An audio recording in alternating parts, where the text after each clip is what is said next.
Chapter 351 Kirito's Heartbeat.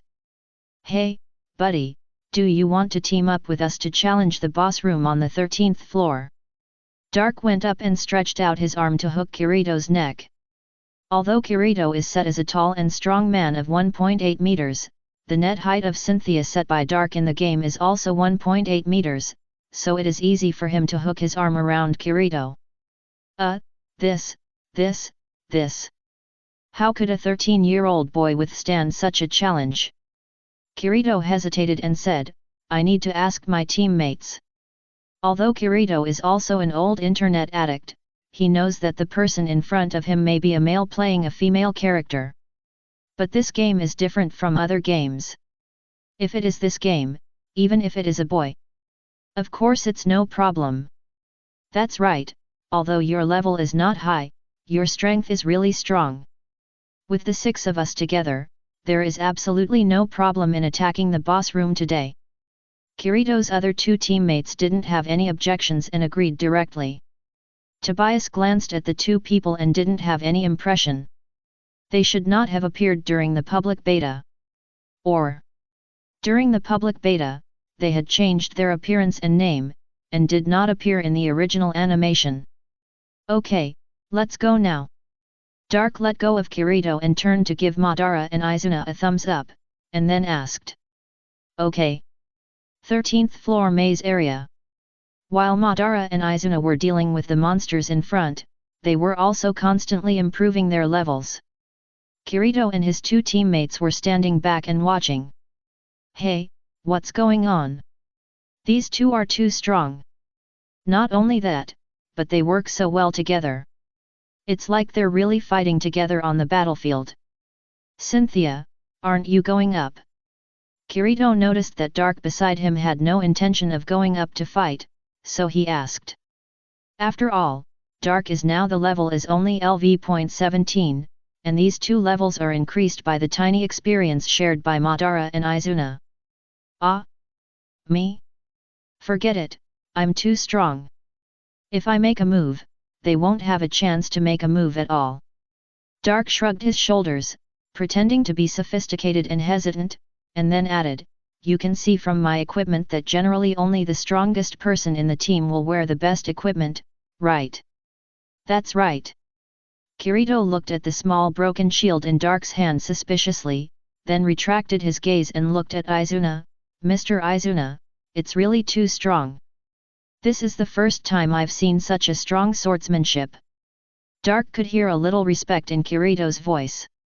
In places like Japan, Kendo has a very high status, and people with high Kendo ranks will be respected by many people in China. Presumably, in Kirito's heart at this time, Izuna is a certain Kendo master in China. Mr. Madara is stronger, okay? Didn't you see it? Mr. Madara just killed a minotaur with his bare hands. By the way, Mr. Madara doesn't seem to like using a sword very much. I saw him want to throw the 2-handed sword in his hand as a kunai several times. Kirito's 2 teammates seemed to pay more attention to Madara. Dark could understand that Madara had a temperament that Izuna didn't have. It was an absolutely confident leader's aura that would attract some people to follow him. They are brothers. Dark grinned and revealed a melon. X3. The 3 looked at Dark in surprise. No wonder they are so tacit. Are the 2 brothers so strong? By the way, do you 3 know each other in the real world? Kirito was thinking with his chin pinched, and the other 2 looked at Dark curiously. Yeah, we know each other. We are partners in the real world. You can get the closed beta test quota together. Is it luck or? Kirito looked at Dark beside him and showed a guessing expression. There are channels. Dark showed a mysterious expression. You have seen that we are very strong. Do you think we can be ordinary people in reality? It's not easy to ask for 3 game accounts. Argus dares not give them.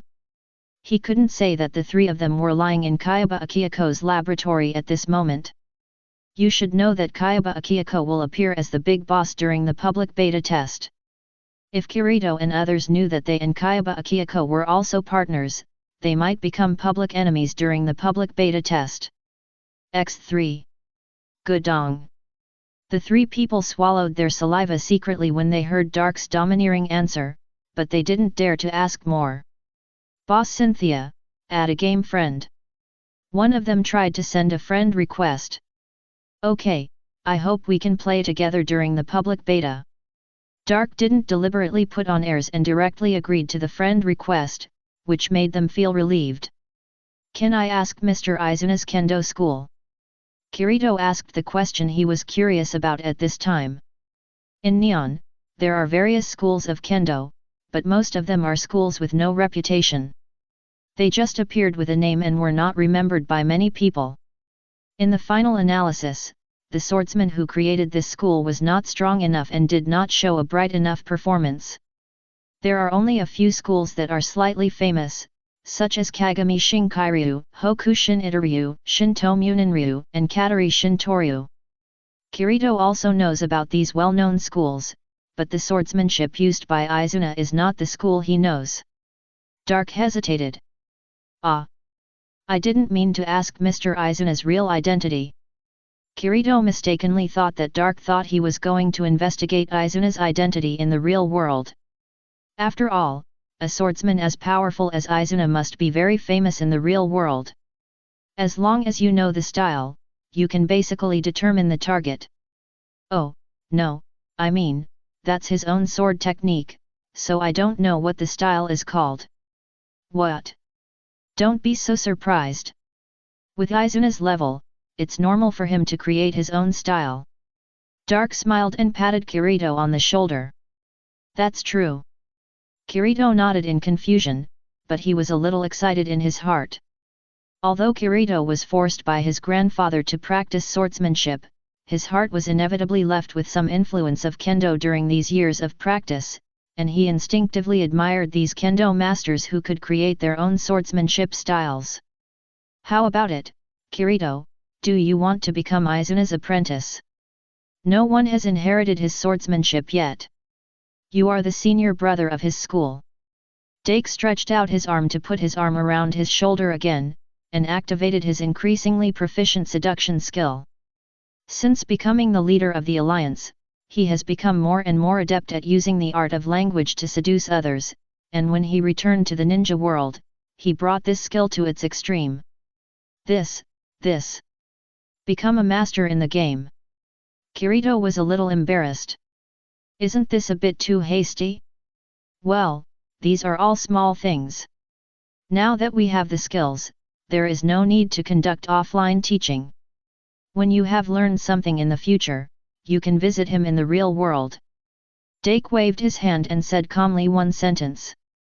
Now the main thing is that there is no way to conduct offline teaching, after all, they are not from the same world. Kirito wants to meet Izuna himself, that is, he can reach the 101st floor after clearing Sao and choose to go to the new world. No, forget it. Although Kirito was very tempted, knowing that this was a very rare opportunity, he still chose to give up. If he wanted to continue practicing kendo, he would not lock himself in the room all day playing games in the real world. Kirito, you don't know what you missed. Yes, I don't know if Mr. Izuna likes me. Kirito's other two teammates showed an expression of regret. As for what they thought in their hearts, that is another story.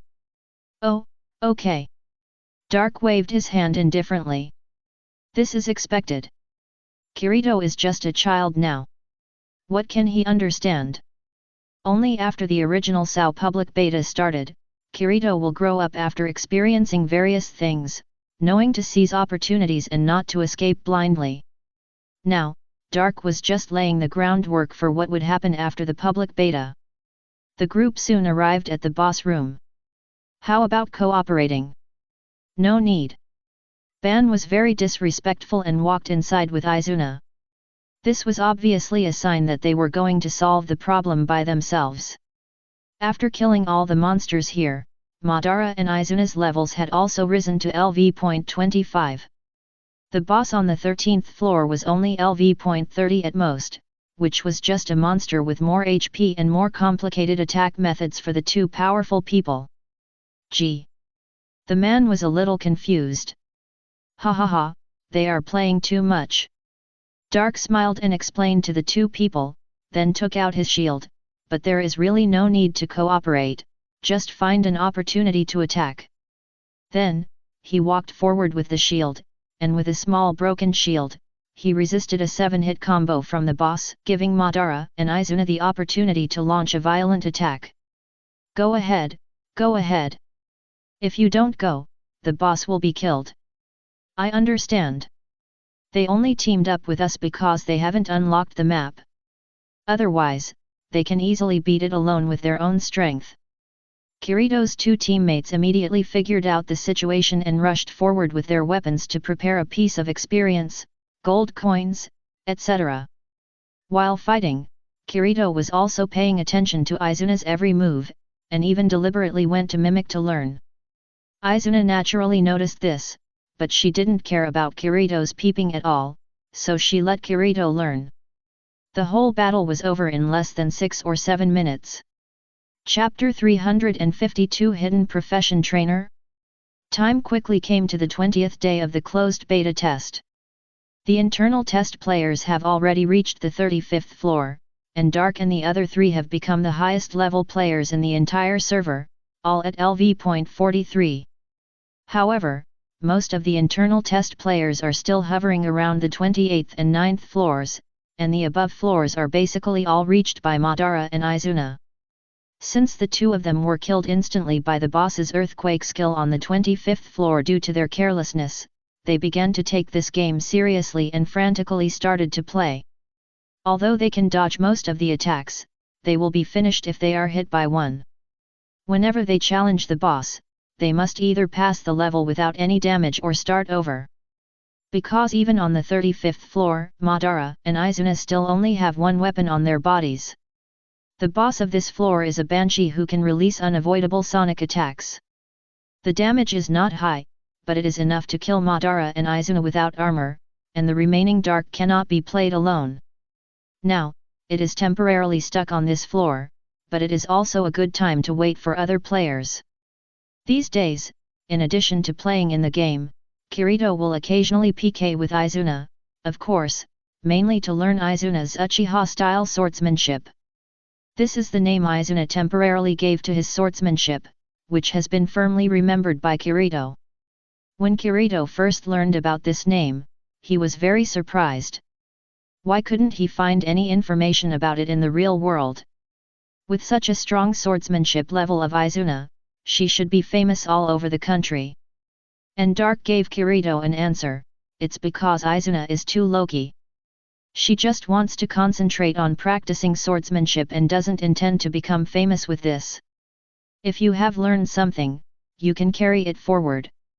When Kirito personally stood opposite Izuna and became Izuna's opponent, he could clearly feel the horror of Izuna's swordsmanship. This is simply a swordsmanship school that was born specifically for killing people. There are no fancy sword skills, only the most basic swinging, chopping, stabbing, wiping, and other basic movements. Each knife is a vital position on the target. Even though he knew that he would not die in the game, Kirito would still feel creepy when he saw the knife stabbing into his eyes and wiping his neck. Looking at Izuna's cold eyes, he even thought of a killer profession that existed in ancient times. Ninja. May 20th. The 35th floor, Silent Hill. The style of this floor is mainly a hell, the whole floor is dark all day long, and smoke is everywhere. In the empty city called Dead City, Doc and the other two are gathered in a comprehensive hall. The so-called comprehensive hall is a building that piles up all kinds of functions together. Players can trade, strengthen equipment, form teams, accept tasks, etc. here. So that's it, there are so many secondary professions. Why didn't you say it earlier? In Madara's hand, he held an extremely rough long-handled kunai. This is the weapon that Madara tried to make himself. As long as he imagined the appearance of the weapon in his mind and then hammered the materials, but so far only some cold weapons similar to swords can be made. For example, a long-handled hammer can be made, and it will be classified as one-handed sword or two-handed sword, but cold weapons like bristles cannot be made. And the extended version of the kunao forged by Madara is classified as the short-handled one-handed sword category. However, for Madara, kunao is much more useful than those swords, guns, swords, and sticks. At least it looks easy to use. I didn't expect Jinjian to join this sub-profession system during the internal test. Dark shook his head innocently. There are hundreds of sub-professions in SAO, and even professions such as beast tamer and alchemist are classified as sub-professions. As for the main profession, there is no such setting. In other words, the main professions of all players are warrior, swordsman, swordsman. Speaking of which, it's really amazing. It can be automatically refined by adding materials. Izuna is trying to refine potions. But of course he won't refine any recovery potions. That thing is useless for the two of them. He refines attribute potions that can enhance strength, speed, and other properties in a short period of time. Originally, Izuna didn't plan to make any sub-professions. After all, it sounds very troublesome. However, after watching how easy it was for Madara to forge a weapon, he wanted to give it a try. I remember that the lava beast on the 32nd floor will drop a kind of fire attribute ore, right? Madara looked at the kunao in his hand with a disgusted expression. Not only will it drop ore, but it will also drop a kind of keratin that can add extra fire attribute damage. Izuna added a sentence beside him. Why, is that our next target? Dake, lying on the bench in the hall, raised his head and looked at the two. However, the two stared at him with a subtle look. 32nd floor, lava volcano. Damn, those two bastards! Dake angrily threw the obsidian shield in his hand to the ground, making a heavy muffled sound. He was used as a tool by Madara and Izuna. Madara, I need to use other materials to improve my blacksmith level first, so there is no way to brush the book. Kwana, me too. Dark doesn't have any secondary occupation, except for the secondary occupation of fisherman, so the job of collecting materials fell on him. Haha. Kirito, who came over to accompany Dark to fight the lava monster, couldn't help but laugh, but soon he turned his attention to the mysterious creature next to Dark. Brother Cynthia, is your secondary occupation a tamer? Kirito now knows that Dark's real gender is a man, but he doesn't feel strange at all. From the beginning when Dark held a shield in front of him, he guessed that this big sister named Cynthia was a man. Not a tamer, but a trainer, in other words, Darkrai, a Pokemon. Dark explained, and then added, according to the grapevine, the secondary occupation of tamer will be deleted during the public beta. That's right, on the 20th day of this closed beta. A major research breakthrough was made at Kayaba Akiako's Research Institute, that is, the nerve gear for Pokemon was developed. Because Pokemon have various forms, there is no Pokemon version of nerve gear with a unified structure. Therefore, in order to allow a large number of Pokemon to enter SAO with consciousness during the public beta, it is necessary to develop a machine that can be compatible with all, at least most of the first form Pokemon. Now, such a machine has been created by Kayaba Akiako and his Porygono, which looks like a huge furnace. When Pokemon enter it, their entire body will be scanned, and then a Pokemon character with the same appearance will be automatically constructed in the game.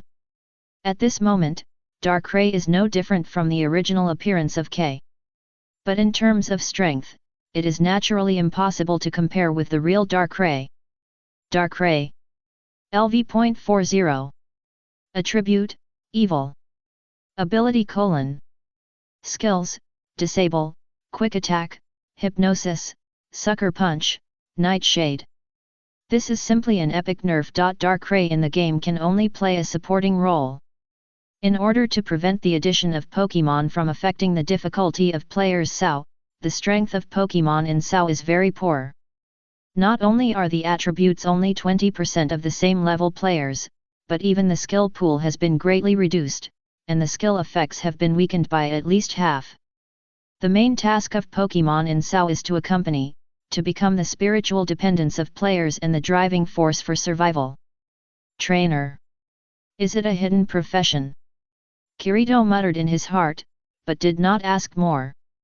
He is not a player who likes to pry into other people's private information. After all, this is a very impolite act, and it is almost time to stop asking appropriately.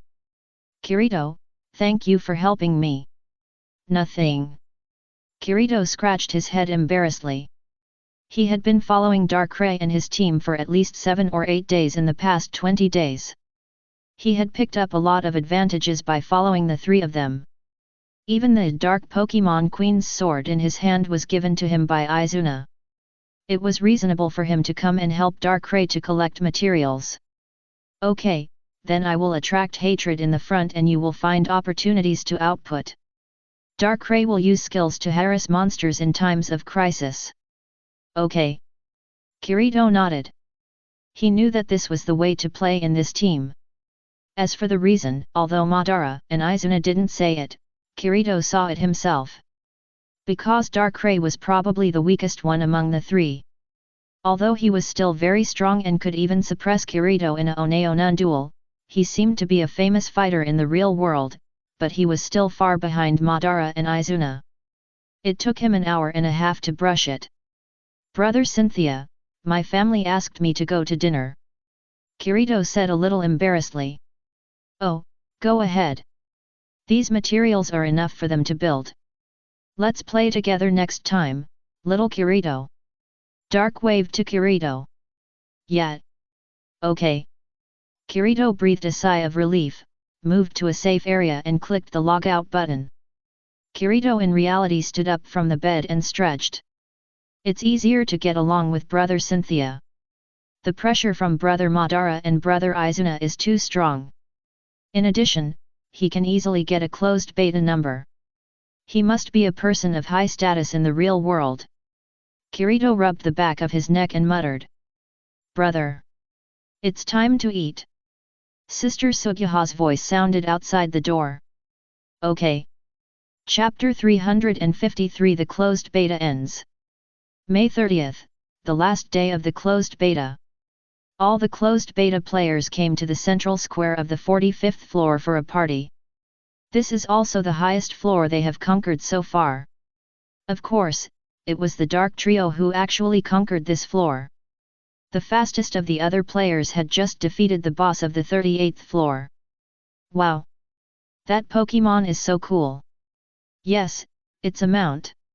It would be so cool to have a Pokemon like this during the public beta. I must find a way to get one during the public beta. The closed beta is over today. I have to sort out the intelligence from tomorrow. In the central square, at least more than 900 of the 1000 closed beta players gathered here.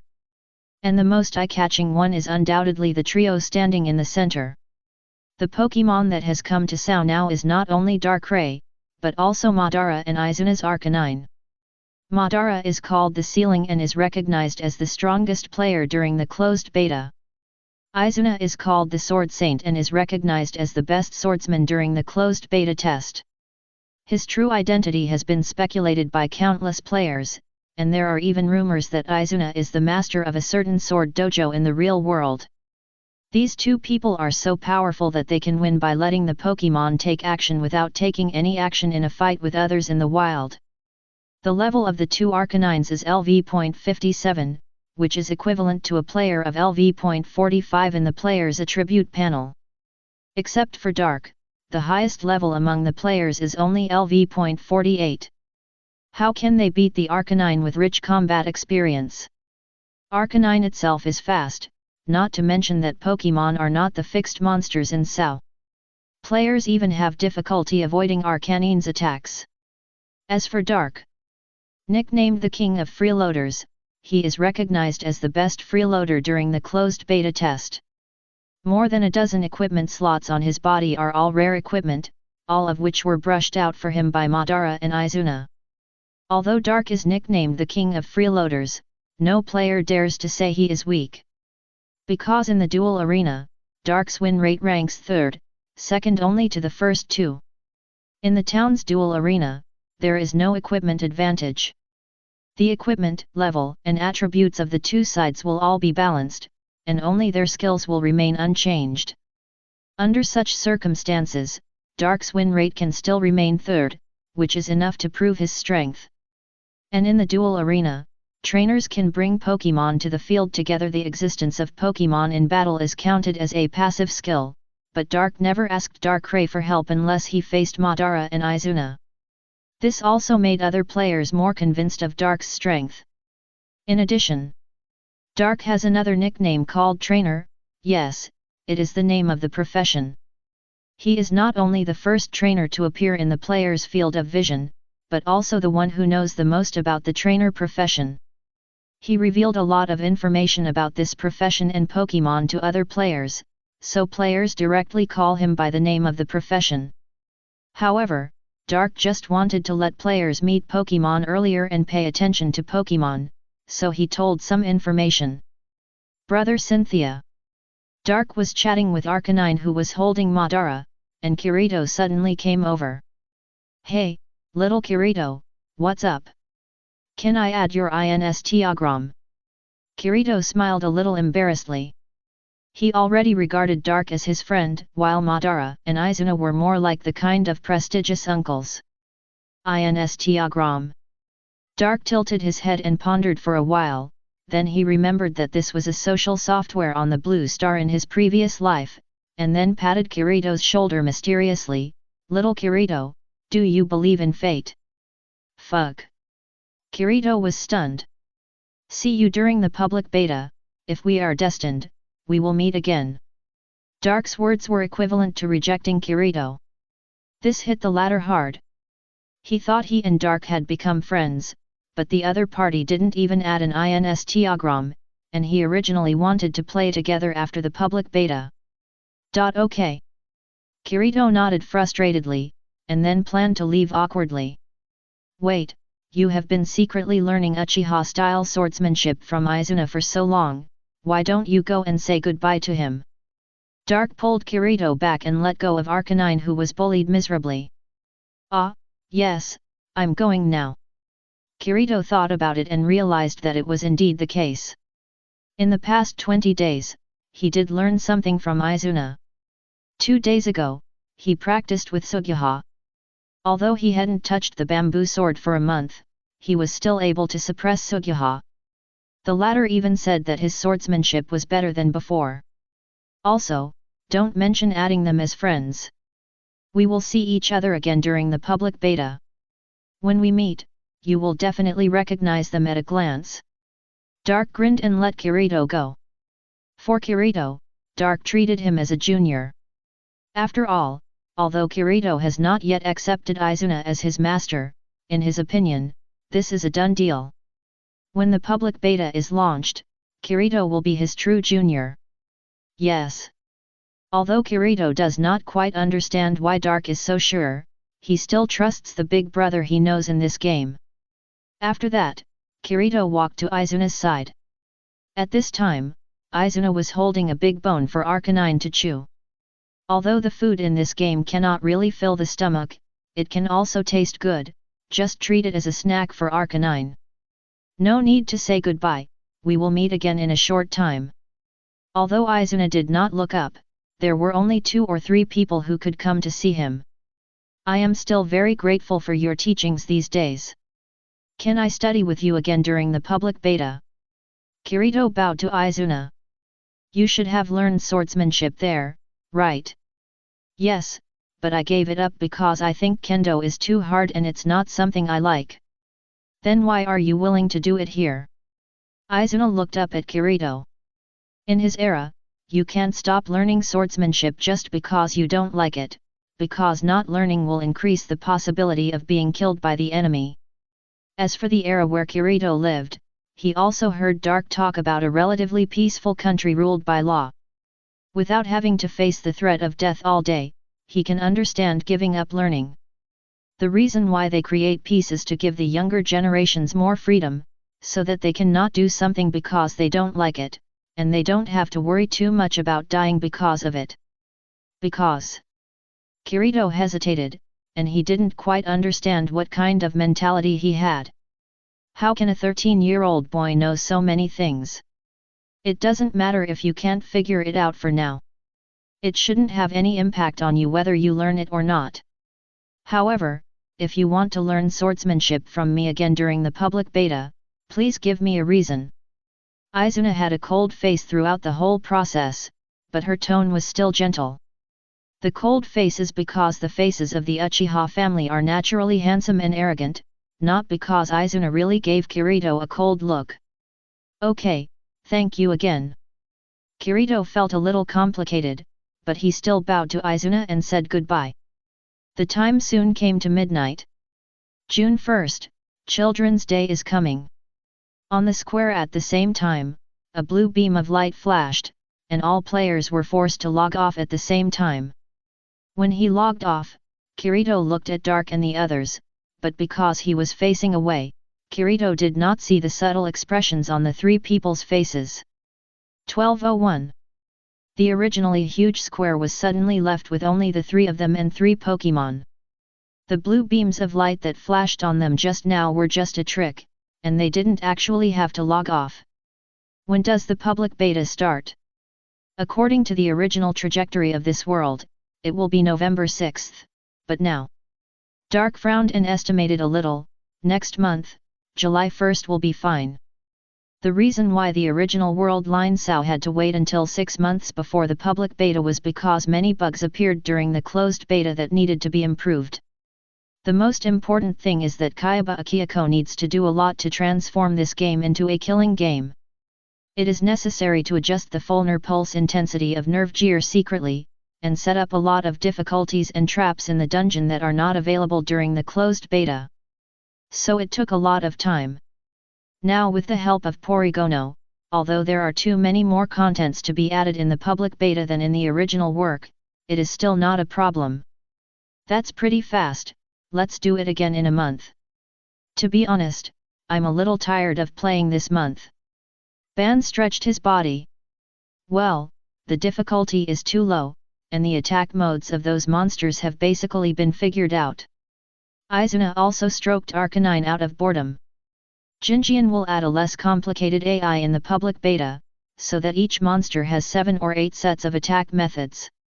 At that time, even the small monsters in the wild will be more powerful. Didn't you say that you want players to attack as much as they want? Isn't this slowing down the pace? Ban looked at Dark in confusion.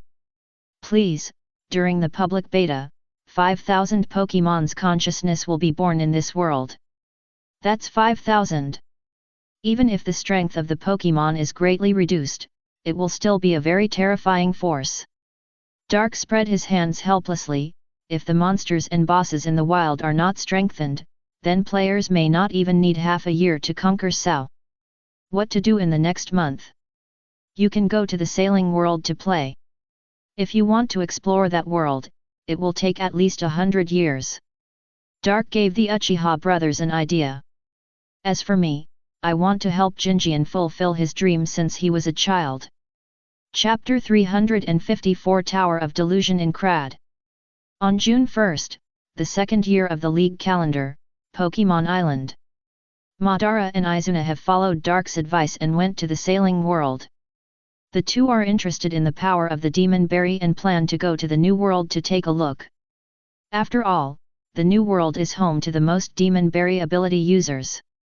If ordinary ninjas go to the sailing world, it is basically impossible for them to gain a foothold in the New World. The natural gap in physical fitness has doomed them to be powerless when facing other strong people in the New World. Various ninjutsu can still play a significant role in Paradise, but in the New World where everyone has blood and armed color domineering, it seems a bit pale and powerless. However, for Madara and Izuna, the problem is much smaller. First, their ninjutsu is not at the same level as other ninjutsu. Second, Madara and Izuna are good at fighting with physical skills and swordsmanship respectively, and they have mastered the mainstream fighting methods in the sailing world. Third, and the most critical point, comes from the pupil skills of the two. Both of their manjiki have the effect of strengthening their own physical fitness, and Madara's strengthening effect is twice that of Izuna, which makes Madara's physical fitness not much different from those of the strong people in the New World. Besides, Madara's eyes have evolved to the level of Samsara Eye. Not to mention the extra pupil skills, the huge pupil power alone has made Madara's physical fitness even better. With these conditions, Madara and Izuna can get along well even if they go to the New World. As for Dark, he has already arrived at Kayaba Akihiko's research institute. Kayaba Akihiko has had a dream since he was a child, that is, to see the huge castle floating in the sky. After he came to Pokemon Island, he went to Angel City soon. Although he was surprised by the existence of such an island in the sky, he was still a little disappointed, because Angel City was too different from the castle he imagined. Then he asked people from the sailing world and the ninja world, and no one had ever seen any castle floating in the air, which greatly disappointed Kayaba Akihiko. However, at this time, Vegapunk, who was already familiar with Kayaba Akihiko, gave him an idea. Build one. Both Vegapunk and Kayaba Akihiko thought this was feasible. There are only 4 cities on Pokemon Island now. If there is one more floating castle, it can be counted as 5. So, Kayaba Akihiko proposed the Reincrad plan to Dark. It is to build an Incrad on Pokemon Island. Of course, because it is the real world, it is definitely impossible to build such a castle like the virtual world. A huge castle is coming out. It is very difficult to support such a castle, and it is unknown how long it will take to build it. So the Incrad planned by Kayaba Akihiko is a mini version, with only 10 floors in total. The largest floor area is only half the size of the urban area of Alliance City. The total area of all 10 floors may be only half of Angel City. If Incrad is really built and counted as a city, then the smallest city will be moved from Angel City. Tower of Delusion Incrad. This is the floating sky castle that will appear on Pokemon Island. It is located in a remote location, directly north of the Pokemon Island mainland, and forms an isosceles triangle with Yggdrasil and Alliance City. When Kayaba Akihiko proposed this plan to Dark, an idea almost instantly popped up in the latter's mind. Battle Pyramid. In the Pokemon world, there is a pyramid that can fly into the air, called Battle Pyramid, which is a battle facility in Battle Frontier. The battle leader Brandon is a man with 3 pillars. The so-called Battle Frontier is nothing more than a more powerful form of gym. In the original work, even if Ash defeated the 7 battle facilities in Kanto region, he did not receive any substantial honors and rewards, but only received 7 commemorative symbols, and his fame did not even increase much. These things may not be as real as the admiration of Annabelle, the Lord of Battle Tower. Unfortunately, Ash did not understand at that time. He did not know what he had missed. Unlike Ash, who has gone back in time after 20 years of travel, Annabelle, the former girl, later grew up to be a graceful Interpol, a beautiful woman who can be ranked among the best in the entire Pokemon world. Dark plans to combine Battle Frontier and SAO with this Incrad of Akihiko Kayaba. However, unlike the Battle Frontier in the Pokemon world, the battle facilities in the Frontier area will not be scattered around the world, but all concentrated in Incrad. 1 level, 1 battle facility. Only after successfully challenging this battle facility and obtaining the clearance certificate can you challenge the next level.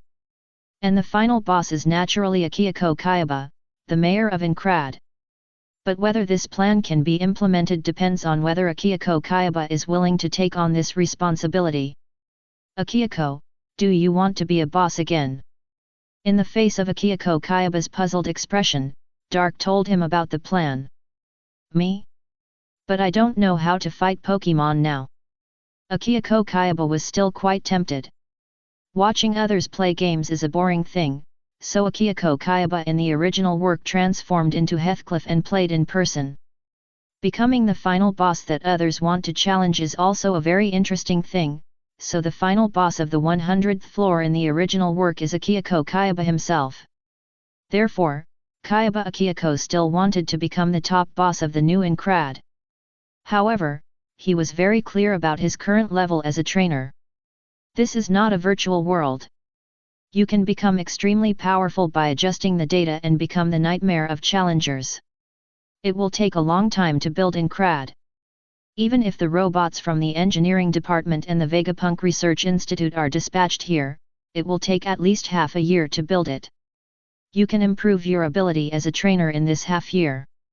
Dark reached out and patted Kayaba Akihiko on the shoulder, encouraging him, with your scientific research ability and technology, you will surely be able to quickly improve your combat level. That's right. Kayaba Akihiko thought about it and realized that it was indeed true. He could create a virtual battlefield with Porygon B, watch the battles from the sidelines through the video data of the Pokémon battle competition, and even command the battles himself. By comparing the quantitative data and simulations in the virtual world, he can quickly learn how to command in a certain situation in the battle to get the best solution. However, do you have any idea about the rewards that challengers can get after successfully challenging? My research institute and I will help each other realize a wish within our ability. Akihiko Kayaba nodded. Well, that's fine. Dark thought about it for a while and didn't express any other opinions.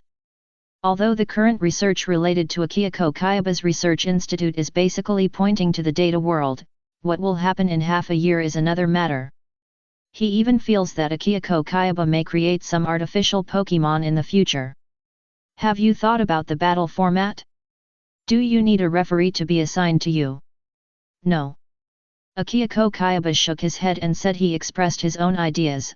I can't transfer most of my thoughts from scientific research to Pokémon, so I am not suitable for training Pokémon.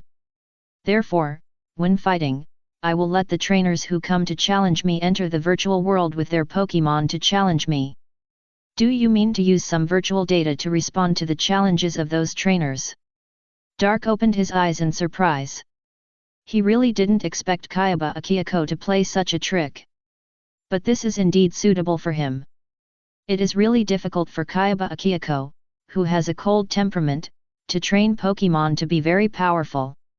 Yes, not only that, the Pokémon I send out in the virtual world will be the same as the challenger's Pokémon, but the data strength will be increased by 10 levels. Kayaba Akihiko showed a somewhat evil expression, and then looked at Dark. I always hear that the bonds between trainers and Pokémon are a magical power that can make them more powerful. Yeah, that's right. Dark raised his chin confidently.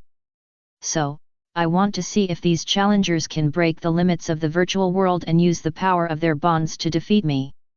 If they can, then it's okay for the helping hand to fulfill a wish that the other party can do. Akihiko Kayaba smiled. Have you figured out how to make Incrad float in the air? Dark looked at Akihiko Kayaba. It's not particularly difficult to build Incrad, as long as there is enough time. The real trouble is to make such a huge Orabug castle float. Well, do you know a kind of shell produced on Angel Island? It's a very magical item. Wind-blowing shell. Dark said the name.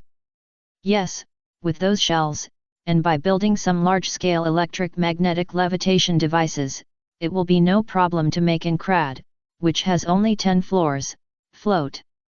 Okay, I can help you with the shells, but you have to ask Vegapunk for those devices, and the electric Pokémon, which requires hiring a group of electric Pokémon. After listening to Kayaba Akihiko's idea, Dark instantly remembered the operation of Enelu in the original One Piece. In the original, Enelu relied on a large number of wind spurts and the endless electricity of his own Thunder Berry to make the giant ship Arc Proverbs built by Saffron fly into the sky and even reach the moon. Now, it's just a matter of expanding the scale of wind spurts and electricity used, which is not a difficult task. Chapter 355 Public Beta begins, Diamond Contract. A month has passed quite quickly, especially for the Pokémon Island in June. The days are boring and dull. Most ordinary people are busy working, and their days just pass by. Those who have a little more colorful life just participate in gym competitions, coordination competitions, or visit other worlds. During this month, in addition to helping Kayaba Akihiko build Incrad, Dark spent most of his energy on practicing physical skills and teaching Esdeath. Practicing physical skills was initiated by Madara and Izuna, together with other people in the training house, and it was a forced thing. Now Dark has to take out at least 8 hours a day to fight with Zifa or Garp, 2 idle old men. Let's talk about Esdeath. After entering the school for a month, Esdeath seemed to have been beaten by society, and the arrogance in her eyes was gone. After Dark found Olivia to learn about it, he found out that Esdeath was not convinced by what he said before, and really went to fight those trainers of the previous session, and then was beaten and ran away. Esdeath is now practicing very hard, and keeps studying and training for 18 hours every day. Not only has she mastered the theoretical knowledge of Pokemon, but she has also made significant breakthroughs in ninjutsu and psychic. She has begun to try to fuse water-style chakra with wind-style chakra according to Dark's suggestion, and try to fuse ice-style chakra. At the same time, the amount of confusion in her body has also been significantly improved, which strongly proves that she can no longer use psychic within the scope of Pokemon Island. For a child of this age in the peacetime era, Esdeath is undoubtedly a genius. Time came to July 1st on such an ordinary day. So, the day of the public beta. Dark was not in a hurry to enter in Crad, after all, there was still more than half a day before the show started. And the most important thing is that Madara and Izuna have not returned yet. The two of them are not in the sailing world now, but have gone to the ninja world. Madara was fine. He spent the past month in the sailing world concentrating on training his body and practicing two-color domineering. He went to the ninja world just to accompany Izuna. Izuna was abused by someone in the first week of sailing world. The person who abused him was called Dumb Eyes on the Sea. A trainer who rarely uses a sword anymore. However, even though Mihawk's swordsmanship level has not improved for a long time, Izuna is still not his opponent. Both men are good at close combat and swordsmanship, but Mihawk is a warrior and a great swordsman, while Izuna is an assassin and his swordsmanship is based on the standard of the sailing world can't even reach the threshold of swordsman. In addition, Izuna didn't use any messy ninjutsu during the battle, at most he used the dynamic vision of the Sharingan. Under such circumstances, Izuna was naturally defeated by Mihawk, and there was no chance of winning. However, Izuna and Mihawk were acquainted after fighting, and the two became friends who could talk after that battle. Izuna wanted to improve his swordsmanship, so he asked Mihawk for advice for a while.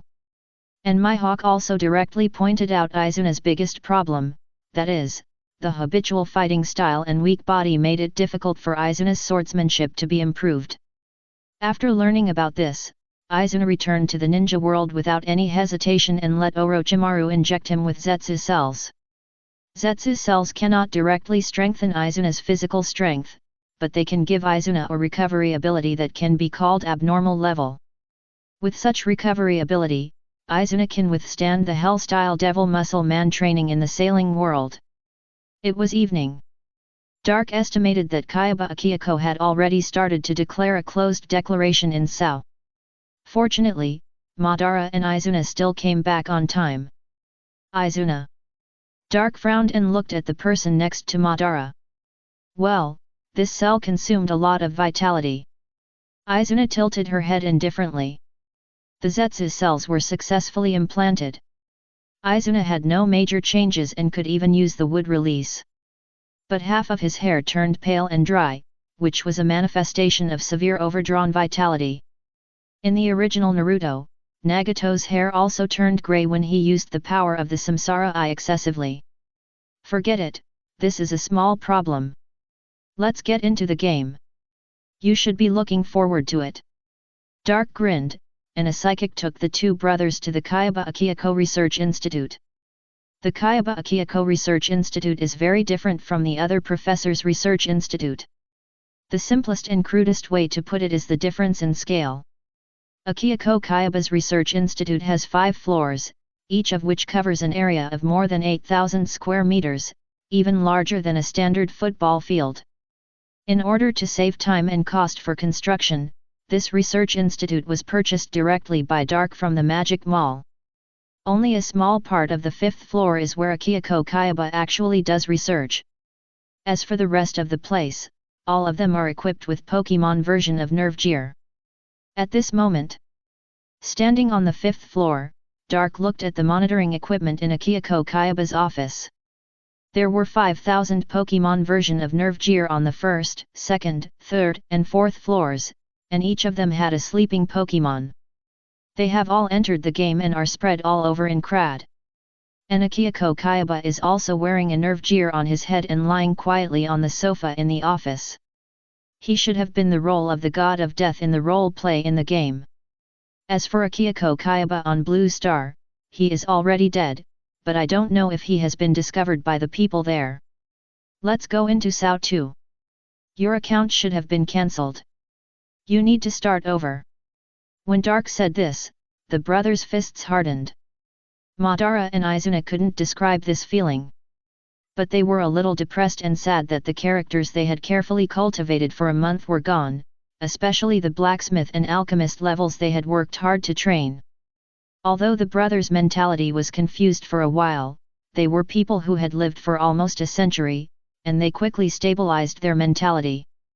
Didn't expect that I would have to establish an organization here.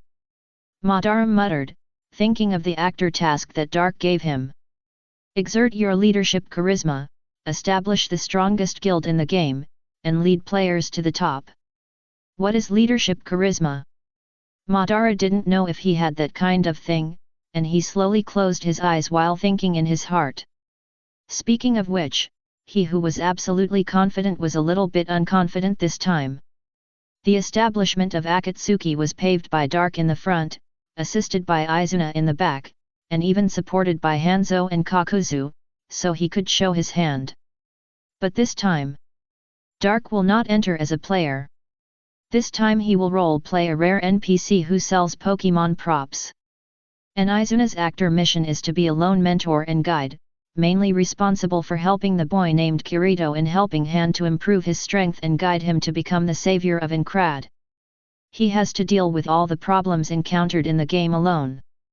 Although he can discuss the difficulties encountered with Dark and Izuna after logging off, this makes him feel a little embarrassed. Can such a simple task be completed alone? Speaking of which, I haven't felt this feeling for 38 years. To be honest, Madara doesn't like this. He still likes the feeling of Dark and Izuna being by his side. Very relieved. I hope Jinjian can make this world more interesting, otherwise it's too boring. Izuna didn't think as much as Madara. After all, his mission was easy, and what he had to do was more in line with Izuna's personality. He could do whatever he wanted alone. The two of them fell into full stealth at the same time, and Dark was going to go directly to Incrad in his true form. A brand new picture replaced the darkness in his vision. Welcome to Sword Art Online. Please create your character. The female voice of the system suddenly stopped, and then automatically scanned the real appearance of the two people at the moment to build a virtual character. Construction successful. Game start. The picture turned, and the two people were born silently outside the portal square of the first level of the town of origin. Is it not over yet? Madara turned around and glanced at the square covered by a huge red translucent cover, and muttered. Nissan, look at the backpack. Izuna, who was standing next to him, was operating something at this time. Ban opened the backpack as his brother said, and then froze for a moment. There was an item in the backpack, called Diamond Contract. Isn't this a Pokemon ball? Izuna had already taken out the item called Diamond Contract, but what appeared in his hand was a red and white Pokemon ball. Izuna checked the specific information of the item in front of him. Diamond Contract. You can enter into a partnership with a Pokemon. You need the Pokemon's approval to use it successfully. If you have a Pokemon, you will get the secondary profession trainer. Once the contract is concluded, the contract will never be terminated unless the relationship between the trainer and the Pokemon is broken. Producer, Arceus. Producer's message, memories are pearls, friendship is diamonds, and trainers and Pokemon should be the most trustworthy partners in the world. Is this something Dark did? Ban understood at a glance. Well, his ID in the game is called Arceus. Izunao tossed the red and white Pokemon ball in his hand. Woof.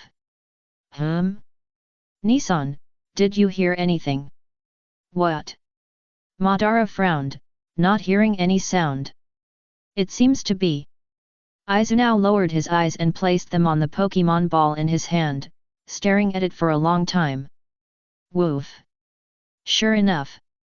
Hearing the sound again, Izunao grinned and threw the Pokemon ball in his hand directly. Come out, Arcanine. Woof. Chapter 356 Green named Wild Monster? When the Pokemon ball opened and a figure appeared in front of Izunao, he was stunned. Growlithe? Chuan Nai looked at the Growlithe in front of him, a little dazed. He was sure that this Growlithe was his Arcanine, whether it was the look in his eyes or the appearance of Growlithe in the past. Woof. Growlithe responded to Chuan Nai with a bark. I really miss you. Chuan Nai squatted down and rubbed Growlithe's furry head, smiling gently. When Doc left 38 years ago, he left 2 Firestone for them, but Madara and Izuna used it to make Growlithe evolution a long time ago. For Izuna, Growlithe was 36 or 7 years ago, so he missed it very much. If you say so. Madara looked at the Pokemon ball in his hand and threw it to the ground. A Growlithe in the form of Jade immediately jumped out and stood in front of Madara obediently. Because Madara and Izuna have different attitudes towards Pokemon, the 2 Pokemon they cultivated are also different. Izuna is the type of person who spoils too much, so his Growlithe appears very lively and naughty. And Madara is the type of strict father, who raises Growlithe as his own son, so Growlithe appears very honest in front of him. Madara didn't say much, just smiled. How about it, do you like this surprise I prepared? Dark suddenly appeared beside the 2 of them and asked with a smile. Now Dark came to Incrat in his true form, but he has GM authority in this world, so he put on the vest of NPC Arceus. He will role-play a mobile merchant in the game and only sell items related to Pokemon. Yes, what's going on? Dandel nodded and asked. The Pokemon system in SAO only retains the first form of the race, that is, the Pokemon in the game do not have evolution forms. Dark explained. Because Pokemon enter Incrat with their consciousness, they will not gain experience in reality even if they defeat monsters, let alone evolution. In order to prevent Pokemon from feeling different after returning to reality, Dark simply asked Kaiba Akihiko to only keep the first form data of all Pokemon in SAO. Therefore, Pokemon in their final form, such as Arcanine, will regress to their first form when they enter SAO. However, Growlithe and Arcanine's habits are not much different, so there is basically no impact. Has the weapon system been modified? This is the issue that Madara cares about most. Because there is no damage without a weapon, but he was not very comfortable with the weapons during the internal test. It was only after he became a blacksmith and forged a long-handled kunai that he felt more comfortable. Well, the system has added a unique passive skill called Fist Flow, which is specially made for you. You can make your own fist glove type weapons and equipment, but fist glove weapons only have attribute bonuses and no related weapon skills. Jinjian and I think you don't need that thing, so we didn't do it directly. Dark nodded, then brought out a pair of novice fist gloves and handed them to Madara. Madara took the equipment and clicked on his skill list at the same time. There is indeed a fist flow passive skill. It is of the same nature as Kirito's dual sword flow. What should we do now? Izuna looked at Dark. When Dark was around, Dark made plans, and the other 2 were too lazy to think. When Dark was not around, Izuna made plans, and Madara was too lazy to think. As for Madara himself, this brain has probably only been used a few times in more than 30 years, and he is not far from being a showman. Akihiko's performance in there is about to end, and the players will fall into a period of panic. During this period, it is a critical time for you to slash monsters and widen the gap in level and equipment. Only when your strength is improved can your performance be smoother. Dark pointed to the translucent red cover in the sky, and then continued, Madara, when you establish a guild, pay more attention, and don't take those who are not worthy of being called trainers. Yeah, I know. Madara nodded. Even if Dark didn't specifically ask him to do this, he wouldn't take the cancer that doesn't cherish his companions. If he doesn't take care of his Pokemon today, he can stab you in the back in the dungeon tomorrow. At this time, the huge red cover gradually disintegrated, and an extremely noisy sound came from the teleportation array square. The 50,000 players were already in chaos. Yes, the number of players locked in the game during the public beta was 50,000, 5 times the number in the original book. In the original timeline. Because the time interval between the closed beta and the public beta was too long, even if there were more publicity during the period, the popularity and traffic of SAO continued to decline. In addition, the game did not directly close the server at the beginning of the public beta, but waited until the evening when most players went to eat before starting this death game. But now, there is only a month between the closed beta and the public beta, and the public opinion in the Blue Star game industry has just fermented to a peak moment. At this moment, it is 7 o'clock in the evening again, and many players have already logged into Incrad one after another. If we wait until 9 or even 10 o'clock, when those office workers go home, that is the time period when the number of SAO players online is the highest, and the number of online people may reach 100,000 at the same time. 100,000 is not a small amount in Japan. Especially in Japan, where society is fast-paced, many people do not want to play games, but simply do not have the time, so the scale of Japan's gaming circle is small. With this number of people online at the same time, it is almost comparable to some popular PC games. Akihako's mission in this world has ended. Next, I will leave it to you. I am leaving too. Dark glanced at the direction of the square, threw a package to each of Madara and Izuna, and disappeared. The two opened the package and saw that it contained props for Pokemon. Wangwang Valley, beautiful and vibrant grains, a favorite food of Pokemon on Land X10. Charcoal, fuel for burning. After carrying it, the power of Pokemon's fire attribute moves will increase by 10% x1. Super Potion, spray-type potion, which can restore one Pokemon's HP by 20% x10. Lava Cookie, can cure all abnormal conditions of one Pokemon x2. There are not many things, which is equivalent to a big gift pack for Pokemon novices. Before the Pokemon Center in Incrad was built, the status of Pokemon could only be restored by these props, so they are still very precious. Then, let's act separately. Ban looked at Izuna beside him. Okay, I'll go to the northeast corner to make forest secret medicine to get the Sword of Steel, and you go to the southeast corner to make wolf pack hunting to get the Wolf King Fang. Izuna recalled the news he heard during the previous closed beta period. The former is a one-handed sword suitable for Izuna, and the latter is a necklace that can add a bleeding effect to attacks, which is also a rare equipment. Ban looked at Growlithe beside his legs. Let's go, Growlithe. Growlithe nodded and followed closely beside Ban. Growlithe, let's go too. There should be a few closed beta players who know this information. Don't let them get there first. Woof. On the other side. Kirito teleported from. He rushed out of the square and ran towards the next town without stopping. He must survive this death game.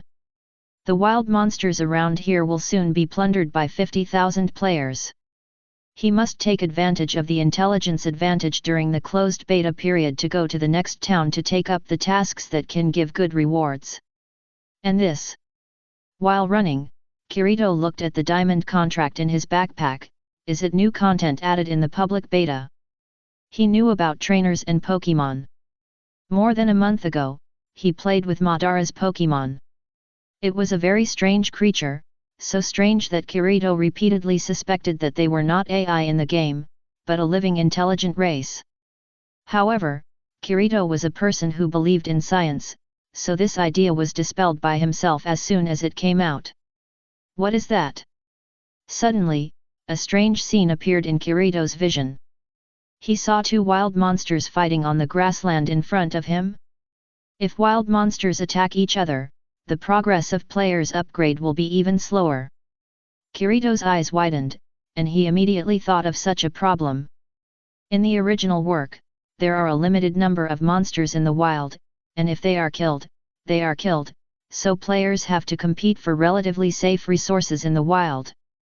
Once all the wild monsters in the wild are spawned, players can only go to the maze area to kill those more difficult and dangerous monsters. However, this situation has changed since Dark found Kayaba Akihiko. Now is different from the past.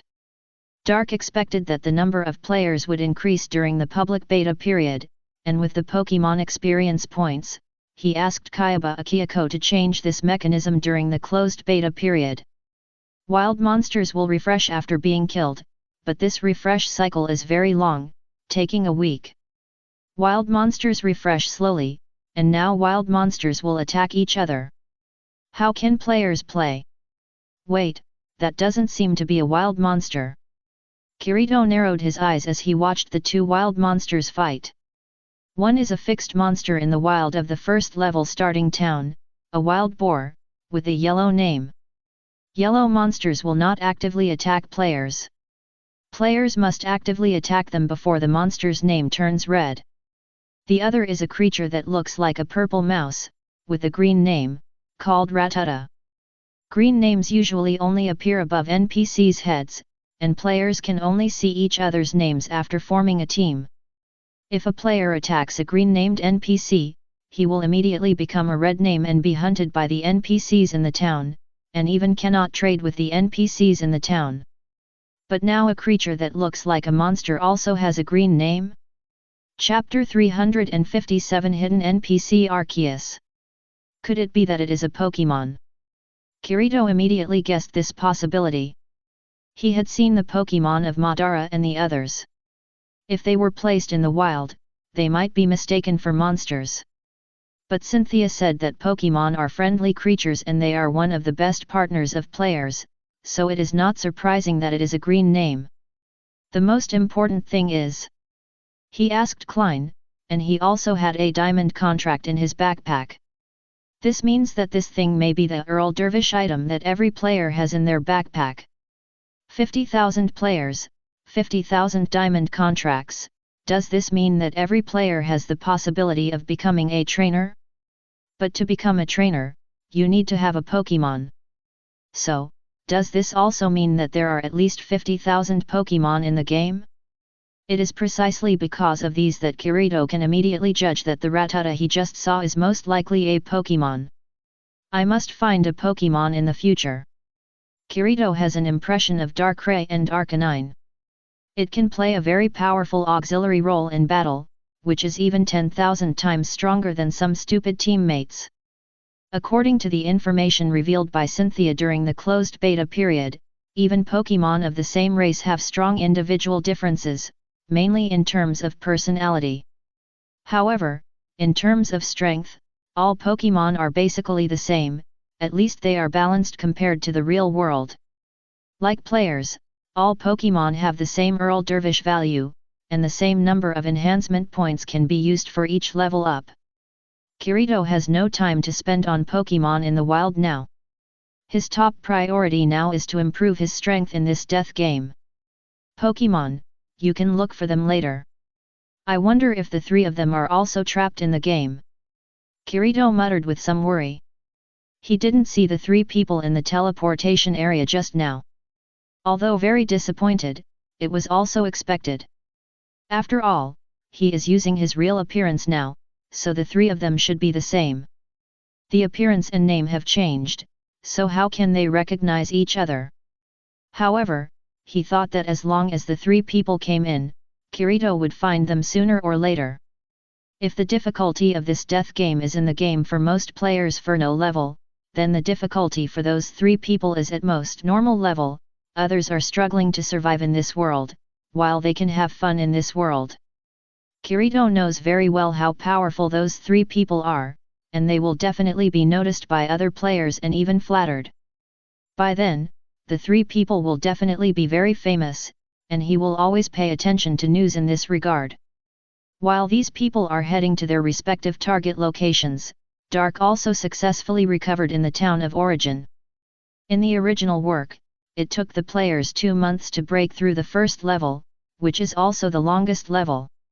The main reason is that they can't get over the psychological barrier and are disorganized and undisciplined, but they will get better later. Now that the number of people has increased 5 times, even if the difficulty of the monsters has increased, this time must be shorter than the 2 months in the original work. If the players react faster, or pay more attention to the existence of Pokémon, then this time may only take more than a week. In the town of origin, a small and inconspicuous shop at the outermost edge. Well, let's see if any players come. Dark grinned and looked at a task he had just made up. At this moment, it was less than an hour since Kayaba Akiyako's performance ended. Some psychologically fragile players may still be in the stage of collapse or in a state of confusion and bewilderment. Some players with strong psychological quality and good brains may have gone to the surrounding towns to do tasks like Kirito. The reason why they don't grab tasks in the starting town is not that the tasks here are not good, but because the tasks here will be divided up by everyone in a day or two. Tasks are different from wild monsters. Once they are completed, they are completed. Unless it is a daily task, other tasks will not be refreshed. But daily tasks only give so much currency and tiny experience, which certainly cannot meet the needs of players. Instead of competing for resources with so many people in the starting town, it is better to go to other towns to take some high-quality tasks first. After completing one, you can take another task before other players arrive. In this group, closed beta players who know some tasks and wild monster stronghold information obviously have an absolute advantage. Finally, there is another group. They are ordinary players who have enough psychological endurance but are not so smart or have little online game experience. They are better than the lower ones, but not as good as the upper ones. They gather in the starting city and run around to take tasks, starting the road to improve themselves. And Doc is a rare NPC hidden in the city, which can provide hidden tasks. If the number of players in the public beta is small, it may take several days for players to find Doc in such a corner. But now there are at least 45,000 people in the starting city, and at least 15,000 of them have already started. This led to Doc's location being discovered quickly. Squeak! The shabby wooden door made a heart-shaking sound. The visitor seemed to hesitate because of this sound, not knowing whether to turn around and go to other places to find tasks. But after a second of psychological struggle, she decided to walk into the store and take a look. "Hello, may I ask?"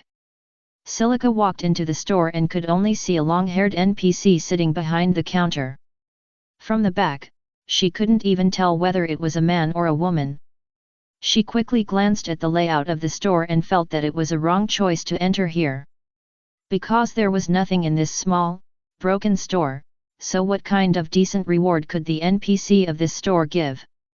But she had no other choice, the group of people outside were already crazy. The game does prohibit players from attacking each other in peaceful areas, but basic pushing behavior can still be done.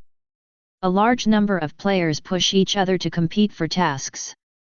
Although Silica is a petite girl, the physical attributes in the game are the same now. Logically, she can also push those male characters. But she didn't dare. The natural weakness of women's physical fitness in the real world makes her subconsciously think that it is the same in the game, so she dare not resist. Not only that, the male players also think that Silica is a girl, so she must be weaker and it must be easier for her to snatch quests. This subconscious mentality can only be reversed after 1 or 2 months when players thoroughly understand the mechanism of SAO. So, the weak Silica has no way to snatch quests in the city center where NPCs gather, and is forced to try her luck in the marginal areas. "Welcome, adventurer." Someone is here so soon. Isn't this the girl who likes Kirito? Dark turned around to have a conversation and was stunned when he saw Silica. In the original work, Silica's real name is Ayano Yuko, who has a rare secondary occupation tamer.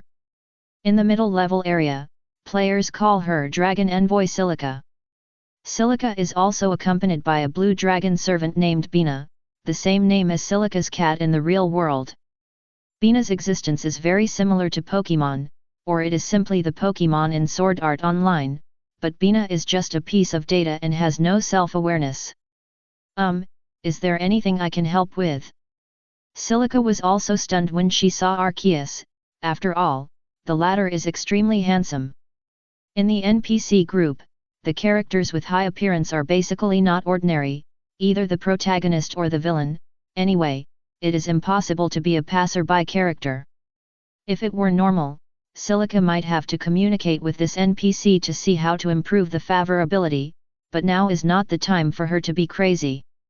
Of course, I am worried now. Dark raised one hand to support his chin, sighed, and pretended to be worried and anxious. Please let me help you. Silica shook his hand excitedly. Finally, I will receive the task. Do you know Pokemon? Dark glanced at Silica. Ah? I know. Silica thought about it and nodded. Although she is not a closed beta player, she has paid attention to the closed beta content of SAO before, and knows that there is a sub-profession called trainer and Pokemon in the closed beta. Pokemon is like familiars and pets in other online games. But Silica remembered that a closed beta player revealed that Pokemon is a very rare creature and no one knows how to get it. Among the 1000 closed beta players, only the 3 most powerful players have it.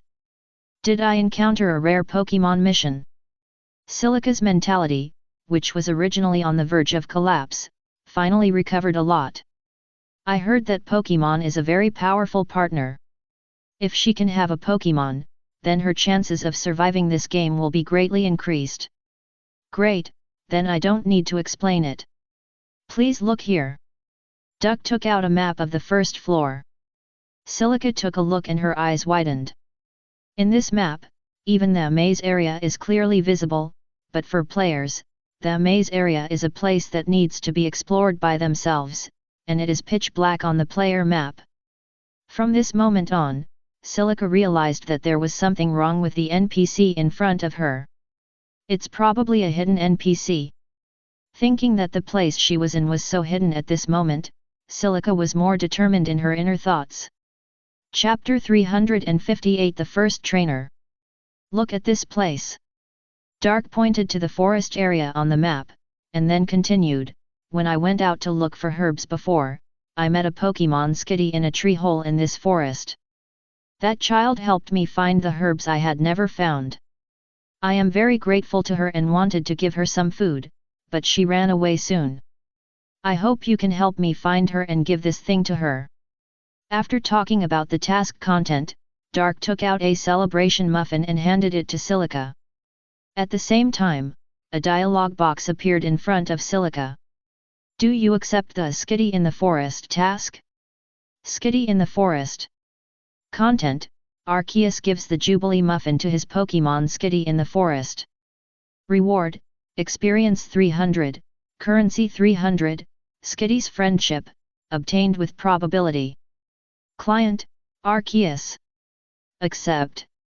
Okay, please leave it to me. Silica immediately clicked to accept the task. After all, this task didn't look too difficult. Just go deep into the forest and give the item to the Pokemon. Although there will definitely be red-named monsters in the forest, it should be fine as long as you are careful. 300 experience points and currency are already a good reward, enough for her to level up. But the key to this task is still the Skitty's Friendship. It is not difficult to see from the name Silica that she may get a Pokemon Skitty from this mission, but this reward is not necessarily obtained, but it is possible to obtain, and it is estimated that it may be judged by the completion of the mission. Zooking Muffin, Zooking Village's unknown specialty, it is Pokemon's favorite food, which can remove abnormal conditions on Pokemon. Is Zuking village a hidden place? Is this NPC from this village? Silica analyzed secretly. Then I'll leave it to you. Dark smiled and waved to Silica, as a farewell. After this mission is issued, he will leave this location and go to the next town to hide, so Silica will not be able to find him after completing the mission. Silica, who has already stepped out of the store, does not know about this. She still wants to come back to find Arceus immediately after completing the mission, hoping that other players will not find this hidden NPC by then. Half an hour later, Silica walked cautiously in the forest with a short one-handed sword in her hand, and looked around carefully every 2 or 3 steps. There was no other way, dying in the game was real. Died. Skitty. Silica held the sword tightly in her hand and called softly in the forest. In the public beta of this death game, the most outrageous thing is that the monsters even have an auditory system. But fortunately, the olfactory system is not placed on the monsters, otherwise the players will really not have to play the game, just wait to die. Hiss. Suddenly, a strange sound came from behind her. Silica didn't know what Skitty's voice sounded like, but at least it wasn't like this. She turned around in horror and saw a purple snake on the ground staring at her. She moved her eyes up. Snake, red name, the type that will actively attack the player. If it was a leopard, tiger, lion, bear, or something like that, she would be mentally prepared to fight. But it was this kind of hairless and slender creature that Celia couldn't muster up any fighting spirit at all, so she turned around and ran away. However, even at this time, she was not panicked enough to scream and run around in such a place, which would only speed up her death. If there were other players around, she would definitely shout immediately, but she also knew that at this stage, it was basically impossible for players to come to such a remote forest. Tap, tap, tap.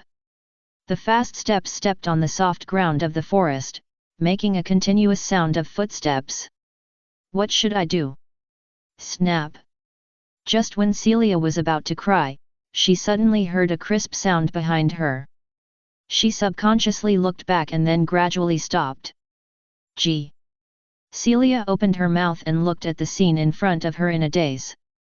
In the field of vision, a cute pink creature slapped the snake into the bushes next to it with its tail and spit. Skitty, the name of the green one. Ah! Found it! Silica saw the name and showed a surprised expression on her face, and then immediately walked towards Skitty. But Skitty didn't seem to want Silica to get close, and turned her head to show her teeth at Silica. She didn't come to save Silica specifically, because the snake had attacked her butt before and was attracted by other movements. Silica stopped walking because of this. After thinking for a while, she took out a cake-shaped prop celebration muffin from her backpack. The sweet fragrance immediately spread in all directions. When Skitty saw the celebration muffin, her eyes lit up, her tail swung happily, and she ran over to take the celebration muffin, and then turned and ran. Gee! Silica was stunned for a moment, not knowing whether she should chase after it. But the task was not yet completed, wouldn't she lose a lot if she didn't chase after it? She came here at the risk of her life. Just when Silica was about to follow from a distance, Skitty in front suddenly stopped and looked back at her. Do you want me to follow? Silica asked subconsciously, but she suddenly remembered that Skitty was just an NPC and would not respond to her. However, to her surprise, Skitty asked her to follow as if she understood her words. Although Silica felt a little weird, she followed immediately, fearing that something unexpected would happen again. Skitty waited until she came to her side before taking Silica to a certain direction.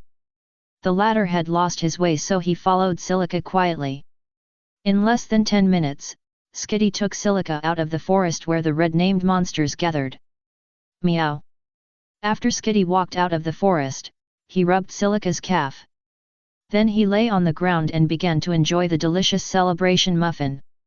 Silica looked at Skitty, who looked like her cat. Just as she was about to squat down and stroke Skitty's head, she heard some noises in the forest. She turned her head subconsciously and was stunned. Dense red-named monsters appeared in the forest, and she was sweating profusely. She had no idea when so many monsters had gathered around her. Why could it be? Silica followed the monster's sight and looked at the celebration muffins that Skitty was eating deliciously. She remembered that when she took out the item from the system just now, a strong fragrance suddenly emanated from her. Although these monsters did not have an olfactory system, from their current sight, it was indeed the item that attracted them, or perhaps it was the effect of the item. Thinking of Skitty's actions just now, she realized that Skitty might have noticed something and brought her out of the forest. Meow. At this time, Skitty had finished enjoying the delicious celebration muffins and rolled into a ball to rest on Silica's feet. Do you want more? But I don't have any left. Silica looked down and couldn't help but smile. Her cat Bina also liked this. Meow. Skitty wants to be your partner. Would you like to use the diamond contract? No. Silica was stunned at first, but soon came back to his senses. The Pokemon ball in the backpack automatically jumped out and gently hit Skitty's head. The little guy cried out and turned into a red light and entered the Pokemon ball. Task Skitty in the forest completed. Congratulations on getting experience 300, currency 300, Skitty's friendship. Bang! A yellow light flashed under Silica's feet, and she successfully upgraded to a higher level. Congratulations on getting the secondary profession trainer. You are the first player in the server to get trainer. Please choose from the following 3 options. 1. All server notification. 2. Anonymous all server notification. 3. No notification. I choose 3. Silica hesitated and chose the last option. Although as a girl, she really wanted to be famous and let more people know her, but the situation is different now. Who knows if there will be crazy guys who will attack her and Skitty out of envy. In this period when everyone is on the verge of collapse, she doesn't trust other people. In this regard, Kirito also behaves in the same way in the original work. He got the passive skill of dual blade flow, but never used it in front of others because he was worried about being envied by other players. He didn't use this skill until he was forced to face a life and death crisis. As the first trainer in the whole server, you have received the following rewards. Instant cake. Cake mixed with tree fruits can increase the basic speed points of one Pokemon by 5 points. Asterisk 1. Quick Claw, a light and sharp claw. When carried, it can sometimes act one step ahead of the opponent. Asterisk 1. Hyper Potion, spray type potion, which can restore 50% HP of one Pokemon. Asterisk 1. Meow. While Silica was still checking the 3 items, Skitty appeared at her legs again and lay directly on her feet. Silica looked down and could already see Skitty's Pokemon panel. Skitty, female. LV.3. Attributes, general. Skills, Fake Out, Tail Whip, Growl. Ability values, HP 90, MP 90, Attack 9, Defense 9, Special Attack 9, Special Defense 9, Speed 9. Trainer, Silica. Chapter 359 Uchiha Style Sword Art. July 3rd. On the 3rd day of the SAO public beta, not to mention how huge a sensation happened on Blue Planet, even in Incrad, many things happened. In just 3 days, most players have already recognized the reality and started to do tasks and kill monsters. Basically, everyone wants to finish the game and return to the real world. It is actually the same in the original book. The reason why there are so many casual players and people who play badly is that they no longer have the will and ambition. Especially after 2,000 people died in the first month, at least half of the players gave up on continuing to play the game and were ready to die in this game. There will definitely be such people now, but at least there are not many of them at the moment. Because most players have not witnessed the death of people around them. On the grassland around a small village on the edge of the first floor, A brown-haired girl with twin ponytails is beating a goat with her Pokemon partner. Skitty, you sing. Silica saw that the health of the wild monster on the opposite side was running low, and decided to output one more wave. Meow. Skitty didn't hesitate, and opened her mouth to release waves of visible purple sound waves into the goat's ears. The next moment, the goat lay on the ground, with the symbol of ZZZ emitting around its head. It had fallen into a state of sleep and would not wake up until 30 seconds or after being attacked. The Sing skill does not cause such a long duration of sleep state to all wild monsters, but it depends on the user's level and skill proficiency. Skitty's Sing proficiency is LV.2, and her own level has reached LV.5. Of course, she can cause a very good skill effect against a goat of only LV.2. Tackle. While Silica gave the command, she held the sword in her hand and released the skill of critical stab. The two attacks hit at the same time, and the goat died before it woke up. Congratulations on obtaining currency 18, experience 16. Congratulations, your level has reached LV.6. Great.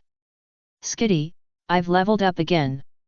Silica glanced at the system prompt, happily picked up Skitty and spun around happily. Meow. Skitty swung his tail and smiled happily. We should be the highest level players now, right? Silica opened her personal panel and 10 attribute points were added to strength, agility, and body in 532, and intelligence was not taken care of. She and Skitty have their own fighting styles in battle. Skitty mainly strengthens intelligence and agility, relying on control skills and speed to attract hatred and create opportunities for Silica to attack, so Silica must ensure that she can seize the opportunity and deal high damage in one blow. Meow. Skitty nodded confidently. Since becoming a trainer, Silica has been running towards the westernmost part of the map without stopping. There are the fewest towns here, and only a few small villages are still scattered.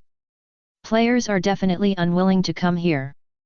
In this case, Silica and Skitty can seize more wild monster resources here while reducing the possibility of them being noticed by others. With Skitty's helping hand, Silica's level is also rising very quickly.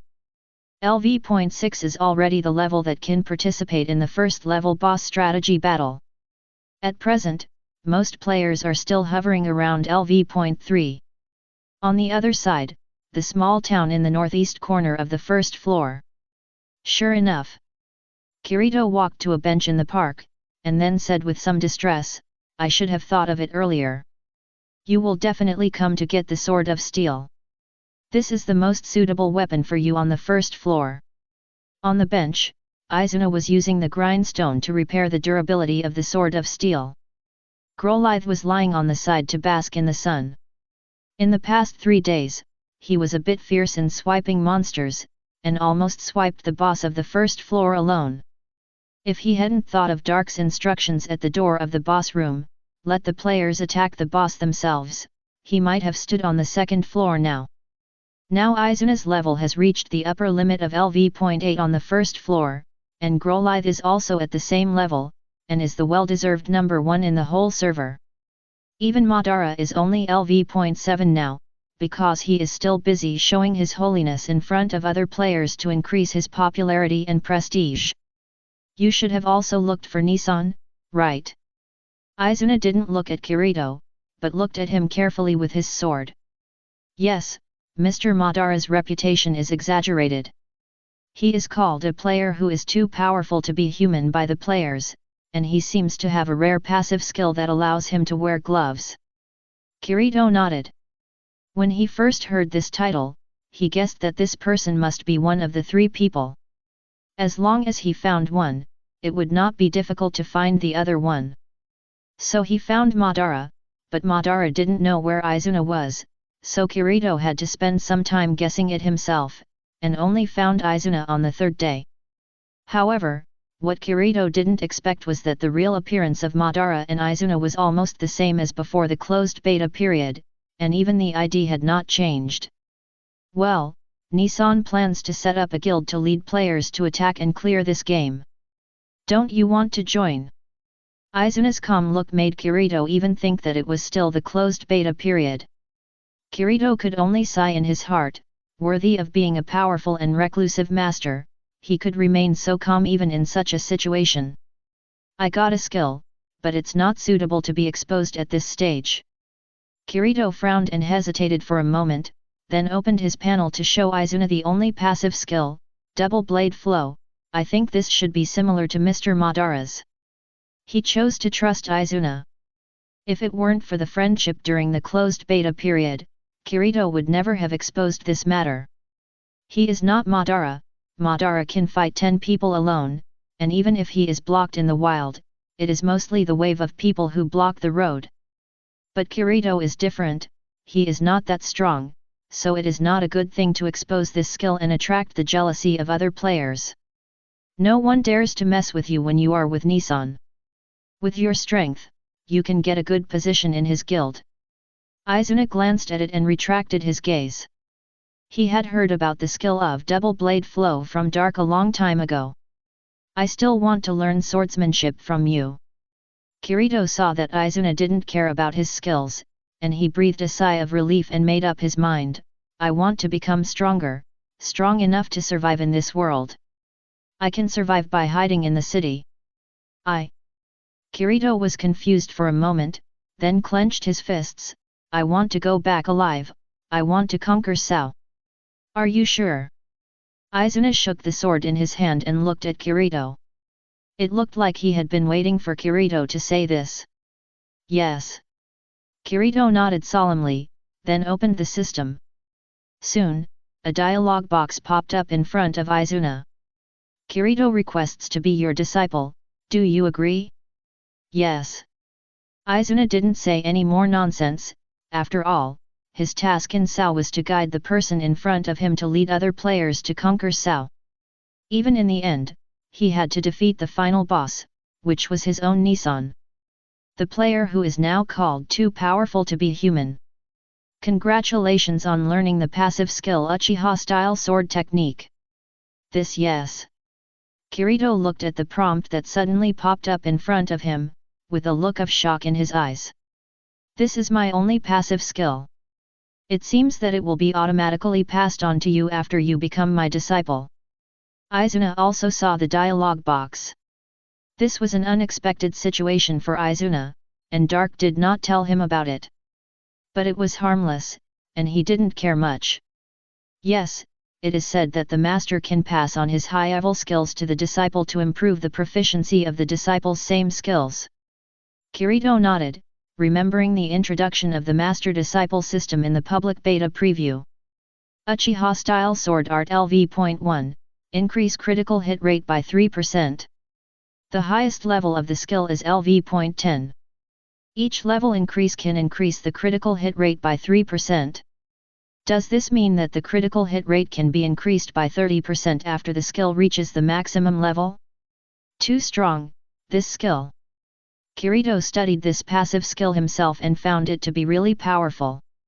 During the closed beta period, the last weapon he used was the Sword of the Paladin, which was also given to him by Izuna after he was eliminated. He got it by defeating the boss on the 40th floor. That weapon had been enhanced to plus 50 at that time, which is the highest enhancement level of a weapon.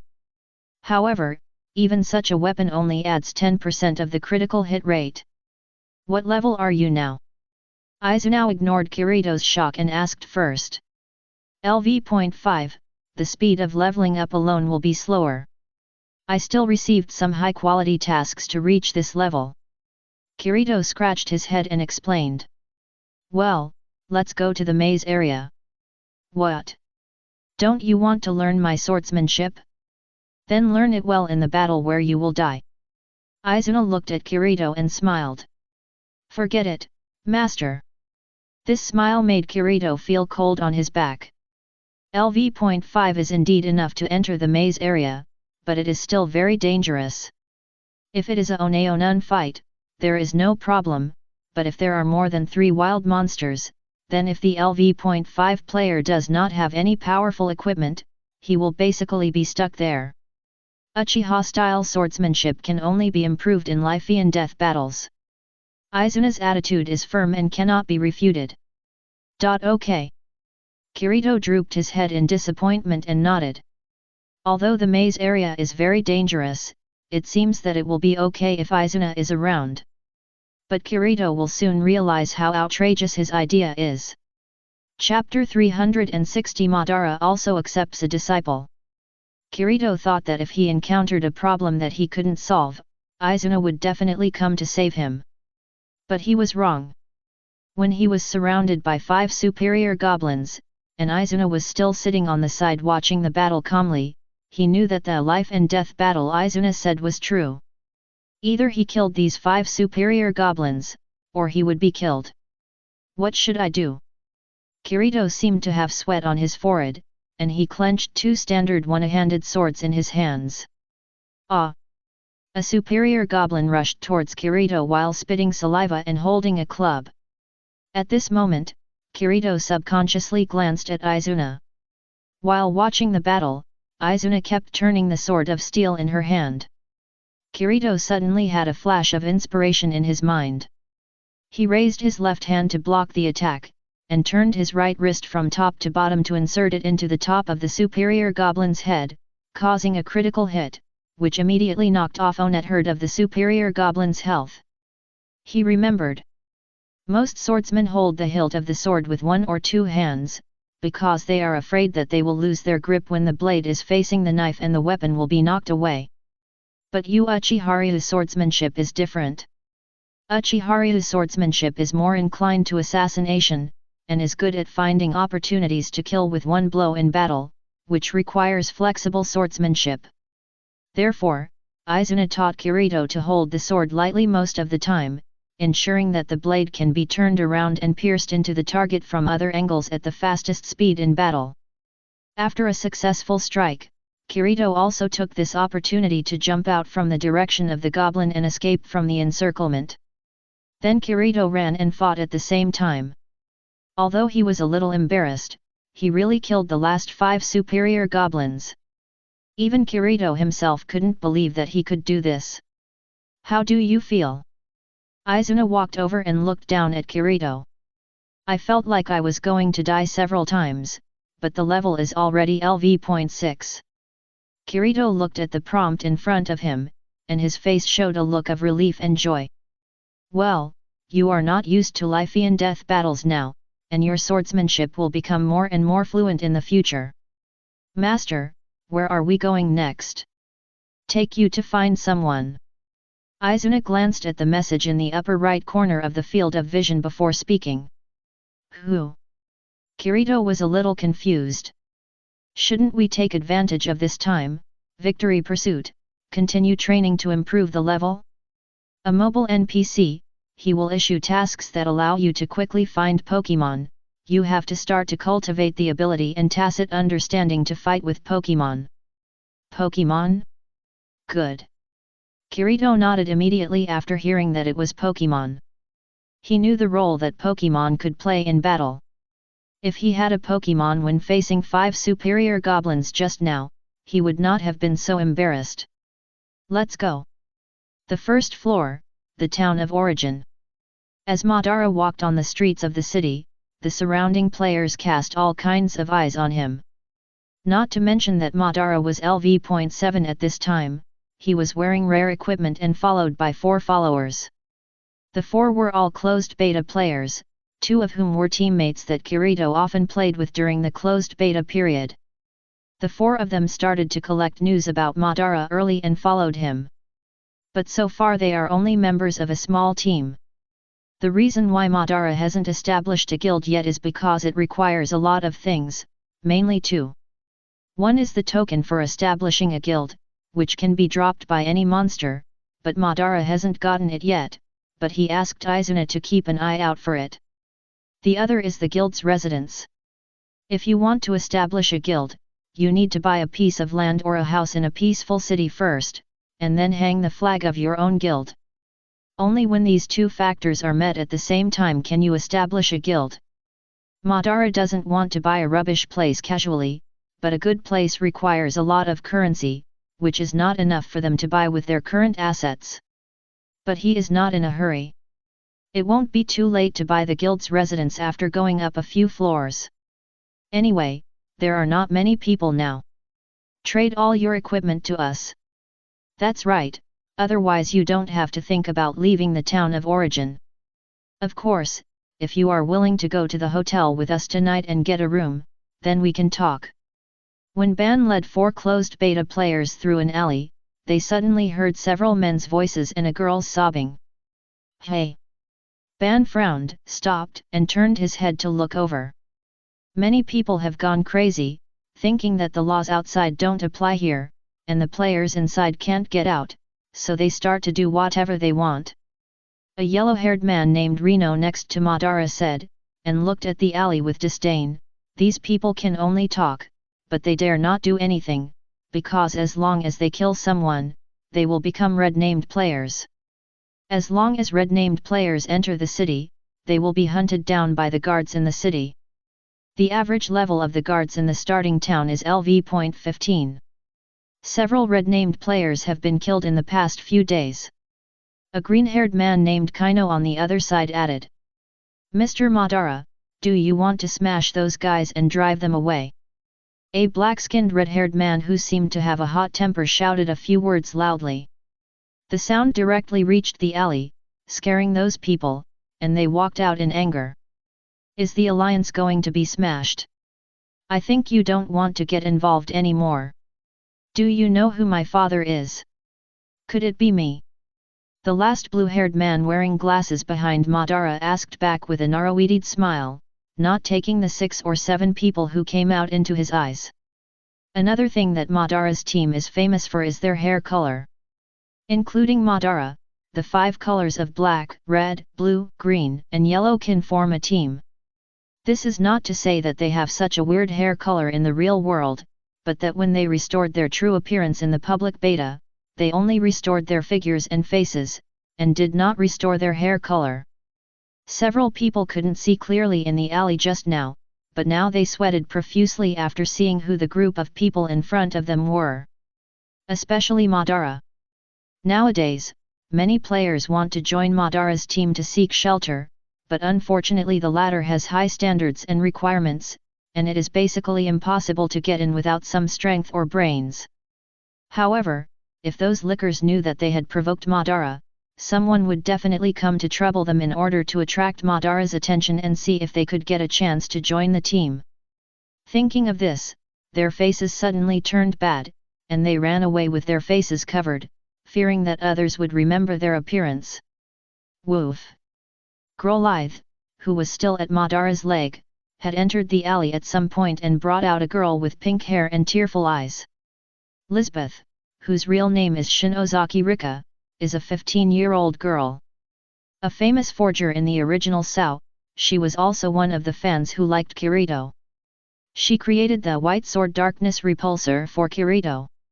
This sword was almost going to be Kirito's graduation weapon, but it was unfortunately shattered in the final battle with Kayaba Akihiko. Growlithe held Lisbeth's trouser leg in his mouth and led the girl to Madara. Madara just looked at Lisbeth quietly without saying a word. He was wondering what Growlithe was doing. Normally, he wouldn't do anything unnecessary. Thank you for your helping hand. Thank you for saving me.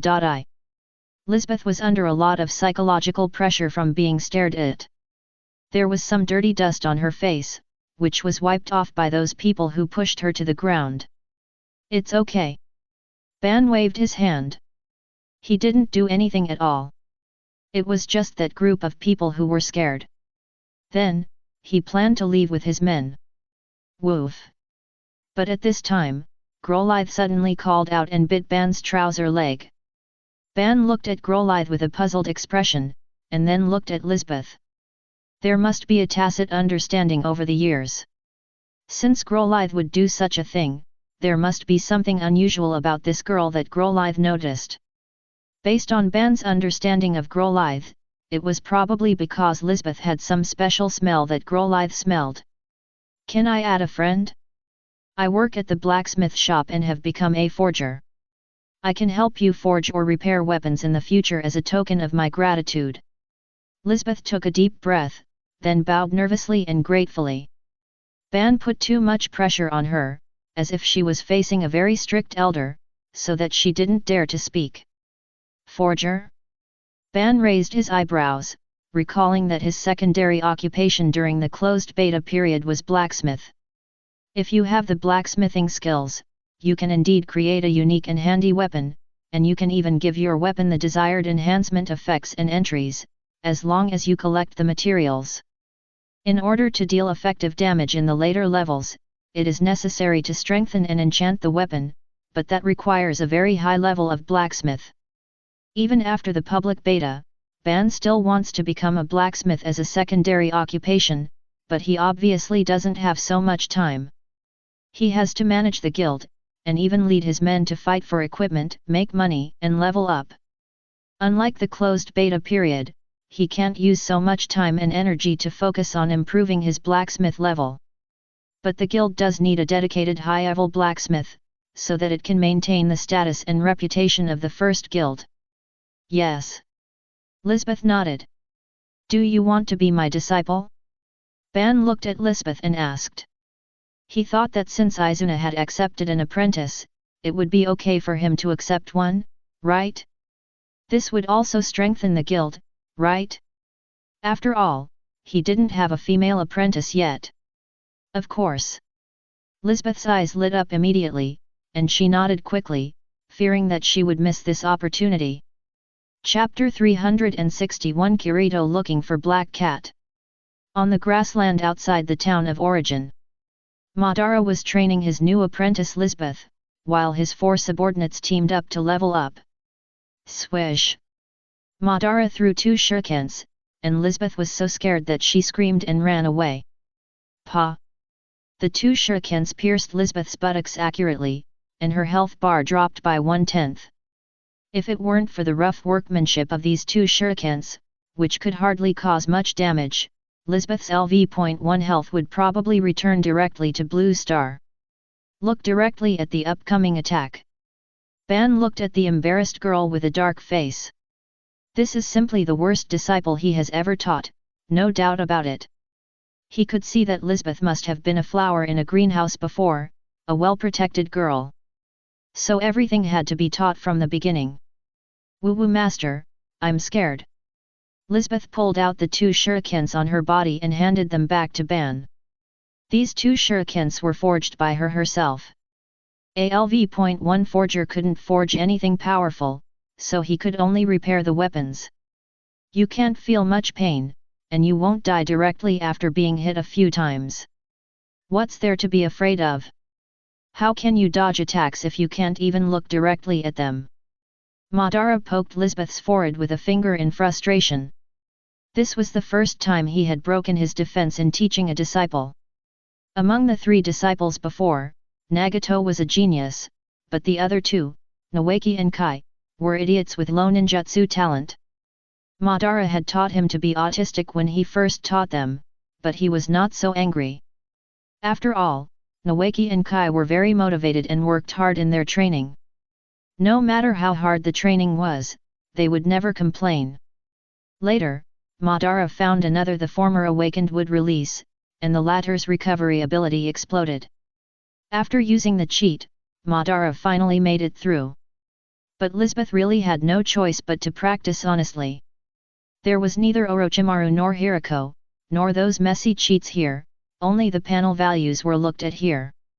As a master, the only cheat he could give Lisbeth was a passive skill fist flow, but this skill was very dependent on the user's personal strength and physical ability. However, Lisbeth couldn't even look at the incoming attack, let alone fight the monster in close combat. This skill was equivalent to being directly useless. Woo! Lisbeth didn't dare to refute, she squatted on the ground with her head in her arms and sobbed. Don't cry, keep practicing, or you won't have dinner tonight. Ban can be strict even when facing Groliath, let alone Lisbeth, he won't be soft-hearted. As a master, every time you are soft-hearted, the probability of your disciple dying in future battles will increase by 1 point. If you don't even understand this basic principle, then you shouldn't take on the responsibility of being a teacher from the beginning. Oh! Lisbeth wiped the tears from her face aggrievedly, and continued to stand there pitifully waiting for the upcoming attack. Ban also threw the shuriken in his hand again. That night. Woo! Lisbeth lay in the bed of the hotel and cried secretly. She didn't hate Madara at all, because without Madara, she couldn't even eat, couldn't stay in a hotel, and there would be a bunch of little hooligans bullying her.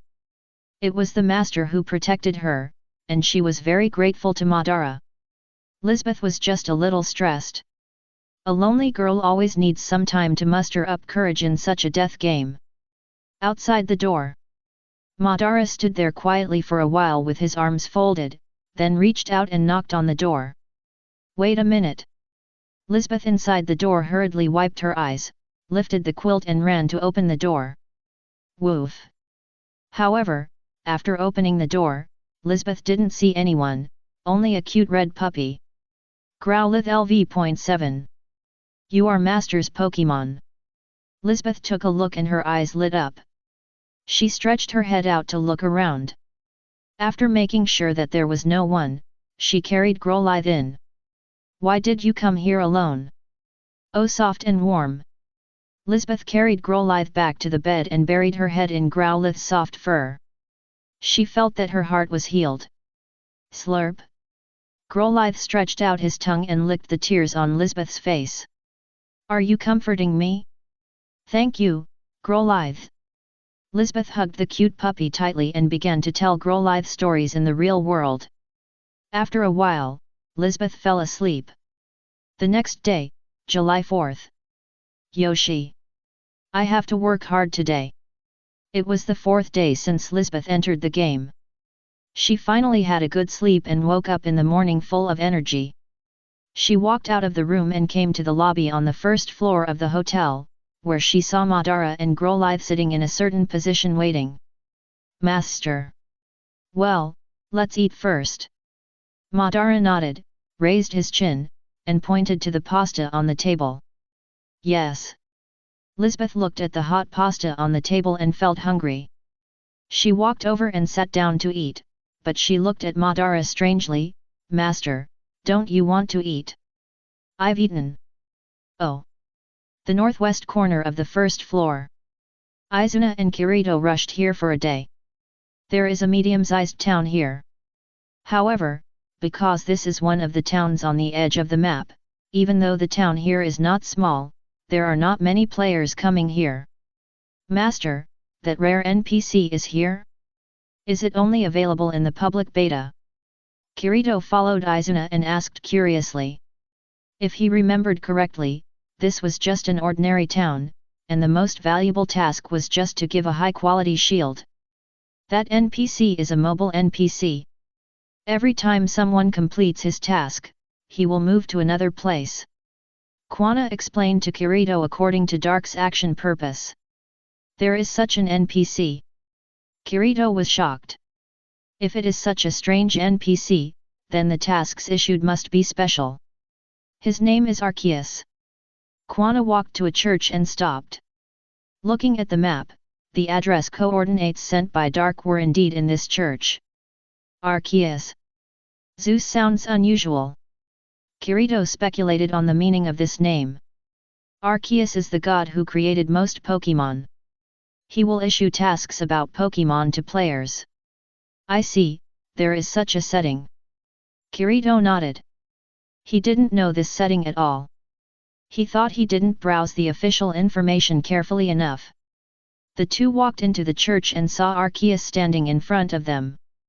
When he saw the appearance of this NPC, Kirito was sure that this NPC must be extraordinary. Is there anything I can help you with? Kirito made an interaction request with ease. Ah, brave adventurer, I just need a warrior to help me. Dark realized it later's reaction, and then showed a look of compassion for the world. Izuna, who was standing behind Kirito. Originally, there was an injured Pokemon Sneasel in this church, but it seems that because of my reckless intrusion, the child ran away in a panic. I saw that he was seriously injured at the time. It seems that he was stabbed by a porcupine in the wild. I am worried that the wound will be infected if it is not treated in time.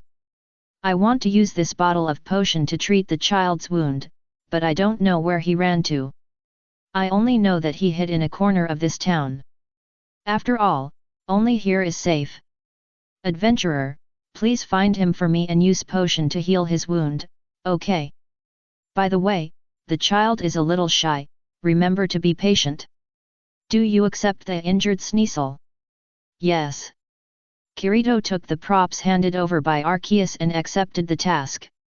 Injured Sneasel. Content: use potions to cure the injured Sneasel that is hiding. Rewards: currency 300, experience 300, Sneasel's recognition, obtained with probability. Client: Arceus. Have you received the mission? Then let's go. This mission can only be completed by Miyahaji Bosun. Otherwise, there will be no chance to obtain the reward with that probability. Izuna looked at Kirito and turned around, and gave him a small reminder at the right time. I see, I understand, then how should I find it? Kirito frowned and pinched his chin to think. It is quite difficult to find a small Pokémon whose appearance you don't even know in this medium-sized city, not to mention that there are some players here who might be eyeing the Pokémon named Sneasel. Sneasel is a black upright black cat with 3 feather-like red tails and a long red ear. I saw this Pokémon during the closed beta period. Izuna looked at Kirito and secretly told him what Sneasel looked like. I see, thank you master. This appearance is very conspicuous and I should be able to find it within today. Well, go ahead. I'll wait for you at the hotel next door. Okay. After Kirito and Izuna parted ways, Kirito went to a nearby small shop first and bought some fresh fish. He remembered that Izuna had told him just now that the Pokémon was a black cat, so it should eat fish. Although it was just his own guess, there was no harm in trying it out. Kirito placed a few fresh fish in some street corners and alleys, and then began to look for Sneasel everywhere. As long as the fresh fish disappeared somewhere, it meant that Sneasel was nearby. Chapter 362 High-Level Sneasel. Found it. When Kirito discovered that the fresh fish at the entrance of a small alley had disappeared, he knew that a Pokémon must have appeared. Even if it was not the Caterpie Pokémon Sneasel, it was basically another Pokémon. Because there were not many players in this remote town, and those who were there were basically busy doing tasks, and it was impossible for them to notice the fresh fish item dropped at the entrance of the alley. Even if they noticed it, the players would not waste more time to take a special look. After all, fresh fish is useless to players. When Kirito walked into the depths of the alley, he naturally heard a strange sound coming from the innermost part. That sound was like a sword cutting a fish in half. Sneasel. The alley was very dark, and Kirito could only see a rough appearance. However, he could see the green name Sneasel on the creature's head, so he also determined the target. No. Sneasel also noticed Kirito at this time, turned around and looked at him curiously, without any fear in his eyes. Pokémon are very smart. Sneasel realized that those players did not dare to attack their Pokémon in the city, so he kept wandering in the town waiting for his wounds to heal. If he had met them in the grassland or the wild, he would not let a group of humans get so close to him. Kirito did not speak, took out the potion and walked straight towards Sneasel. He thought there was no need to communicate with Sneasel, and he could just go over and use the props. No matter how spiritual Izuna's Growlithe was, he always regarded them as a group of data with high AI. Swoosh. HP 5. Kirito's eyes were confused for a moment. He looked down at the fish head that was thrown over, and then looked up at Sneasel blankly. At this time, Sneasel had already stood up and was pulling the fish's tail and sucking the fish bones. He glanced at Kirito. Kirito wasn't, but not angry. What puzzled him was that the monsters in this game had been anthropomorphized to this extent. It seems that this task is not as simple as I thought. Do I have to find a way to get close to Sneasel? Kirito lowered his head and murmured, frowning and thinking about a way. Soon he had an idea, and took out another fresh fish from his backpack, then grabbed it and threw it at Sneasel. Verb.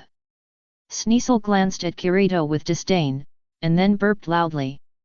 However, his eyes were no longer as distant as before, because Kirito's action made him realize that the fish he had just eaten was put there by the human in front of him. The principle of a man who eats a man's mouth is short, and a man who takes a man's hand is short also exists in the Pokemon world. This. Kirito was confused at this moment, and felt that no matter what he did, he could not attract Sneasel. He opened his backpack to check if there were any other items he could use. He found that there was basically nothing in his backpack at this stage. If there were any, they were basically all recovery items for players. I found it. Suddenly, Kirito's eyes lit up when he saw something. He took out a furry spinner rack from the system backpack. The name of this item was Growlithe's Toy Spinner Rack. Kirito is now a disciple of Izuna, and occasionally has to take on the task of playing with Growlithe, so some of Growlithe's toys are placed in Kirito's backpack. Just when Kirito was still unsure whether the spinner rack in his hand was useful, a black shadow suddenly flashed in front of his eyes and snatched the spinner rack away. Kirito. So fast. Kirito looked at Sneasel, who suddenly appeared beside his legs, with uncontrollable surprise in his eyes. Just now, he was just distracted and couldn't keep up with Sneasel's movements for a while. This made him sure that the level of the Sneasel in front of him was definitely not low, and the points of the upgrade were probably all used to increase the speed. Most of the other attributes were just basic values that increased with the level. New meow. Sneasel was like a normal kitten, holding spinner rack and rolling on the ground.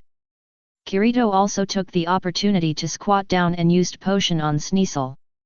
He didn't know where Sneasel was injured, and he couldn't see it in such a dark alley, but fortunately, this item only needed to be used on the target, and it didn't have to be sprayed on the injured area. Woo! Sneasel, who was sprayed with potion, made a comfortable sound and soon realized that his body had recovered. He raised his head and looked at Kirito, just in time to see that the latter was still holding an empty bottle of potion in his hand, and then stood up. The mission is not shown as completed. What does this mean? Did the item fail to be used? Or is this Sneasel not the one in the mission? Kirito's face showed confusion. He didn't know what to do in the current situation. Should he go back to the church and find the NPC again to ask for another item? No. Just when Kirito was still in a daze, Sneasel poked him and brought him back to his senses. What's wrong? Kirito looked at Sneasel's spiritual eyes in front of him and asked subconsciously.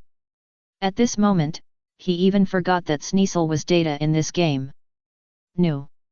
Sneasel waved his hand and walked out of the alley, motioning Kirito to follow him. Kirito looked at Sneasel outside the alley, and then he saw Sneasel's full appearance. It was exactly the same as Izuna described, and the two sharp claws revealed repeated cold light. Sneasel took Kirito all the way to the grassland in the wild. During the period, some players curiously asked Kirito if this was his Pokemon. Kirito just grinned and didn't say anything. Sneasel challenges you to a 1v1 duel. What? Pokemon can challenge players to a duel? Kirito was completely shocked. He was not surprised that Pokemon could participate in the duel, but was surprised that this duel was initiated by a Pokemon.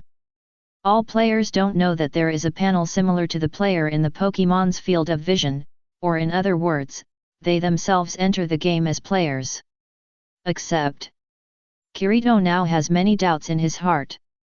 Why can Pokemon take the initiative to challenge? Is this a special mechanism in the game? Why did Sneasel challenge him to a duel? Logically, he should have brushed up some favorability just now. However, despite his doubts, he did not refuse the duel application.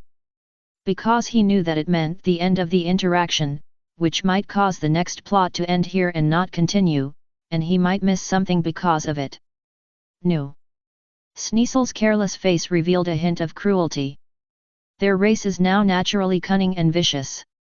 Although this race is better at team hunting in the dark, hunting and fighting together, but their individual combat capabilities are not weak. He first pretended to be clumsy and ran towards Kirito, raising his claws to launch an obvious attack. Hey! Although Kirito felt something was wrong, he still defended according to inertia. To put it bluntly, he still didn't regard Sneasel as an intelligent creature with individual consciousness. And this also made Kirito suffer a loss in this first attack.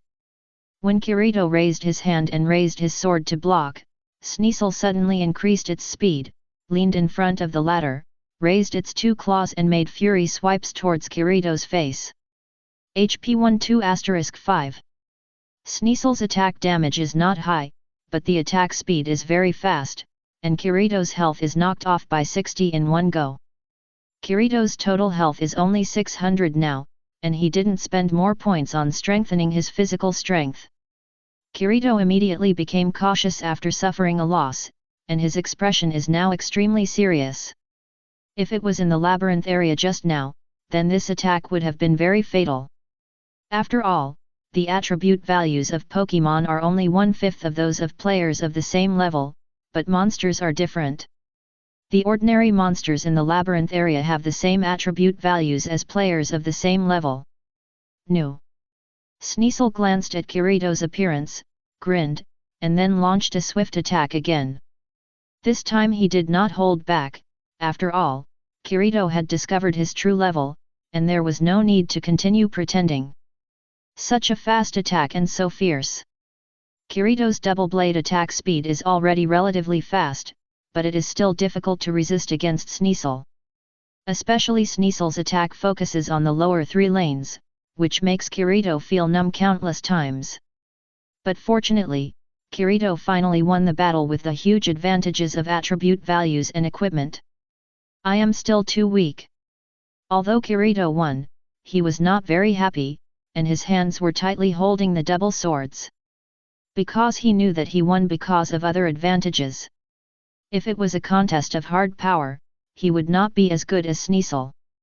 Kirito thought that since there was such a powerful Pokémon as Sneasel in the game, there would definitely be equally powerful monsters. When there was no attribute value advantage, what would he use to fight? Congratulations on completing the injured Sneasel. Congratulations on getting currency 300, experience 300, Sneasel's recognition. Sneasel's recognition, your success rate of using diamond contract on this Sneasel is 100%. This is. Kirito's eyes lit up, and he looked at the dialogue box that popped up in front of him, and his depression just now was swept away. He had personally verified the power of Sneasel. If he could have a Sneasel as a Pokémon, then the speed of his leveling up would definitely increase significantly. The most important thing is that Sneasel's fighting style is very similar to his, both of them are dual blade flow that relies on attack speed and critical hits, and Sneasel's fighting style is also somewhat similar to the Uchiha style sword technique taught by Izuna. From this point of view, he and Sneasel are indeed very compatible. Kirito did not hesitate at all, and directly opened the system backpack to use diamond contract on Sneasel. The next moment, Sneasel was captured by the Pokémon ball that suddenly jumped out, and the red light of the Pokémon ball flashed twice symbolically and then went silent. Congratulations on getting the secondary job trainer. Congratulations on getting the Pokémon Sneasel. Sneasel, male. LV.7. Attributes, Evil, Ice. Skills, Grab, Glare, Taunt. Ability values, HP 100, MP 100, Attack 20, Defense 10, Special Attack 10, Special Defense 10, Speed 50. Trainer, Kirito. Chapter 363 Asuna is frightened. July 7th, the 7th day of the closed beta. In 7 days, more than 200 people died among 50,000 players. Among them, 20 to 30 committed suicide, 70 to 80 died at the hands of wild monsters or guards, and the rest were killed indirectly or directly by other players. The entire first level mission has been cleared by the players, and the monsters in most places have been emptied. Most players have nothing to do today, waiting for the wild monsters to refresh at midnight. From this day on, the only way for players to level up is to kill monsters. However, there are many other things to do besides leveling up, such as improving the proficiency level of one's secondary profession, and there are still many people who focus on this path. Many people are unwilling to face those monsters and put their lives in danger, but they are afraid that they will not be able to survive if they cannot make money, so they specialize in honing a secondary profession to find a way to make money. In the forest near the starting town of the first level, a man wearing a grey-black hooded cloak. The player walked in the forest holding a piece of paper. Because the monsters in this forest have basically been cleared by the players, she did not seem to be cautious. Instead, she looked around the surrounding bushes, as if looking for something. Nectar of the forest bee. I remember that there were forest bees in this area before. Asuna murmured as she looked at the recipe in her hand. Her secondary profession is cook, but she does not plan to use this to make money. It is just her hobby. In the real world, she also likes to cook and improve her meals. At this time, she is looking for a material for honey bread. Asuna has already asked other players that nectar of the forest bee is not a dropped item of the forest bee, but a collectible material hidden in the forest bee's nest, which needs to be found and collected by yourself. If this item is sold to an NPC, it can be sold for 50 currency, which is already a high price on this first level. Therefore, it is still difficult to find this item now. It has basically been searched by other collectors. It may be easier to find it after the monsters refresh tomorrow. But there will definitely be a large number of players gathering in this forest tomorrow. She doesn't want to be noticed by other players or see her real face. What should I do if there is no honey? Asuna stood there and scratched her head through her hood in distress. She took out a little bit of forest bee honey from the system backpack. This was purchased from other players. There was only this little bit, which did not meet the production requirements. It didn't really matter to her whether to make honey bread or not. It was just that Asuna's obsessive-compulsive disorder was at work. She just wanted to taste what this thing tasted like. And there was no food that could be made by the chef sub-profession on the first floor. Honey bread was already the most delicious one among them. Ah! Asuna sighed, looked at the crystal-clear ember honey in her hand, shrugged her nose, and smelled a sweet fragrance. She had given up on searching today and planned to come back in 2 days or buy from other players. Swish! Crack! Suddenly, there was a sound of leaves rustling above Asuna's head, and even the sound of branches breaking behind her. Hey! Asuna frowned and looked up. She had a bad feeling. She saw a huge dark blue creature smashing down from above. It's over. Asuna's eyes widened and she was sweating all over. The sudden change made her mind blank and her body stiffened to the point where she could not move. Bang!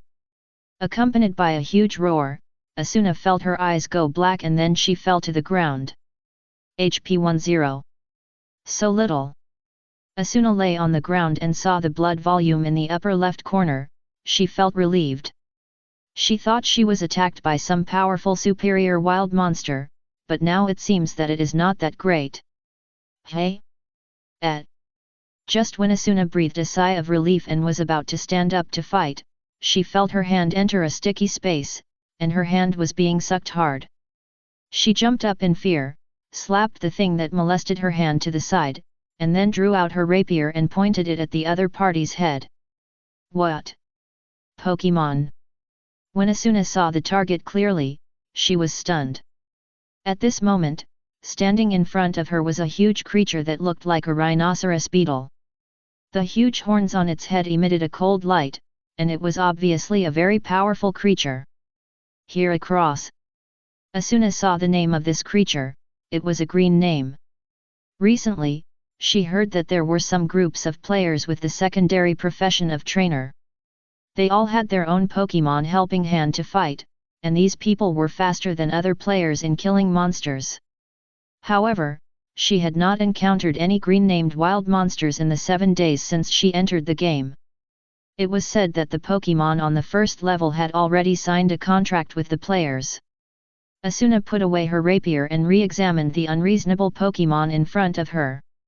At this time, Heracross was slapped in the face, and was standing there with his hands holding his face in grievance, not daring to move at all, but he wanted to eat the honey in Asuna's hand so much, so he could only look at Asuna with pitiful eyes.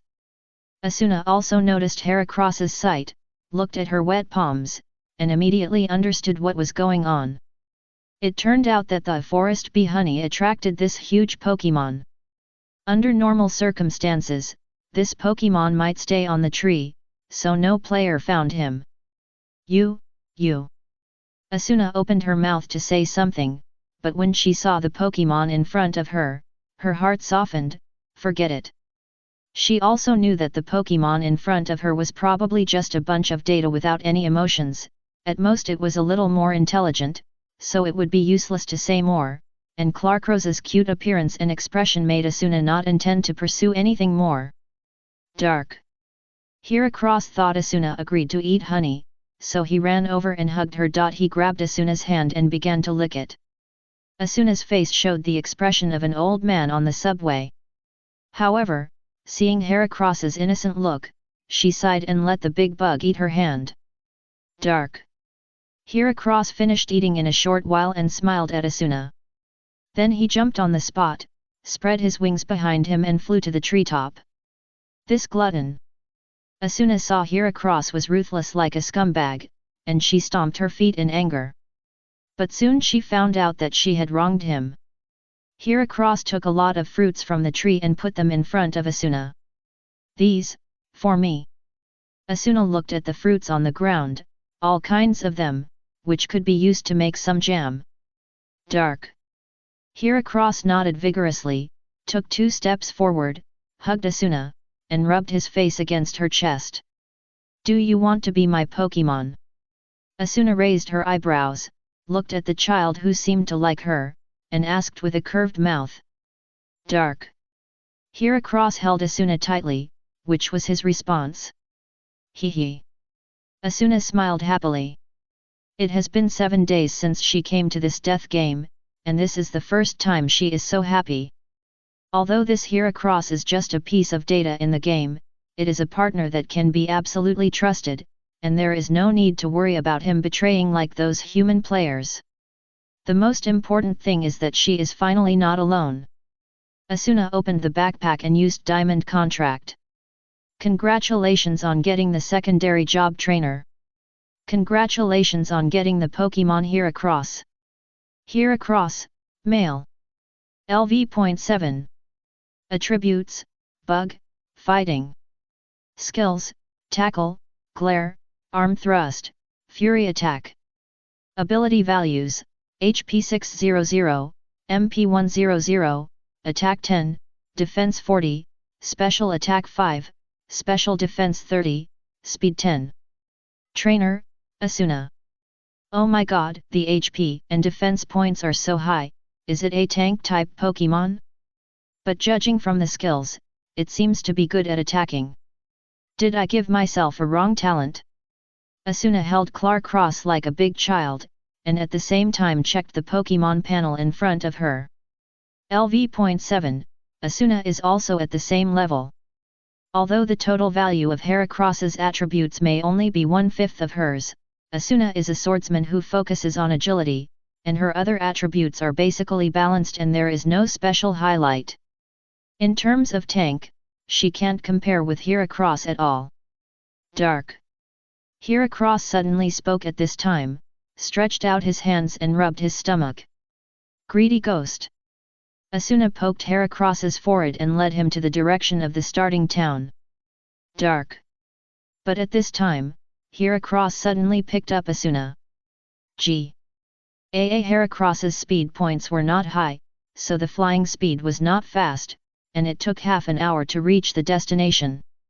When Asuna landed, she knelt on the ground limply. No matter how hard Heracross tried, Asuna could not stand up. At the same time, on the night of the 7th day, Madara took the lead in announcing something in the city. The day after tomorrow, we will attack the first floor boss. Players who are willing to participate and have reached LV.6 or above should go to the North Arena at 9 o'clock in the morning. Chapter 364 Boss Attack Battle. July 9th. The day when the players decided to attack the boss room. Before, there were players who formed their own teams to be the hero or the brave man, but after one or two teams died, no one went anymore. Before, a closed beta player had issued a free information booklet, which recorded some information that allowed the public beta players to quickly understand SAO.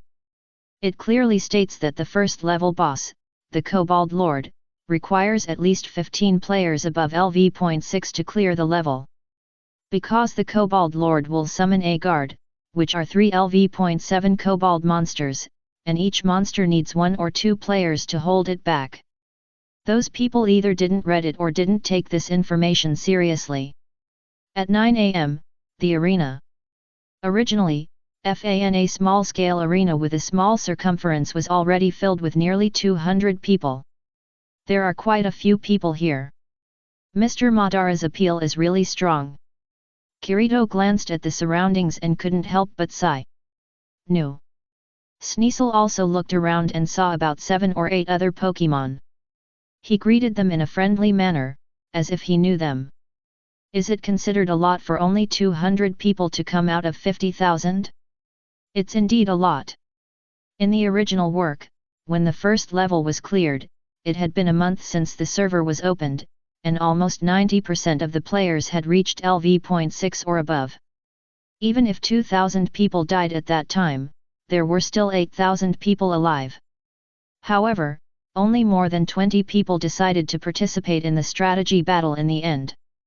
The vast majority of the remaining people were unwilling to face the possible death. And now, only a week has passed since the server was opened. Among the 50,000 people, there may be only 1,000 people whose level has reached LV.6 or above, and those who are not LV.6 cannot enter this arena. More than 200 people came out of 1,000. And the news about Madara was spread from the town of origin only the day before yesterday. There may be some players in other towns who don't know about it. Even if they know, they may not be able to rush back in time. Therefore, more than 200 people are already a very large number. And at least 1/3 of these 200 people don't care whether they break through to the upper level or not. They don't even have the hope of completing the game. They came here just because of Madara. This is also due to Madara's arrangements in the past few days. After Madara brought his 4 subordinates to LV.8, which is the upper limit of the first level at this stage, he asked the 4 to help other players with potential in the middle level to kill monsters and increase their levels. At the same time, some of the practice works forged by Lisbeth will be sold to those low-level players at cost price. In addition, Madara himself has a strong reputation. So this time, most of the people who came to the scene to help Madara break through the first level to give him face. However, Izuna did not come here. Because he knew very well that there was no need for that. Even if he and Madara did not play, the other players would be able to easily break through the first level of the Kobold Lord this time. Although Izuna knew that these bosses had been strengthened by Kayaba Akihiko, so what? Even if they were strengthened again, could they still beat 200 players? Standing in the center of the arena, Madara looked at the time and felt that it was almost time, and no one else would come, so he looked at the green-haired man next to him. The green-haired man was a special talent in Madara's team. In the real world, this person was a human resources manager for a media company. His fighting ability was average, but he won because of his strong psychological quality and good management skills, so he was pulled into the team by Madara for future helping hand management of the guild. Thank you all for coming to the arena to discuss this battle. With your help, the boss on this floor will not be our opponent at all. Similarly, this gathering of everyone also gives me hope of returning to the real world and the glory of being human.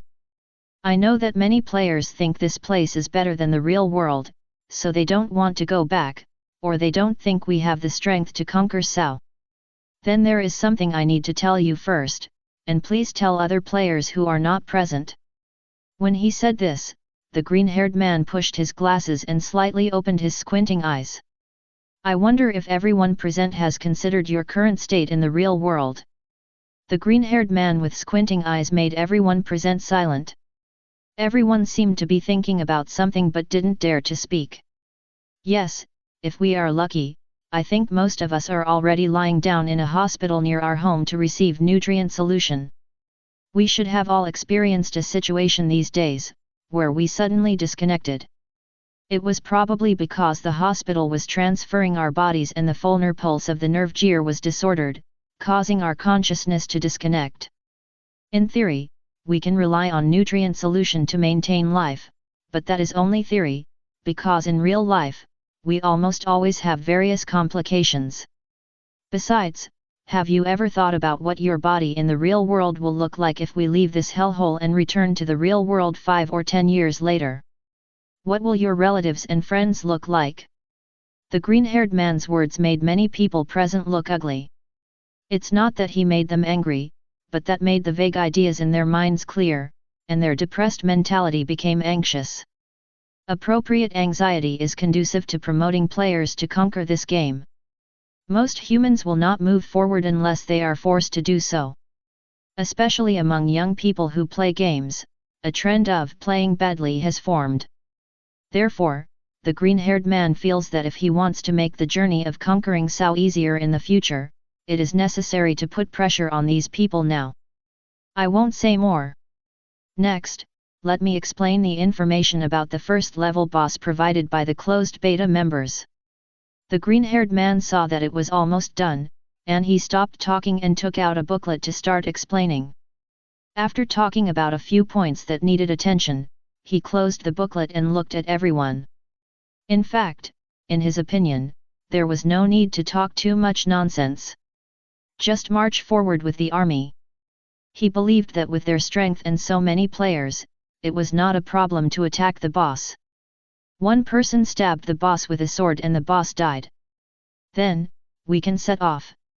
A quarter of an hour later, everyone came to the boss room in the maze area. Ban stood at the front and kicked open the heavy iron door. Beside him was Lisbeth, who looked a little nervous. The magnificent palace hall appeared in front of everyone. On the throne at the innermost part, there was a huge figure whose face could not be seen clearly. "Let's go. Get rid of him in 3 minutes. The 4 of you will be in charge of the guards." Ban walked straight in with the mighty team. Because he had seen it once during the closed beta period, he was not curious about what the boss of this floor looked like. "Yes. X4. Red, blue, yellow, and green responded in unison. Roar. When Madara and his group walked to the center of the hall, they were within the range of the boss station. The figure on the throne jumped up and directly jumped in front of more than 200 people, roaring with his mouth open. At the same time, 4 small dog-headed guards were born under his feet. Kobold Lord LV.10. The huge body of 4 or 5 meters tall is still quite intimidating. He holds a long two-handed battle axe in his hand and a beheading sword on his back. "Launch the first round of attack," Madara said calmly, and then rushed up first.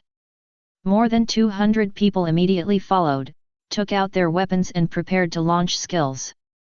Even Lisbeth felt no fear at this moment. The fear comes from insufficient firepower.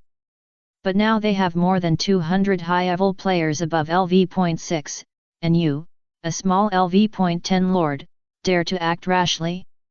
Madara's speed is faster than most people, and he is also the first to rush to the front of the boss.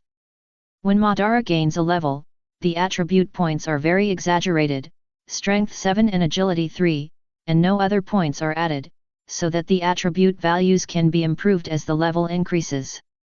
Among all the players, only Izuna dares to make similar point additions.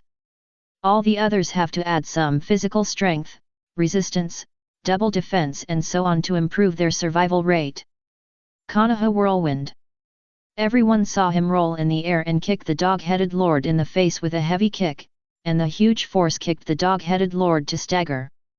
The eyes of the players who were closer to the back lit up, and they also took the opportunity to rush up and use skills to knock down as much blood as possible from the boss. Just when everyone thought everything was going well, something unexpected happened. The Kobold Lord, whose body was already unbalanced and could not even stand steadily, suddenly swung his arms and swept the surrounding players with an axe. All trainers, let your Pokémon activate control skills. Madara reacted the fastest. When he saw the Kobold Lord's wrist turn, he knew that the other party was going to attack. Sneasel, taunt. When Madara started to speak, Kirito also noticed the boss's movements and quickly asked his partner to activate skills. No. Sneasel ran to the Kobold Lord, patted his butt, and made a face. The boss's hatred value immediately transferred to Sneasel, and the battle axe that was originally prepared to sweep turned to chop towards Sneasel. Here across, arm thrust. Asuna went around the boss from the side, letting Heracross activate skills while the rapier in her hand quickly stabbed towards the boss's waist. Dark. Before the battle axe in the boss's hand fell, a huge rhinoceros beetle beside his leg suddenly stretched out his hands and pushed his calf. This time, the Kobold Lord could not stand up at all and fell to the side, falling heavily to the ground. The players rushed forward when they saw the opportunity, calling out all kinds of skills, and the other Pokémon were also ready to release skills to suppress the boss to stand up. Soon, the boss's health was reduced to 10%. Chapter 365 Famous Trainers. Everyone pay attention. The boss has entered the furious phase. Even if the green-haired man was dealing with the superior monster, he always paid attention to the boss's health. Everyone get down. At the same time, Madara noticed that the Kobold Lord had thrown away the battle axe in his hand and pulled out the beheading sword behind him. At this time, the boss had entered the golden dominant state and stood up forcefully. The control skills of those Pokémon had no effect. Most of the more than 200 people immediately lay on the ground after hearing Madara's voice. Although they didn't know why, but he still believed in Madara's words. However, a dozen people jumped into the air just when Madara opened his mouth. Even if they noticed something was wrong, it was too late. Because the boss had already swung the beheading sword to sweep around, forming a huge range of sword-slashing skills. Bellsprout, use Vine Whip. At the critical moment, a player below let his Pokémon use a skill, and dark green vines flew out and forcibly pulled the two players to the ground. But the other dozen people were not so lucky, and they were directly hit by the boss's sweep. Red knife marks suddenly appeared on the waists of more than a dozen people, and their health dropped sharply. There were also 2 or 3 unfortunate people who were hit by critical hits and their health bars were emptied on the spot and turned into fragments and disappeared. Closed beta players. Madara glanced at the dozen people and knew their identities at once. Because during the closed beta period, when the first level boss, the Kobold Lord, entered a violent state, he would draw out the scimitar behind him and smash the ground hard, causing all players to fall. Only by jumping up could this move be avoided. But now during the closed beta period, the boss's actions are obviously different from those during the closed beta. Ban had anticipated this since he saw the weapon behind the Kobold Lord change, but he didn't know what it would become. The dozen people suffered the loss of knowing the information. But fortunately, the level of the closed beta players is higher than that of ordinary players, and the quality of their equipment is also better, so the boss's attack did not directly kill all the dozen people.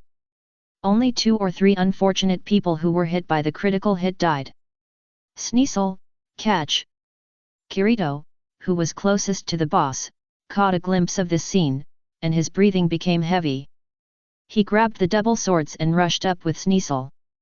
The man and the cat waved their hands as if they were about to wipe out Ember, and frantically seized the boss's stiff moment to attack. Heracross, Fury Attack. Asuna on the other side also attacked with Heracross at the same time. Asuna held the rapier in one hand, and every time she stabbed, the rapier would flash with white skill light. She is a player who mainly adds intelligence, increases mana, skill additional damage, shorten skill CD, etc., and agility, movement speed, attack speed, critical hit rate, etc., and mainly relies on skills to deal damage. Heracross and Asuna's movements are very similar, using their horns to attack the boss again and again. Lisbeth, go! Ban didn't take action, but pushed the apprentice beside him over. Ah! Lisbeth was confused, and subconsciously greeted with a turtle punch. Just such a stiff time, the remaining 10% of the boss's health bar was quickly emptied by them, and finally turned into countless fragments and disappeared in midair. The entire boss battle from beginning to end took no more than 3 minutes to end. A dialogue box for rewards appeared in front of all players. The rewards of a first-level boss were distributed to more than 200 players, which was almost the same as killing an ordinary LV.1 monster, but most people didn't care. Everyone cheered and was very excited, which meant that they had taken the first step back home. As for the 2 or 3 sacrificed people, not many people noticed them, and those who noticed didn't want to ruin the atmosphere at the moment, so everyone ignored them intentionally or unintentionally.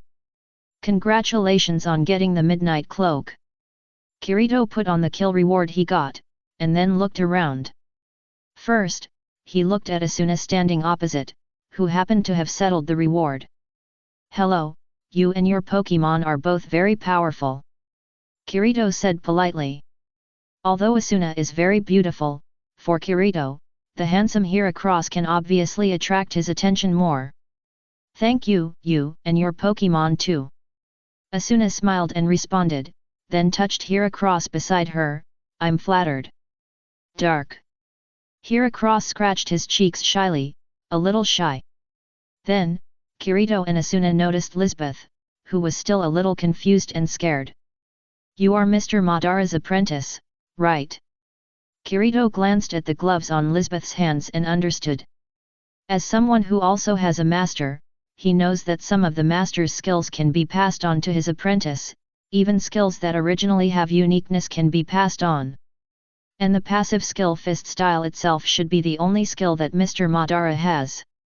Since the pink-haired girl in front of him also has this skill, it must have come from Mr. Madara. After making this guess, Kirito looked at Lisbeth a few more times. However, Kirito did not find any shiny points in Lisbeth. She was just an ordinary girl, whose psychological quality might not be as strong as that of ordinary players. To be frank, such a person should not be worth cultivating. Especially in this game where people can die, cultivating such a player can be said to be a waste of resources. Moreover, Kirito's eyes returned to Asuna standing in front of him. He thought that Mr. Madara should take this bold and careful girl as his apprentice, or take some male apprentices. He noticed that in the previous battle, Asuna and Heracross's cooperation was perfect, which was not something that a new player in the public beta could perform. Yes. Lisbeth came back to her senses and lowered her head in shame, not wanting to admit it. She felt that she had embarrassed her master. After all, the master was so powerful and admired by so many people, but she didn't even have the courage to face the boss. Excuse me, can I ask? Your fighting style seems to be different from most people. Asuna couldn't help but stand up and ask at this time.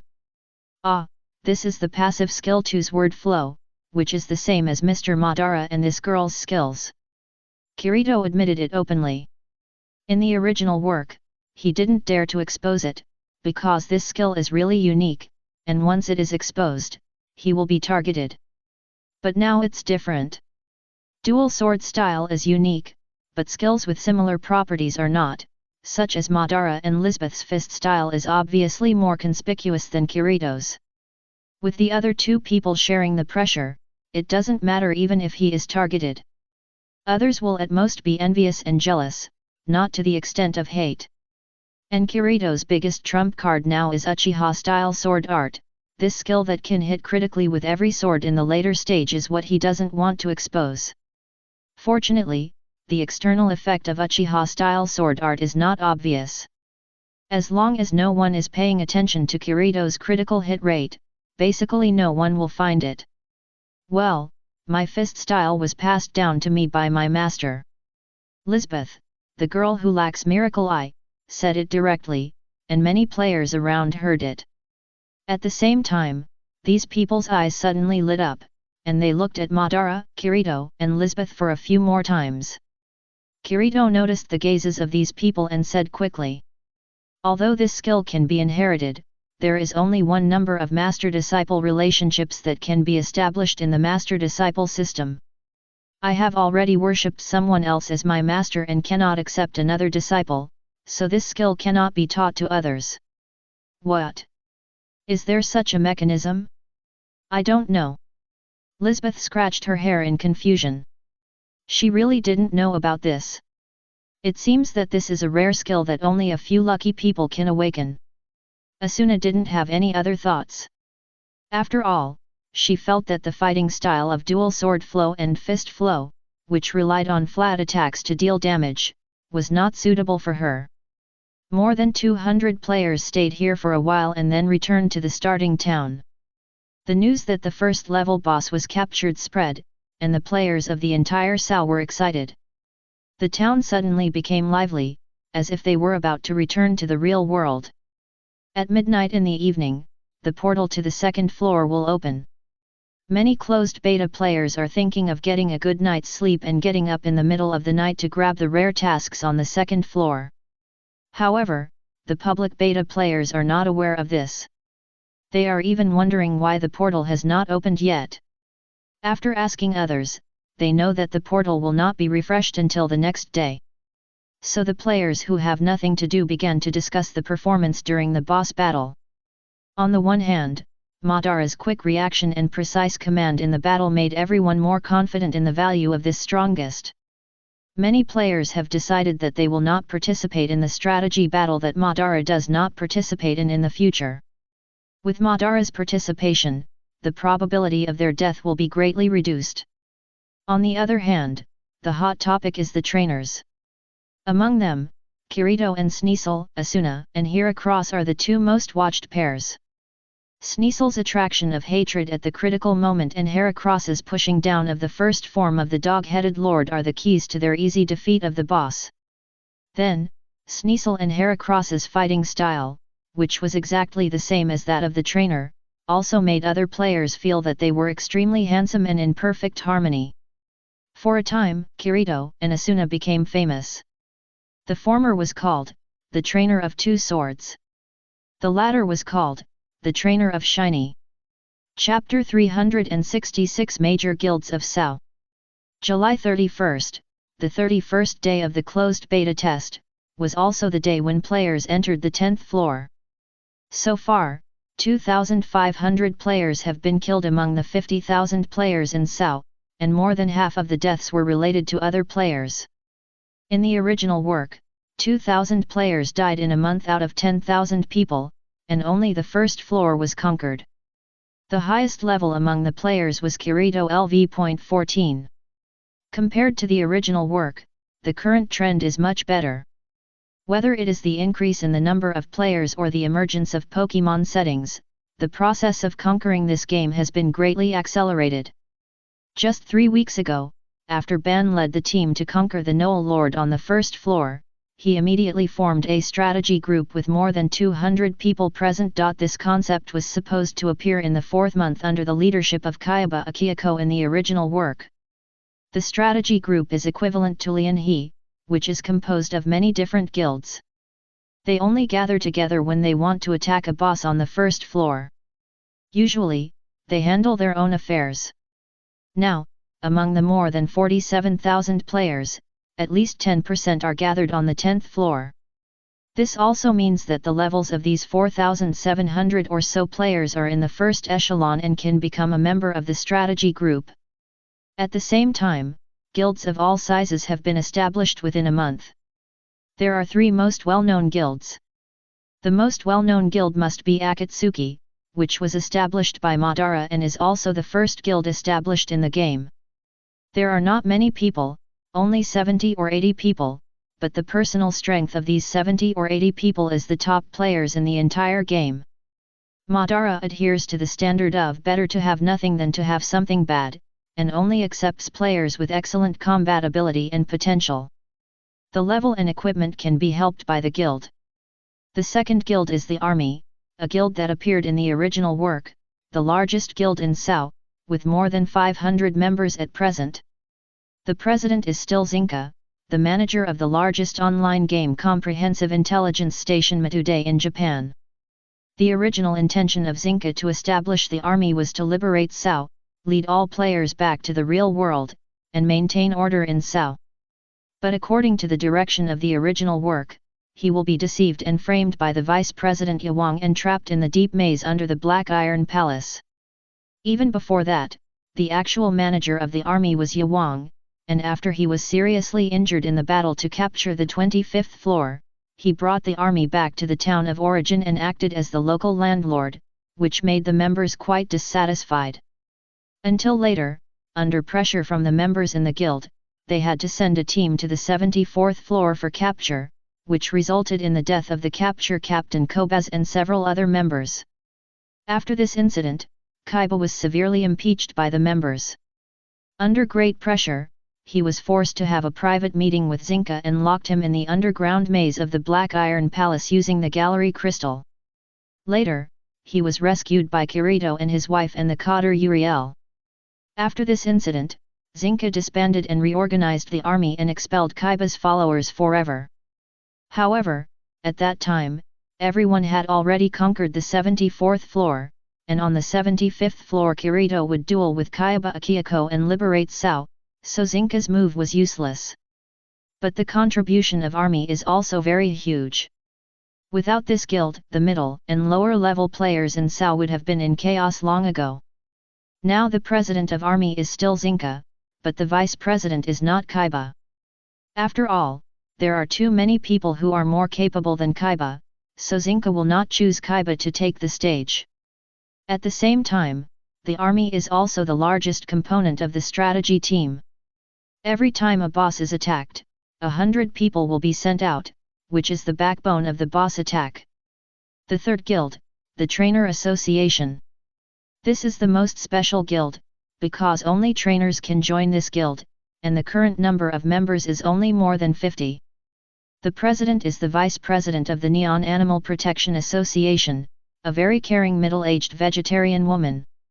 Her Pokemon is Bellsprout, and she once saved 2 closed beta players on the first floor. There are 2 vice presidents, namely Cat Master Celia and Shiny Trainer Asuna.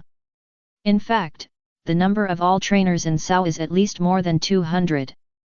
However, places like Akatsuki and Army will definitely attract more capable people, and it is also possible that players in other guilds have become trainers, so not all trainers will join the Trainer Association.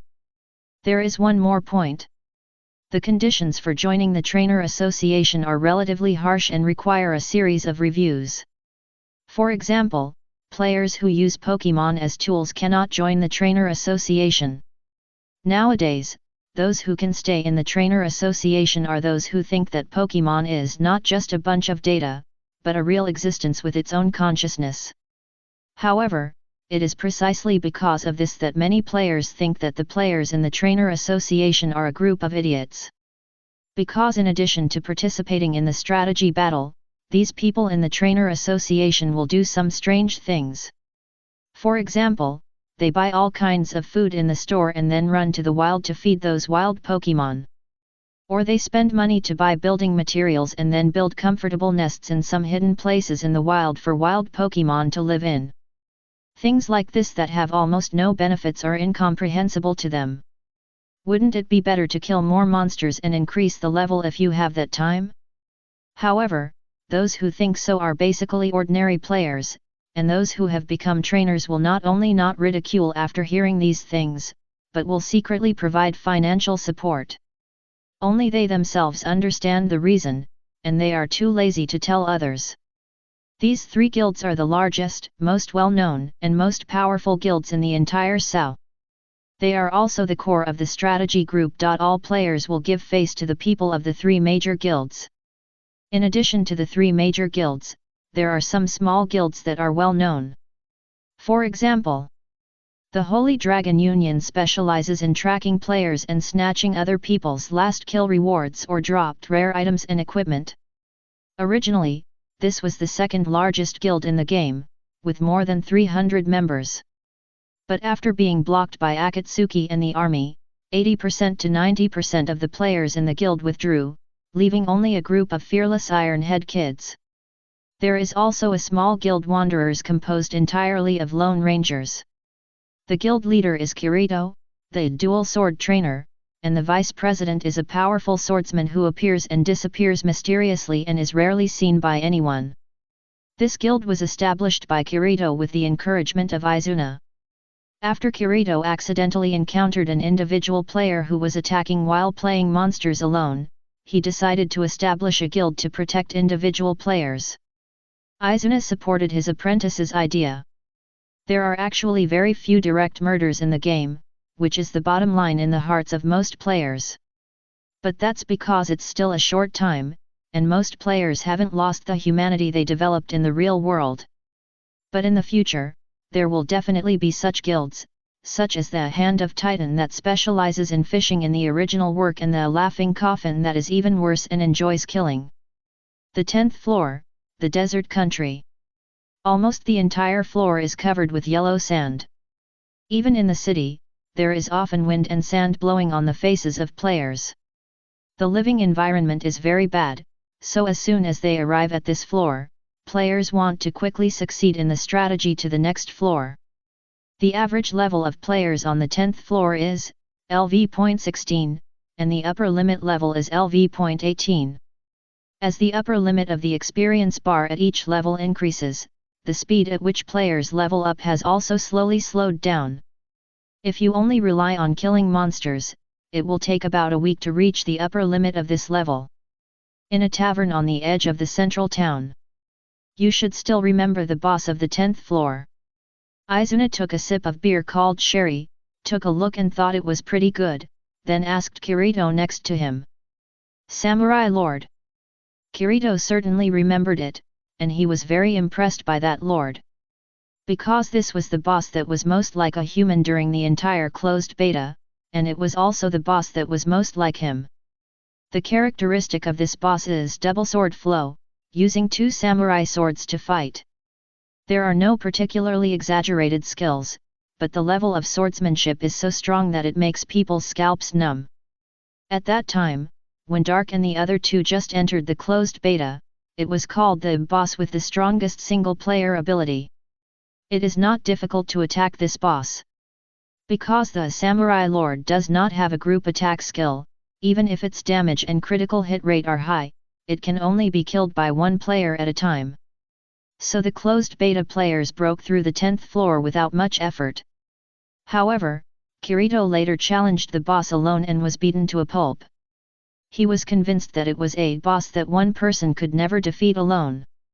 After that battle, he went to find the swordplay videos of several Japanese sword masters and found that the Samurai Lord was a stitched monster made by Kayaba Akiyako according to the videos of those sword masters. Kirito believed that under the same attribute panel, among all the bosses in SAO, the Samurai Lord would have the strongest single combat ability, and no player could defeat it alone. Until later, he brought Dark and the other two to fight alone. I remember that the levels of the three were not high at that time, only LV.22. The Samurai Lord never hit Madara and Izuna from beginning to end, and was hacked to death by the two of them. Although Dark was hit a few times, his equipment was good enough to withstand it, and he successfully defeated the boss alone in the end. Since then, Kirito has developed a deep respect for these three people and calls them sirs. I have informed Nissan that you and Sneasel will fight the boss of this floor by yourselves. Izuna grinned, looking at Kirito with a bit of teasing in her eyes. Kirito and Sneasel. Ah! Me. New. Chapter 367 Fighting Princess. August 2nd. Two figures, one tall and one short, had a fierce physical collision in the endless yellow sand. The tall figure swung out a whip kick, directly sweeping the waist of the short figure and kicking the latter back 2 meters. But the short figure did not give up. He clenched his fists and leaned over to step forward, and then punched quickly. Afraid. Unfortunately, the tall figure predicted her attack and reached out early to grasp the girl's straight punch. The attack tendency is too obvious.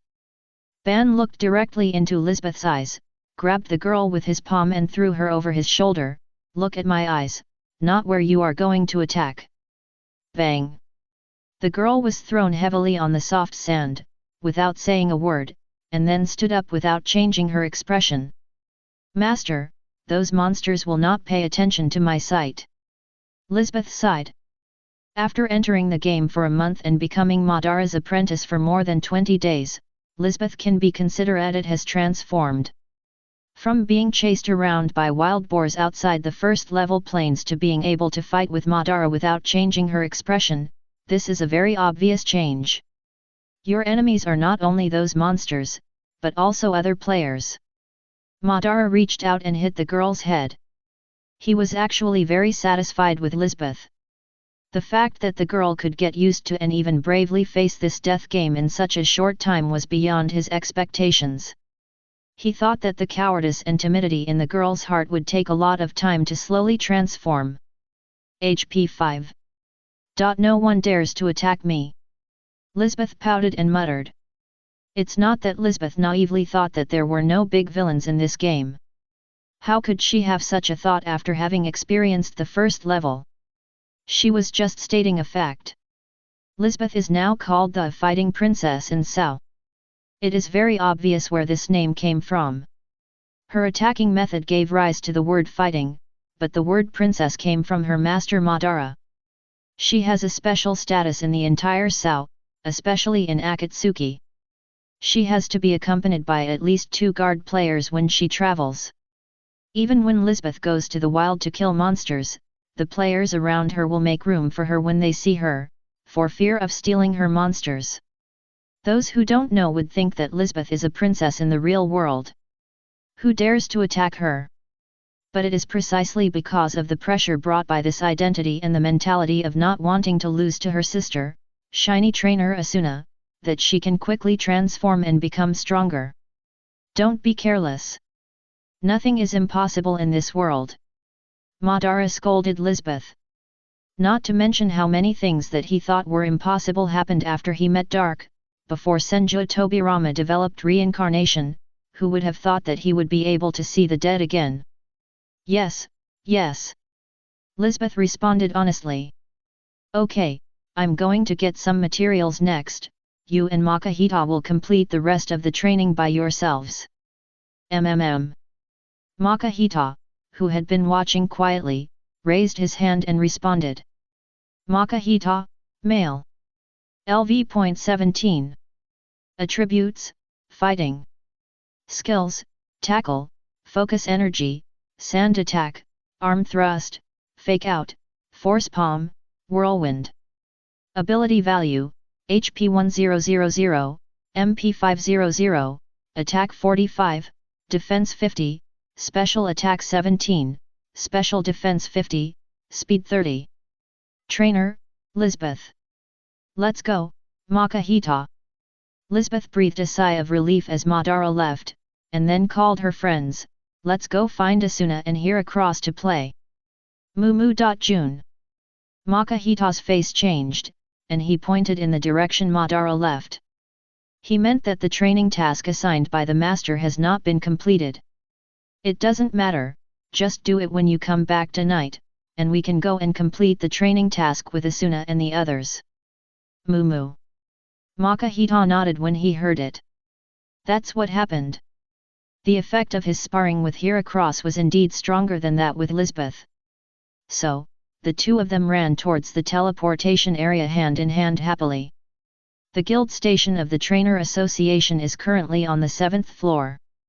The environment of this floor is similar to that of the first floor, and it is made up of various natural environments with a more fantastic style. Because the Pokémon in the guild like this floor the most, and there are more wild Pokémon on this floor, they bought a mansion on the 7th floor. At the same time, other players also tacitly agreed that this floor belongs to the Trainer Association, and if anything happens on this floor, they will go to the Trainer Association people. As for the guild stations of Akatsuki and Army, they are on the top floor and the first floor respectively. The styles of the two guilds are completely opposite. Akatsuki's guild base will be moved to the highest level, and the original guild base will be sold to small and medium-sized guilds at a low price. The base of Army has always been the first level. There is no other way. The number of members of Army is too large. They don't have so much money to change their guild base as frequently as Akatsuki. They have to save money to buy standard equipment to improve the survival ability of members. The 7th level. The members of Trainer Association are not unfamiliar with Lisbeth, the fighting princess. The latter is still a relatively famous player in SAO today, and her strength is also quite strong. Since the first level boss strategy battle, Asuna and Lisbeth have added friends and often communicate or help each other. After Asuna joined the Trainers Association, Lisbeth came to play with Asuna almost every day, so the guild members naturally became familiar with Lisbeth. Besides, their Trainers Association itself welcomes any trainer to join. Asuna, who was improving her cook proficiency in the guild, saw Lisbeth coming, and her eyes lit up immediately. "Come on, I just finished making flame lamb, come and try it." Asuna took out a huge plate and placed it in front of Lisbeth. On the plate was a whole roasted lamb emitting steam, which looked very delicious. "Ah, delicious!" Lisbeth was not polite, grabbed the lamb leg and stuffed it into her mouth, and then showed a happy expression. "Hee hee." Asuna saw Lisbeth's look and smiled with satisfaction. She likes others to praise her food. "By the way, Liz, why hasn't Mr. Madara organized a battle yet?" A closed beta player said that the boss on this floor is not difficult to defeat. Asuna looked at Liz in confusion. I don't know. Master seems to be waiting for something." Lisbeth shook her head blankly. She didn't pay much attention to this aspect of the problem. At the same time, in the boss room on the 10th floor, Kirito and Sneasel were panting heavily, looking solemnly at the boss samurai lord standing opposite with half of his health left. This battle has lasted for a quarter of an hour. Only Kirito and Sneasel were fighting throughout the whole process. Now both of their health bars have reached the bottom. The heavy breathing was not because of the rapid consumption of physical strength, but because of being too nervous. In a quarter of an hour, Kirito had forgotten how many times he had brushed shoulders with death, and he also forgot how many times he and Sneasel had stabbed this boss. However, the boss still had half of his health left, and he didn't even enter the second form. Not an opponent. Kirito and Sneasel looked at each other and reluctantly confirmed this matter. If Sneasel had not forcibly taunted the samurai lord several times during this period, attracting hatred when the boss drew his sword, he would have probably ended the battle long ago. But Kirito didn't want to admit defeat. Although he only had a little blood left now, he was actually only hit once by the boss in this quarter of an hour, and this sword produced a critical hit. During this period, he had dodged at least dozens of swords. If he could still prevent the boss from hitting him in the next battle, then victory would not be impossible. With such a lucky and unwilling mentality, Kirito clenched the two swords in his hands again. Swish! However, in just a moment of distraction, the boss had already rushed in front of Kirito, and the speed was as if he had used the shave in the 6 styles of the navy. "Are you going to die?" Kirito's eyes were sluggish at this moment. Clang! The sound of Orberga's collision sounded, and Kirito's consciousness was called back. "Master!" Kirito stared blankly at Izuna, who was standing in front of him and blocking the boss's attack with one hand. He couldn't understand how Izuna could deflect the boss's knife when the strength attribute was so different. Everyone will fail, and it's not shameful to admit that you can't win. Izuna turned around and looked down at Kirito, his face stiff and his tone cold. "But, distracting yourself and thinking about other things during the battle, did I teach you?" Izuna didn't expect Kirito to beat this boss from the beginning, but just hoped that Kirito could go to the next level in this life and death situation. After all, including the closed beta period, Kirito has only been learning from him for more than a month, and it is impossible to defeat this stitched monster on the 10th floor so easily. Master, back!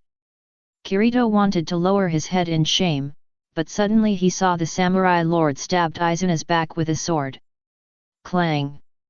Izuna didn't even look back, and swung the knife behind him, deflecting the samurai lord's knife again, and the latter fell into a state of stiffness. Kirito was dumbfounded. It's not that he hasn't seen similar skills to flipping the knife in other games, but that's a game. The power attribute of the samurai lord boss is at least 200 points higher than that of players of the same level.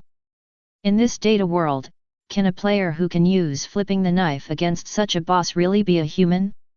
Before you can defeat me, if I find you distracted in the battle and cause yourself to face death again, then don't call me master anymore. After leaving this sentence, Izuna held the knife in one hand and walked towards the samurai lord. Chapter 368 Dark's Two New Apprentices. In the subsequent battle, Izuna showed Kirito and Sneasel what it means to end the battle with zero dodge. From beginning to end, Izuna only had two moves, slashing and flipping the knife. If he hadn't seen it with his own eyes, Kirito would never have believed that a player could force a boss into a corner and beat him. Finally, Izuna accepted the boss's first kill reward without hesitation. 2 samurai swords, dead leaves and morning wine.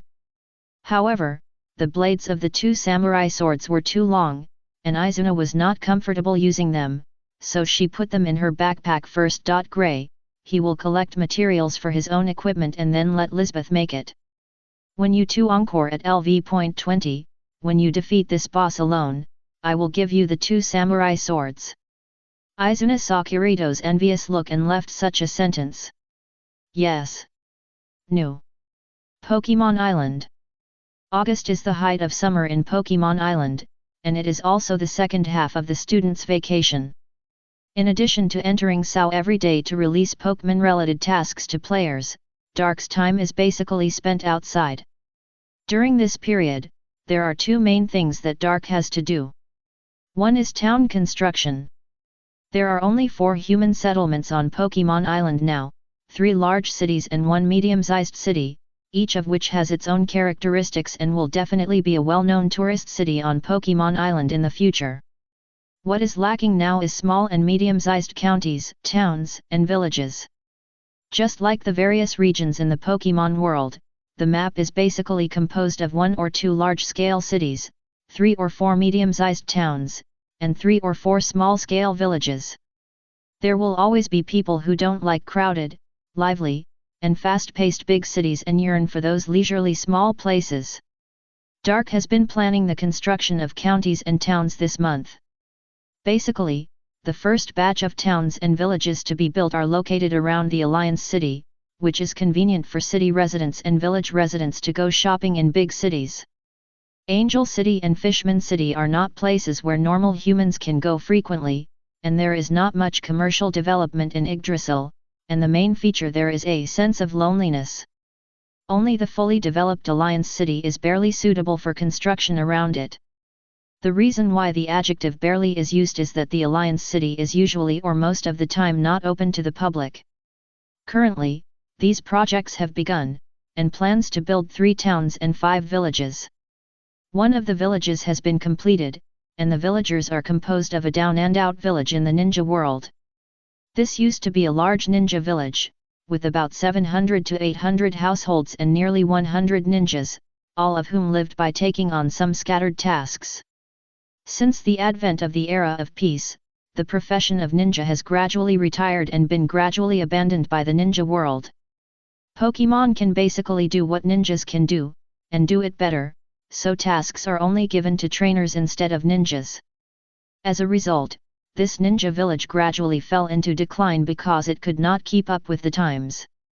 In addition, the environment of their village is located in the snow country, which is not suitable for farming, so there was a famine in the village for a long time.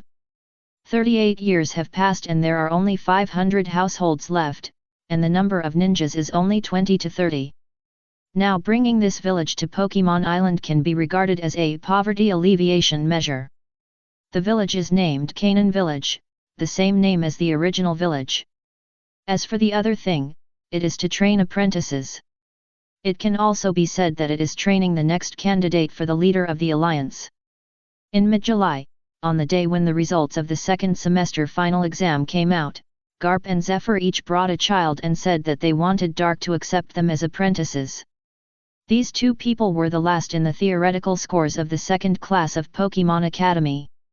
Monkey D. Luffy. Uzumaki Naruto. If you say that these two old men have no selfish motives, Dark will definitely not believe it. After all, no matter what, it is not the turn of the two students with the lowest theoretical scores to become his apprentices. However, these two old men really have a good reason. This matter goes back to 3 weeks ago, when Sao was organizing the first floor attack. July 10th. In the sailing world, Mount Gorber behind the windmill village. Garp, Might Guy, the monkey family, as well as Rock Lee and Niji, gathered in an open space. Guy, since you have the magical power of aura, you should be able to feel the chi in your body. Garp raised a nearly pure black fist and asked the melon-headed man beside him. Before, Might and his son asked to come and learn two-color haki and taijutsu from him, and Garp happened to be very interested in their 8 gates ninjutsu, so the three of them often stayed together for special training. Sometimes even Zephyr and Sengoku would come to observe and learn. Yes, I feel it a little. Might Guy closed his eyes and used the power of aura to look inside. He could indeed sense a gas completely different from chakra flowing in his body, and he could also mobilize this power. That's haki. Garp nodded and looked at Guy with surprise. Might and his son trained haki with him for no more than a month, and Guy had already cultivated haki in just 1 month. In Garp's opinion, Guy has a very outstanding talent. Hello? I can't feel it at all. Might Guy, who was training with him, was confused. It's probably because you don't have the power of aura and can't sense yourself. Generally speaking, without 1 or 2 years of special training, even if you have haki in your body, you can't feel it. It is not perceptible. Garp explained to Dai, but there was another sentence he was embarrassed to say. That is, because of the change in mentality of older people, the speed of generating haki has slowly slowed down. Only those who can always maintain a young mentality can continue on the road of haki. In his opinion, although Dai is still very energetic, he still seems a little more stable compared to Kai. Okay. Dai nodded, not discouraged, and still focused on practicing. Next to him. I feel something turning in my stomach, it seems to be coming out. Little Luffy suddenly screamed, ah! It's coming out. What? You're not going to poop, are you? Ace frowned and looked at his tossing brother. Ah! Luffy continued to scream, ignoring Ace. The narrator Hinata was so anxious that she was about to cry, and she circled around Luffy with her eyes open, but she couldn't see anything. Woof! Ryalu, who was standing next to Guy, suddenly shouted, walked to Luffy's side, and then stretched out his hands to rub Luffy's belly. Luffy is glowing. Naruto kept staring at Luffy, and immediately noticed that Luffy's body began to emit a blue light. Wait, do you think this light is familiar? Sabo's words made everyone silent for a while, and the next moment they all looked at Might Guy, who was practicing the power of aura. The next day, the school organized a school trip after the final exam, and the trip was held in the Safari Zone. After arriving at the Safari Zone, the students quickly became friends with the wild Pokemon here, and even played hide-and-seek together. Don't run too far. The teacher looked at the children running away and shouted, then sighed helplessly. However, the Pokemon in Safari Zone can be said to be half staff members of the Alliance, and they will definitely not cause harm to the children. This is also the reason why the school organized the children to come here. In a certain direction, Naruto buried his head and ran forward, not caring about anything else, even Vulpix was left behind. Bang! After running for an unknown period of time, Naruto hit a huge dark green rock. Ouch! It hurts so much.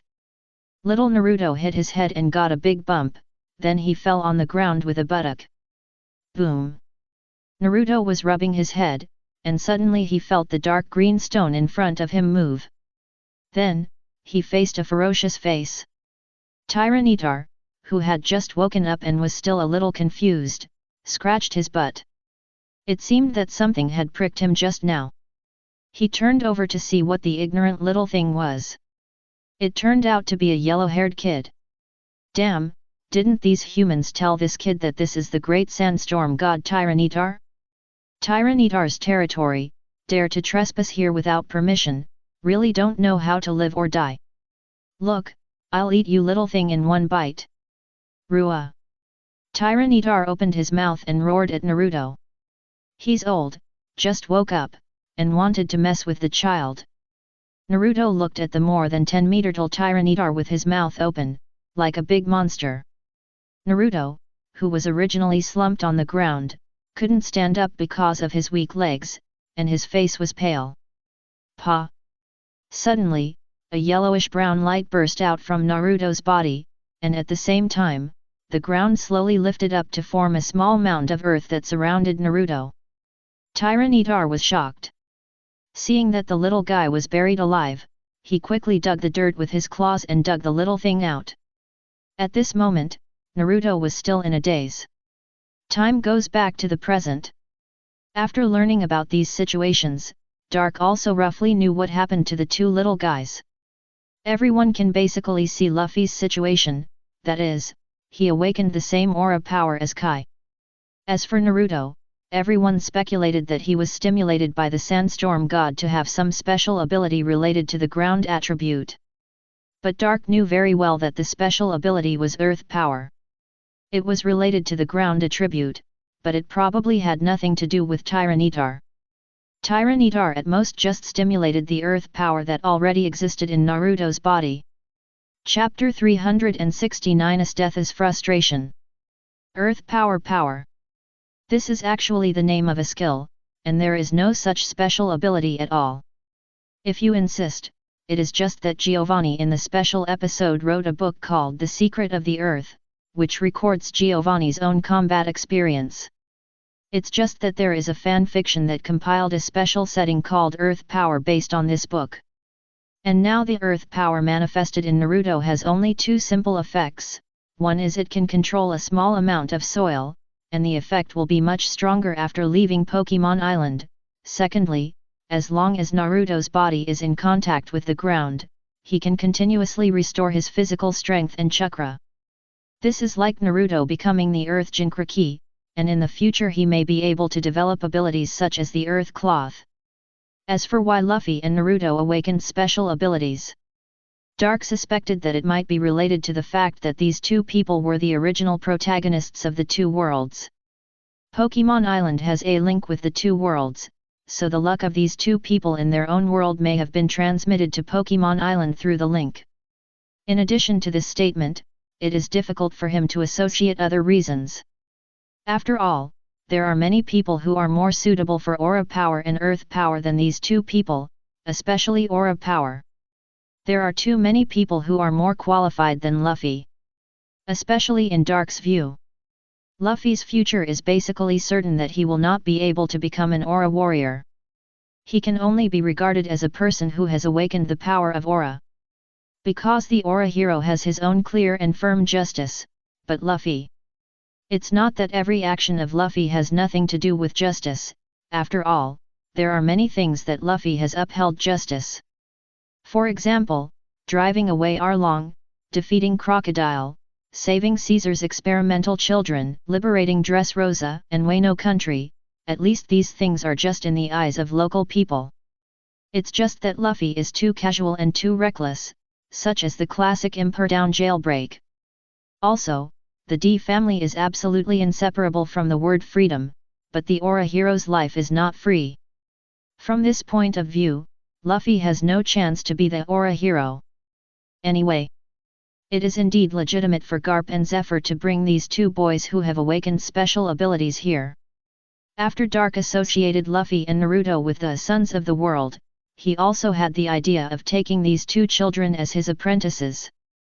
So, in mid-July, Luffy and Naruto were forced by their grandfather to become Dark's apprentices. Naruto didn't have any objections, but was very happy. But Luffy was always unhappy. He just didn't like the feeling of having someone above him. Grandpa and brother were already family-level relationships, so he didn't feel repulsive. It was for this reason that Luffy always refused to call Dark his master. Until one day, Garp gave Luffy a love education, and Luffy was touched and obediently called Dark his master, and he never did it again since then. Back to August 2nd. Luffy and Naruto have been training with Dark for 2 weeks. In order to teach Naruto his practice ability, Dark specially bought the full-level Earth Power. How to say it?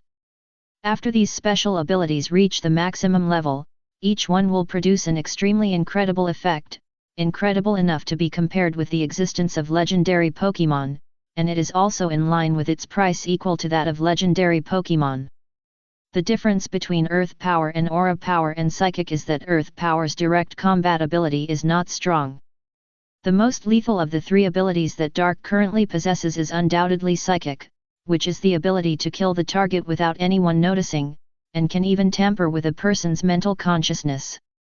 The second is Aura Power, which is a comprehensive special ability, an all-round enhancement, and even has a healing effect, but it is not as strong as Viridian Power. As for Earth Power, although its direct combat effect is not strong, its other effects are very terrifying. It can be said that the entire planet's land is Dark's charge treasure. As long as he stands on the land, he will be invincible. The scope of invincibility here is very wide. It not only includes the recovery of various abilities in the body, but also the recovery of injuries and even vitality. Although the vitality recovery effect here does not include extending life, it is also very abnormal. This means that as long as there is a piece of land that has not become a wasteland, then Dark can always abuse all kinds of forbidden techniques that would consume vitality without scruples. If Naruto adds a pair of reincarnation eyes, even if it is just an ordinary Mangekyo Sharingan, his strength will be extremely terrifying. This is the most terrifying part of Earth Power in Dark's view. In teaching Luffy and Naruto, the training plan formulated by Dark is not much different from that of Esdeath, but there are differences in emphasis. Esdeath is a full-scale training, because she has not shown any bias in any aspect. But Luffy and Naruto are different. Luffy's chakra attribute is only fire, and the other party is unwilling to mark it. Therefore, Luffy's training mainly focuses on physical skills, physical fitness, and aura power. When he has free time, he will learn the two-color domineering and 8-door ninjutsu in advance. Naruto's chakra attributes are wind and earth.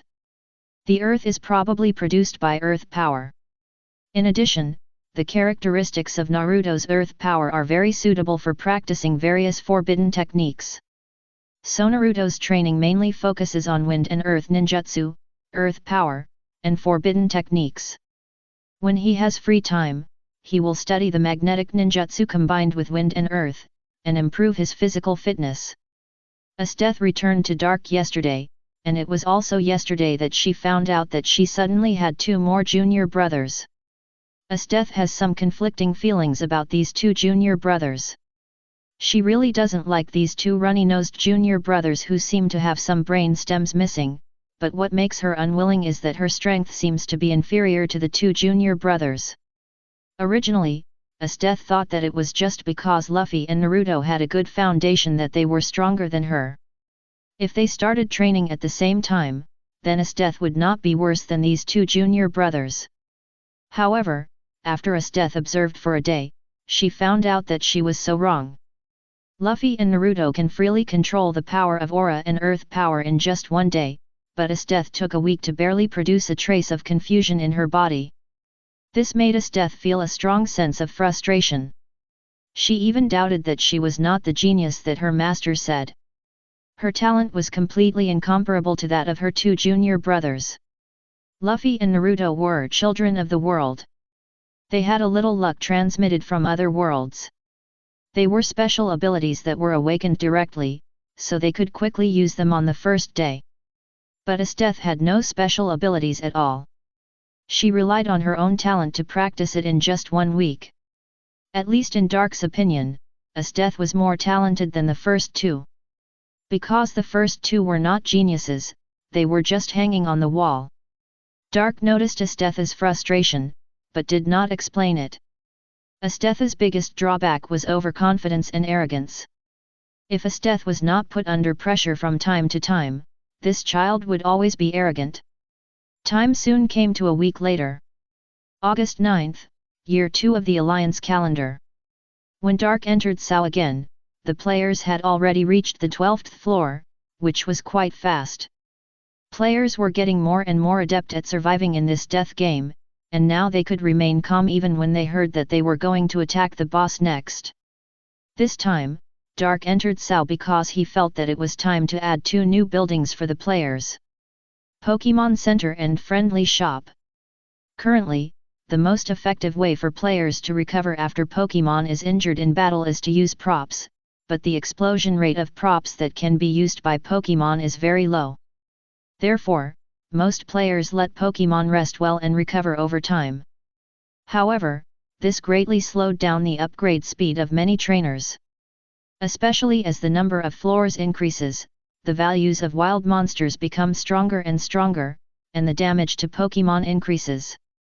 Unfortunately, there is no secondary profession in the game that can refine Pokémon props, which makes those props that can be used by Pokémon very popular. Especially rare items like Rare Candy, upgrade Pokémon by 1 level, and Quick Claw will attract the attention of the Holy Dragon Union Guild. Let's build a Pokémon Center first, and then set up a friendly store on the 15th floor. Dark opened his administrator panel and started the operation directly. The advantage of the game is that you can change these values at will, which is very easy. Set these products in the panel with clear prices, and there is no need to send people to watch over them. Just put a puppet NPC to watch over the store.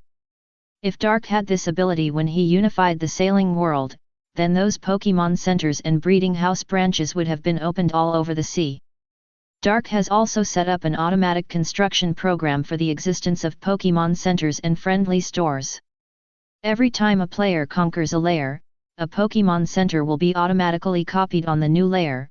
Friendly stores will be copied every 5 floors. Of course, the Pokémon centers and friendly stores on each floor will definitely not be exactly the same. The recovery power of the Pokémon center on higher floors will be stronger, and there will be more goods in the friendly shop. The cost of using the recovery machine in the Pokémon center is 100 G/time, and the goods in the friendly shop have different prices. It was also from the location of these 2 buildings that Doc finally understood the doubts that had been in his mind since the moment he was linked to the world of Sao. How to make Pokémon coins in this world. Leave note. Leave note. Give yourself a day off on Labor Day. Happy Labor Day to everyone. 3.00 I saw the story of Fat Cat on Douyin. Brothers who don't know can go and have a look. The pure love god of war fell to the ground. Chapter 370 P coins. August 10th, 9th floor. Today, Asuna brought Heracross out to kill monsters and collect ingredients as usual. P coin, what is this? Asuna looked at the panel that suddenly popped up in front of her and clicked it in confusion. Congratulations on getting P coin *50. P coin, Pokémon coin obtained by killing monsters with Pokémon, can be used to pay for consumption in Pokémon Center and Friendly Shop. The deeper the relationship between the trainer and Pokémon, the more P coins you get after killing. Cannot be traded, will not drop, cannot be snatched. New currency? What are Pokémon Center and Friendly Shop? Asuna frowned and took out a P coin. It looks like an ordinary gold coin, but there is a letter P on it. Hey! Heracross came over, sniffed the P coin in Asuna's hand, and then showed a disgusted expression. Did the game update? Asuna pondered for a moment, then looked at Heracross beside her. Let's go, Let's go back and take a look. I had never heard of these 3 terms in the game before. Hey! Hira cross-hugged Asuna skillfully, then flapped the wings behind him and flew into the sky. Asuna is now used to this way of traveling.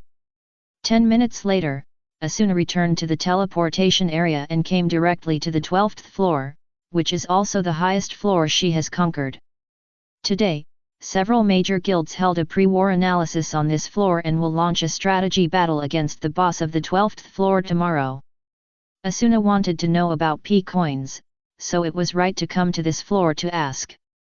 After arriving at the 12th floor, Asuna immediately returned to the temporary residence of the Trainer Association on the 12th floor. The president must be in a meeting at the moment and may not have time to answer her questions. It is obviously a good choice to ask other members of the guild. Asuna, you are back. As soon as she entered the guild, Celia, who was tickling Skitty with a tickler, noticed her. Celia-chan, do you know coins? This is it. Asuna took out the coins and handed them to Celia. Non-tradable items. Celia took it, but a red panel appeared in front of her. She didn't care, just clicked it casually, and then checked the item description of coins. So this is coins, Asuna, where did you get it?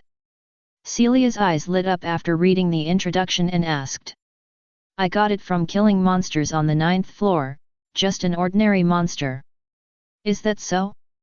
It seems that this thing is not dropped by a specific monster, it should be dropped by killing monsters like coins. No, it seems that only trainers can get it. Celia nodded. However, she changed her statement after noticing the introduction behind the coin. Celia-chan, what's going on with this? Meow.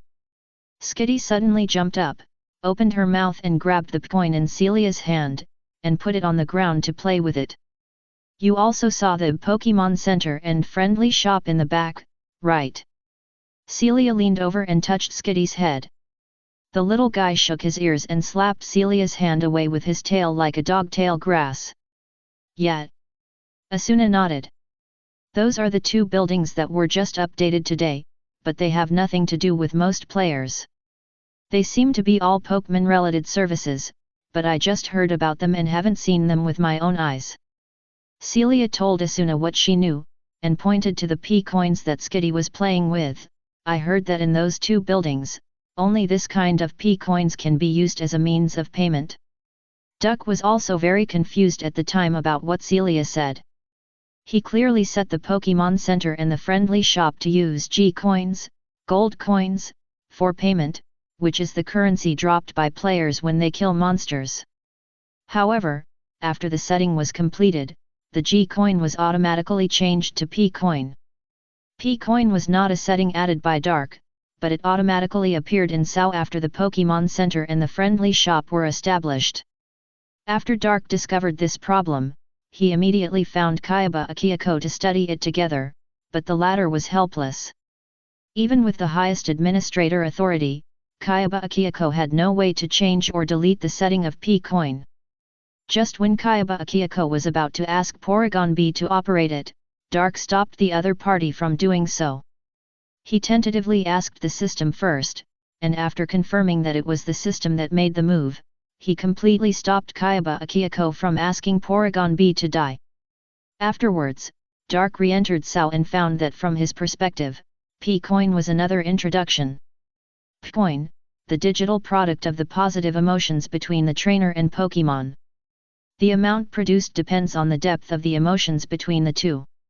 It has a certain value and can be converted into an equal amount of Pokemon coins in the game Pokemon Center and Friendly Store.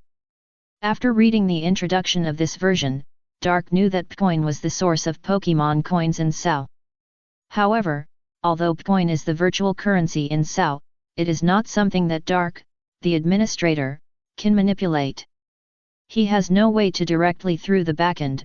Players are given a lot of P-coins to spend. However, in fact, cheating can be done through Psychic. With Dark's Psychic level, he can force the inner feelings between trainers and Pokemon to become deeper, so that the P-coins they get after killing monsters will increase. But that is a crooked way, and he will never do it. How about we go and take a look now? Asuna is very concerned about things related to Pokemon, so she plans to see what kind of building it is. Okay, but there is only a Pokemon Center on this floor, and there is only one friendly shop every 5 floors. The first friendly shop is on the 15th floor, and we haven't conquered it yet. Celia nodded and followed Asuna out of the guild residence. How did Celia know? These are the contents of the announcement. Asuna hasn't read the email today, right? It's in the email. Really? Asuna opened the system's email column, and there was indeed an email posted by the administrator Akihiko Kayaba. The contents were similar to what Celia said, which were some instructions for the addition of Pokemon Center, Friendly Shop, and P-Coins. The two walked in the city and found that the number of players gathered on the road was increasing. So many people. Asuna looked at the players around her in surprise. At the same time, many players made way after seeing Asuna and Celia. After all, Asuna and Celia are now famous figures in SAO, especially Asuna and another dual blade trainer are very famous and powerful players. They should all come to see the Pokemon Center, but why don't they go in? Is it too crowded inside and they need to queue? Celia held Skitty in her arms and looked at the players in confusion. Until the two walked into the Pokemon Center, their doubts were not only not eliminated but magnified. The Pokemon Center is a red-themed, angular building with a Pokemon ball logo on it. However, in the minds of SAO players, this is the symbol of the Diamond Contract. The interior of the Pokemon Center is very spacious, and there are not many players, which is completely different from the crowded situation outside. The interior style is bright and beautiful, giving people a sense of security, just like a safe zone. Behind the semicircular counter stands an NPC with pink hair, named Joy. Next to him is an oval Pokemon Chansey. However, Joy and Chansey here are pure data, no different from other NPCs. Wow, what a beautiful NPC, and this Pokemon is so cute too. Celia's eyes lit up when she saw these two characters. Hey, Asuna. Before Asuna responded to Celia's words, a familiar voice came from the side. Lisbeth. Asuna looked and saw that it was her best friend Lisbeth and her Pokemon Makahita, and then pointed outside, why don't the people outside come in? Oh, the Pokemon Center seems to only allow players with the secondary profession of trainer to enter. I guess the friendly store should be similar. I see, that's what I thought. Asuna finally understood. According to the appearance and style of this Pokemon Center, this should be a place that can attract the attention of players. If there are no restrictions, I'm afraid there will be a lot of players gathering here. Asuna, you don't know the function of the Pokemon Center yet. Yeah, I don't know. Hehe, very impressive. Look, Makahita's HP is only 180 points now, right? And he has been accompanying me to kill wild monsters for a whole morning today, and he is very tired. Lisbeth squatted down and hugged Makahita beside her. Yet, Asuna saw that Makahita looked very tired. She also knew that Mr. Madara was very strict with Lisbeth and Makahita's special training. So, Miss Joy, can you help my Makahita recover? Of course, it will cost 100 P-coins. Okay. After Lisbeth paid 100 P-coins, Makahita suddenly turned into the red and white ball when he was first subdued and fell into Joy's hands. Joy put it on the machine beside her and pressed the start button. 5 seconds later, a lively voice sounded. Makahita has recovered. Joy picked up the red and white ball again and handed it back to Lisbeth. The moment the latter took over, the red and white ball turned back to Makahita's appearance. But Makahita at this time was completely different from the state 5 seconds ago. Makahita showed off his biceps energetically, full of energy. Full. What? So the Pokemon Center is a hospital that restores Pokemon's status, but this speed is too unreasonable. Asuna was stunned. Chapter 371 I'll remember you. August 15th, 13th floor. A young player named Zack is hunting on the ice field with his Pokémon. Well done, cast form. Zack watched his Pokémon defeat a white bear and jumped for joy. Snow Cloud form. Cast form is a special Pokémon that has gained the ability to use the great power of nature in order to protect its small body. Changes in temperature and humidity will affect the body cells of the Pokémon, thus changing its appearance. Studies have found that it is extremely similar to water molecules. The worse the weather, the more irritable its personality will become. Although cast form does not have evolution, it has 3 other forms: sun, rain, and snow cloud. Congratulations on getting P-coins *59. Hehe, I got a lot of P-coins again. Zack glanced at the number of P-coins in his backpack and said to cast form excitedly, we only need 21 to reach 1000. Let's try harder. Cast form, are you okay? Bag. Cast form looked a little depressed, but seeing his trainers so happy, he still forced himself to cheer up. Okay. Then let's just find a low-level monster nearby and kill it and go. Zack was not stupid. He could see that cast form was not in good condition, so he planned to find a wild monster that he could kill alone. He was an ordinary sword and shield player, holding a shield in his left hand and a one-handed sword in his right hand. His ability to kill alone was okay. No need to look for it. Suddenly, a female voice came from behind them. Who are you? Zack and cast form turned around and saw a red-haired woman, followed by 2 tall and short men. My name is Rosaria. I'm going to the maze area on the 13th floor. Do you want to come with us? The red-haired girl reached out and wiped her red lips, looking at Zack with her captivating eyes. No, cast form is not in good condition. I want to take him back to recover. Zack refused without any hesitation. It's not that Zack is sufficiently vigilant against Rosaria and the other 2, but in his opinion, cast form's condition is indeed more important. At this time, there are almost no players who commit malicious murders in the game. If there are any, they will be killed immediately by the NPC guards in the city, and the news of the murders will not spread. Therefore, most players are very wary of strangers, especially a group of otaku students and internet-addicted teenagers who play games all day long and have never suffered the beatings of society. How can they think so badly of other players? Don't be so quick to refuse. I heard that a superior monster in the maze area will drop a rare Pokémon item. I heard that it is a super precious item that can directly increase the level of Pokémon by 1 level. Rosaria was a little surprised to be rejected, but she soon walked up slowly. She stretched out her soft arm and put it on the shoulders of the young Zack, and put her face next to Zack's ear to disturb the boy's thoughts with her breathing. Rare candy. However, Zack is a senior 2D game otaku. He is not interested in 3D creatures. His attention is all on the item Rosaria mentioned. Rare candy. This is a rare item that is quite famous among the trainers because it has a very amazing effect.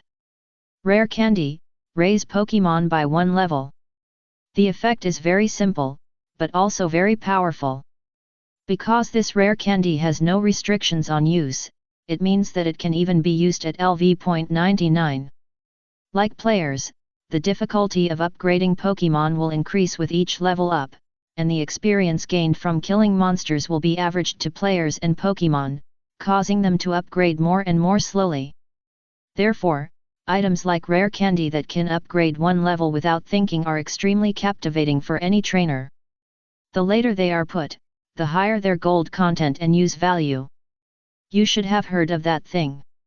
The tall man among Rosaria's teammates also came over.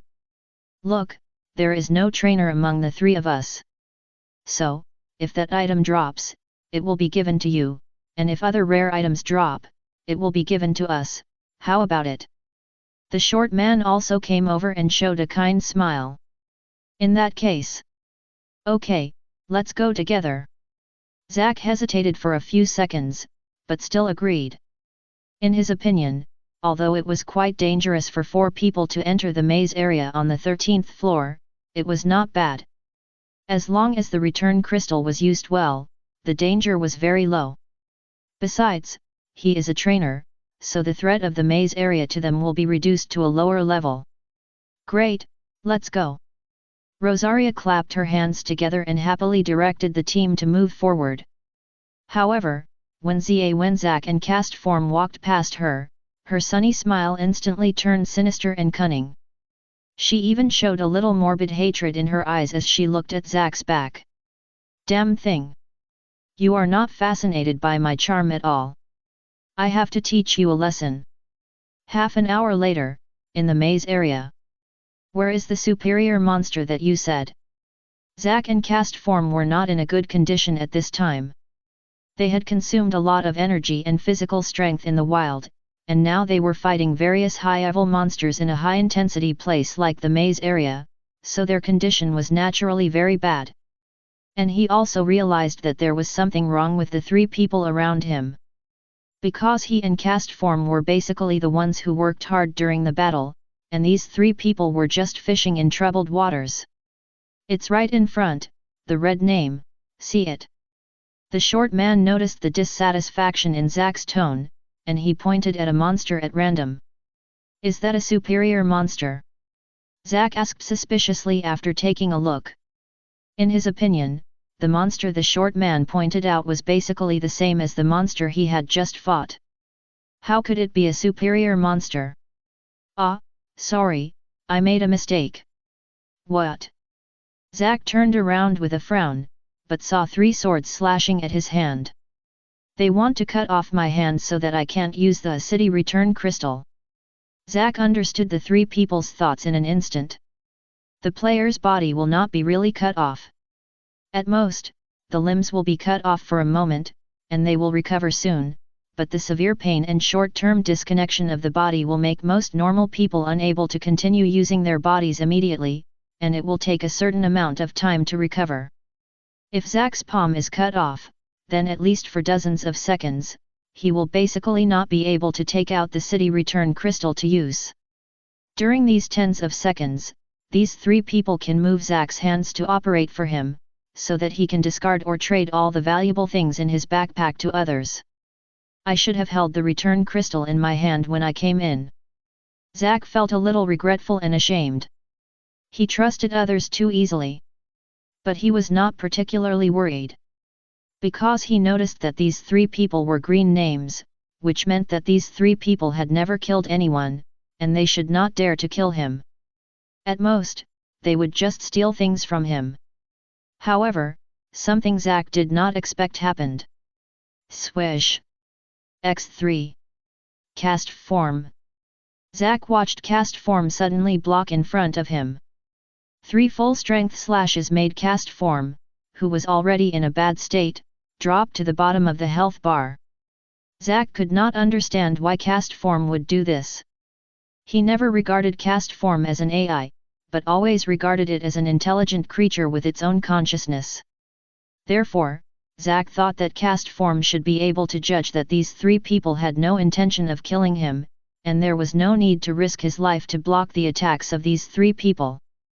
Before Cast Form turned into pieces, he looked back at Zack and smiled, without saying goodbye.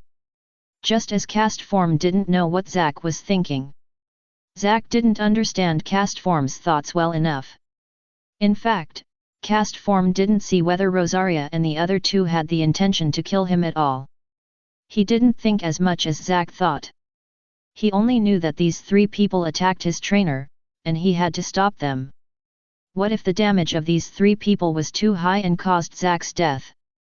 He didn't dare to gamble. Moreover, Cast Form knew very well that even if he died in this, he would not really die. It's just that there may be no way to see Zack again in the future. What should I do? The tall man looked at Cast Form, who turned into pieces, and his thoughts were in a mess in an instant. At this moment, the names of the three of them turned into red names. It's just a pet. If it dies, it dies. Just continue as it was. Rosalia didn't care much. It's just a red name. It will be automatically removed after a while. It's not a big problem. It's just that I have to stay in the wild area in the near future. Pet. Rosalia's words made Zack come back to his senses and murmur. He immediately took out the city return crystal from his backpack and crushed it, without wasting the time that cast form bought for him. The city return crystal shattered, and pure white light lingered around Zack. I remember you. Zack stared at Rosalia and the other two with an expressionless face. This look as if he was looking at four people made the three people shudder, but they still didn't care much. What if you remember it? Rosalia grinned and sneered. Soon, you will know. After Zack left, a word disappeared from the maze area. The next moment, he appeared on the tundra of the wild area on the 13th floor. Congratulations on obtaining Broken Diamond Contract. Broken Diamond Contract, your bonds with cast form are not over. There is a prop to repair the Broken Diamond Contract in the 101st floor of South's top layer, Pokemon Paradise. After repairing it, you can see cast form again. 101st floor. Zack gritted his teeth and clenched his hands. Wait. At the same time. Congratulations on obtaining the unique passive skill Sickle Flow. Sickle Flow, you can use sickle weapons. Using sickle weapons can cause an additional 100% damage to red-named players, and force red-named players to feel 100% pain. Chapter 372 Avengers. August 18th, 13th floor. Rosalia and the other two hid in a dense snow forest at the northernmost part of the map. The reason they used the word hide was because they were worried that Zack would find someone to retaliate against them after returning to town. Killing a red-named player will not turn you into a red-named player, and all the items in the backpack of a red-named player will fall out after the player dies. Therefore, killing a red-named player is a good job in the eyes of many people. Not only can you harvest a lot of materials and even rare items, but you can also uphold justice by the way. At this moment, the three of them sat around a fire in the cave. How long will it take for our red names to be eliminated? The tall man looked a little depressed. They have been staying in the wild for 3 days, and the wild on the 13th floor is full of ice and snow, and there is almost no place to rest properly. He has lost count of how many times he has been woken up by the cold. 4 days, just bear with it, it will be quick. The short man glanced at the status bar. There are still 4 days before they change from red names to yellow names, and at least they can enter the town and use the portal. Although they still cannot interact with the NPCs in the city and are always watched by the guards, at least they can move to a level with a better outdoor environment. I always have a bad feeling. Rosalia wrapped her arms around her legs and looked outside the cave with some uneasiness. Don't scare yourself, no one can find this place. The tall man shuddered and said immediately. Rosalia didn't continue talking, but she almost engraved anxiety on her face. Pa! At this moment, footsteps suddenly came from outside the cave. The three of them took out their weapons and faced the outside of the cave like frightened birds. A yellow-named Tundra Rabbit appeared in front of the three. Tundra Rabbit? I heard that this thing is very delicious. It seems that we are in for a treat today. Oral, bullshit, this thing must be caught and sold.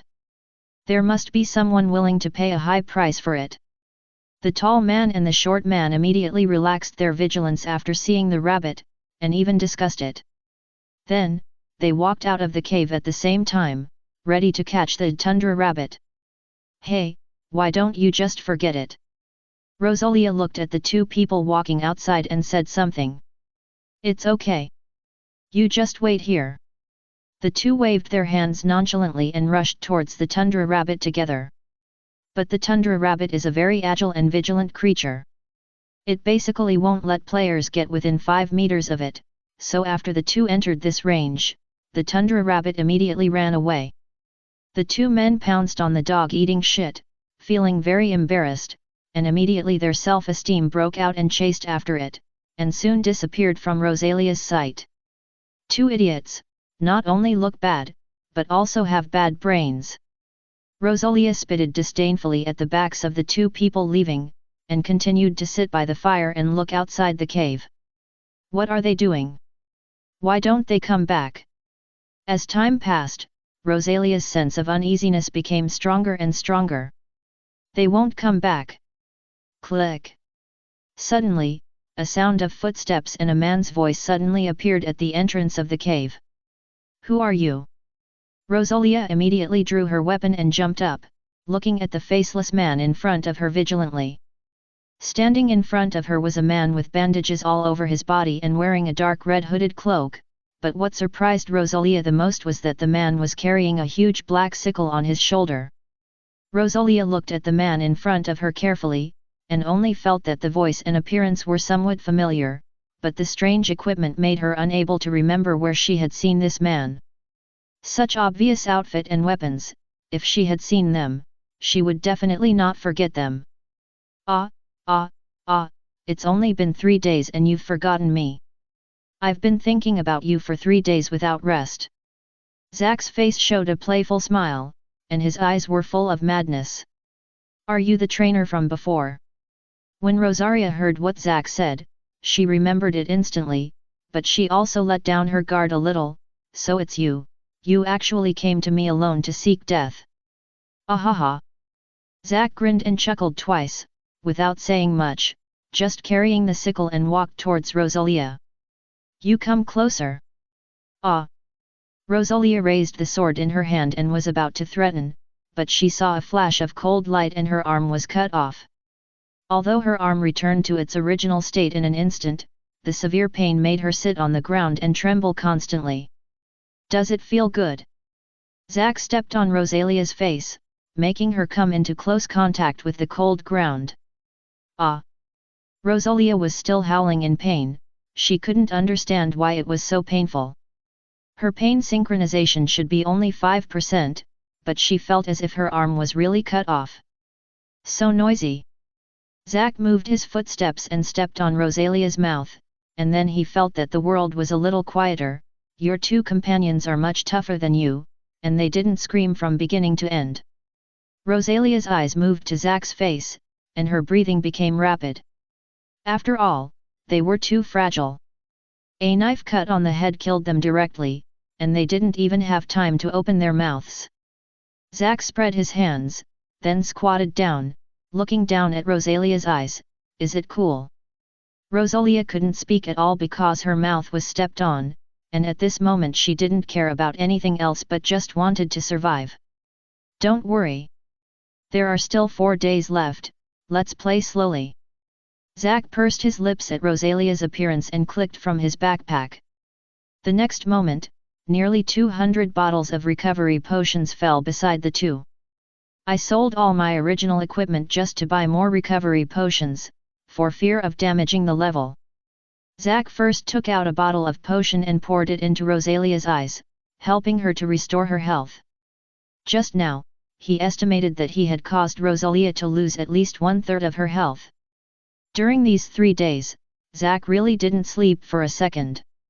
First, he spent money to hire high-level players to take him to the current highest level to level up, and he reached LV.22 in 1 day, which was 3 or 4 levels higher than Rosalia and the other 2.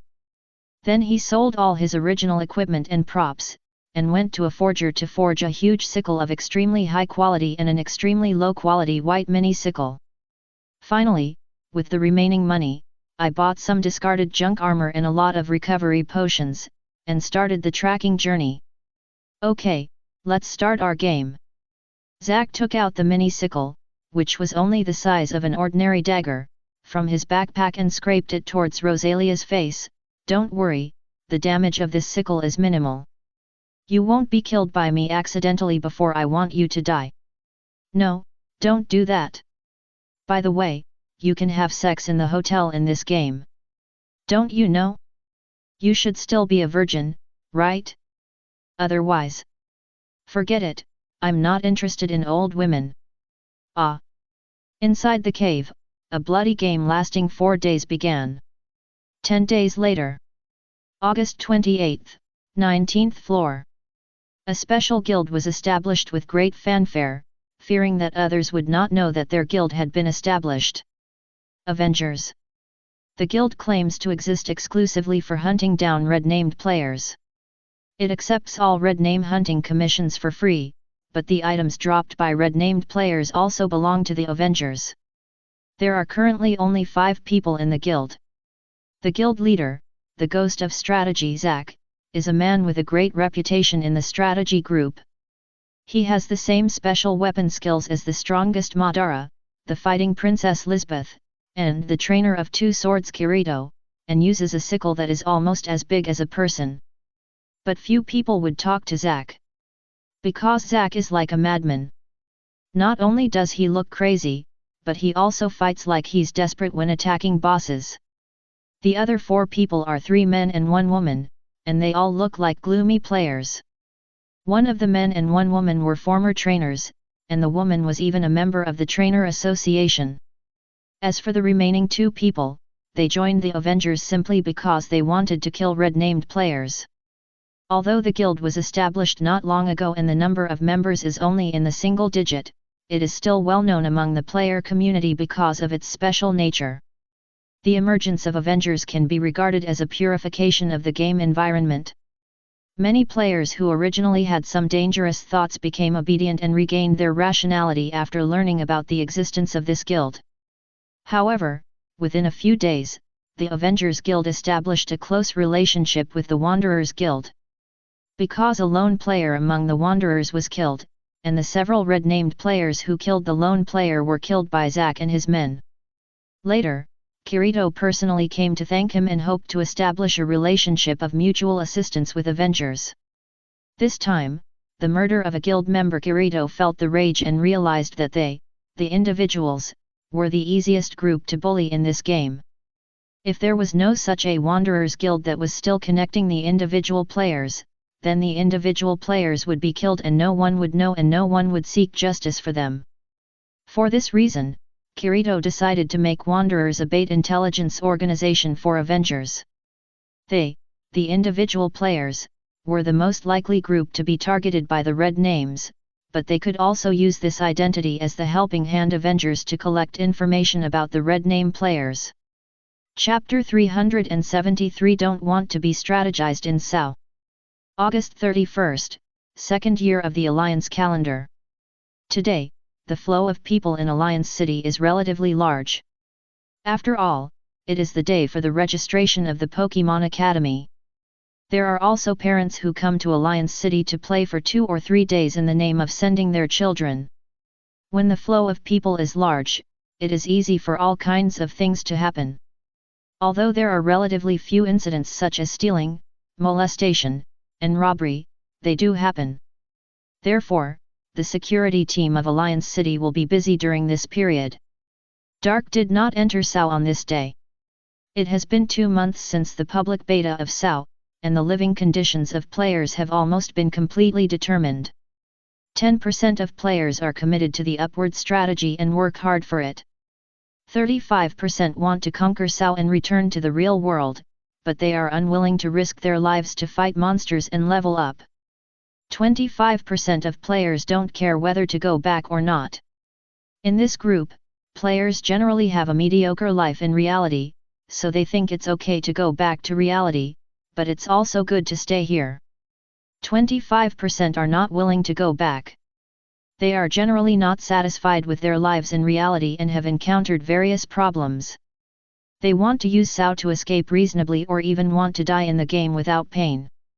The last 5%. They are people who have a strong desire not to return to reality. These people are also some special existences in the game. One is people who think that this world is very cool and can do whatever they want, and the other is trainers. Yes, they are those players who are called magic. These people are reluctant to part with Pokémon, so they have a strong sense of rejection towards SAO being conquered. However, fortunately, most of the players who can gain the friendship of Pokémon are kind-hearted people, so even if these people don't want to return to reality, they will not stop other players from conquering. They will only silently worry whether they can still see their Pokémon after this game is conquered. 17th floor. This floor is the most popular floor for leisure and sightseeing parties so far. Because this floor is the 17th floor, the level of wild monsters is quite high, but they are all very bulky. Even people with lower levels can easily escape from such stupid monsters. This floor is very suitable for settlement and vacation. The terrain of the whole floor is like surrounded by mountains in all directions, and there is a large lake in the middle. There are all kinds of fruits and yellow-named animal monsters on the surrounding mountains, and there are all kinds of fish in the lake. It can be said that this floor is like a place specially created by Kayaba Akiyako for this group of players. Many wealthy players have chosen to buy properties on this floor to settle down. Ramos is such an old man. He is already very old, and he originally entered the game to feel the body of his youth, wander around and relieve his loneliness. Even when he was trapped in Sao during the public beta period, he was not panicked. Because Ramos has almost no family in real life. His wife died early, and his 2 sons were so busy that they could hardly come back for a day or 2 all year round. Although he is very rich, and belongs to the level of the richest man in the area, his life is very lonely and boring. After being trapped in Sao, he was somewhat fortunate. He was originally part of the 25%, thinking that it would be good to die without pain in the game. Until that day when he was fishing in a reservoir on the 5th floor, he met a magpie and his thoughts changed. At that time, Ramos was not afraid of death at all. What is death? Isn't it liberation? With this idea in mind, Ramos dared not go fishing. The reservoir on the 5th floor was a high-level area in the wild, full of various red-named monsters. But Ramos was not afraid at all. What else could he expect a person who wanted to die to be afraid of? Just as Ramos sat down by the reservoir and the hook had not been thrown for 5 seconds, he found something on the hook. When he caught it, he saw that it was a strange little duck with a green name of Magpie on its head. Ramos didn't know what Pokemon was at the time, and he didn't know what to do with such a small thing. But he didn't need to think about what to do, because Magpie made the decision for him. When Magpie was held in Ramos' arms, the wet Magpie cried aggrievedly, hugged Ramos and cried non-stop without letting go. From this moment on, Ramos' mentality changed, and he felt like he had a grandson. I threw away the gold coins I spent on finding someone. The fishing gear he made was rushed to the safe zone without stopping, fearing that he would die at the hands of the red-named wild monster. That night, Ramos and Magpie signed the diamond contract. From that day on, Ramos' life was no longer lonely, and he lived a fulfilling life every day. At the same time, he cherished his life very much and would never take Magpie to a dangerous place. At this moment, on the edge of the central lake on the 17th floor. Baby! Don't get so close to the water. Be careful of being caught by a big fish. The person who spoke was not Ramos, but a middle-aged man with half-white hair who was also not young. He and Ramos were fishing friends who met in the game, and naturally liked Magpie very much. When fishing, having a lively and cute Pokemon around can make these old guys feel a lot younger. Especially when they caught a big fish and made Magpie jump for joy, the sense of accomplishment and vanity in their hearts were greatly satisfied. Pubub! Magpie shook his short tail behind his buttocks and refused to listen at all. Ha ha ha, really, this kid really doesn't learn from his mistakes. Ramos shook his head and smiled. What he was talking about was naturally the incident when Magpie played and got into the reservoir. If he hadn't caught Magpie at that time, I'm afraid this little thing would have died there. Ramos is not a combat player, but he is not a fool. He knows that Magpie is not good at swimming. He has been with Magpie for more than a month. He also knows that Magpie has the habit of spitting fire when he is excited. How can a creature like this not be afraid of water? Ramos, do you know that the strategy group has already reached the 24th floor? At this time, the fishing friend next to Ramos looked at Magpie and said, Well, it's really fast. Ramos was silent for a while, staring at the fish float on the lake silently, and then responded belatedly. Yeah, we've almost conquered 1/4 of the game in 2 months. Who could have thought that we would have such a great chance to leave this game? Well, those young people are amazing. Ramos nodded, praising them and sighing in his heart. The young people are fighting for their lives on the front line to liberate the humans in Sao, but he always thinks in his heart, slow down a little. He doesn't want Sao to be conquered. He knows very well that Argus and Kayaba Akihiko will definitely be punished by law after doing such a thing. Once Sao is conquered and the players successfully return, it will be impossible for Sao to restart again. This means that he will never see Magby again. Unless Kayaba Akihiko can survive and Sao can have other people to continue to operate. But is that possible? Boom. Pa pa pa.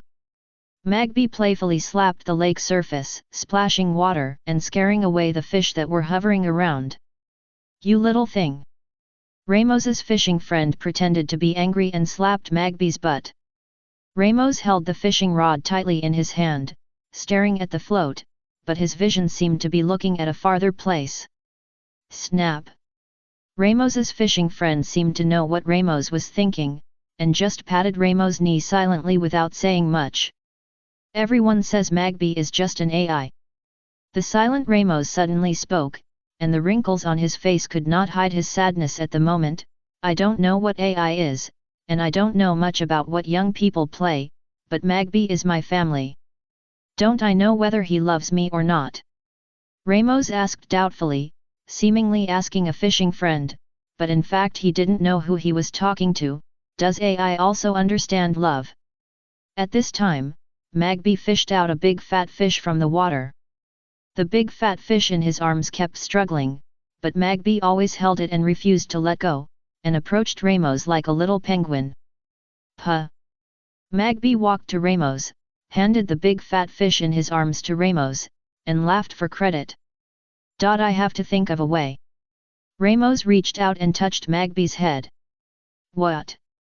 The angler tilted his head and looked at Ramos curiously, then his face suddenly changed. You are not going to do anything crazy, are you? Stopping that group of people from raiding will not end well, especially that ghost of raiders, who will basically be in trouble if he is stopped. I'm not stupid, nor bad. Ramos shook his head unhappily, and then said, I just want to see if I can keep Magby's data before the Argus group is arrested, or I can pay to continue operating this game. The price to pay is not small. Angler Songhe sighed and said something. He didn't know how rich Ramos was in real life. Worth it. Ramos didn't say much, he would do his best to do so. There will be more and more people like Ramos in the Sao trainer group, and there may even be people who have some dangerous thoughts because of this in the future. After all, most people in reality don't have as much money as Ramos, and can do a lot of things. Of course, there are actually trainers who can look at this matter openly.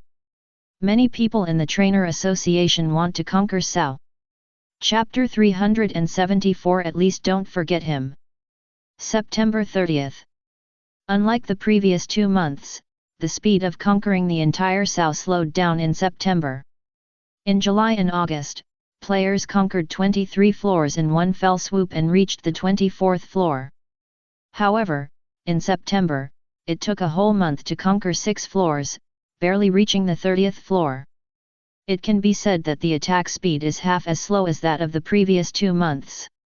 In such a comparison, many players were hit hard and lost a lot of morale. The key reason lies in the 25th floor. This floor stuck the attack group for 10 days, and it was not until the 3rd time that it was successfully attacked. The bosses of every 25 floors were specially strengthened in the design of Kayaba Akihiko. The strength of the bosses of the 25th/50th/75th/100th floors is not the same level as that of the previous floors. The biggest difference is that the bosses of other floors have obvious weaknesses, but there is nothing that can cause significant damage to the bosses of these 4 floors.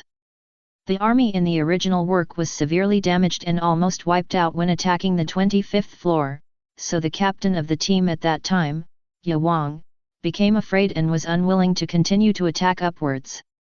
Instead, he led his people back to the 1st floor to occupy the mountain.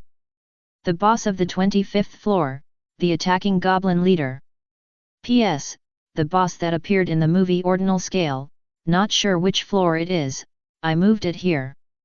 The most terrifying thing about the boss on this floor is that it has a body comparable to that of Audiobook.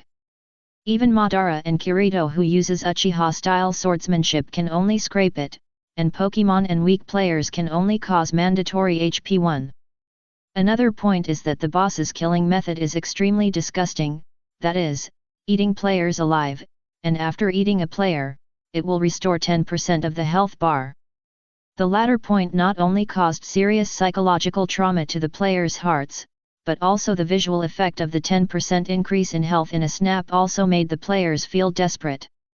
During the first attack, Madara led 200 people, among whom there were no high-level players such as Kirito and Asuna. Because the attack on the boss is a rotation system, Madara leads the team today, and Kirito leads the team tomorrow. Anyway, it is rotated among the presidents or vice presidents of several major guilds, so several guild presidents basically will not appear in the same boss room. In this battle, the damage caused by 150 people was not as fast as the boss's recovery. Later, they became the boss's blood bag, and they would eat people when they ran out of blood. 30 players died in this battle. During the second attack, Madara only brought 50 people. When the battle started, it was much stronger than the first time, but the damage was too slow. After a long time, the players had used up all their medicines and the boss still had half of its blood. There was no other way. Madara directly led everyone to use the city return crystal to force them to leave the boss room. During the third attack, Madara called Kirito, Zack, Asuna and other players who could deal significant damage. This time, the attack was finally successful and entered the 26th floor. However, after the 25th floor was attacked, many players were afraid of the following floors and dared not move forward. They applied to their own guild president to withdraw from the attack group. The scene of the 25th floor boss eating people alive caused indelible psychological trauma to many people. Fortunately, the difficulty of the bosses on the following floors seems to be back on track. Although it is still more difficult than the previous floors, at least it is not as abnormal as the 25th floor, which makes many players put down their anxiety. The 30th floor. The biggest feature of this floor is the scorching sun, and the temperature is basically maintained at around 33 degrees Celsius. It is a paradise for fire-type Pokemon. Although grass-type Pokemon do not like the temperature here, the strong sunlight can also enhance the effect of their skills. Few players will wander around the streets, but stay in hotels or guilds with air conditioning. At this time, Asuna is sitting with her 3 best friends drinking tea. Silica, Lisbeth, and the president of the Trainer Association Shangmei. Shangmei is the vice president of the Neon Animal Protection Association in reality. She is 38 years old and full of love. She is married in the real world and has a daughter who has become an investigator, but her husband is impotent and her daughter catches perverts on the subway all day, which makes Shangmei feel very lonely and enters Sao. Her Pokemon is a Bulbasaur. However, this Bulbasaur is a female, so it is a little smaller than the male Bulbasaur. Shangmei likes Bulbasaur very much and almost raises her as her own daughter. They all had to hold Bulbasaur in their arms and no one else was allowed to hold Bulbasaur without permission. Of course, Asuna, Silica, and Lisbeth, the 3 young daughters and best friends, were allowed to hold Bulbasaur. Alas, there have been a few strange people in the guild recently. Silica was absent-mindedly holding Skitty, her pupils dilated and she didn't know where she was looking. What do you mean? Shangmei asked, swinging Bulbasaur's little feet in her hands. She was only kind to children and small animals. In fact, she was strong and decisive. Sometimes she would even argue with other guild leaders in the meeting of the strategy group. If someone came to the Trainer Association to cause trouble, Shangmei would definitely not let him go easily. The Heracross next to him came over stealthily, stared at the onion on Bulbasaur's back, shrugged his nose, and then showed a ghostly expression. Smelling the aroma that only insect Pokemon can smell, Heracross came uncontrollably, and then directly lay on Xiangmei's white and plump thighs with his head shaking. Xiangmei patted Heracross's head with a smile, but her hands tightly protected her Dawn/Molly girl to prevent her from being violated by this pervert. Dame! Bulbasaur stretched out 2 vine whips to push Heracross away, showing a disgusted expression. They said some strange things. What? Lisbeth's eyes were full of gossip. You know, such a thing will never happen in their Akatsuki. No one dares to come to the door of Akatsuki and be presumptuous. Their members are trained by their masters like fearless ninjas. Whoever comes to make trouble will be thrown a white glove. They said that once we conquer Sao, Incrad will cease to exist, and we will never see Skitty and the others again. After saying this, Silica sat down beside Xiangmei with some sadness, and buried her head in Xiangmei's chest. It seems so. Lisbeth responded belatedly, looking at Makahita who was sleeping soundly on the sofa. If she never saw Makahita again. When Lisbeth thought of such a scene, she became depressed in an instant. In the eyes of many players who don't know the reason, Pokemon are just pets in the game, tools for helping hands to fight, and it doesn't matter if they are never seen again. But only trainers understand how important the existence of Pokemon is in this kind of pressure of facing death alone. They are not only companions fighting side by side, but also family members who accompany each other. They are the motivation and spiritual support for countless trainers to survive. So even though they have only been together for 2 months, Makahita is already a very important family member to Lisbeth, as important as Madara. But if we don't conquer Sao, sooner or later we will never see them again. Asuna sat there with her legs crossed, drinking tea elegantly, without changing her expression at all because of what Silica said. Ah! Silica was stunned. Have you ever thought about what kind of state we are in the real world? Asuna's words made the two of them silent for a while, and she continued, I don't know how long our bodies in the real world can last. Once we are so weak that our consciousness can't react to nerve gear, we will not only face death, but also never see Pokemon again. If Heracross hadn't suddenly broken into my world, maybe I would still be hiding in the hotel on the 1st floor and lost myself. Because of the existence of Heracross, I can come to this point, so I don't want to never see Heracross again. But what I fear most is that I will even forget every bit of being with Heracross. So, in order not to forget him, at least I can't die. Even if I can't see him again, at least I have to keep this precious memory. Asuna's attitude was firm, and she had obviously made her own judgment. As long as you are alive, there will always be a chance. Only when you die will you really have nothing. What's more, you should also think about your family in the real world. Maybe they are accompanying you in your hospital bed at this moment. Xiangmei stroked Silica's brown ponytails. That's true. Besides, I want to meet my master in the real world.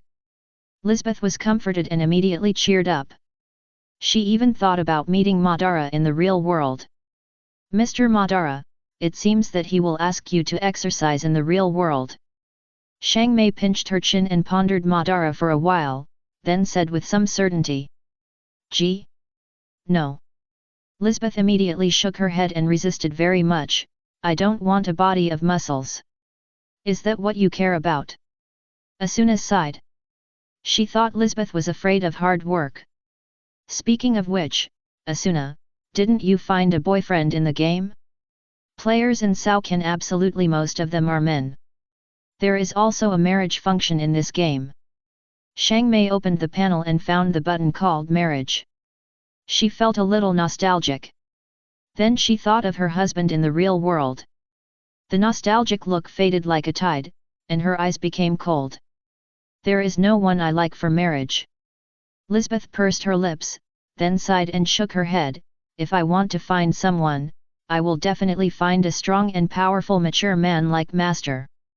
Chapter 375 Hero Saves Beauty. Mr. Madara is indeed a very charming man, but he is a little old for you, Lisbeth. Shang Mei glanced at Lisbeth with some concern. It is true that Madara is very attractive, especially for a strong woman like her.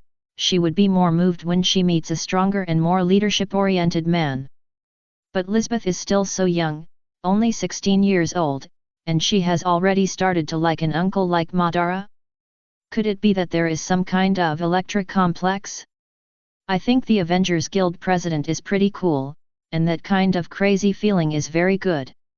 Silica said with a twinkling eye. She just likes the kind that normal people don't like. Gee.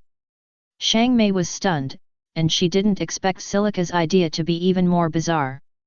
For a moment, she was a little worried about her daughter. Don't let her like some weird person. By the way, I think Asuna has a good relationship with the Wanderers Guild president. Lisbeth suddenly looked at Asuna slyly, then pouted and said, I saw it. Last time you were lying on the lawn together in the sun. You have a good relationship, Asuna. I have never sunbathed with us. Is that so, Asuna? You are secretly dating behind our backs. Silica immediately jumped up and hugged Asuna. No. Don't talk nonsense, he and I just met by chance. Asuna blushed and explained quickly, not wanting everyone to misunderstand. Really? Really? The three girls immediately started fighting, while Shang Mei just watched quietly and shook her head without saying anything. At the same time, on the 6th floor. The wild environment on this floor is similar to a tropical rainforest. There are not many powerful monsters. The tricky part is that these monsters are basically poisonous animals, which can add a poisoning effect when attacking. A man with a red name on his head was running wildly in the rainforest, with snot and tears on his face, and a huge cut on his back. Damn it! Why can you find me? I ran to the 6th floor, why can you still find me? I just killed a wild ratata by mistake, and that guy doesn't have a trainer. The man looked at his health bar, which was decreasing due to the bleeding state, and he yelled in a state of collapse, looking back from time to time. The figure with bandages all over his body and a scythe on his back was always in his sight. The other party seemed to be torturing him, sticking to him at a moderate speed. Once he wanted to use drugs to recover, the other party would immediately rush up and chop him. Ha ha ha ha. A crazy laugh came from behind, scaring the man to shrink his neck and speed up. The laughter lingered in the rainforest, putting pressure on the man's heart all the time. Help! At this moment, a scream suddenly came from the other side of the rainforest, and it was a woman's voice. Zack's smile stopped abruptly.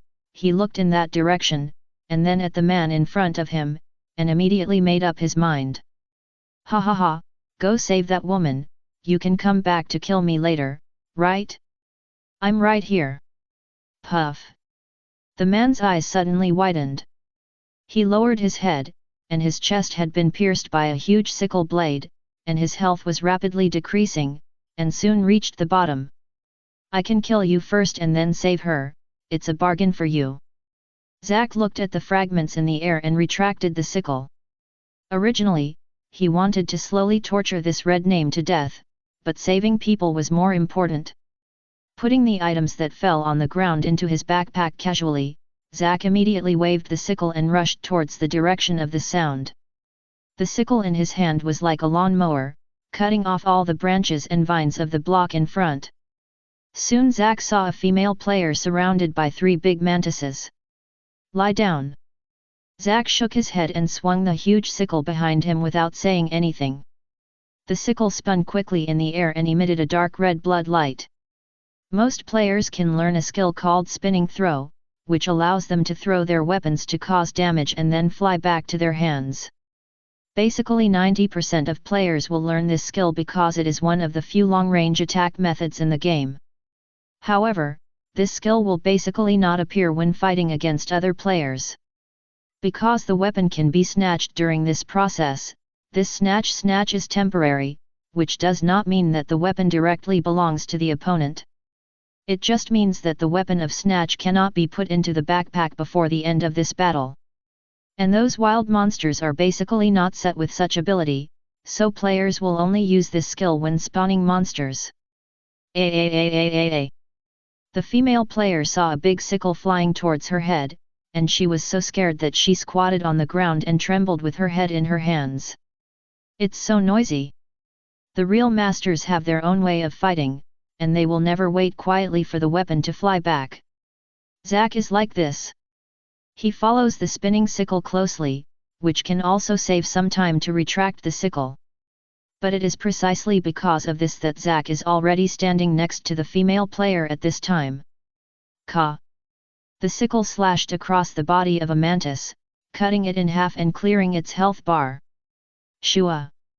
After retracting the sickle, Zack held the huge sickle and swept it to the side. This skill is drawing the sword. The other two mantises were also cut off at the waist and turned into pieces on the spot. Hey, get up! Zack looked down at the woman who was still holding her head and said coldly. After being deceived by Rosalia's trio once, Zack always maintained a vigilant heart towards all players and deliberately kept a distance from unfamiliar people. Just like at this moment, even in the low-level area of the 6th floor, he always held the sickle in his hand and was always on guard against the female player in front of him. Wow, thank you for saving me. The female player raised her head, looked around to make sure it was all right before standing up, bowed to Zack and thanked him honestly. Seeing this scene, Zack relaxed his vigilance a little. He thought that the scum would not have such education, but he still held the sickle in his hand. Zack looked at the female player in front of him. She was wearing a one-handed short sword and looked no stronger than a rookie. We came here together as a team, but we were attacked by some scorpions and got separated. The female player wiped the tears from her face and explained weakly. Even if Zack called her cowardly, she didn't dare to get angry, because that seemed to be the case. Lucky. Great, you're okay. We heard your voice. As they were talking, 4 young-looking boys ran over. This big brother saved me. The girl named Sing looked at Zack next to her. Yes, this Sing was the girl who liked Kirito but was killed in the original book. The other 4 were Sing's friends in the same club in real life, and they would also be members of the Black Cats of the Moonlit Night Guild in the future. Zack was speechless. He was a 16-year-old minor, and they called him Big Brother? Zack felt that these people were about the same age as him. However, because of the equipment on his body, he was covered with bandages all over his body, so he was not. It's okay to call him brother if people can't see his face clearly. Although this bandage looks weird and the attribute bonus is not very good, it has a very powerful unique feature. Deterrence. The first attack you launch will cause 30% slowdown to all non-team members within a radius of 5 meters, lasting for 15s, and a cooldown of 5 minutes. This skill is placed in the strategy group, and it may not be particularly useful against those monsters. But it is very useful for him to chase those red-named players. Big Brother, thank you very much for saving Sing. By the way, why do I feel that Big Brother, you look a little familiar? Ah! Suddenly, the boy holding a one-handed hammer among the 5 people looked at Zack and screamed. What's wrong? This Big Brother is the one called the Strategy Ghost. Zack, the president of the Avengers Guild, the murder ghost who kills the most people. The boy holding the one-handed hammer looked a little terrified, as if he was afraid that Zack would hit him with a knife. What? I see, then it seems that Big Brother is still a righteous partner.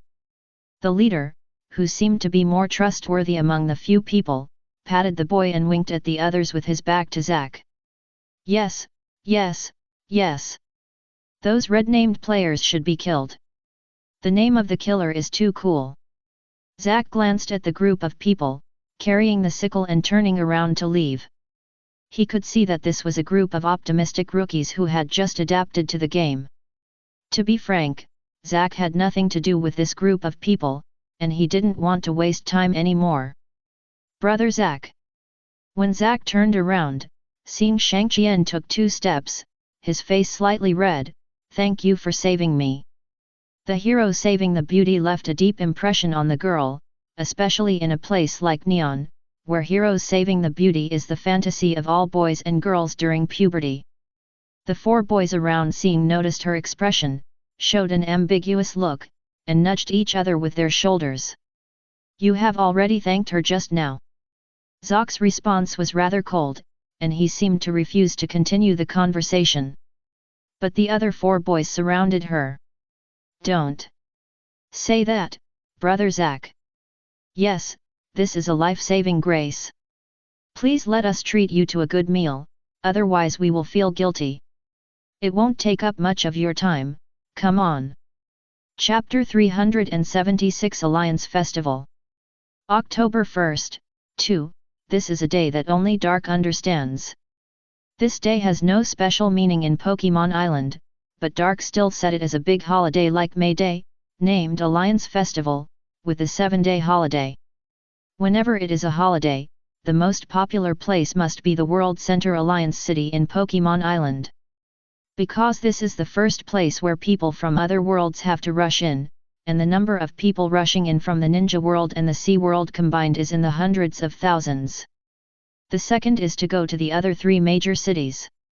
Residents of the other 3 cities except Yggdrasil are used to the scenery of their own cities, so they choose to go out, such as to the newly established Yggdrasil or to travel to other worlds. However, when there are too many people and too many outsiders, problems are likely to occur in the city. Especially those who are lucky. Yggdrasil City. Otohime is very angry today. She is the guardian of the world tree and has the power of Viridian, so she can feel the changes in the natural environment around Yggdrasil. When so many people suddenly entered the city, she could clearly feel that the flowers, plants, and trees in the city were very sad and painful. Otohime rushed out of the door without saying a word and ran to the streets of Yggdrasil to see what was going on. "Good fellow, you don't know until you see it, you will be shocked. There are people who spit, throw cigarette butts, and litter. Maybe there are people who urinate and defecate in places she didn't see." Otohime immediately got angry and was about to rush up to grab those people by the collars to interrogate them, but was immediately stopped by Zishi Heron. Zishi Heron was not afraid of those people beating Otohime. Although others did not know Otohime's identity as the World Tree Guardian, they could not fail to know her identity as the wife of the mayor of Fishman City.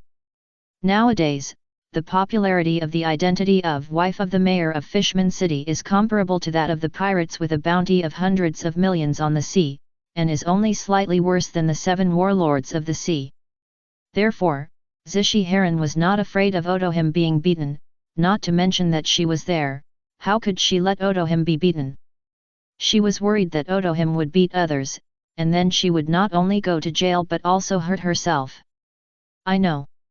After calming down for a while, Otohime pinched her waist and analyzed, "This place is too far away from the Alliance City.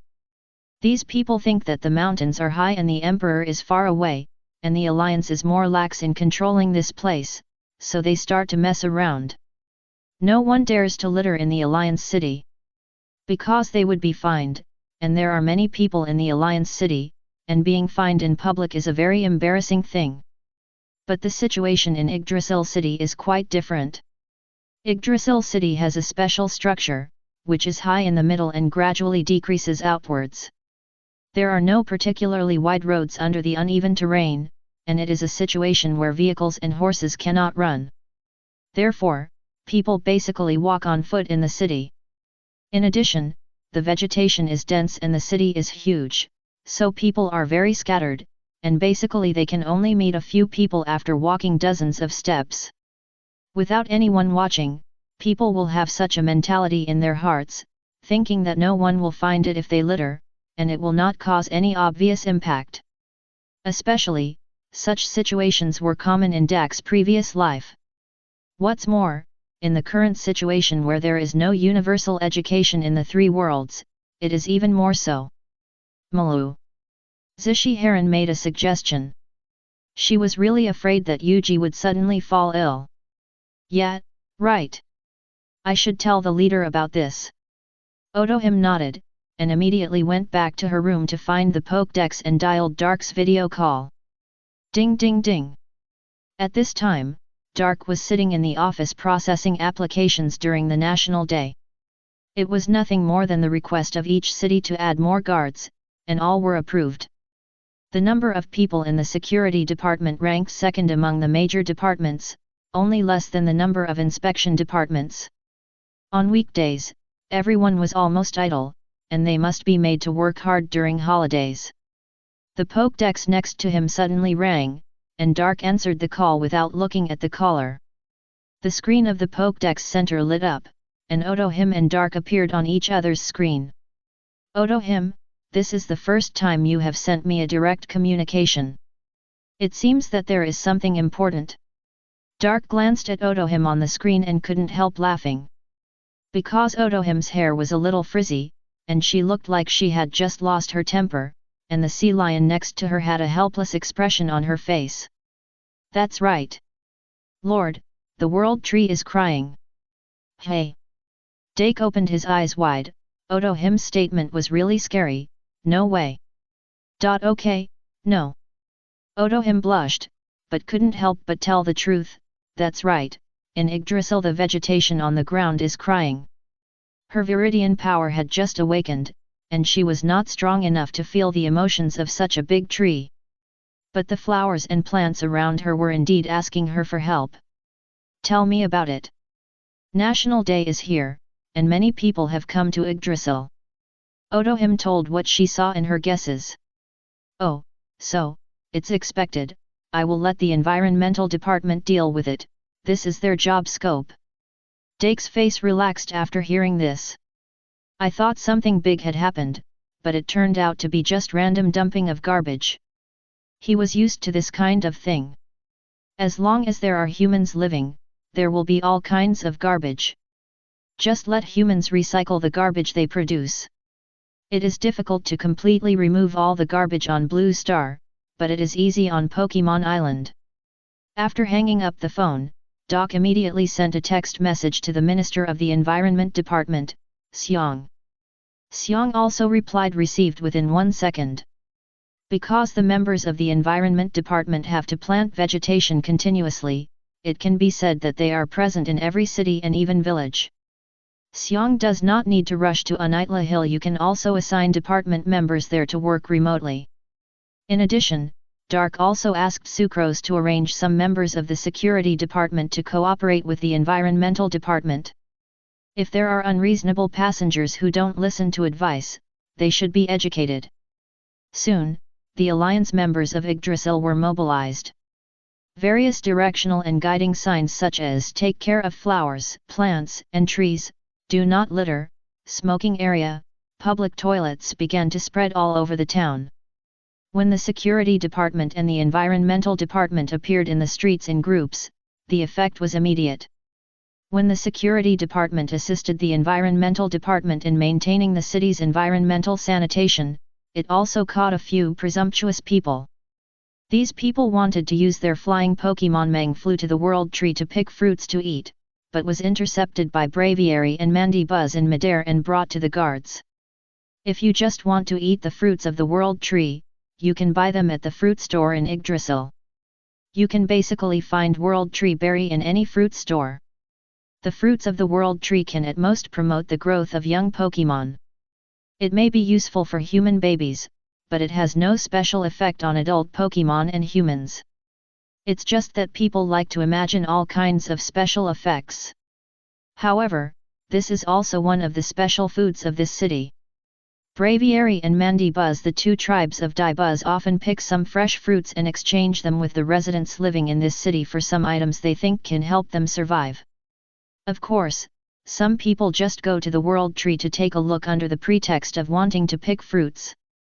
After all, the statues of the ancestor god Mu and the forest god Celebi in the temple of the first god say that these two gods live on the World Tree. Therefore, many people want to see the true appearance of the two gods, and see if they can see any strange sights, get some benefits, etc. However, in fact, Mu and Celebi only come back every few days, and most of the time they are outside playing with other first gods. But ordinary people cannot go up the World Tree casually. Because there are the inheritance of aura power and viridian power on it. There are signs at the bottom of the world tree, warning no flying above the world tree, but there are still people pretending not to see it and flying up. The security department can't pursue these people who pretend to be stupid too much. Since it's the first time, they will be given a verbal education and a small fine. However, they will be warned. If they happen again, they will be detained for 7 days. The first 3 days will be locked in a small dark room, the next 3 days will be on a sewing machine, and the last day will be educated. It's not just Pokemon Island that is holding the Alliance Celebration Festival. There is also a Alliance Celebration Limited event in Sao. This event will last for 7 days, the same as Pokemon Island. During these 7 days, the experience and currency dropped by monsters in the game will be doubled. And there is also a monster invasion event, which means that the wild monsters in the maze area will run out and even wander outside the town. However, the town is still a safe zone, and the wild monsters cannot enter. Moreover, after running out of the maze area, these wild monsters will be weakened by the 30% attribute buff. It can only be said that these 7 days are very scary for timid players, but for bold players, they are a good day to quickly level up and strengthen their strength. After the event, there will definitely be players who were originally behind to catch up, but there may also be players in the front who fall behind. And the player groups that originally had a big difference in strength will further widen the gap, and the player groups will be completely divided into 3 levels. During these 7 days, there are also 2 pairs of men and women who go out to level up together, and their feelings are the temperature rises very quickly. Chapter 377, Falling in Love 2. 30th floor. Kirito and Asuna went out together to kill monsters on October 1st, along with Sneasel and Heracross. No. Sneasel shook his claws, grinning disdainfully at the monsters he killed alone. Then he turned around and looked behind him. Kirito and Asuna were blushing and looking to both sides. I don't know what happened between them just now, but their shoulders were suddenly almost 1 meter apart. The sight moved down. Hey! Heracross stood between Kirito and Asuna, happily raised his arm and waved to Sneasel in front of him, holding the honeycomb Kirito brought him in his other hand. Sneasel turned around, not wanting to respond to this big bug. People are being affectionate with each other, but you have to be the light bulb in the middle. Besides, I am working hard to kill monsters here, and you 3 are just like going on vacation. How about I leave? Heracross, is it delicious? Asuna saw that the atmosphere was getting a little awkward, and immediately leaned over to get a Pokemon to ease the tension. Hey! Heracross smiled happily, and then hugged Kirito's thigh. Kirito gave him something to eat. Kirito! Look at you, you greedy boy! Asuna shook her head pretending to be helpless, and stretched out a finger to poke Heracross's horn. Ha ha ha, it feels like Heracross is like a child. Kirito looked at Heracross's innocent appearance, smiled with some envy, and then looked at Sneasel who was walking alone in front, and sighed. Sneasel, isn't it? I think most Pokemon are as innocent as children. Asuna glanced at Kirito strangely. In her impression, whether it is Skitty, Bulbasaur, or Makahita, they are all like children. Sneasel is different from normal Pokemon. He is mature and calm, just like an adult. The master scolds him less than he scolds me. Maybe Sneasel is more precocious, right? Asuna tilted her head uncertainly. We still don't know much about Pokemon. There are many unknown things about them. Yes, these children must live in a carefree and peaceful world. Asuna nodded in agreement, and at the same time, she was a little yearning. I want to know more about Heracross. She looked down at Heracross who was concentrating on chewing the honeycomb, and couldn't help but smile. Asuna, do you know the legendary 101st floor Pokemon Paradise? Kirito looked at Sneasel who was walking in front, his eyes were firm. Well, those negligent people said so. Asuna's eyes dimmed a little, and her tone became heavy. Negligent people means people who have lost their jobs. In SAO, only one job can be lost, trainer. There are two ways to lose a job, one is the death of Pokemon and the break of the diamond contract, the other is the break between the trainer and Pokemon and the diamond contract becomes fragments. In the secondary job column of the former, the entry of trainer is only locked by a cross lock, while the latter directly loses the entry of trainer and there is no way to regain it, because each player has only one diamond contract and it is bound to the individual. I heard that the 101st floor is the original paradise of all Pokemon. The place where they were born is their home. Kirito looked at Sneasel's back and gradually shifted his gaze to Asuna. I want to go home, and I want to take Sneasel home. I also want Heracross to return to his hometown. Since coming to this game, Asuna can understand the feeling of leaving home very well, so she also wants her Pokemon to go back. Then let's go on the road together. Kirito raised his hand and scratched the back of his head, lowered his head, and said hesitantly. Sneasel, who was walking in front, moved his ears and continued to move forward. And Asuna, who was standing next to Kirito, blushed all of a sudden and stood there at a loss. Hey! Just as Asuna was about to respond, Heracross suddenly screamed. It turned out that the honeycomb in his hand was eaten up. The greedy boy wanted another piece, so he stretched out his sticky hands and grabbed the hem of Kirito's clothes. Kirito and Asuna. Sneasel. Never. Sneasel, who had been walking in front and paying close attention, was defeated. He was so angry that he scratched his head and rushed back to hit Heracross on the head. Bang bang bang! Hey! Heracross sat on the ground with his head in his arms. Well, let's kill monsters first. Okay. Kirito was interrupted by Heracross and was about to change the subject, but was forced to continue by Asuna. Before Kirito turned his head to look at Asuna, he suddenly felt a soft and cold hand in his hand. Kirito was even more embarrassed to turn his head. Sneasel nodded while holding Heracross. Hey! On the other side, in the city on the 7th floor. I don't have time to play house with you. Zack glared at the follower beside him. He was busy tracking down the red name information from Wanderer, but there was such a guy around to affect him. I'm not playing. Seeing said weakly, I just want to help you. Zack saved her, she wanted to help him as much as possible, and the classmates in the club also agreed. You can't help me, and I don't need to follow me. I can do it, not me, but Snubbull. Seeing responded stubbornly, and then pointed to the puppy next to her. Is this your Pokemon? Well, her name is Snubbull, a very dignified and kind girl. Seeing smiled and nodded, then squatted down and hugged Snubbull and rubbed it. It's all because of Snubbull that I can get all the way here. Why didn't you bring her yesterday? Zack looked at the pink Pokemon. He didn't want to judge people by appearance, but when he saw Snubbull's face, he couldn't help but wonder in his heart, will she really not bite me suddenly? Snubbull was seriously injured yesterday. She was poisoned in the forest, so I put her in the Pokemon Center. It will take a long time to recover. You said she can help me. Yes. Snubbull's sense of smell is very strong.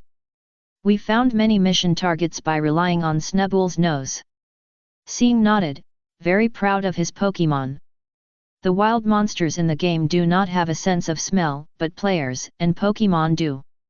Although all Pokemon in SAO have the same enhancement points that can be used after upgrading, Pokemon will never be completely balanced. Just like Heracross can fly and Onix is huge, these are unchangeable and can be regarded as the racial advantages of Pokemon. Therefore, Snubbull's sense of smell can also be regarded as one of its racial advantages. Okay, let her try. Zack was convinced and took out an empty bottle from his backpack. It is said that it is an empty medicine bottle used by the red-named player, and it should have the player's residual scent. Woof! Snubbull just sniffed it, barked in less than 2 seconds, and then took small steps into a small alley. Found it. Seeing immediately looked at Zack beside him. Zack nodded, and chased in the direction where Snubbull ran with Seeing. As the two people and the dog ran all the way to a cave in the wild of the 7th floor, Snubbull stopped and looked at the darkness in front of him with vigilance. Swish! Suddenly, a two-handed sword was thrown out of the darkness and swung straight at Snubbull. Snubbull! Seeing was frightened by this scene and rushed up to block it. Stay still at the back. Zack stretched out his left arm to stop Seeing, threw the sickle behind him with his right hand, and intercepted the two-handed sword and smacked down to the ground. Snubbull, come here. Seeing breathed a sigh of relief, and quickly pulled Snubbull back into his arms. Go out and wait, Seeing. Zack glanced at Seeing. In his opinion before, Seeing was a very timid woman, and could be said to be the most timid female player he had ever seen in this game. But now he was going to change this idea. How could a girl who was willing to help her Pokémon block a two-handed sword be considered timid? Well, Zack, you have to be careful. Seeing was stunned when she heard Zack calling her name. She nodded, and without wasting time, she immediately took Snubbull outside. You are lucky, someone is waiting for me, so I can let you die more easily. Zack glanced at a corner in the dark, and he had seen the target. 5 minutes later, Zack walked out of the cave and saw Seeing, who was waiting anxiously. Are you afraid that it is another person who comes out? Zack asked curiously. I haven't thought about it. Seeing shook his head stupidly. Well, you are not timid, you are just not very smart. Woof. As soon as Zack finished speaking, Snubbull rushed up with rage and bit his calf. HP 10. Snubbull. Dame. Seeing quickly pulled Snubbull back. Your dog doesn't look very smart, ha ha ha. Zack looked down and couldn't help laughing at Snubbull's angry look. What? Zack laughed a few times and felt a little embarrassed. He found Seeing staring at him stupidly, so he asked. It's the first time I see Zack laugh. Seeing lifted the hair covering his eyes and smiled softly. Zack's eyes opened slightly and his breathing slowed down. Woof. Let's go back. Zack, who was forcibly awakened by the dog growl, adjusted his breathing. Yet. Chapter 378 Pokémon Blind Date Conference, Part 1. October 31st. It has been a month since Kirito and Asuna were together. In the hut on the 22nd floor. Asuna, wake up, I'm going to take Sneasel and here across to the Pokémon Blind Date meeting today. After washing up, Kirito returned to the room and saw his girlfriend still resting, so he walked up and gently stroked Asuna's cheek. Oh no, I forgot, there is an event held by the president today. Asuna rubbed her eyes in a daze, and it took a while to recover. It has been 4 months since the public beta of the game, and the progress of the entire SAO has reached 39%, that is, to the 40th floor. In this October, because of the existence of the 7-Day Alliance celebration event, the level of players has increased rapidly, which has accelerated their progress and almost caught up with the first 2 months. Since the public beta was launched, more than 7,000 of the 50,000 players have gone in 4 months. Some committed suicide, some died at the hands of monsters, and of course at least half died at the hands of other players. With more players, there are all kinds of people, and the number of bad guys is about 5 times that of the original, and these people are constantly trying to attract those players who are not firm in their positions to join their evil carnival game. Under such circumstances, the death toll is about 14% less than that of the original at the same time, which is already very good.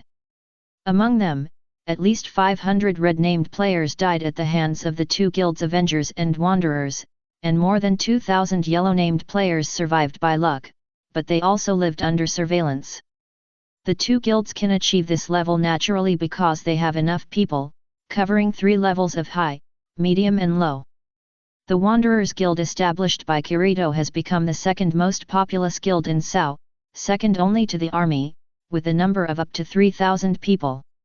However, because they are all individual players, there is no need to spend special effort to manage them. The Avengers Guild founded by Zack has also become a killing guild that scares the red and yellow players. It has only 300 members, the same as Akatsuki. When there is work in it, 7 or 8 people form a team to hunt red names. After the 7-day celebration of the Alliance, players have gradually begun to have a sense of stratification. The top level. The top 7 or 8 levels belong to the strategy group. This is not a monopoly, but it means that resources should be given to those players fighting on the front line. Those in the major guilds who are unwilling to participate in the front-line strategy battle are also not eligible to occupy resources at the top level. This part of people is only 10%, which is about 4,300 people. Middle level. It belongs to those players who enter the strategy group through covet or have the potential to enter. There are also some special guilds that can use most of the resources here. There is actually only one so-called special guild, which is the Avengers. All other guilds have tacitly agreed that the special guild Avengers can use more resources in the middle layer, because it is this guild that ensures that the players in the middle and low layers are not killed indiscriminately. This part of people accounts for 30%, about 13,000 people. Low layer. These are the groups who live in Sao, wait to be rescued or muddle through, and the rest of the players are basically in this part. Of course, it does not mean that the players in these layers are all useless. At least the food and medicine production of the middle and high-level players basically comes from the hands of the low-level players. Although they don't dare to face danger on the front line, at least they have tried to improve their secondary occupation levels so that they can be of some use. At the same time, the Pokémon in the first 40 layers have almost all found their trainers, and the number of players with the secondary occupation trainer has soared to 3,000. This means that there are at most 2,000 wild Pokémon in Incrad, and they all live in the 40th-50th floors. The places after the 50th floor are the spawn points that Pokémon cannot choose when the server is launched. Inside the room, Asuna is already sitting in front of the dressing mirror and dressing herself up. There is no NPC selling cosmetics in the game, but there is a secondary profession called makeup artist. There are also female players who choose this secondary profession as their main attack, but it is obviously unlikely to make money, because the vast majority of players in the game are male. I didn't expect that Pokémon can lay eggs. Kirito stood behind Asuna and helped her comb her hair, and said something funny at the same time. A week ago, members of the Trainer Association suddenly discovered a strange phenomenon in the wild. It was a wild Nidoran and Nidoran, 2 Pokémon snuggling together. This is not surprising. It is not that no players have discovered wild Pokémon traveling together before, and even wild Pokémon live together. However, the strange thing is that when Nidoran and Nidoran are close, a sign will appear above each other's ID. Some trainers guessed that these two might be lovers. After all, players can get married, so Pokémon seems to be nothing impossible, especially in their view that Pokémon are creatures with their own emotions. Since they have their own emotions, it seems that there is nothing wrong with looking for a partner and falling in love with other Pokémon. Out of curiosity, the trainer observed for a while longer. The result was a scene that stunned him. At that time, he observed whether there were any red-named wild monsters approaching. When he turned around, he saw white light coming out of Nidoran and Nidoran, and then with a poof, a small purple egg appeared behind Nidoran's butt.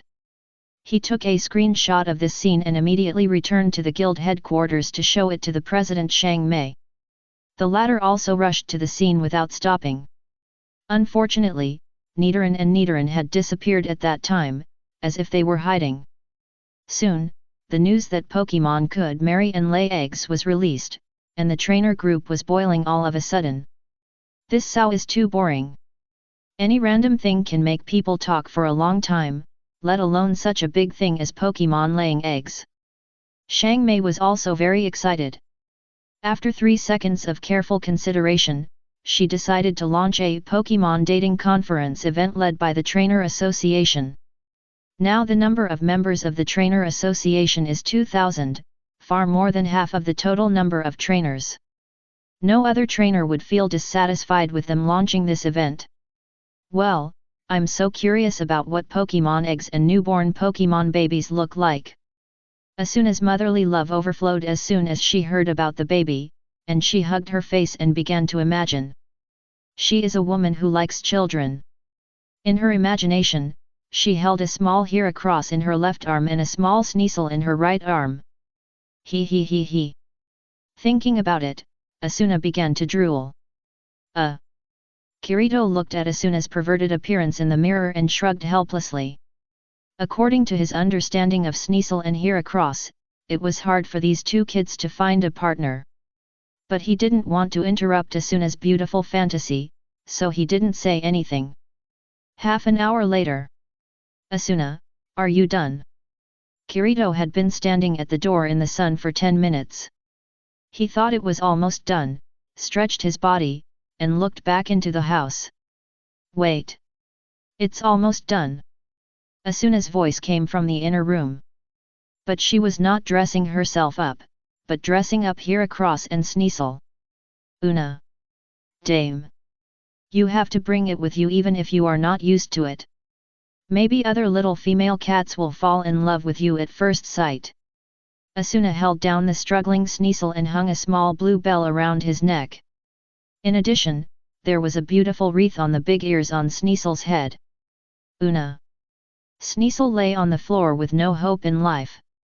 His handsome, arrogant, and proud demeanor was imprisoned the moment he put on the bell. Hey! Heracross, who was beside him, was heartless and had let Asuna swing it early. There was a beautiful pink bow on the huge horn in front of his forehead, and he was wearing a weird pink skirt. Although he was a boy, Asuna wanted to dress him up like a girl. But fortunately, Heracross himself didn't care. Otherwise, if it was Sneasel, he might have run away from home. Okay. Let's go. After Asuna fiddled with it for a while, she walked out the door with the two Pokemon. Kirito was embarrassed for a moment when he saw the two Pokemon. But after seeing Sneasel's expression, he almost couldn't help laughing out loud, but fortunately he still held back. Are the two Pokemon pretty? Asuna asked Kirito expectantly. You are pretty. Kirito looked at Asuna and nodded. The Pokemon matchmaking meeting was held on the 28th floor. This floor is full of fantastic ideas. Its painting style is childish. It is the image of Kayaba Akiyako's childhood experience of the outside world. Imagine. There are sunflowers with smiling faces, cartoon birds hovering in the sky, small lakes filled with duck toys, and even magic notes and celadon/rainbow bubbles everywhere. There is no better floor for Pokemon banquets than this one. Wow!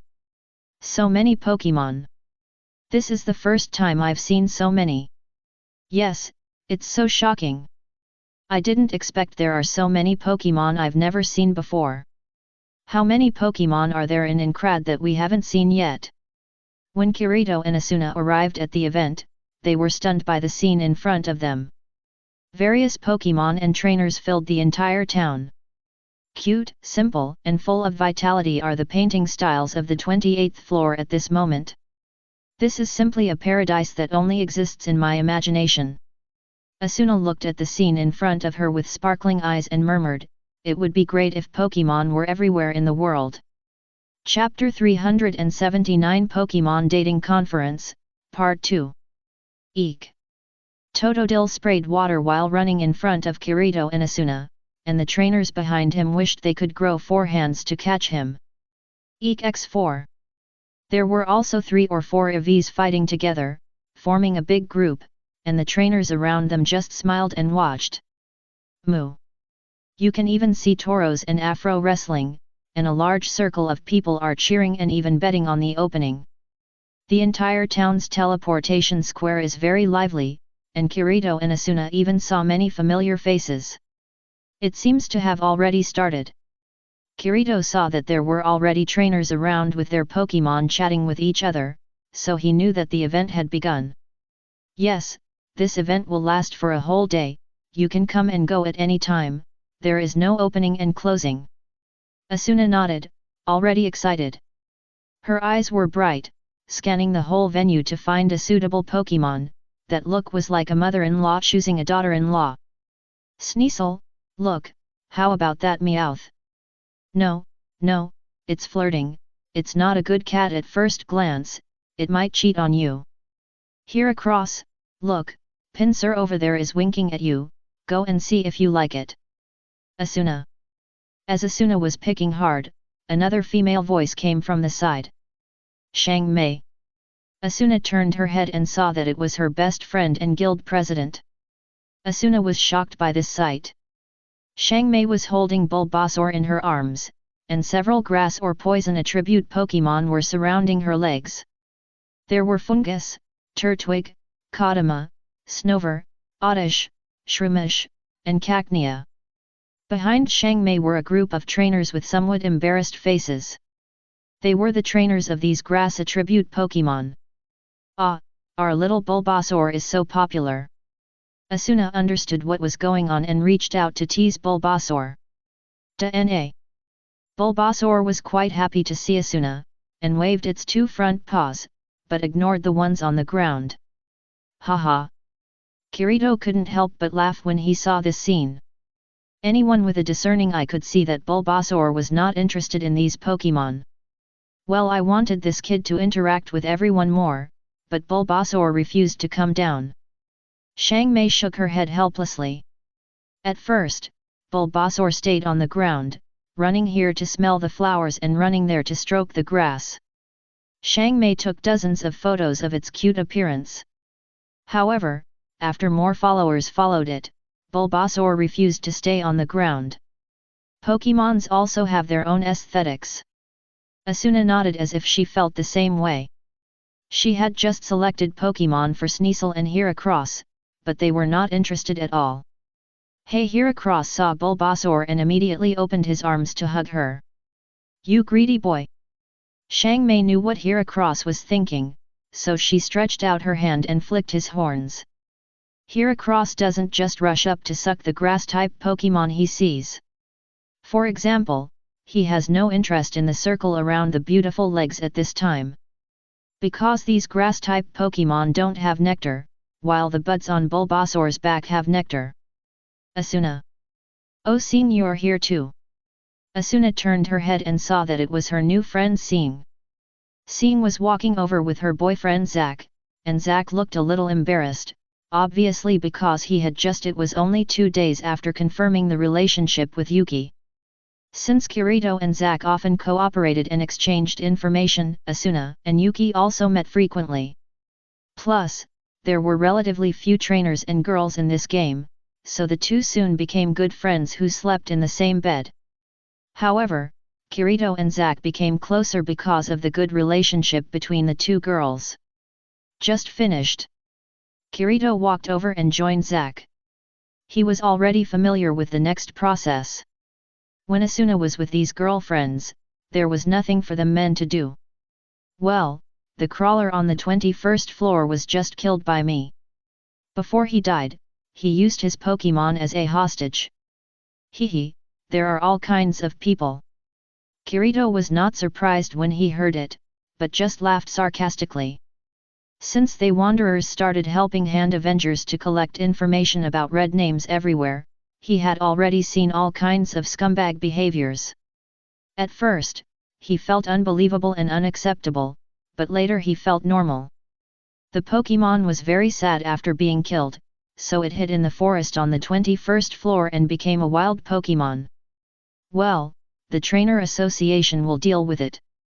Kirito raised his chin, knowing what to do. By the way, Sneasel seems to be very interested in the new leaf Meowth over there, why don't you take it over to have a chat? At this time, Zack noticed that Sneasel beside Asuna's legs was always controlling his eyes. Following Sneasel's line of sight, it was a new leaf Meowth that looked a bit elegant. What? I really thought this kid wouldn't like other Pokemon, interesting. Kirito smiled wickedly, then patted Zack's shoulder, I'll leave first. Well. On the other side, Kirito ran to Asuna's ear and whispered. After hearing this, the latter was delighted, and ran towards the new leaf Meowth with Sneasel, who looked confused. Sneasel couldn't help but struggle violently to escape until he saw new leaf Meowth getting closer and closer to him, but was held down by Kirito next to him. New leaf Meowth was sitting on a round table licking the hair on his paws. He turned his head to look at his trainer, who was concentrating on chatting with other trainers, and shook his head helplessly. Pa! Meow! Suddenly, hearing a noise next to him, new leaf Meowth turned his head to look. A stiff Sneasel was placed next to him. At the same time, two bipeds, a male and a female, appeared next to the round table, staring at her and Sneasel. New leaf Meowth had no interest in these two humans. She looked at the motionless Sneasel next to her suspiciously. For a moment, she didn't know if it was a living creature. New leaf Meowth walked over and stretched out her nose to sniff. Sneasel stood there like a zombie, even his breathing stopped. New leaf cat was still circling around Sneasel. She was a little unsure about what was going on with this Sneasel. It clearly had an ID and a smell, but why was it motionless like a doll? Suddenly, HP 10. A red entry floated on Sneasel's body. Meow. New leaf cat was startled and stretched her neck to look at Sneasel, not knowing what had happened. At the same time, a finger stretched out from the side and poked Sneasel's waist. New. Hey! Sneasel, who was poked, couldn't hold it anymore. He opened his mouth and breathed deeply, and got out of the suffocation state.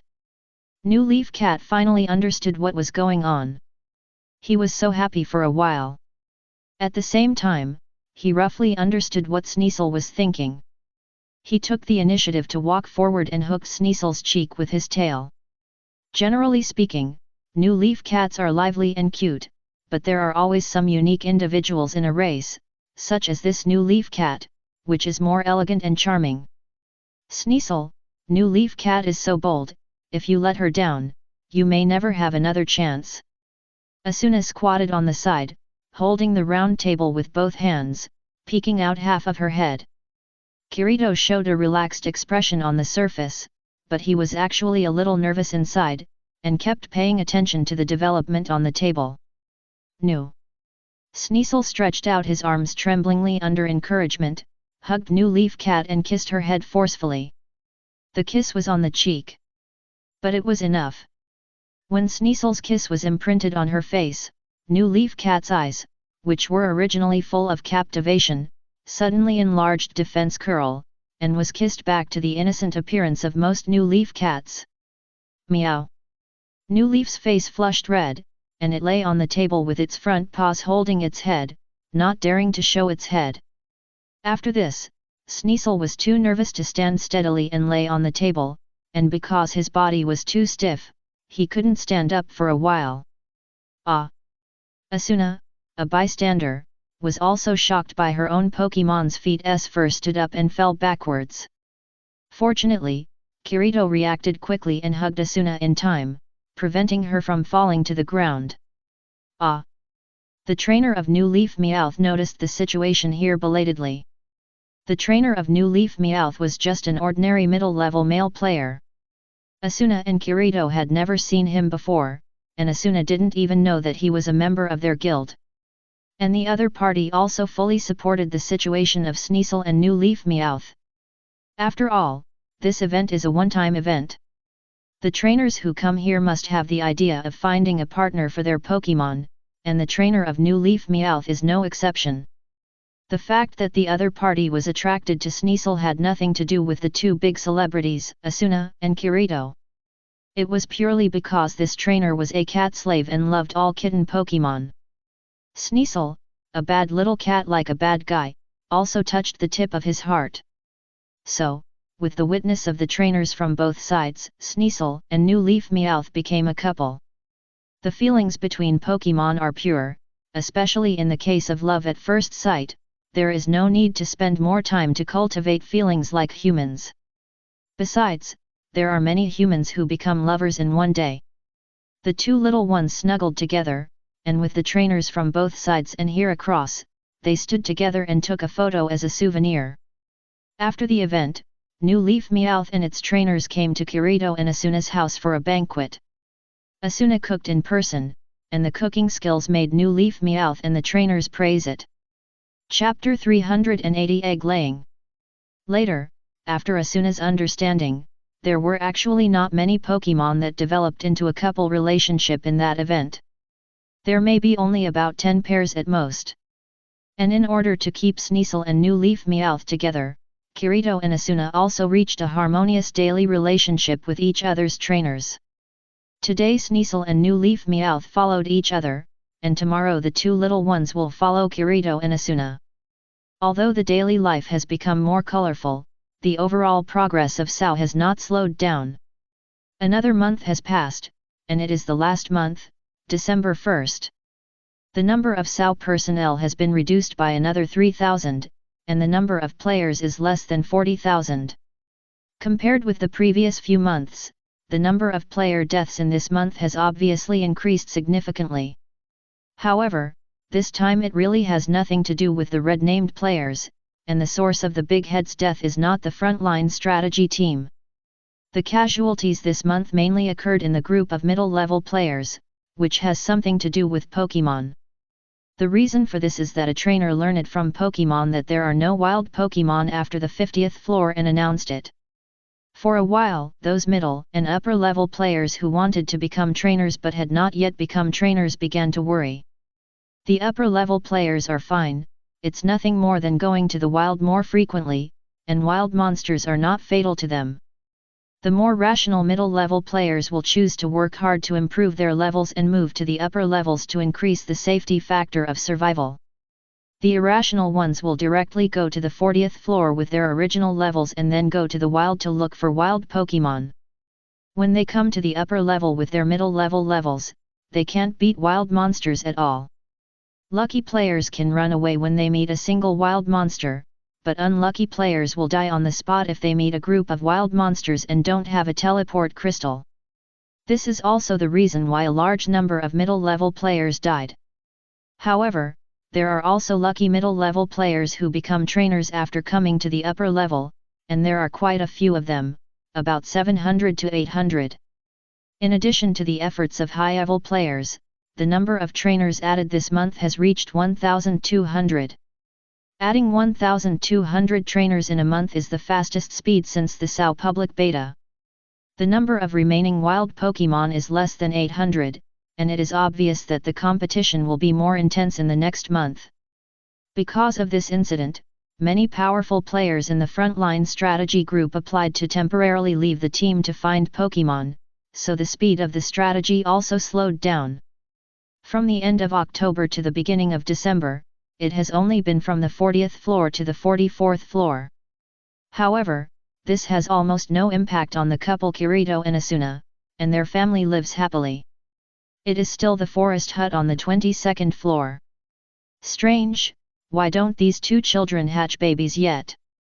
Asuna sat on the sofa in a daze, with some worry in her eyes, and, Kirito, have you noticed that after the two children are together, they often rest, the kind that can't be woken up? Her eyes looked dully at the cat bed on the wooden floor opposite, where Sneasel and New Leaf Cat were lying in it and sleeping together. And all over the living room were various dolls that Asuna had bought in advance, and even baby toys specially customized by someone. Obviously, she was looking forward to the birth of their children more than the young couple Sneasel and New Leaf Cat. Maybe this is how Pokemon give birth to life. Well, the game has a fertility system, which is incredible in itself, but it's not that shocking to me that it's not a player's fertility system. Kirito sat on the rocking chair on the balcony and read the news from the front line, muttering, "We have already conquered the 45th floor. What's wrong?" Asuna heard Kirito's tone when he talked about the 45th floor. "Well, because the 45th floor is the top floor that we closed beta players have reached. Above that, we can no longer provide useful information." Kirito nodded, took a deep breath, and looked a little heavy. Before they had intelligence supply and reached the 45th floor, 20% of the players had died, so how many lives would be needed to fill the intelligence gap on the next 55th floor? Of course, only 2–3% of the players died in the battle at the front line, but it was not a small number, about 1,0001,500 people. Asuna was silent for a while, and she also understood the reason why Kirito's tone was wrong. No. Just when the atmosphere in the room was gradually getting low, Sneasel suddenly jumped up and shouted, "Meow!" Then, the new leaf cat was furious, scratching its claws and baring its teeth at Sneasel. Fighting? Asuna's attention was drawn, and she immediately stood up and walked over. Kirito also put down the newspaper and came over to see what was going on. In the corner of the living room, Hiracross, who was sucking a Bulbasaur doll even when Rest was holding it, opened his eyes dazedly. However, when Asuna and Kirito walked to the cat bed and saw the small green execute in the cat bed, they all froze in their places. Hiracross walked over curiously and joined the stunned team. After a while, it laid an egg. X2. Hey! In fact, Sneasel and New Leaf already had their own offspring. From Kirito and Asuna's perspective, they only saw the two kittens fighting monsters, playing, and being affectionate in Sao together all day long, and there was no real husband and wife happening. However, that was because the two kittens knew very well that this was a virtual world, and even if they did such things, they would not have offspring. So, they did it in another world. Kirito and Asuna rested in Sao, which means their consciousness entered a resting state. But Sneasel and New Leaf's rest meant logging out of the game, leaving the Pokémon version of Nervegear, and returning to the real life of Pokémon Island. That day, after the two met at the blind date event, they immediately had an offline date and quickly produced a Pokémon egg. I remember when Kayaba Akihiko suddenly brought an egg to Dark on the third day, the latter was still confused and didn't know what Kayaba Akihiko was doing. What is going on? It was not until he entered the game and learned about it that Dark realized that Kayaba Akihiko had actually added an egg hatching system to Pokémon. And the child hatched in the game is their real child. It's just that because it takes 1 month for a child in the real world to be born, the Pokémon in the game will also lay eggs 1 month later than in the real world. When the child in the real world is born, the new Leaf Meowth in the game will lay eggs. And the reason why Sneasel and New Leaf Meowth often appear to be sleeping in Sao is because they are looking after Pokémon eggs in the real world. The egg hatching cycle in the game is only 1 day. In fact, the baby in the real world has been born for at least 3 days and has adapted to the real world. After 1 day, when the egg in the game hatches, it means that their child in the real world enters Sao through the Nervegear. What should I do? Asuna stamped her feet anxiously. Don't panic. Kirito waved his hands. Hey! Hiracross silently lay on the side, staring blankly at the small green Pokémon egg.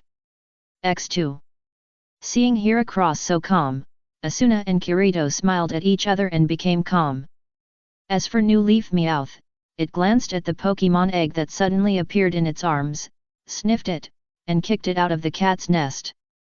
X4. Except for New Leaf Meowth, the other 4 creatures were all embarrassed. What's going on?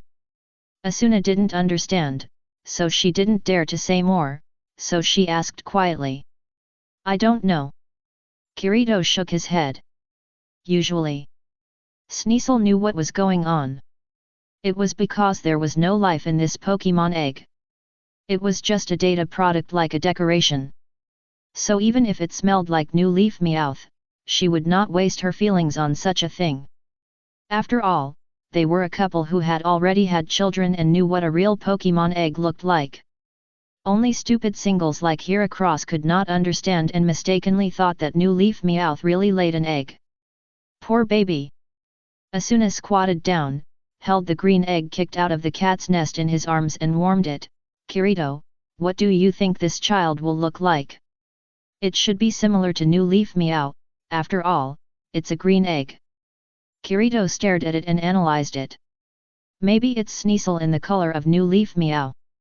Asuna proposed a hypothesis, and Kirito imagined it and thought it wasn't ugly. Hey! Hiracross stood up and stretched out his hands, wanting to hug the egg.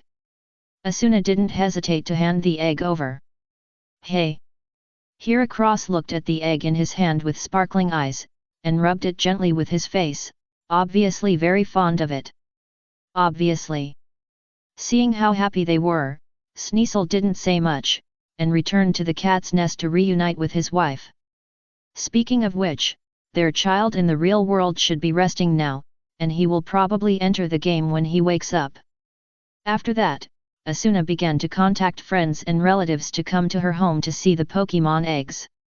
Shangmei, Lisbeth, Silica, Sing, as well as Zack and New Leaf Meowth's trainers all came. Kirito also went out personally and invited Izuna, who had been recluse in the deep mountains and forests. In fact, Kirito has always been confused. With such a strong strength, why didn't his master go up to Sao with his brother Mr. Madara? This doubt has always existed in Kirito's heart, but Izuna didn't say it, so he didn't plan to ask. Kirito just secretly guessed that there might be some conflicts between the brothers, and maybe Cynthia didn't continue the game during the public beta because of this. Kirito even thought that there were conflicts of interest and political disputes between the three Japanese bigwigs. Chapter 381 New Leaf Meowth Baby. December 2nd. Kirito and Asuna's home was particularly lively on this day.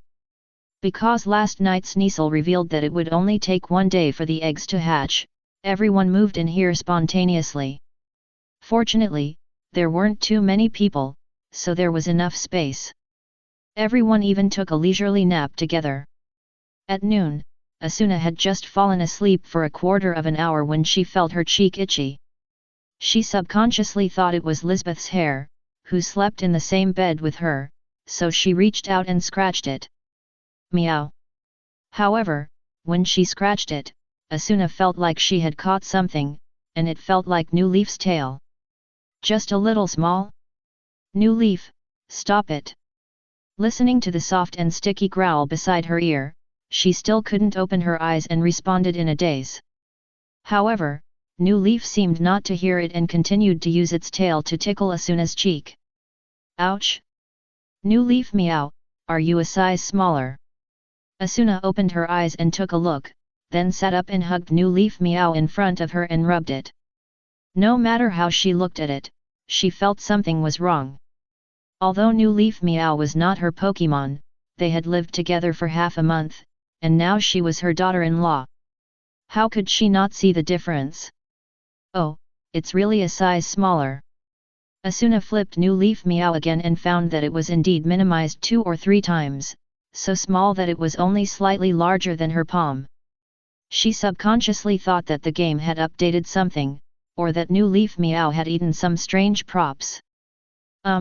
Asuna, what are you doing? Lisbeth was woken up by Asuna next to her, and her eyes fell on the small New Leaf Meowth in her hand. Ah! As Lisbeth's scream resounded throughout the room, everyone rushed over as soon as they heard it. It happened. Kirito clenched his hands and kicked the door open and rushed in, and then his eyes immediately noticed the little thing in Asuna's hand. Meow! The small New Leaf Meowth raised a paw and scratched its ear, then looked at Lisbeth with disdain.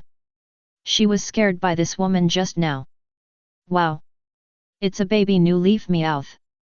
Shang Mei, a mature woman who basically keeps her elegance at all times, was stunned when she saw the little New Leaf Meowth. She walked up and took the New Leaf Meowth from Asuna, who hadn't reacted yet. Look at Bulbasaur, it's smaller than you. Shang Mei put it in front of the Bulbasaur on the ground.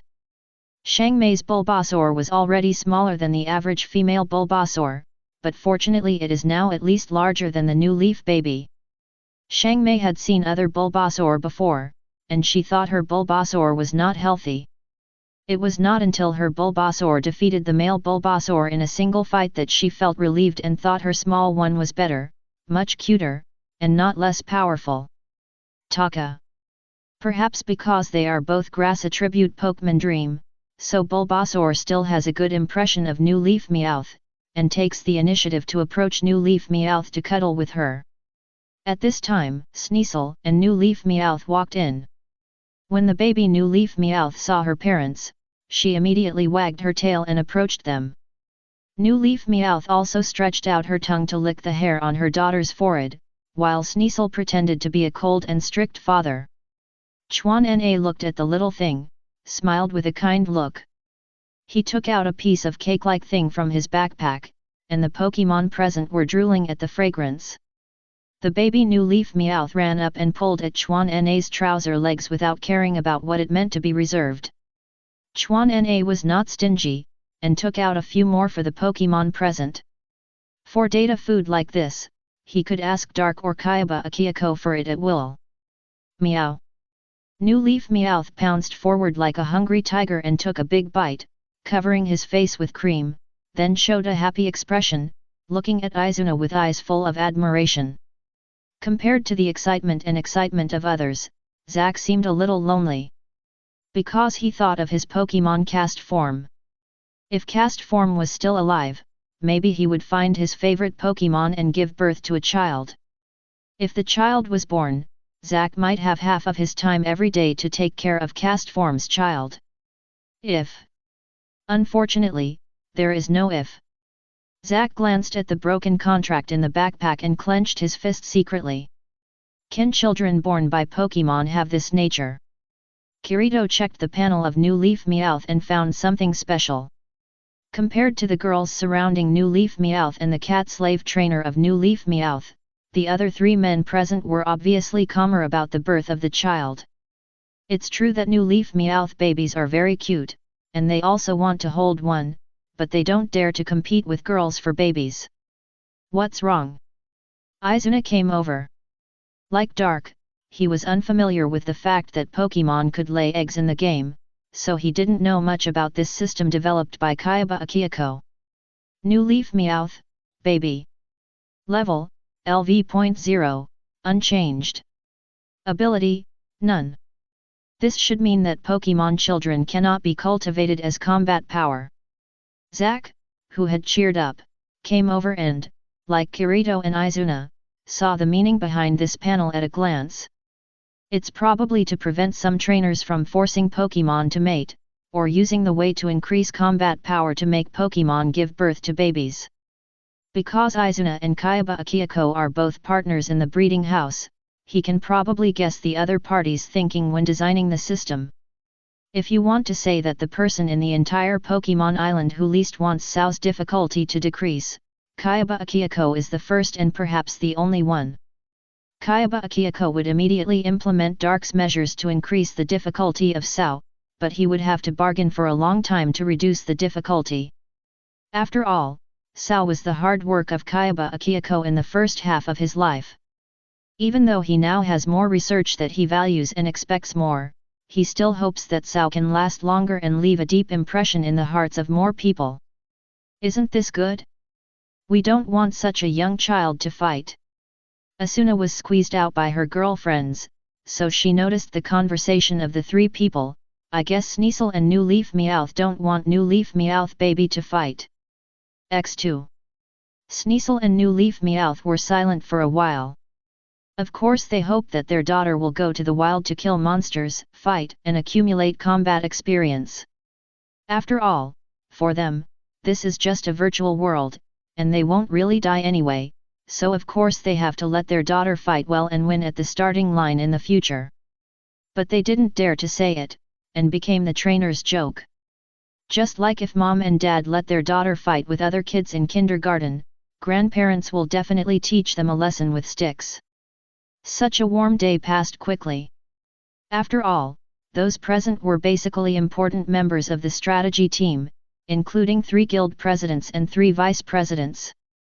Sneasel and Heracross also returned to the daily life of killing monsters and leveling up, while the children were handed over to the grandfather and mother, the trainer of New Leaf Meow.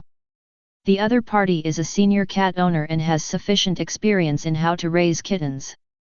And as a middle-level person, the environment he lives in is safer than the front line of Kirito and others. Even if he goes out to level up, he can let New Leaf Meow baby watch from a distance. Time flies, and it's the end of the month in the blink of an eye. December 31st. Pokemon Island is preparing to welcome the New Year's Day, and it has entered a lively atmosphere for a while. The small-scale villages around the Alliance City have been built, and the rest is to build medium-scale towns with all their strength. The Gym Challenge has entered its final sprint stage. Trainers from all over the ocean are all working hard to get the last 1 or 2 gym badges, preparing to show off their talents at the second Pokemon contest to be held during the Spring Festival. After another year of accumulation, their comprehensive strength has increased significantly, and the number of senior trainers at sea has also shown a leap-forward breakthrough, and there are even many Pokemon trainers from the ninja world. At the same time, Pokemon culture and spirit are becoming more and more popular, and more people recognize and love Pokemon, and such trainers are more likely to be recognized by gym leader. Just like many people said that the electric badges of Shampoo Gym are much easier to get than last year. In fact, it is not that Borsellino let them go, but that these trainers have grown up and have been recognized by him. At this stage, the number of people who have obtained 8 badges has reached more than 800, which is more than the number of applicants for the first Pokemon battle competition. By the time the competition starts, it may exceed thousands. It is precisely because of this that Dark feels that it is time to open another Pokemon battle competition in another competition area. For the next linked world, he will give priority to a world with a large enough scale, and as for population, strength, economy, etc., they will all be put off. After all, these can be changed with the efforts of Pokemon, and it is not difficult to change, it just takes more time, but the scale of the world cannot be changed. The grand competition of the coordination competition is held in the summer vacation of the 3rd year of the Alliance calendar, which is around July. There is still half a year, which is quite ample. Currently, there are not many coordinators who have collected 5 ribbons, only 18, and this is the result of the lower-level coordination competition held in the ninja world. The reason for this is not that no one participates in the coordination competition, but because there are too many people participating. Only one person can get a ribbon in a lower-level coordination competition. According to this situation, the grand competition of the coordination competition in half a year may have at most 40-50 people. Chapter 382 Strategy 50. December 31st, in Crad.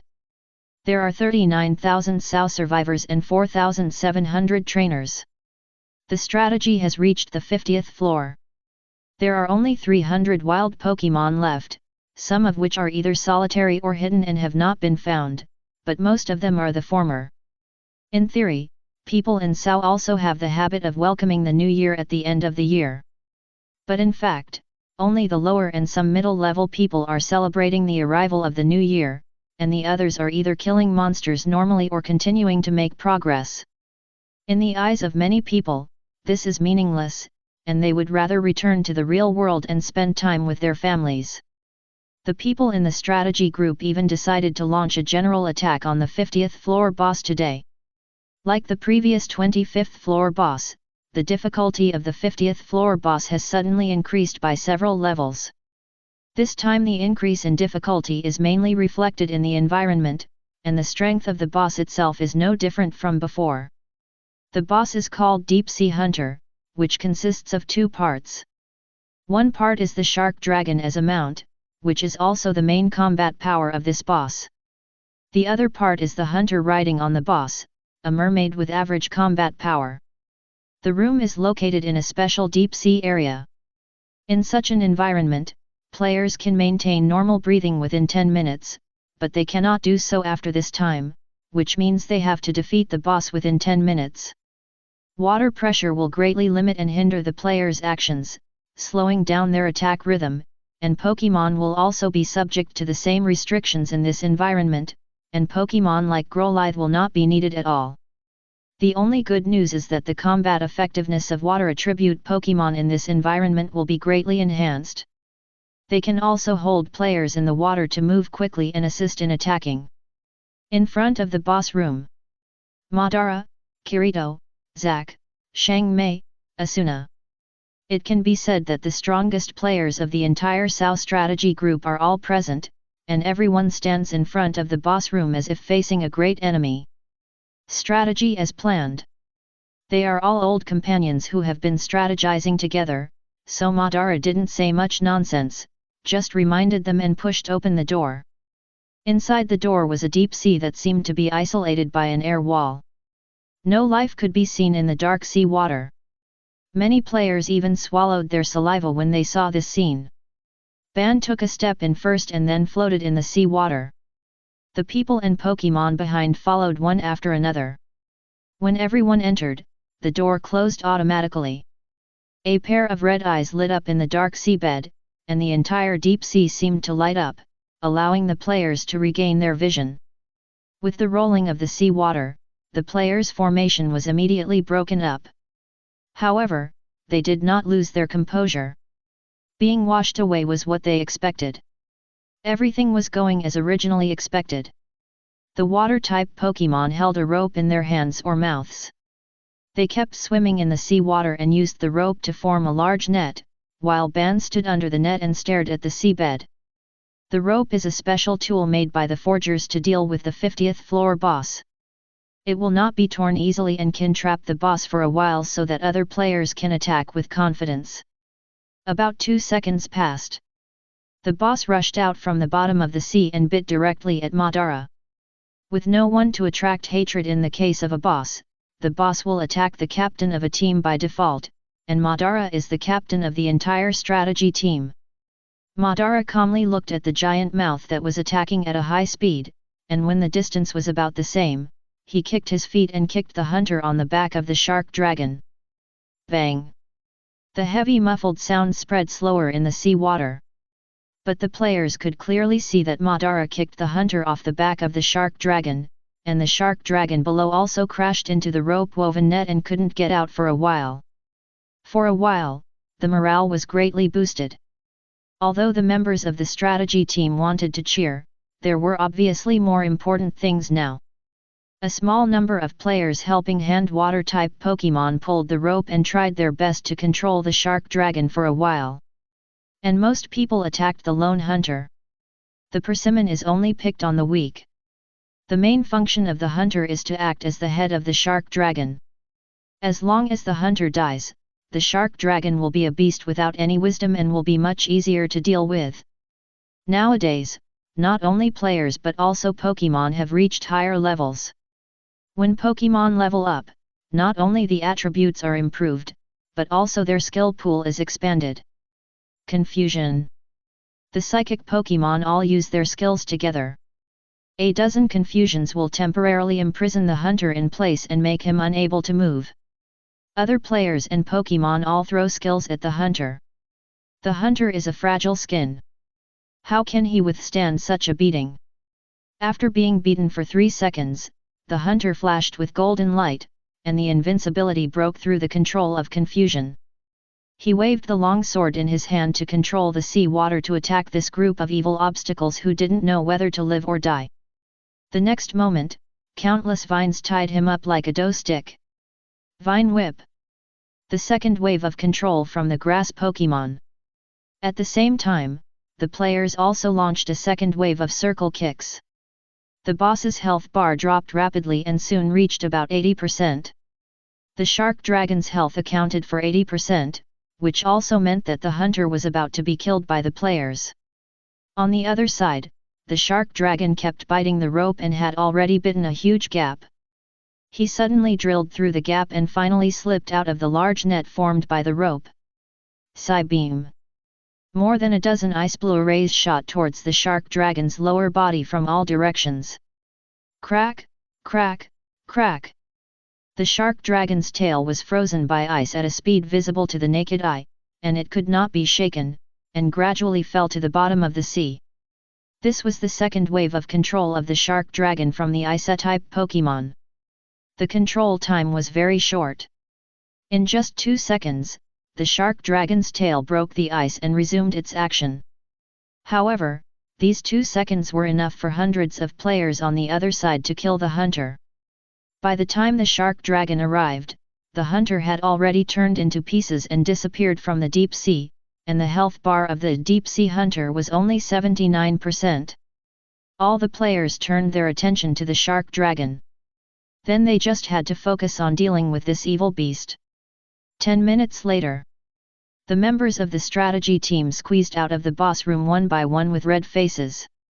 The strategy progress was 50%.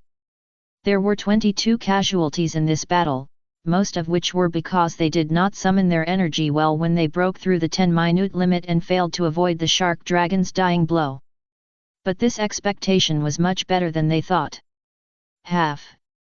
Kirito lay on his back on the ground, panting heavily with his whole body wet.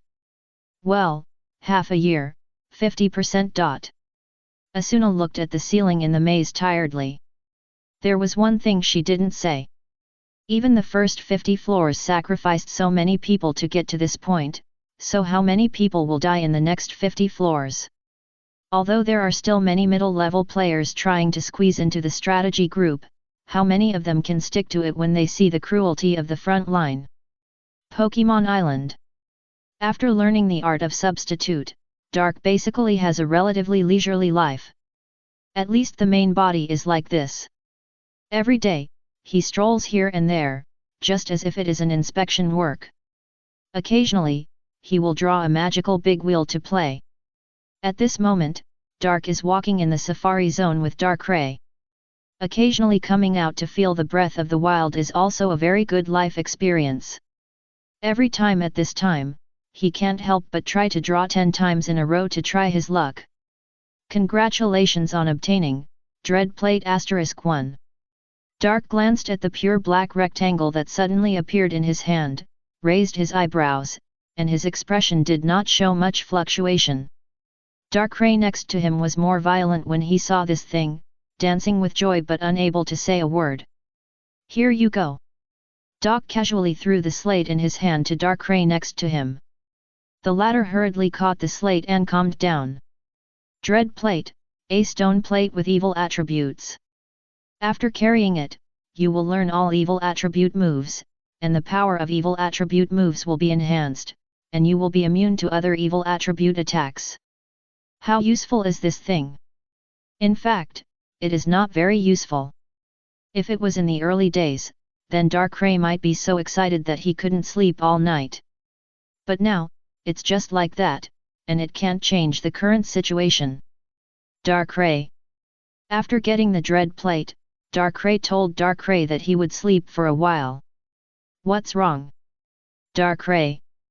Then you should prepare well, don't worry about me, you also know my current strength. Darkrai waved his hand casually. Darkrai meant that he needed some time to digest the power of this stone plate, and his strength would break through after digestion, but it would take a long time. After hearing Darkrai's answer, Darkrai didn't act pretentiously, turned around and disappeared in the air, obviously a little impatient. So anxious. Dark shook his head, lying on the lawn and falling asleep in the breeze.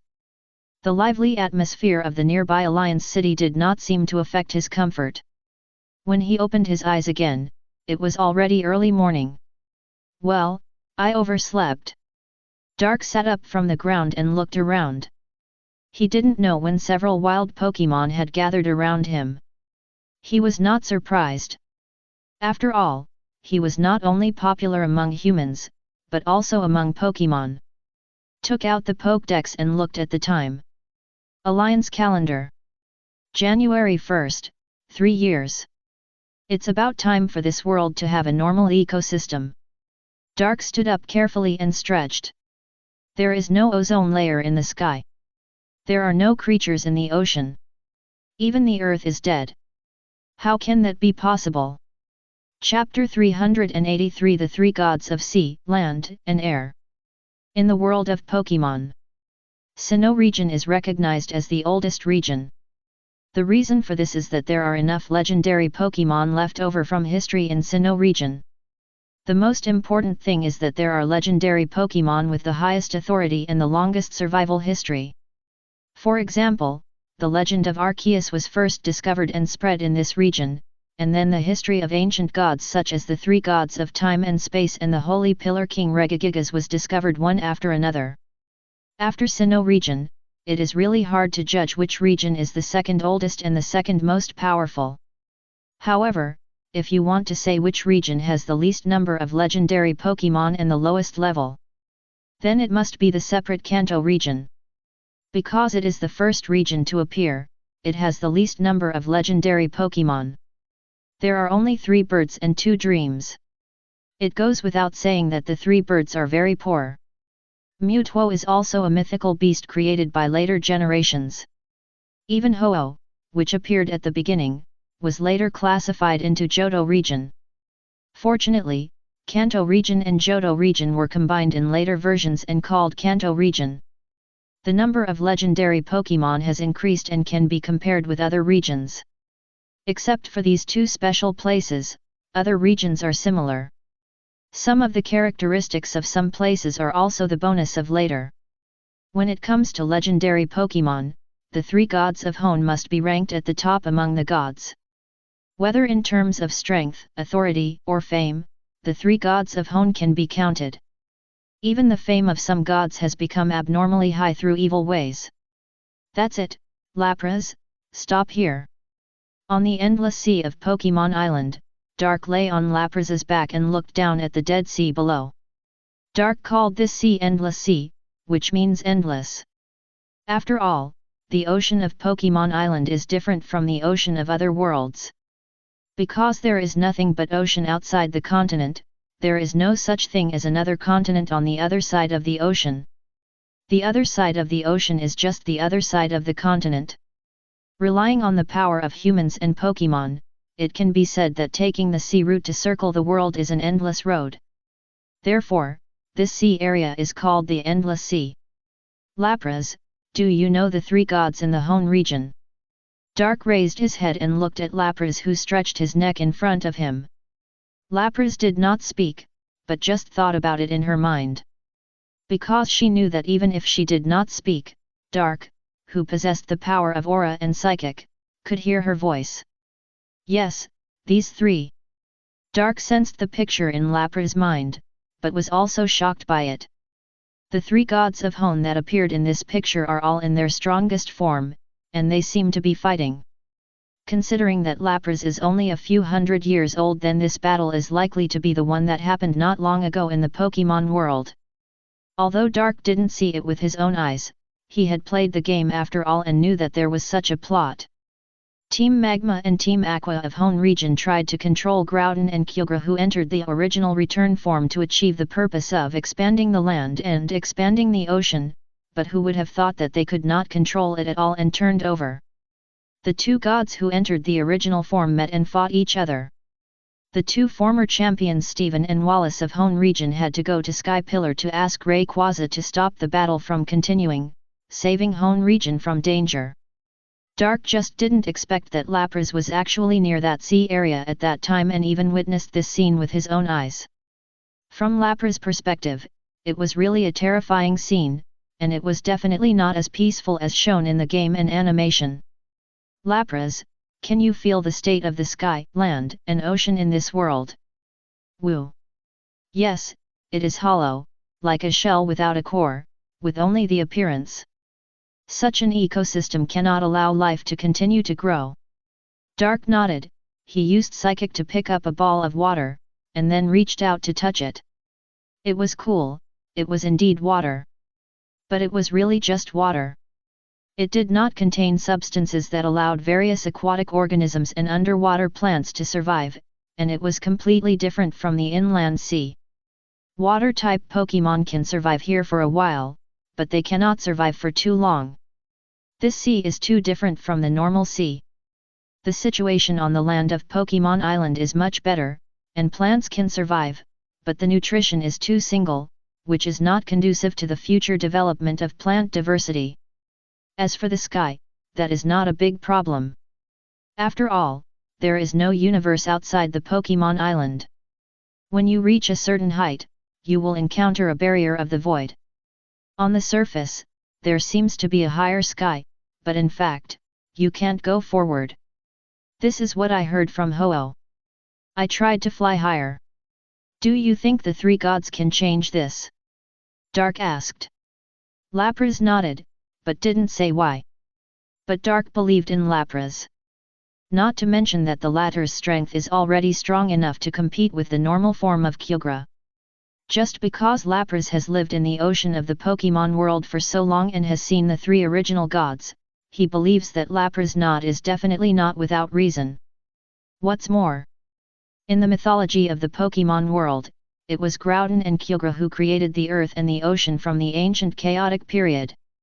As the incarnation of the earth and the incarnation of the ocean, if they can't even do this, then it's a bit lame. At that time, Dark estimated that he would have to get out the god of life Xerneas to think of a solution. Okay, let's do it. Dark nodded and made a decision. Summon Hone, the three gods of land, sea, and air, and try to change the entire ecosystem of Pokemon Island, making it more vibrant and even breeding new creatures unique to Pokemon Island. Magic Mall. 5 million magic coins were directly lost from Dark's system balance, and Dark couldn't help but twitch his eyes. Although the speed of magic coins entering the account is faster now, 5 million magic coins are 5 billion berries, and it will definitely hurt to spend more or less at once. The reason why it is 5 million instead of 3 million. Because there are still 2 million to buy Red Orb and Blue Orb that allow Groudon and Kyogre to enter the original return form. After purchasing the 2 orbs, the 2 gods summoned are in the original return form. The 2 gods in their normal form do not have the ability to expand the land and the ocean, which is their authority from ancient times. So if you want the 2 gods to exert their power, you need to buy these 2 gems in a package. As for the role of Rayquaza, be careful not to let these 2 guys fight. Groudon and Kyogre are fundamentally in conflict with each other, just like Xerneas and Yveltal, Darkrai, and Cresselia. Because of their own abilities, they will conflict sooner or later, which is different from the accidental grudges of the 2 gods of time and space in the Pokemon world. Rayquaza exists to prevent them from destroying the world. Lapras, go to the shore first. Dark was about to raise his hand to summon the 3 gods, but he thought of Groudon and slowed down. A moment later, at the edge of the continent. Welcome to you. As Dark's voice fell, 3 huge monsters suddenly appeared in 3 directions of Dark surrounded. Rayquaza. Dark looked up at the sky in the east, and a black caterpillar hundreds of meters long floated in the sky and stared down at him. Yes, it was a black caterpillar. What Dark exchanged was shiny Rayquaza. Because in the movie Super Demon Hoopa, the scene of the black Mega Rayquaza fighting 7 alone was too impressive. The condition for Rayquaza to evolve into Mega Rayquaza is to learn the skill Dragon Ascent, and the one exchanged from the system is a fully equipped Rayquaza. Of course, it has this skill. So, what appeared in front of Dark at this moment was a black Mega Rayquaza. Groudon. Groudon, who returned to his original form, was like a giant mountain of lava, with the hot breath constantly gushing out. No matter how Groudon controlled his body temperature, he would still emit hot steam. Kyogre. Kyogre in its original form is crystal clear like a sea gem, and is much more pleasing than Groudon in terms of appearance. Welcome to this world. Dark knew without even thinking that these 3 were definitely newborns created by the system, and they were definitely not the 3 from the Pokemon world. The reason is the same as Dialga and Pockeys. Groudon and Kyogre didn't fight right away, which is proof. They didn't even look at each other, and stared at Dark standing on the ground with their pure big eyes. Rayquaza is the same. Although he looks a little fierce, he exudes a good boy aura all over his body. This is Lapras. Dark extended his hand to introduce Lapras next to him. The 3 Pokemon looked over, and then they noticed that there was a bigger guy next to him. If it were a normal Lapras, he would have been scared to tears by now, but Dark's Lapras was at least a first god with the name of Ice God, so he would not show his fear. Woo! Lapras responded to the sight of the 3 gods of Hone with a gentle smile and beautiful singing voice. Afterwards, Dark told the 3 gods of Hone where he wanted their help, but in front of Groudon and Kyogre, Dark certainly couldn't tell Rayquaza directly, "I hope you stop these two guys from fighting." Dark's wording changed to "I hope you stand up at the critical moment, stop the meaningless battle between the gods, and prevent the destruction of Pokemon Island." Chapter 384 Ecological Three Gods. When Dark finished telling Rayquaza about his duties, the big black bug was very happy. Rolling in the sky, the stirred clouds kept rolling, and it was estimated that the changes could be felt in the Alliance City on the other side of the world. In Rayquaza's opinion, Dark's decision to let him stop the fight among the gods was a recognition of his strength. After all, only Pokemon with strong enough strength can take on such a responsibility. Rayquaza in Mega form really has this strength. The most exaggerated thing is that in the Pokemon theatrical version Hoopa of the Super Demon God of Halo, Mega Rayquaza dragged 7 first-level gods with 2 super-evolved small planes. These include the other forms of the anti-3 gods of time and space, Logia, the normal forms of Groudon and Kyogre, and Kyurem, known as the strongest dragon. Latios and Latias are only the bottom of the second-level gods even if they are super-evolved, and they can't help Mega Rayquaza in battle. Whether in games, comics, animations, or theatrical versions, Mega Rayquaza is like the son of the Pokemon work. Racial value: 180 double attack and 115 speed. Attributes: super wide attack range of dragon and flying dual system. Skill pool: earthquake, big fire, and other colorful blind spot skills, as well as extreme speed, a bug skill that must take the initiative. You should know that Groudon and Kyogre in their original return form are the first-level gods and cover gods in the legendary Pokemon, and they are also relatively powerful among the first-level gods. However, these two guys were beaten on the head by Mega Rayquaza in the game and comics. Therefore, Mega Rayquaza is fully qualified to be the peacemaker. Next to him, Groudon and Kyogre seem to be in a much more difficult situation. Can't do it? Why? Although the two Pokemon didn't speak, they conveyed their thoughts to Dark in their hearts. Groudon and Kyogre closed their eyes and felt it, and then confirmed their judgment in their hearts. This world lacks natural energy. Dark was stunned for a moment after hearing the explanations of the two, then sat cross-legged on the ground, frowning and muttering, "Natural energy." He said why he always felt that there was a state of malnutrition. "I couldn't feel it before when I only had psychic. With aura power, I could only barely feel the strange place. After I had Viridian power and earth power, I thought it was because the ecosystem lacked nutrients. Now I understand that it's because this world has no natural energy. The Pokemon world has been filled with natural energy by Arceus since the chaotic period, so at that time, ancient Groudon and Kyogre could create continents and oceans.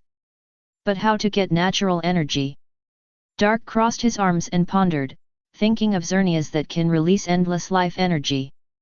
But the difference between life energy and natural energy is still not small. Even if Xerneas is exchanged, it probably can't make up for the natural energy in this world. Tisk, it would be great if Darkrai was here. Dark smacked his lips. At this time, he especially needed Darkrai, an old antique in the Pokemon world, to help him solve his doubts. Doc felt that he needed to think for a while, and raised his head just to let the 3 Pokemon go to see the world, and he would find them again when he needed them. However, just as he raised his head, when Doc's eyes swept over the 3 Pokemon, a picture suddenly appeared in his mind. It was still the picture of the 3 gods fighting in Hoenn, and it was still the battle in which Rayquaza stopped Groudon and Kyogre, but the reason for the fight this time was very different. In addition to the time when Team Magma and Team Aqua made trouble, Groudon and Kyogre had another battle in the ancient times of the Pokemon world. The location of that battle was Kalos region. And the reason for their fight was to compete for natural energy in historical records. The legendary Pokemon involved in this battle are not only the 3 gods of sea, land, and air in Hoenn, but also the 3 gods of the ecosystem, that is, the 3 gods of the native Kalos region. Xerneas, who controls life energy. Yveltal, who controls the energy of destruction. Left Yi, right Jet. Zygarde, who protects the ecosystem. 5 forms, Cell Core 10%, 50%, 100% complete form. The natural energy that Groudon and Kyogre fought for was actually a Megaceladon/Rainbow Crystal. This crystal later had 2 names in the world of civilization: Megastone and Keystone. In that great battle, this huge natural energy crystal was broken into countless fragments and flew to every corner of Kalos region. These fragments also contained different energy properties.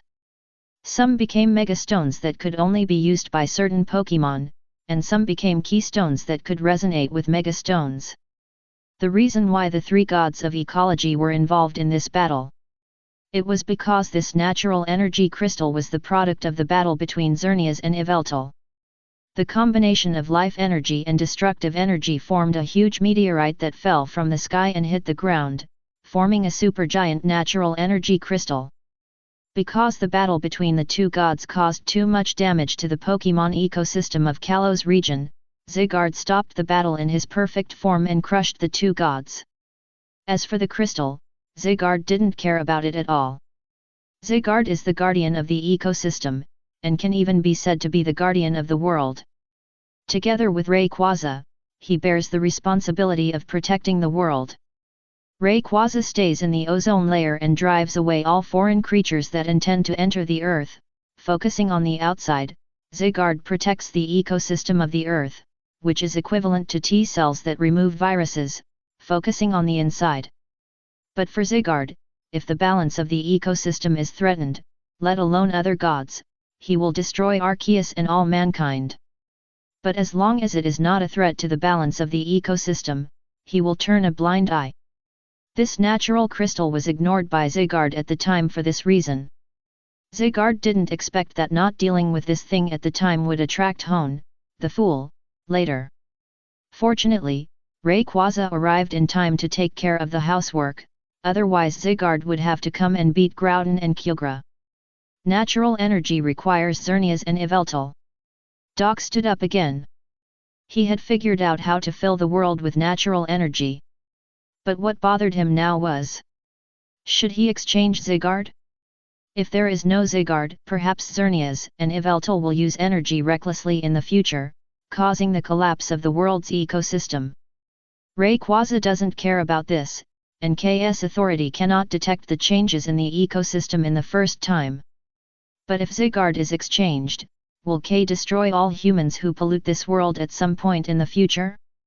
It can be said that every decision and choice that Dark makes now is affecting the future of this world. Xerneas and Yveltal must be exchanged. Only with the existence of these 2 gods can Pokémon Island always be rich in natural energy, and this world can continue to circulate and evolve. Zygarde. Dark shook his thumbnail with a tangled expression on his face. Dark didn't hesitate for long, and soon made a decision. Exchange. Another 300W magic coins disappeared from the system balance. If humans in the future really push this world to the brink of collapse, it means that humans should be eliminated. Dark sighed. If the ecosystem collapses, then humans themselves can't survive. In this case, it is better to exterminate themselves early, and don't drag the world to perish together. 3 more Pokémon appeared beside Dark. Compared to the Hone trio, the Kalos trio is not that big in its normal form, and it seems to be more than 10 meters tall. If it wants to grow bigger, it can be. Welcome. Looking at the 3 new Pokémon, Dark grinned. No matter what these 3 Pokémon will become in the future, at least now they are all innocent children and trustworthy partners to Dark. Zygarde, the future ecosystem of this world will be left to you to protect. No matter who threatens the ecosystem of this world, you can just take action, even if it is my offspring. Dark turned around and looked at Zygarde, who was like an armored giant. The latter clenched his fist and nodded. Then, Xerneas, Yveltal, please use your power to make this world produce natural energy. Then, Dark looked at the other 2 gods. The 2 gods looked at each other and accumulated energy at the same time. Colorful celadone/rainbow energy began to be generated between the huge antlers on Xernea's head, and the grass covered by the light began to grow like crazy. Yveltal's 2 wings and tail gathered in front like 3 hands, and a black and red energy ball filled with violent aura appeared instantly, and continuously splashed black lightning in all directions. A destructive lightning struck the grass, and the weeds disappeared from the Pokemon Island in an instant. Zygarde came to Dark's side and stretched out a hand to block Dark behind him. When the energy gathered to a certain critical point, they tacitly shot the accumulated energy into the sky at the same time. Infinite life energy and destructive energy entangled and swirled in the distant sky, and one invisible wave after another also spread to the entire Pokemon Island with the entanglement of the 2 energies. Otohim and Kai, who were far away in Yggdrasil and Alliance City, looked up at the sky as if they had sensed something. Even Naruto, who was at home, suddenly ran to the windowsill and stood on tiptoe to look at the ground outside the house. This is natural energy.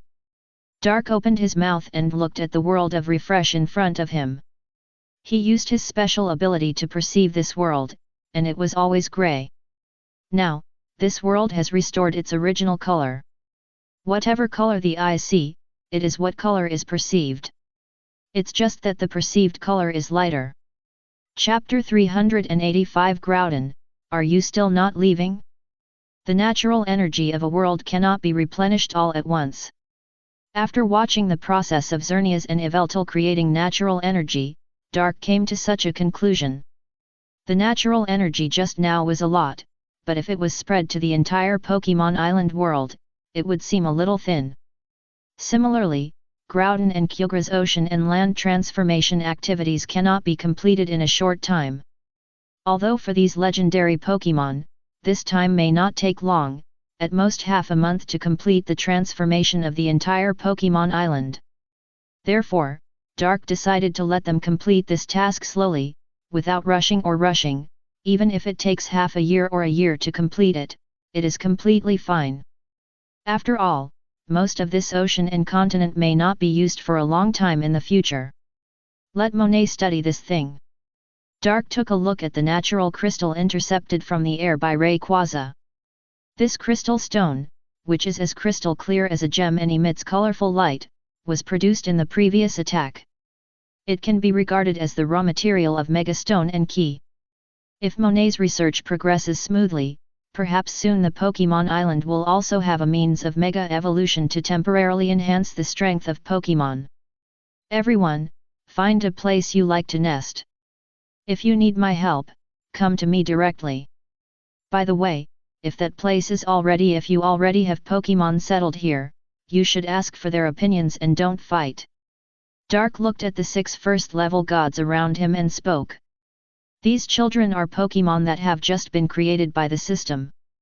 They are not much different from newborns, except that they are too powerful. They may each have their own personality, but their nature is definitely not bad. They look very well behaved and obedient, and the possibility of disputes with other legendary Pokemon is almost zero. Perhaps in the future these children will become like the legendary beasts in the Pokemon world, and will fight over various trivial matters. But that will happen at least thousands or tens of thousands of years later. Now that Dark is still alive, he will let these children play together often and keep in touch with each other. Even if they are born in the future, even if they are angry, they will calm down because the other party is their good friend. It will be a long time before they become enemies. After hearing what Dark said, several legendary Pokemon immediately left impatiently. Having just arrived in this world, they must be curious and want to see what this world is like, and then meet other friends. 5 figures left the ground at the same time and flew into the sky in different directions. Only Groudon remained standing. He stared blankly at the other 5 Pokemon disappearing into the sky, lowered his head and found that Dark and Lapras were looking at him, and he was a little embarrassed for a moment. Groudon, are you still not leaving? Don't you want to leave? Dark looked at Groudon and asked. Groudon was silent. He hesitated for a while, and then told Dark in his heart that he wanted to fly. Is that so? Don't worry, I have a way. Dark didn't expect Groudon to tell him his shortcomings so calmly. Dark felt that Groudon was unlikely to have disputes with other Pokémon in the future just because of this. As for the way to make Groudon fly, of course there is one. It's not the Demon Berry. That thing is too useless for Pokémon that can go into the water, especially Groudon is a Pokémon that can stand in the water and fight with Kyogre. Eating the Demon Berry will make him helpless in front of Kyogre. It has to be solved with ninjutsu. Earth Escape Light and Heavy Rock Technique. This ninjutsu can make Groudon's weight very light, and with a little practice, he can achieve the effect of flying in the air, but the speed may not be fast. Unless Groudon spits fire to accelerate, forming a propulsion force to push himself back. In any case, this is one of the ways to make Groudon fly, and it may be very simple for Groudon. Although Groudon looks red and lives in lava, the fire attribute is only the second attribute of the original Groudon, and the ground attribute is the first attribute. And the normal form of Groudon only has the ground attribute. K is the incarnation of the earth, and using Earth Escape is like a fish in water for K. Let me think about it. Dark pinched his chin and pondered for a while. He didn't know any particularly powerful Earth Escape ninjas, even Kakuzu didn't need Earth Escape now. That guy had 5 blood limit hearts.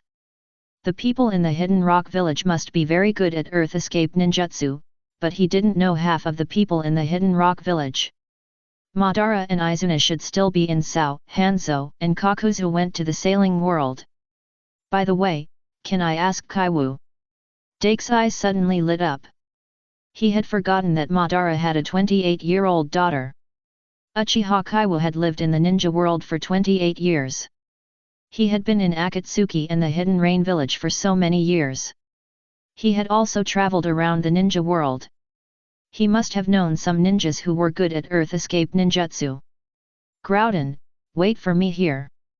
By the way, you like to stay in a volcano, right? Do you need me to make a volcano for you? Dake looked at the tall Groudon next to him, tilting his head to the limit. Can you minimize it? As soon as Dark's voice fell, Groudon's figure was visibly minimized, but even at its smallest, it was 5 meters tall. Groudon looked at the sea level in the distance. He meant that he wanted to create a volcanic island in the sea and live there alone. He didn't want to be disturbed on a daily basis. Is that so? Okay. Doc nodded, but still said, don't stay at home too much. When you can fly, go out and play with your friends occasionally. After saying this, Doc stretched out his hand and opened a door in front of him, and walked in with Lapras. It is time-consuming and laborious to use Psychic with Lapras to quickly go to Yggdrasil, but Barry's ability can do it.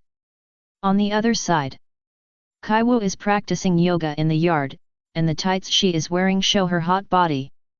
Hey? Uncle Doc, why are you still doing this surprise attack? Kaiwu looked at Doc and Lapras suddenly walking out of the open space, and teased, and then said, Father and the others are not here, you should know, right? Well, I am. Psychiched but. 2-8. Are there any outstanding Earth Escape ninjas on Pokemon Island now?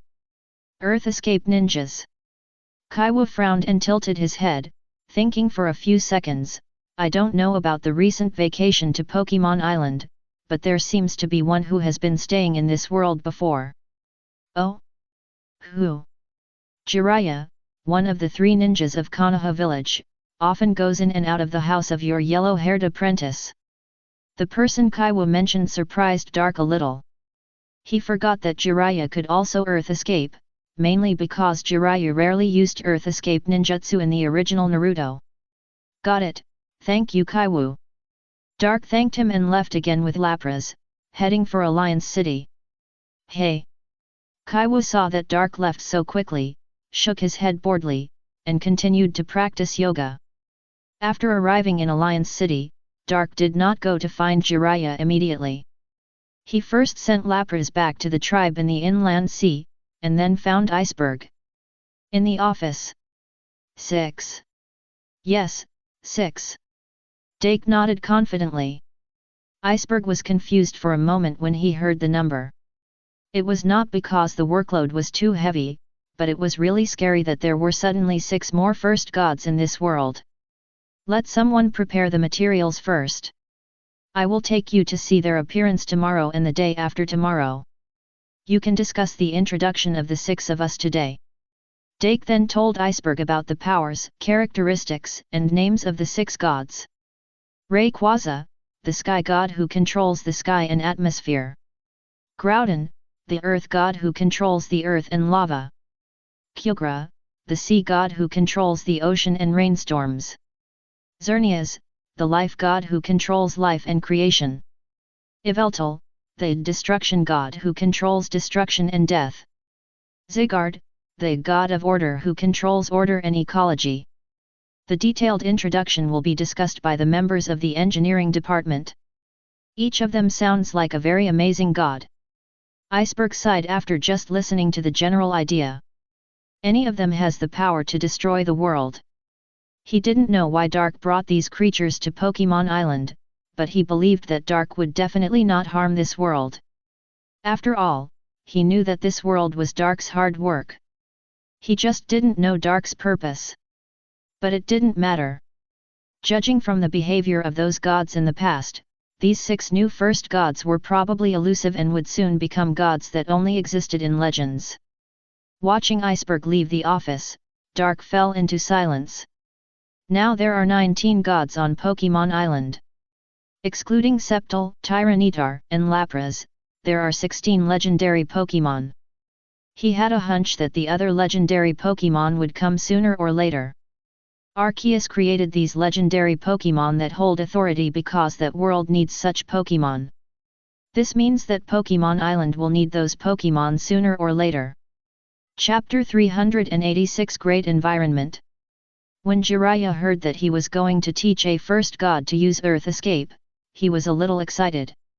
After all, he could not only meet the first god that others could not even meet, but he could even leave a historical legend with him. In the future, he would be the man who taught the first god. On the way, Dark simply told Jiraiya where he needed his help, and then took Jiraiya directly to the edge of the land. "Leader, what is this?" Jiraiya looked around. On the left was an endless plain, and on the right was a sea as silent as dead water. After all, his relationship with Dark was too unfamiliar, so the name would seem distant. The edge of this land. Gee! Jiraiya was startled, then carefully looked at the empty area, and then asked, "How far is it from here to Alliance City?" Alliance City is located in the east of Pokemon Island, and this is the westernmost part of the continent. Duck counted on his fingers, but was too lazy to count halfway, so he gave a rough estimate. It's about the distance from Alliance City to Yutra Point 1.5 times of hill. For Jiraiya, who came from the ninja world, the distance from Union City to Yggdrasil is already very far, even larger than the ninja world. "Jiraiya, look, Groudon is coming." Dark pointed to the sea in the distance. He just sent a thought to the distance through Psychic, asking Groudon, who was building a nest, for him to come over. "Gee! Groudon? Is that the name of the first god?" "Yes, Earth God Groudon." Dark grinned and nodded, revealing a mysterious smile. "You will understand soon." Roar, roar. The roar of an unknown giant beast suddenly came from afar. It was Groudon telling Dark that he was coming. When Jiraiya heard this voice, it was as if he was facing the domineering aura. His eyes widened and his heart beat faster for a few seconds. Not long after, a red figure with a height of more than 800 meters and billowing steam all over his body walked over from the sea in the distance. The hot magma flowed down from the gaps in Groudon's red armor. Every step he took would set off huge waves on the sea. "Earth God." Jiraiya's breathing became sluggish, and he murmured the title of the first god in front of him. Groudon needed the power of lava to assist when creating the earth, so Groudon was called the god who controls the earth and lava. Well deserved. Jiraiya responded subconsciously at first, but soon froze for a moment. "What? So, the earth god just created the earth over there?" "Yes," he wants to create an island overseas as his bed. Jiraiya swallowed his saliva. Just when Jiraiya thought he was going to teach such a big monster ninjutsu, he suddenly found that Groudon's body was minimized and was getting smaller and smaller as he approached the shore. Some of these first gods can control the size of their bodies to make it easier to do their own things. Groudon became bigger to make it easier to create an island. Oh! Jiraiya nodded blankly. When Groudon approached, there was only a height of 5 meters. Groudon, this is Jiraiya, and he will coach you to learn how to fly next. Dark introduced Jiraiya to Groudon. Hello, Groudon, please give me your advice. I will coach you to practice earth escape and light and heavy rock techniques in the next few days. Jiraiya is a teacher, but he seems a little nervous. Groudon also became nervous all of a sudden, but it was not obvious from his appearance. Dark could see the state of the two of them, but he just smiled and said nothing. Time flies like a white horse passing by. In the blink of an eye, a month has passed in Pokemon Island, and it is February 1st. Half a month ago, on January 15th, the Alliance City had already opened to the contestants of the second Pokemon contest, and now a total of 1,200 contestants have arrived in the Alliance City. The Alliance City is also in the contestants after they arrived. It entered a relatively lively period again. Everywhere you can see contestants doing their final sprint training. Today, the Union City will be open to spectators and contestants' families, and the city will soon be congested again. The reason for opening to spectators a week in advance is that the competition also started a week earlier. The surge in the number of contestants forced the Union to extend the schedule. In order to delay the students' study time, they had to extend the time. In the suburbs of the Union City, on the way to the first God Temple. Speaking of which, I haven't been here for a while. Do you feel that the environment in the Union City has become better? I remember that it was not like this on New Year's Day a month ago. Kakashi asked Greninja beside him while looking at the yellow book in his hand. He felt that as soon as he came to this world, the pores all over his body opened comfortably and automatically fit the air. Quack! Greninja nodded solemnly. As a Pokemon, he can feel the energy changes in this world more keenly. To put it more accurately, Greninja feels that this world seems to have become plump, from the original skinny to the current fat and strong. He had fought with a contestant from the Alliance City before, and felt that his physical recovery speed had become much faster. This is equivalent to a significant improvement in the strength of the Pokemon on the entire Pokemon Island. Oh, Kakashi, you don't know yet, there are 6 new first gods on Pokemon Island. Kakashi's good friend and Aura warrior Might Guy, who was walking on the other side, walked handstand and looked down at Kakashi. The other tourists walking on this road couldn't help but look sideways. The reason for watching was not only because of Guy's strange way of walking, but also because of Lucario beside him. Lucario, as a good friend who has been with Guy since childhood, naturally follows the trainer to use. He walked forward in a handstand. Lucario is so cute. He works so hard. I wonder if we can see him in the competition. It's obvious that they have a good relationship. The trainer also accompanies his Pokemon for special training. They should be very strong. I don't know if they are strong or not, but Lucario is a rare Pokemon. This is the first time I've seen one. Listening to the discussion beside him, Kakashi couldn't help but lower his head and smiled. He secretly sighed that this world is so good and Pokemon exist.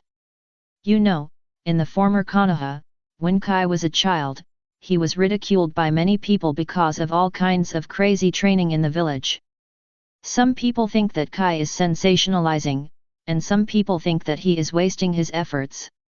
Until Kai became a Chunin and Jonin, these voices disappeared. Rare. Kakashi listened to the adjective that just appeared in his ear, and then looked at Greninja beside him. As the number of Pokemon and trainers increases, people gradually understand which Pokemon are rare and uncommon, and which Pokemon are common. Like Greninja, the Alliance's 9 houses are not only rare, but also famous. Kakashi has noticed that some eyes have been on him and Greninja since just now. But because these eyes are not malicious, he and Greninja just ignored them. What? 6 first gods? Kakashi closed the yellow book and looked down at Might Guy.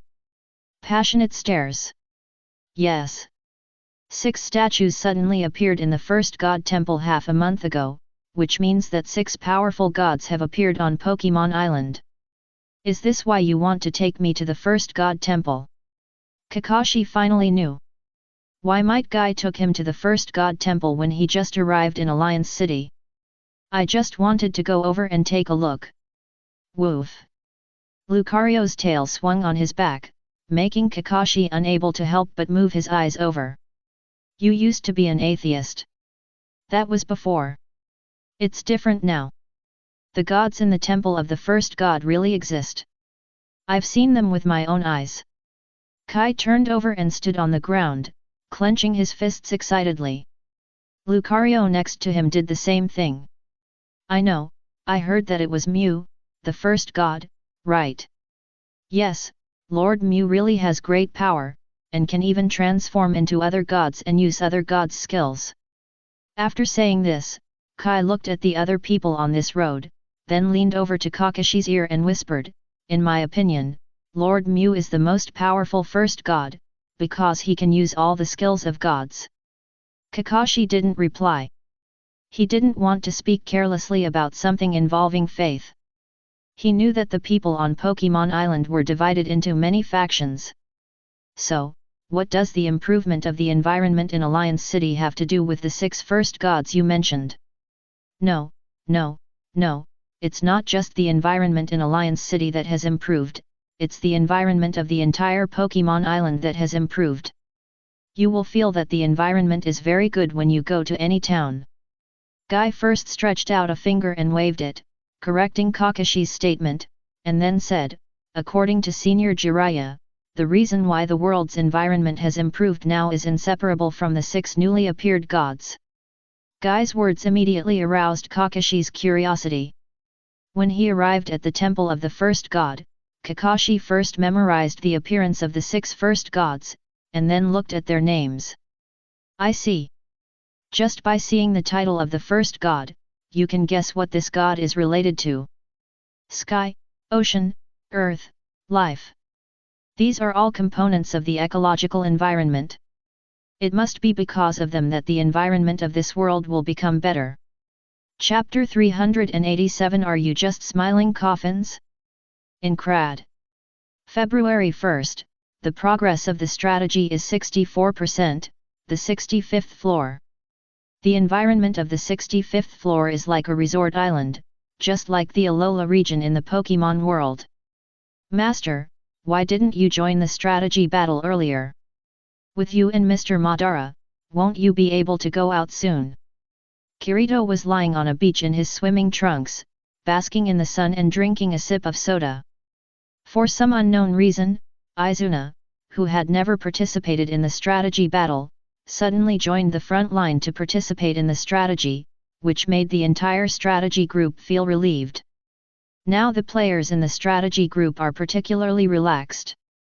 When Izuna appeared for the first time, the closed beta players hidden in the strategy group recognized him at the first time and were very excited, but they did not dare to recognize Izuna. They did not dare to expose their identities as closed beta players, nor did they dare to expose Izuna. For those unknown players, they were all excited by Izuna's joining, because Izuna was so powerful that it was beyond their imagination. Especially the damage dealt by Izuna is completely unreasonable, which makes many players guess that Izuna should have some unique hidden skills. Now Izuna is called Sword Saint by players. If it weren't for Izuna's joining, how could the strategy team break through 14 layers in 1 month? You should know that the strategy team only broke through 12 layers in the first 2 months, and even only broke through 6 or 7 layers in the later months. However, in fact, a month ago, when they just finished the 50th layer Deep Sea Hunter, the strategy team was in a completely different state. In that battle, 2 Pokemon died. In that battle, in order to allow players to have output space, Pokémon played an unparalleled role. They used various skills to control the two bosses. However, it is precisely because of this that these Pokémons are very easy to attract the hatred of the boss. In addition, they are underwater, and the movement speed of those Pokémons is not fast, which also caused the death incident. In fact, if we only look at the number of deaths, it doesn't seem to be a big deal. But the death of Pokémon and the painful howling of the two negligent people are really impressive. This scene did not scare off ordinary players, but it made many trainers retreat. They didn't want to lose their Pokémon. So, 300 of the 800 trainers who had been rotating on the front line left after that battle, which greatly hit the morale of the strategy team. This will not affect the speed of the strategy in the short term. But as time goes on, the original trainers will have more battles, faster rotation speeds, and greater mental pressure, which will soon affect the overall situation. Trainers and Pokémon are the core forces in the strategy battle. If their combat power drops, it will naturally cause problems in the entire strategy process. If it weren't for Izuna and his Growlithe suddenly joining in and having a very good battle with Madara and Madara's Growlithe, perhaps they wouldn't have been able to conquer even the 6th floor this month. I'll tell you why when we get to the 100th floor. Izuna glanced at Kirito and said nothing more. The reason why he suddenly helped the players to complete the game was because it was a request from Dark. Dark thought the players were too slow to complete the game. It took half a year to complete the 50th floor. Given the difficulty of the next 50 floors, it would probably take a year to complete them. So he sent in the powerful combination of Izuna and Growlithe. The effect of Madara and Izuna is not a simple 1+1. Especially now that both of them have passive skills, they are even more powerful than they were during the closed beta test. As for the game, Madara didn't care. Speed didn't matter to him. Anyway, he thought it was okay to lead the team to complete the game slowly. It was also good to watch his cowardly female apprentice become stronger step by step. This was an experience that Madara had never had with Kaiwu. Because Kaiwu is a mega genius, she was a child prodigy who had opened 3 Megatama and awakened the wood-release bloodline Genkai when she was 6 years old. Whatever Madara taught his daughter, Kaiwu could learn in a short time. Although this made Madara basically never angry, he could not get any sense of successful cultivation. 100th floor. Kirito began to guess what the master would tell him on the 100th floor. He had begun to imagine that when Izuna was on the 100th floor, he would ask him to go to the gym in Neon, inherit the true mantle of Uchiha-style swordsmanship, and become the next heir of the gym. Has the murderous guild not been solved yet? Suddenly, Izuna interrupted Kirito's fantasy. At the same time, he also pulled out a katana made by Lisbeth and admired the blood pattern on the blade. There are 2 things that fascinate him most about this game. One is the fantastic designs of Kayaba Akihiko, including but not limited to the monsters and maps, and the other is the weapon patterns that are hard to see in the real world. Yet, Kirito's face suddenly darkened when he heard Izuna mention this. Half a month ago, a guild called Smiling Coffin suddenly became famous. And the way it became famous was by killing people. There are many entertainment players in the lower area, and some of them are tourists who enjoying the scenery in the game. The members of the Smiling Coffin Guild attracted many tourists to a closed room by releasing the slogan of Discovering a Wonder. A closed room is a hidden room in the map. Such a room may not spawn monsters, but it must have a feature: it is impossible to use the teleportation crystal to leave. The ending is also predictable. The weak tourists were lured into the closed room and then killed by the members of Smiling Coffin. This incident shocked all the players in Sao. After all, those red-named players used to kill people for a clear purpose, basically for rare equipment, props, and the like. However, Smiling Coffin killed people just for fun. What good things could a group of players who are at the bottom of the society and whose level may not exceed LV.10 have that are worth their covetousness? They just simply enjoy killing these players and listening to their begging for mercy, Just look at their desperate expressions. So the severity of this matter makes everyone hate this guild. Avengers and Wanderers have been tracking the existence of this guild, but after half a month, this guild still has not disappeared, and is still often carrying out murder activities, which is enough to show the achievements of the two guilds. But it is not that no intelligence has been collected at all. Only a few people know about Zack's torture method. No one can withstand Zack's torture, because he has a special skill that can make the people he attacks feel 100% pain. Under Zack's torture, they learned that the Laughing Coffin Guild has a total of 52 people, with an average level of LV.58, and no trainer. Avengers Zack has led people to encircle and suppress 28 in half a month, and there are still 24 people alive. This group of people are waiting, and they will jump out and attack after the number of levels of the strategy is increased and there are more places to hide. Don't worry about it, just focus on the strategy, I'll take care of the next guild. Hello?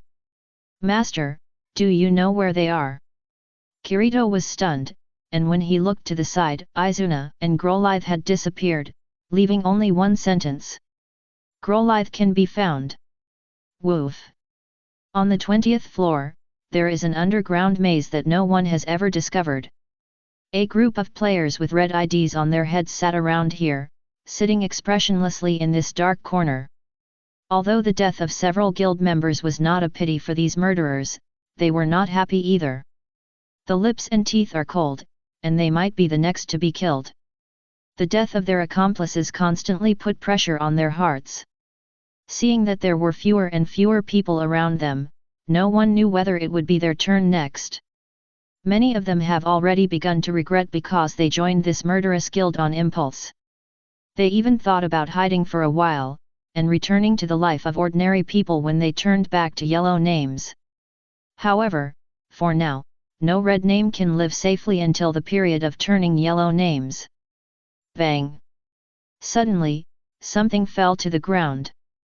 Everyone looked and saw that it was a round ball, and it seemed that there was liquid flowing out. Someone threw a fluorescent stick, and instantly everyone's scalp numbed, drew their weapons and stood up suddenly, and looked around with their backs to each other. It was a human head.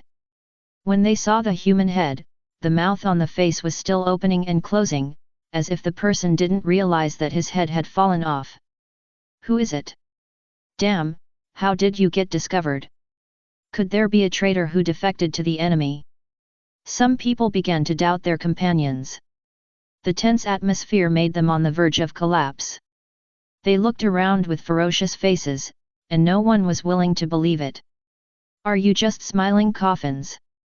Suddenly, a voice came from the darkness on all sides, and it was impossible to tell where the person was. Don't pretend.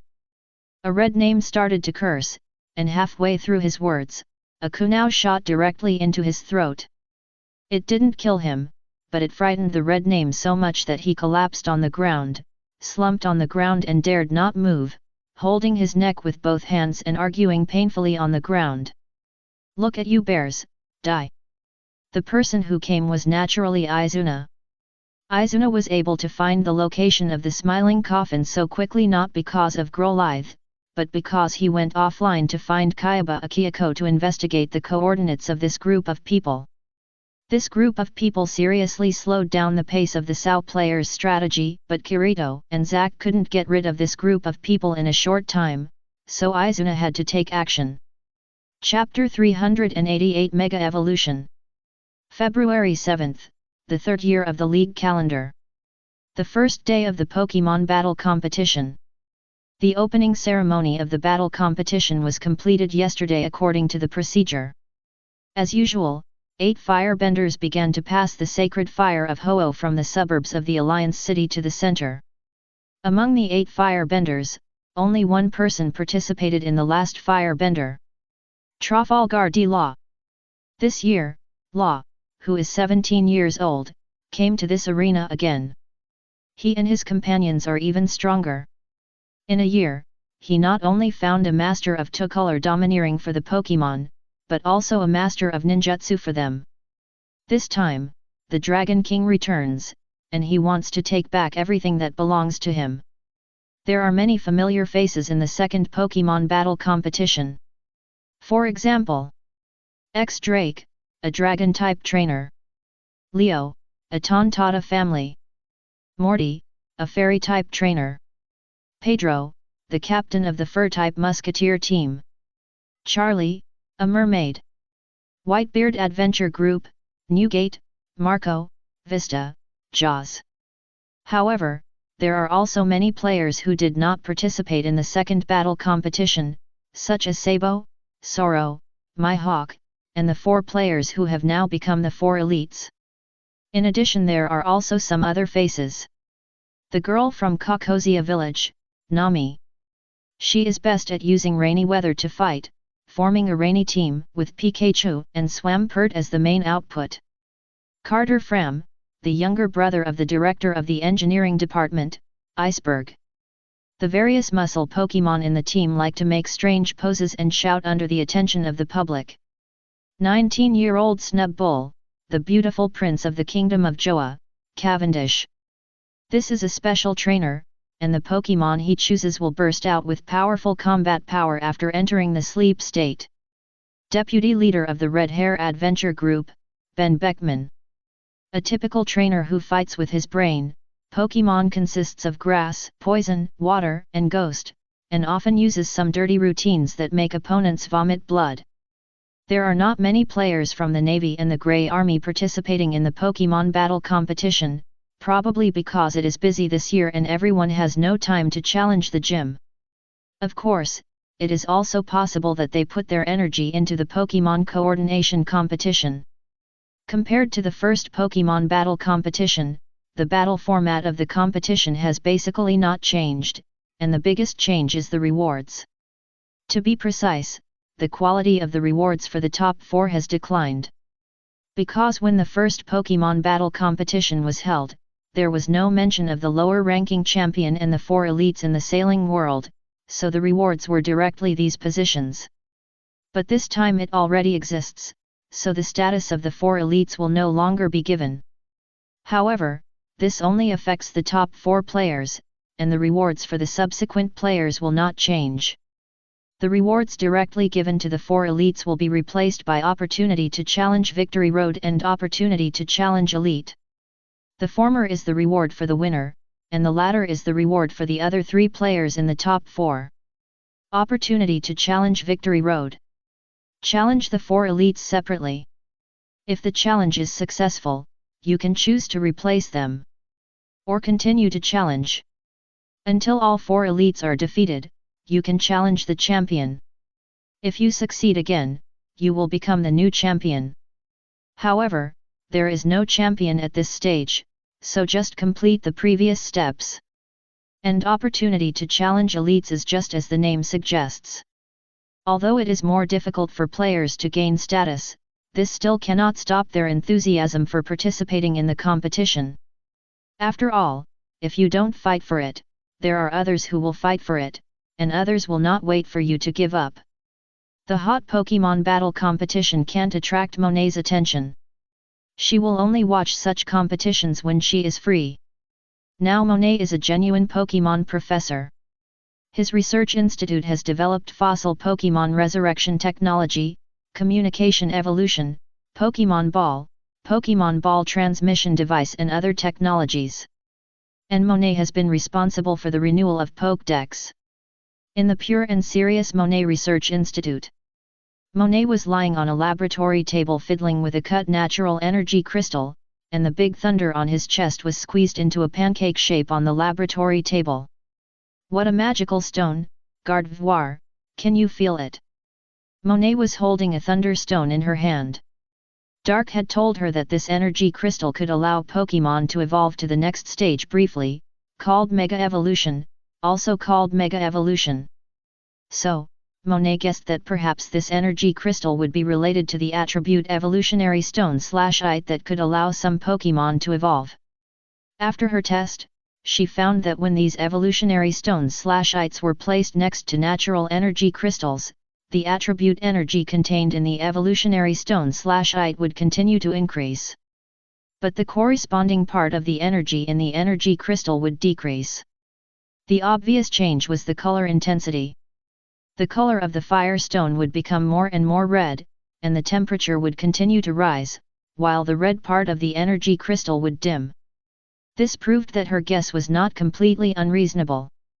Then, Monet discovered that among the huge energy crystals sent by Dark, there were many pale and whitish crystal stones that seemed to be attributeless. Attributeless means that there is no energy contained in it, not a general attribute. Monet temporarily classified it as the keystone category mentioned by Dark, and then cut it off and put it aside. During this week, Monet found many final stage Pokémon and attribute stones for testing. One crystal can indeed resonate strongly with other Pokémon, which are two Ampharos. They said that they can feel a very compatible energy in that crystal. Monet also found that Thunderstone can absorb rich electric energy from this crystal. After that, Monet found some other electric Pokémon, and they can feeling the electric energy in it, but not as close as Ampharos. At that moment, Monet was sure that this crystal was most likely the Megastone of Ampharos. Unfortunately, according to Dark, it requires a very strong bond between the trainer and the Pokémon to achieve Mega Evolution. Monet and the two Ampharos have no bonds, so naturally there is no way to try it in person. Shauna. Gardevoir looked at the stone in confusion. Unfortunately, she, a psychic Pokémon, could not feel the comfortable and fitting energy from this stone. Gardevoir, try to see if you can find something you can use from it. Monet pointed to a corner of the laboratory. There was a huge glass container there, which contained many small energy crystals. Gardevoir nodded, walked to the glass container, and used confusion to control all the energy crystals to disperse in the air. In just a few seconds, Gardevoir shook her head with certainty. There was no crystal that made her feel special. However, there were many similar glasswares nearby, and she tried them one by one. She really found a colorful crystal. Do you want to try?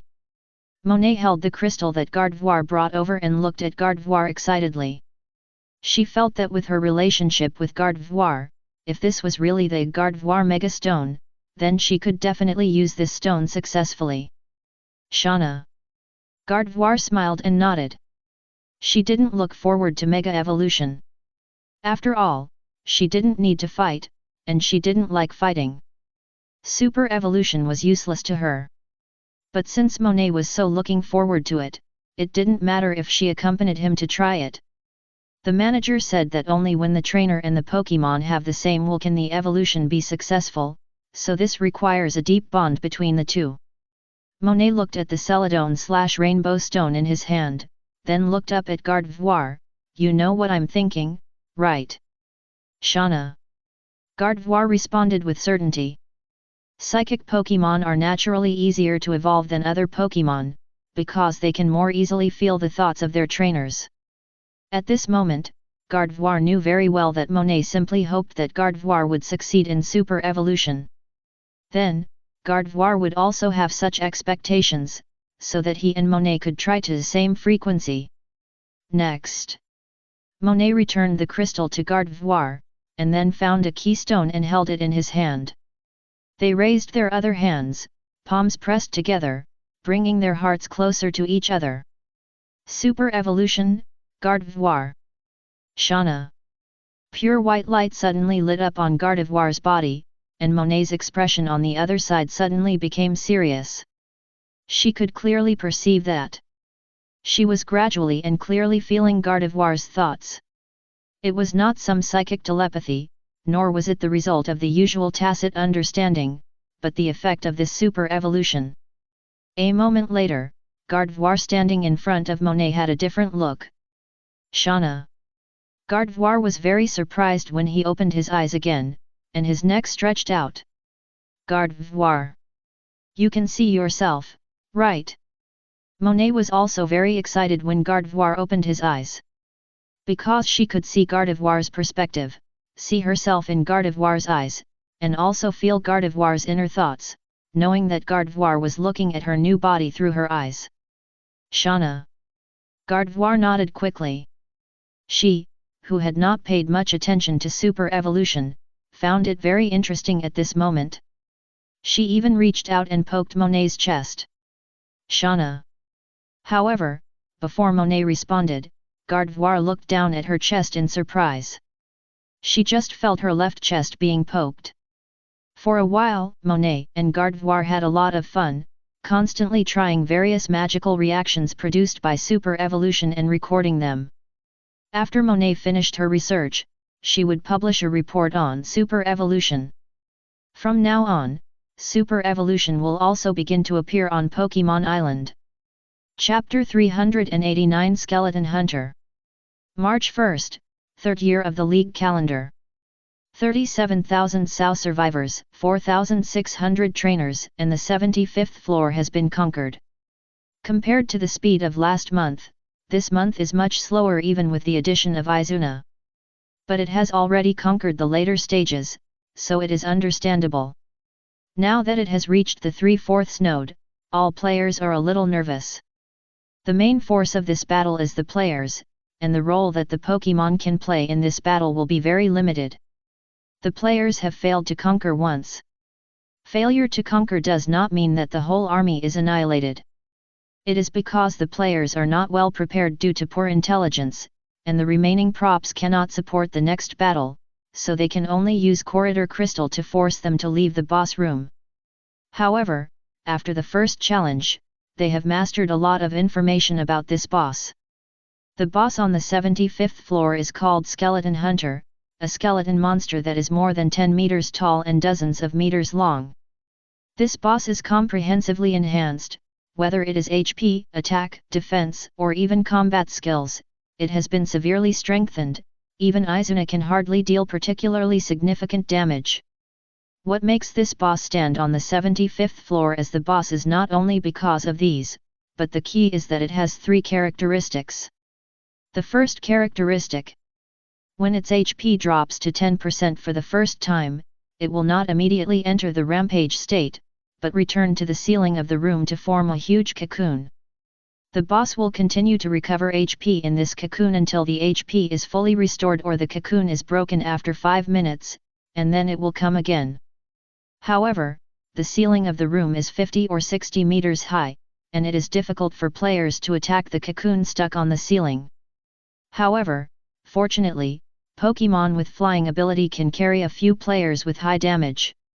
The second characteristic: the boss has a state similar to anti-armor that can rebound the physical damage received. However, the target of this anti-armor is not the person who caused the damage, but the weapon held by the player. If the damage was caused by the player, it would be easier to deal with. At most, you can bring more medicine to eat. However, it consumes the durability of the player.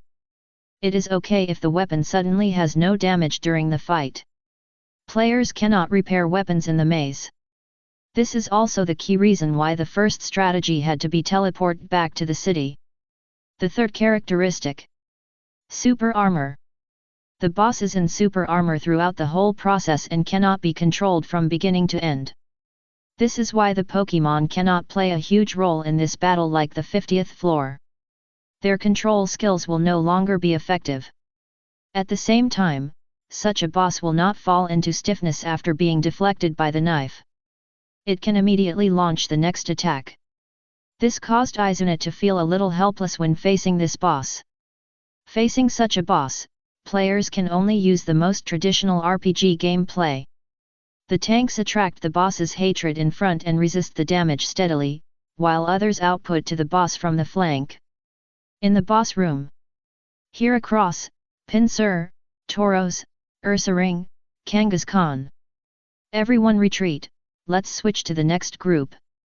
Shang Mei, the commander of the trainer team, saw that the players and Pokemon at the forefront were all out of health, and immediately changed defense. Some Pokemon can learn the skill Rest, which is simply a natural tank, and can also save the consumption of recovery items. At the same time, on the flank of the boss's body, the health is about to drop, all go down. As the player commander, Madara saw that the boss's health was about to drop to 10%, and immediately asked the players who were frantically poking the boss's back to jump to the ground to avoid being dragged up by the boss. "Is the flying team ready?" Izuna saw that it was almost done, and prepared to let the flying Pokémon get ready. All kinds of flying Pokémon took off at once and caught the target trainers who had been communicated in advance. Even small flying Pokémon like Pidgey, Spearow, and Pidove can take players to the sky. After all, everything in the game depends on the number. If the strength is enough, it can naturally catch people. When the boss's health drops to 10%, a gust of wind spreads around the boss, and the boss suddenly jumps up.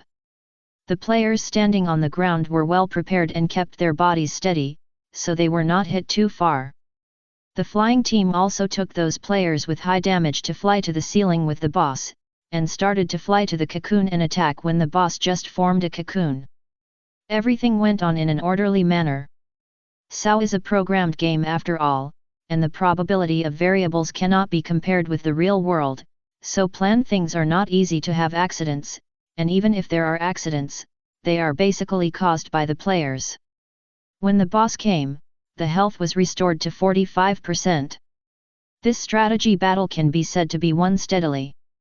After 12 minutes, the 75th floor was officially attacked. The entire battle lasted 37 minutes, the longest battle since the launch of SAO, but the number of deaths and Pokémon also broke records. It was not refreshed upwards, but refreshed downwards. 0. It is true that the skeleton hunter is very strong, but he is the boss that looks most like a normal game monster among the 75 floors that SAO has currently conquered. For this kind of normal boss, players know how to conquer it too well. Even without instructions, they can spontaneously know what to do next. 75th floor Zero Death Strategy. Such a headline was announced in Incrad at the first time, shocking all the players who returned to the real world from Covet. At this rate of conquering, perhaps in 3 to 4 months, they can return to reality. How desperate they were at the beginning, how much they are looking forward to now. Some low and middle level players even sold all their weapons and equipment and various props, and donated the gold coins to the players in the strategy group for free. However, not everyone is so happy. Especially the trainers. On the 22nd floor, Kirito and Asuna's nest. Now they have married in the game, and even have the reality of husband and wife. The two promised to be together in the real world. Just after completing the strategy of the 75th floor, Asuna was not in a good mood. As soon as she got home, she lay on the bed and didn't say anything. Heracross stood by the bed, not knowing what to do. New Leaf Cat Baby gently pushed Asuna's head with its head but got no response. Kirito knew what Asuna was thinking. Because he had the same idea in his heart. He walked towards the lake alone with a depressed look on his face, holding the fishing rod. Sneasel glanced at Kirito, smiled, but didn't speak, just followed quietly. In the room, Asuna rested for a while, tilted her head slightly, and then her face was suddenly pounced by the soft New Leaf Meowth. Meow. New Leaf Meowth licked Asuna with its tongue. Don't touch Coconut, it's itchy. Asuna reached out and patted New Leaf Meowth's head. Coconut was the name given by the 3 trainers. Heracross, come here. Asuna put the coconut aside and waved to Heracross who was standing by the bed. Hey! Heracross took 2 steps closer and came to Asuna's side. Can we meet again in the future? Asuna reached out and touched the hard face of her Pokémon. In fact, when they first met Heracross, Asuna was a little scared. After all, every girl is afraid of bugs, not to mention such a big bug. If Heracross didn't look stupid, Asuna would have run away at that time. Even now, Asuna still thinks that Coconut is much cuter than Heracross. However, no matter what, for Asuna, Heracross will always be the best and most wonderful Pokémon in her heart, and a family member that cannot be replaced by any Pokémon. Besides, Asuna thinks that Heracross is also very cute after watching it for a long time, especially its simple and gluttonous character, which makes Asuna like it very much. If, after Sao was conquered, Coconut could not be seen. Then Asuna would be sad for a while at most. However, if it was here across, then Asuna would be sad for a lifetime. Perhaps in the future, she will become an insect girl who specializes in raising rhinoceros beetles in the real world.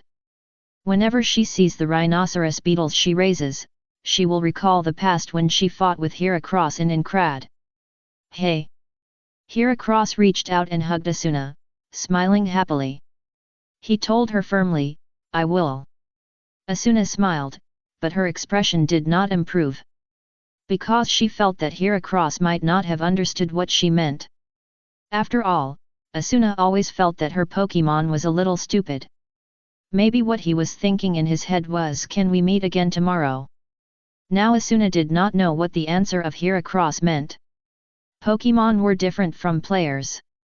They knew very well what this world was like, and were told in advance what the future would be like after this world was conquered. That's why 5,000 Pokémon were willing to come to this world. Otherwise, who would be willing to waste so much time in such a place? Pokémon were not stupid, and Dark would not force them. Compared to Heracross, who was still willing to answer, Sneasel, who followed Kirito out, was completely a black-bellied monster. Heracross was so stupid that he could not realize what Asuna was worried about. He was a straight man and could not guess the heart of a woman. But Sneasel was a very smart kitten. However, Sneasel was very smart. L has no intention of telling Kirito the truth.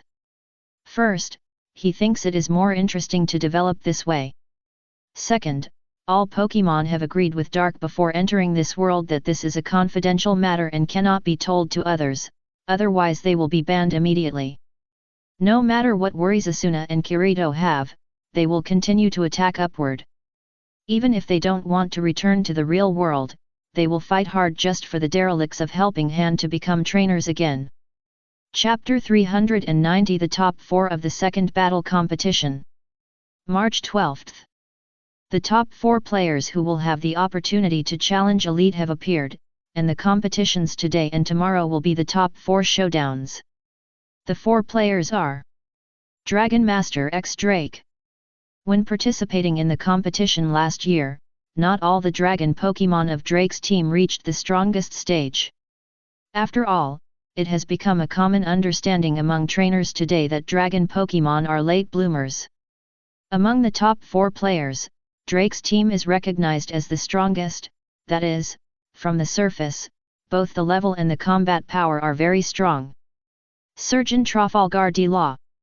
In the first Pokémon battle competition, Law's strength did not even make it to the top 8, and finally stopped at the top 16. After a year of hard training, Law's progress is obvious. With two-color domineering and ninjutsu, coupled with his relatively stable and calm command style, he can fight all kinds of fancy and wonderful battles. In terms of viewing, the cooperation between Law and his Pokémon can be called a gorgeous performance. Dirty Thing Ben Beckman. The title of Beckman came from the player group. No one wants to fight with Beckman. Every player who has fought with him has a very radical evaluation. Because fighting with others is a passionate collision of blood boiling, while fighting with Beckman is pure anger, and the key is that you can't win. Because Ben Beckman's Pokémon are strong, but they just like to play dirty tricks. I heard that they started to go against the rules because there were a few more partners from the ninja world on the ship. Edward Newgate, the Father of the Sea.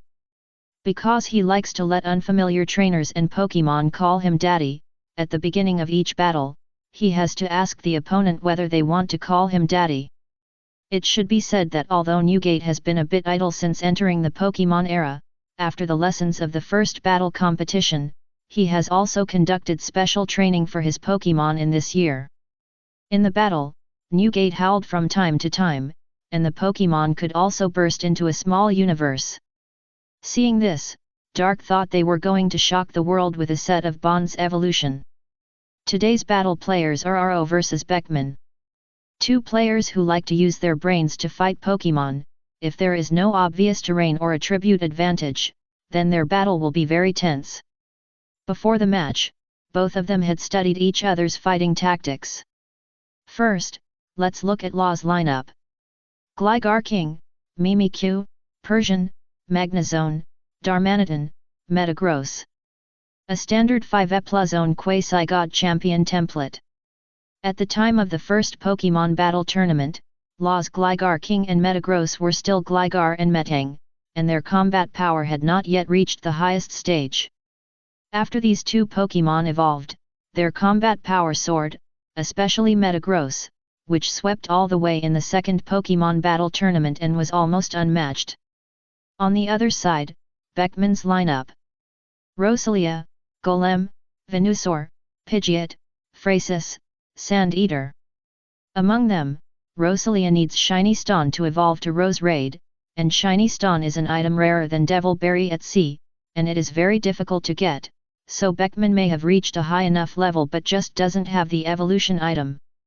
Most people may not recognize Beckman's lineup now. But if Charlotte comes to take a look, she might be scared to death. Whether in terms of attributes or playing style, Luo has a huge advantage. The reason is that his team has 2 Steel attribute Pokémon and a Flying and Ground Gligar King. Luo's lineup itself is very strong in frontal combat ability. Beckman's level is not advantageous, and he doesn't like the frontal hard fighting style, so he will naturally not fight head-on with Luo.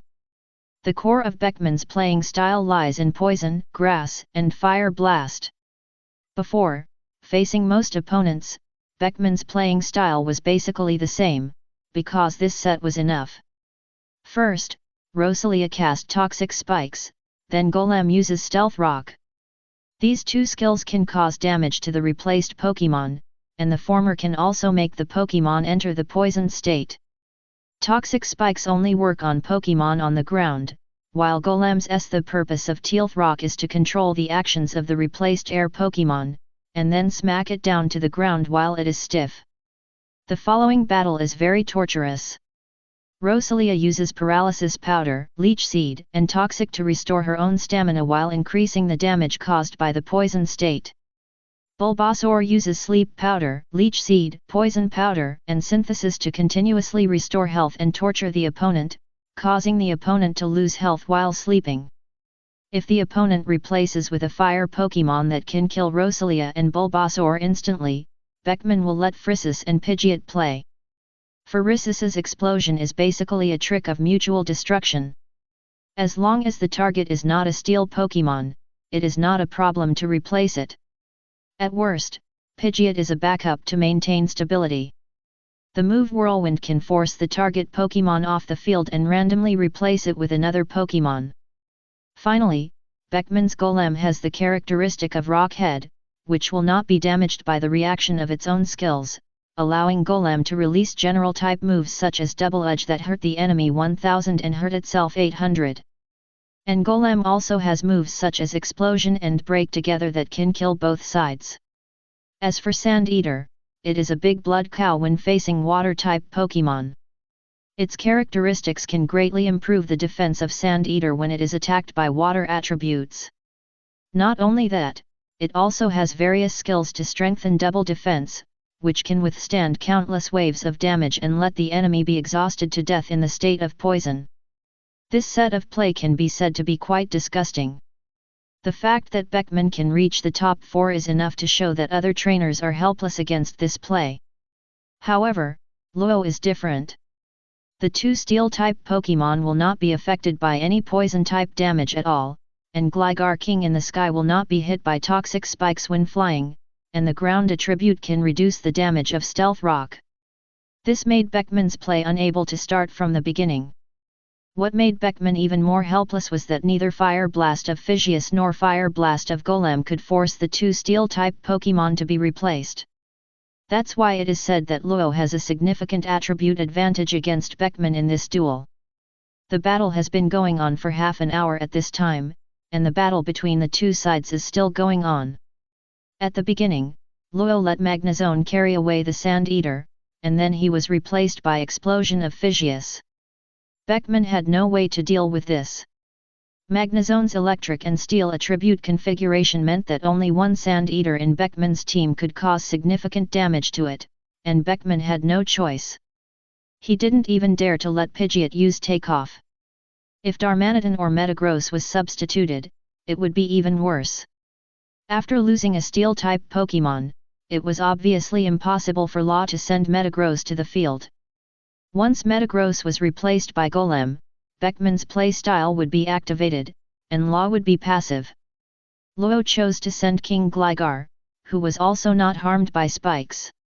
Facing King Gligar, the only player Beckman could send was Pidgeot. Gligar's flying attribute somewhat restrained the other three Pokémon, and it was easy to be in a passive situation in terms of mobility. According to the original trend, it should be the higher-level King Gligar that sent Pidgeot off the field. Luo has been a trainer longer than Beckman, and his Pokémon levels are basically higher than those of Beckman's team. However, at the last moment, Beckman let Pidgeot gamble with the skill Whirlwind. The bet was successful, and Persian was replaced. As soon as Persian came on stage, he was hit by Toxic Spikes and Stealth Rock and suffered double damage. Then Beckman sent Rosalia to use Paralysis Powder to fill the whole field, and Law did not dare to replace other Pokémon on stage for a while. Persian also lost his ability to fight. However, Persian relied on skills such as Substitute and Substitute to drag for several minutes before falling. After that, Law directly sent Darmanitan to the field and fired a Fire Blast. Beckman made a wrong prediction.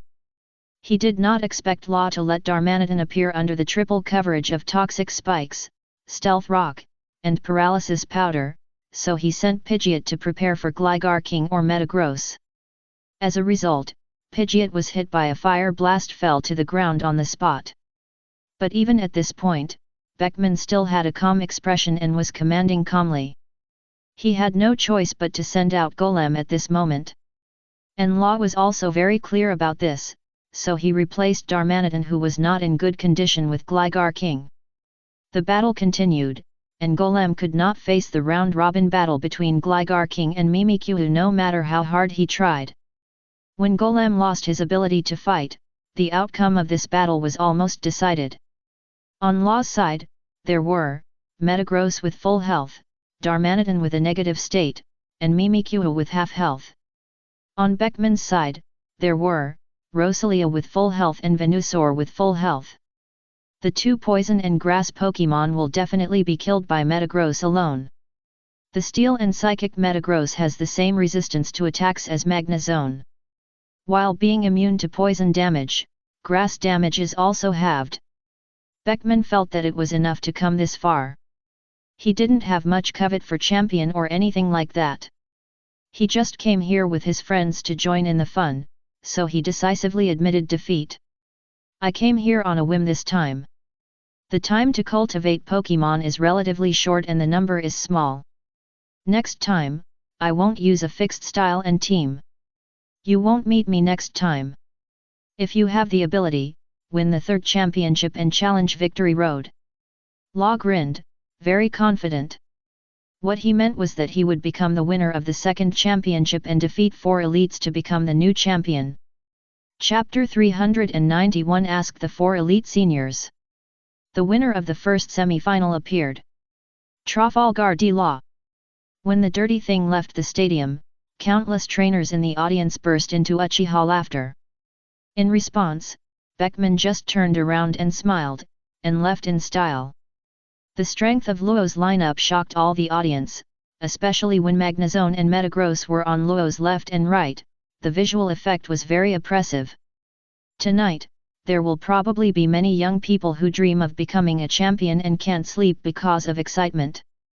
They will imagine that they are Luo, commanding the handsome Metagross to make a splash with 1 hammer and 2 big shots, standing on the field and enjoying the attention of the winner. At the same time, after today's battle, many people began to get confused. Originally, most people may have thought that Drake of the All Dragons team was the strongest, and this time the victory must be Drake's, but after today's battle, they think Luo has a high chance of winning. After all, Drake still has a new gate to fight. The world's strongest of the last era still has its power in the new era. Many people just blindly think that Newgate's team is very strong. They themselves can't tell the reason, just because the trainer is Whitebeard. In the hot atmosphere, the second day's game soon arrived. Obviously, the number of spectators who came to watch this game was much larger than that of yesterday. Because the fighting style of Luo and Beckman is hard to make people excited, only the people in the ninja world prefer such a battle that shows wisdom. For the people in the sailing world with a larger number of people, a heated confrontation is what they want to see. Drake and Newgate are such players. Drake chose a heated confrontation because it is the most beneficial for him, and his dragon-type Pokémon are good at this. And Newgate uses this fighting method not only because all the Pokémon are stand-up players, but also because he likes such a real man's duel. It is still a 6v6 full team battle, and the venue is a plain, which is also the most suitable venue for a heated confrontation. Newgate's lineup is exactly the same as the first one. Magcargo, Crustle, Exploud, Ursaring, Blissey, Heracross. Drake's lineup members have not changed, but the form has changed. Flygon, Gudra, Exploding Tortoise, Motor Lizard, Druddigon, Noivern. Drake's lineup is of the same nature as Luo's, and is also a standard 5E+Zone Quasi-God champion template. The two main players, Noivern and Gudra, have finally evolved to the final stage, and they can be considered to have survived. Although Gudra's performance in the battle is not as strong as Luo's Metagross, his strength as a Quasi-God is unquestionable. Even if the speed of ending the battle is a little slow, it is still a crushing level. Hey! The kid on the opposite side, you are very good, how about it, do you want to be my son? Newgate started with an old tradition, standing on the command platform and facing Drake from a distance. Although Drake had prepared himself mentally, he was still a little surprised when Newgate really shouted. Especially because he always felt that Newgate didn't want to adopt him as his son from the bottom of his heart, but was just taunting his opponent. Ha ha ha, here we go again. Calling father at sea. Come on, daddy. Compared to Drake, the audience's reaction was much happier. They started laughing before Newgate finished his words. The pre-match trash talk session was over quickly, and the battle officially began. No matter how he played tricks before the game, could Newgate still smile when the fight really started? Since he was taught how to be a trainer in the first Pokémon battle competition, he knew very well that there were many hidden talents in the trainer circle. In the first competition, he had played against Drake once in the group stage, but he was not his opponent. Now a year has passed, and Newgate is still not very confident facing Drake. This is not fear, but self-awareness. Newgate had seen Drake's previous matches. Although those dragon-type Pokémon were not as good as his team in heated combat, they could not really fight them heated. Especially Motor Lizard, Noivern, and Flygon, these three Pokémon are all known for their speed, and they will definitely use the kite-style fighting method. And the following battle was completely as Newgate expected. When fighting these three Pokémon, his team could only passively take the beating. Although they were tough and durable, it was difficult to end the game if they could not hit the opponent. In addition, there was no advantage in level and attributes, so the result of the battle became obvious. Drake used these three Pokémon to defeat Magcargo, Crustle, Exploud, and Heracross. Then Ursaring and Blastoise fought each other on the spot and died together, which was a passionate melee. No matter how disgusting Blissey is, she is no match for Gudra and Druddigon. After defeating Druddigon, Blissey's condition was not very good. She was exhausted and could hardly recover even with her skills. Gudra may indeed be the last one to compete for the top spot among all the Quasi-Gods, but that does not change his status as a Quasi-God. Especially, Gudra's special defense is extremely outstanding, while Blissey's physical attack is a major shortcoming. Many trainers can guess that the final victory fell on Drake's head. The audience may think that Newgate is very powerful because of his reputation at sea and his performance in the previous battle, but senior trainers can basically see the final result by analyzing the situation of both sides. Reality is not a storybook novel. There is no such thing as bursting, locking blood, and showing off against attributes. Newgate, the trainer himself, is not a person who likes to use his brain. He relies entirely on his intuition to command the battle. However, his team is not very mobile. For the intuitive trainer's command, such a team cannot give the most effective and correct feedback. Basically, there is only the option of being beaten and then fighting back. It is really powerful that Newgate can reach the semifinals. Pokémon level, physical fitness, and armament haki are all the ceilings among the participating Pokémon. The average level of the trainers participating in the second session is LV.48 and most of them have not mastered the two-color haki, while Newgate's team has an average level of LV.57 and armament haki level of LV.3 or above, which will definitely crush the new players. But these are the only things he can show off. But that is when facing a trainer of the same period like Drake, who has no advantages in attributes, venues, and levels. If he can't even match the trainer's command ability, then there is no other outcome except losing. But Newgate has always been a loser. If he loses, he loses. He has no reason to be stubborn or unconvinced. If he lost to a filthy guy like Beckman, he would not accept it, and might even go back to the sea to make an appointment, but if he lost to Drake, he would be convinced. After the two semifinals, the finalists were announced. Luo and Drake will compete for the title on the third day, and the second day is a day of rest. Whether it is on the sea or in the ninja world, many places have opened betting on who will be the winner of this session. And this matchup also aroused warm cheers from the audience on the other hand. Because this time, it is not only the ministers and deputy ministers of the major departments of the Alliance and the heads of subordinate agencies who came to watch the game, but all the 4 elite players of the previous session came. Nowadays, the reputation of the 4 elites is quite high on the sea.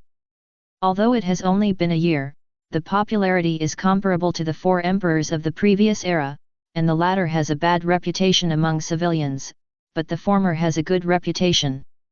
Of course, the work arrangement of the Alliance and the hard work of Morgans are indispensable. In the first year, in order to expand the reputation and status of the 4 elites, the League arranged a lot of work to help them build momentum. The 4 elite players are Snake Elite Boa Hancock, Ghost Elite Snub Bull, Evil Elite Hannibal, Ice Elite Kuzan. In a year, the other 3 were fine, but the Evil Elite Hannibal was not honest at all. This guy did not hide his ambition to become the champion, and constantly challenged the other 3. As long as he defeated the other 3 players in a round, he could become the champion. And as long as he failed once, he would have to start a new round of challenges. Because of this rule, Hannibal was so angry that he vomited blood and fainted. Facing Hancock, Hannibal basically won and had not failed yet. But facing Kuzan and Snub Bull, it was a win and a loss. It was as if these 2 people had discussed it. If I win this round, you lose, and if you win the next round, I lose, which resulted in Hannibal not becoming the champion for a year. The time came to the day of the competition, March 15th. Well, now let's interview the 4 elite seniors. May I ask, facing these young people who are full of potential and full of ambition, are you worried that you will be defeated by the newcomers? Morgans will definitely not give up this stage that everyone is paying attention to, and personally conduct a sharp interview. Humph. Hancock crossed his legs, showing off his long legs under the cheongsam, snorted disdainfully, and his arrogant demeanor was fully revealed. Please work hard for another year. Snub Bull sat in his seat and took a sip of coffee. Although his face without flesh and blood makes people unable to know his expression, just this sentence is enough to show his attitude. If you ask me, no one in this competition can fight. Forget it. Hannibal was even more direct, grabbing the microphone and standing in his seat and talking loudly, not hiding his arrogance at all. Well, I don't want to give up this job. Kuzan's words were the most tactful among the four people, but his meaning was also very clear. Oh! Our four elite seniors are very confident. Please work hard and give them a big shock. Chapter 392 Finals, Luo vs Drake. The venue environment is a lake. This environment made Luo and Drake look a little ugly, but it was not unacceptable. Both sides have no water-type Pokemon and ice-type Pokemon, so it is difficult to take advantage of the venue. Although the lake environment is not suitable for his team to fight, it is also not suitable for the opponent's team. In general, Luo has a slight advantage. Although both sides have a fire-type Pokemon, the Pokemon with flying ability are not equal. The flying ability will be less affected by the venue in the lake environment. On Drake's side, only Flygon and Noivern have flying ability. On Law's side are Magnezone, Metagross, Gligar King and Mimikyu.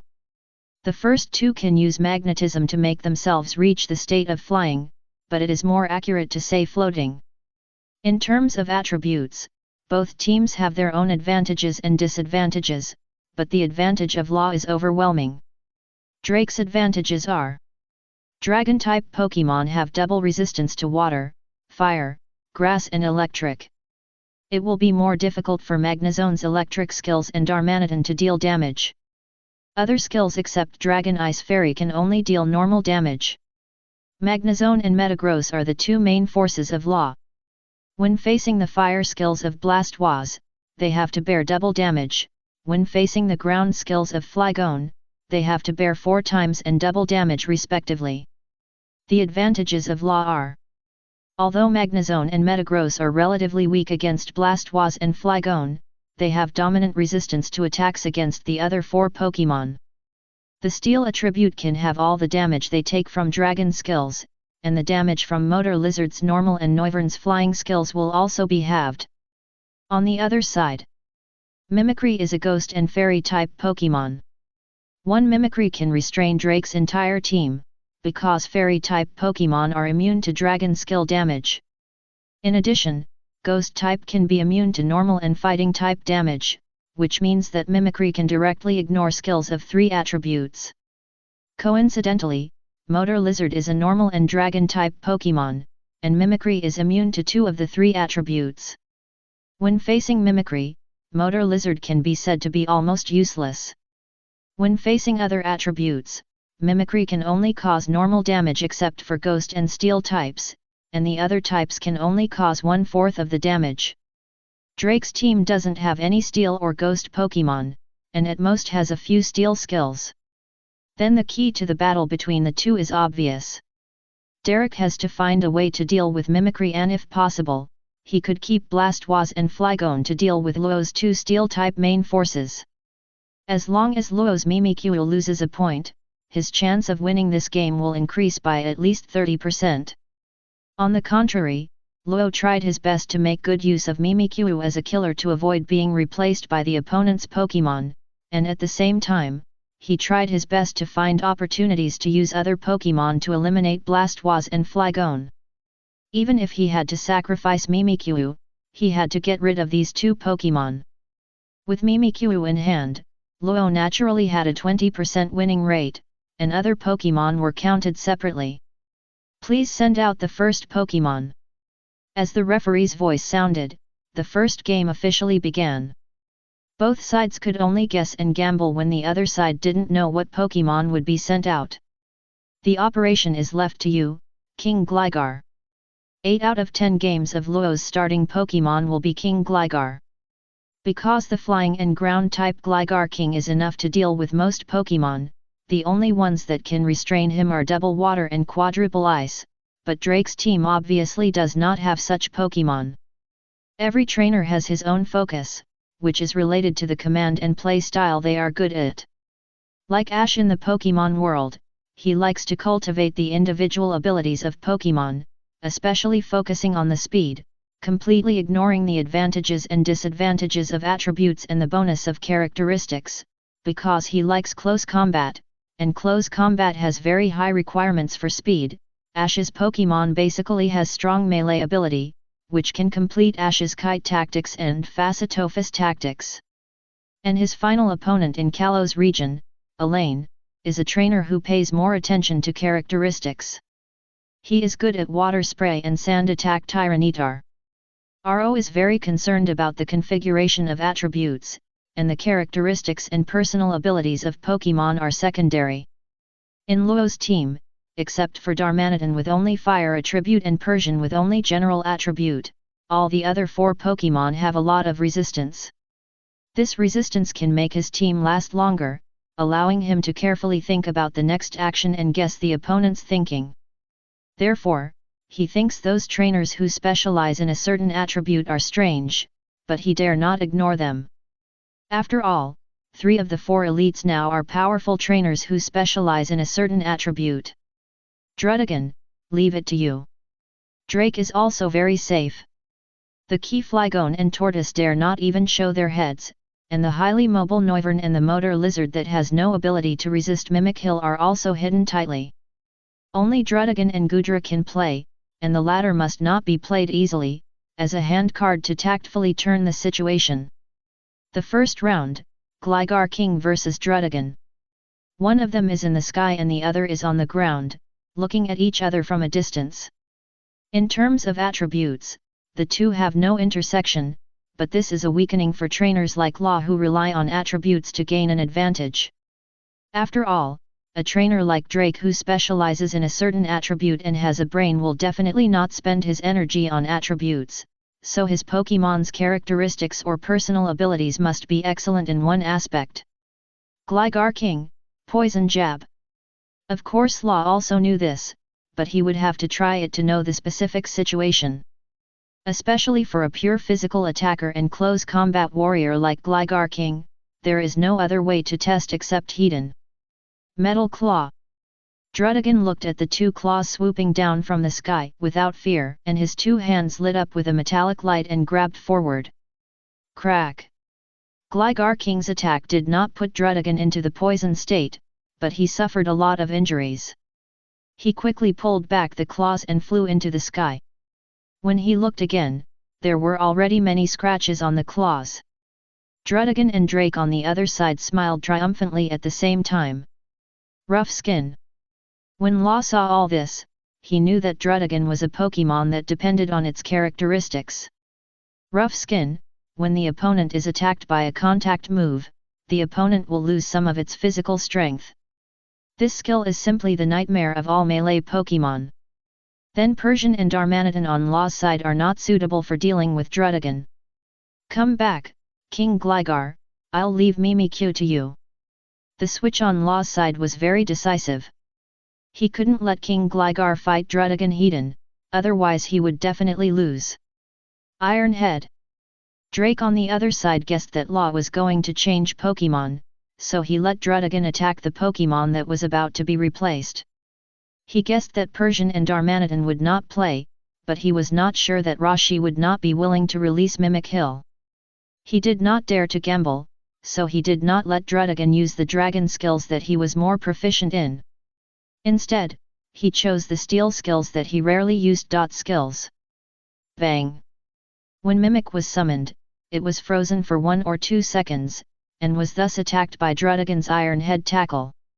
This caused considerable damage to Mimic, and he was a fragile skin, so he would probably be killed if he was hit twice more. Draining Kiss.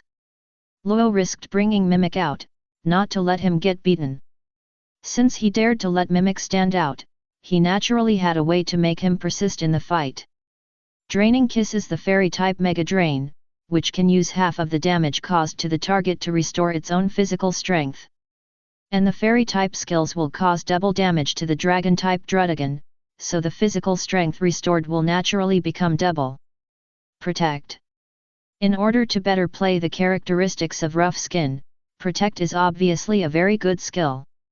In this kind of lake venue, Pokemon like Druddigon basically don't have to think about dodging attacks like Draining Kiss. This fairy skill is the same as Mega Drain, and it is difficult to dodge it. Protect failed.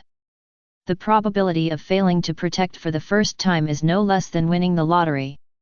The exclamations from the audience are enough to explain this situation. It was the first time they saw a protect fail for the first time in a battle competition. Drake's face suddenly turned dark. He didn't take this into account in his prediction. While Drudigan suffered a lot of damage, Mimikyu's health also recovered a lot. Dazzling Gleam. Then Mimikyu directly used the fairy ultimate move. Crunch. Drake didn't choose to take back Drudigan to avoid this move, because if there was one more, the next one would still be beaten. All his Pokémon are dragon type, so whoever comes will take double damage, so there is no need to do this. The dazzling light shines on Drudigan's body, burning his skin like a flame. Drudigan bites Mimicry and deals high damage. Because the Metal Claw just now increased Drudigan's attack power, the damage of this physical skill crunch is also increased. Dazzling Gleam. Luo let Mimicry continue to attack with an expressionless face, completely ignoring Drudigan's attack. Iron Head. Drake didn't need it either. He thought Luo was crazy to let a squishy Pokémon confront Drudigan Hedon. After this fight, Drudigan couldn't hold on. As a Dragon-type Pokémon, he couldn't hold on after taking 3 Fairy-type skills. But Mimicry on this side was also shaky, and it seemed that it couldn't hold on. Chapter 393, Learn and Use Now, the outcome is determined. Noivern, use Air Blade to get rid of him. Drake thought Law's style of play was strange. No one should let a fragile Pokémon take so many skills, right? With Mimikyu's speed, can't it dodge? However, he couldn't give up the opportunity gained by sacrificing Drudigan, and immediately let Noivern launch an attack to kill Mimikyu in seconds. I'm waiting for you, Pain Split. Law's mouth corners rose, his plan succeeded. After taking another air blade, Mimikyu, which was supposed to fall, suddenly used the skill Pain Split. Pain Split, add your own health to the opponent's health, and then divide it equally. The empty-blooded Mimikyu and the full-blooded Noivern did this, and Noivern on the other side lost half of his health. If there is a health bar on Mimikyu, you can see that it has recovered 3/4 of its status. Because Noivern's total health is much higher than Mimikyu, half of its health is equivalent to 3/4 of Mimikyu. Tisk! Drake was so embarrassed. He didn't expect Mimikyu to have such a trick. This is a secret trick that Luo has never used in the game before. I think it was used to deal with 4 elites, but Drake is strong enough, so Luo had to expose this trick in advance. Pain Split is the last skill that Mimikyu can learn naturally, and the level requirement is very high. In addition, Mimikyu is a very rare Pokémon. Most people don't know much about this Pokémon, and now they don't expect Luo's Mimikyu to have mastered this skill. However, this skill can only be used once in a game, because if there are more Pokémon, they will not be able to bear it, which may cause mental problems. Now Drake has 2 choices. One is to use Whirlwind to forcefully replace Mimikyu and see if you can get Law's weak Pokémon. The second is to continue fighting. Air Cutter. Drake's choice was of course the latter. It was his decision to focus on Law's Mimikyu. Now that the opponent has already put Mimikyu on the field, why not fight next time? He didn't want to waste Drudigan's efforts. Fly up and dodge, then use Light Screen. Ra didn't let Mimikyu fight Hedon, but chose to stack defense first. This is different from the previous intentional damage. Before, it was for the purpose of using Pain Split, but now it is a real contest. Mimikyu is petite, and it is not difficult to dodge skills, especially when it can fly. And Light Screen is a skill that can reduce the opponent's special damage. Storm. Drake saw Mimikyu flying up, and still used Light Screen. He almost laughed for a moment. It is not a wise move for a non-flying Pokémon to fly into the air in front of a flying Pokémon. If it was Magnezone and Metagross, 2 big beef cattle, it would be fine. But for a light mimic to fly up, it would be a death-seeking act. Besides, his Noivern characteristic is piercing. Moves like Safeguard, Light Screen, Reflect, and substitute are useless in front of Noivern. Drake did not waste this opportunity, and let Noivern flap his two huge wings to stir up gusts of wind, blowing the entire venue.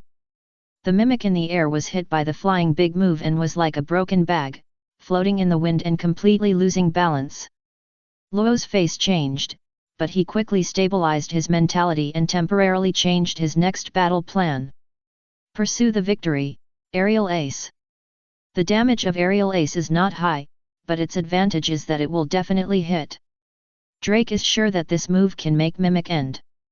With Mimikyu out of the game and Flygon, an exploding tortoise on his side, the situation will be much better. At least Motor Lizard can go out to fight. Use that one. Luo didn't say it clearly. Because he was afraid that saying the name of the trick would scare Drake and Noivern, and then they would take other measures to target it. Mimikyu was flying in the air. Although it didn't respond to Luo, he already knew what Luo meant. They still had a tacit understanding after nearly 2 years of getting along. Bang! The huge Noivern hit Mimikyu straight on, emptying its health bar on the spot, and its 2 pairs of eyes began to spin before it landed. However, what everyone couldn't react to was that at the same time, Noivern's body suddenly stopped, and then fell into the lake with Mimikyu, and his eyes also turned into circles. Destiny Bond! Drake clenched his hands into fists in an instant, and muttered with gritted teeth. He never thought that this skill with the nature of both sides die would appear twice on the same Pokémon. Mimicry was out, and he took away Drake's main force Noivern and Druddigon by himself. Hey! Luo sighed with some self-blame. He didn't command well in this game, otherwise he would definitely make Mimicry's record more dazzling. The main reason was that he really didn't expect that Druddigon and Noivern's characteristics would be so tricky. It's not that he didn't understand the characteristics of Pokémon, but he couldn't understand them all. There are too many characteristics of Pokémon. He could only barely remember some of them that he had suffered losses from or were more common. Rough skin is fine, he really had never heard of this characteristic of Noivern. Next, Luo sent out Gligar King, which was not in perfect condition. And Drake sent out Motor Lizard. This was a battle of equal strength. Both King Gligar and Motor Lizard had ridiculously high mobility. Although it was a lake environment, Motor Lizard was able to walk on flat ground. In the end, Motor Lizard took advantage of its relatively intact state to send King Gligar away first. However, Motor Lizard was soon carried away by Persian, who was waiting behind.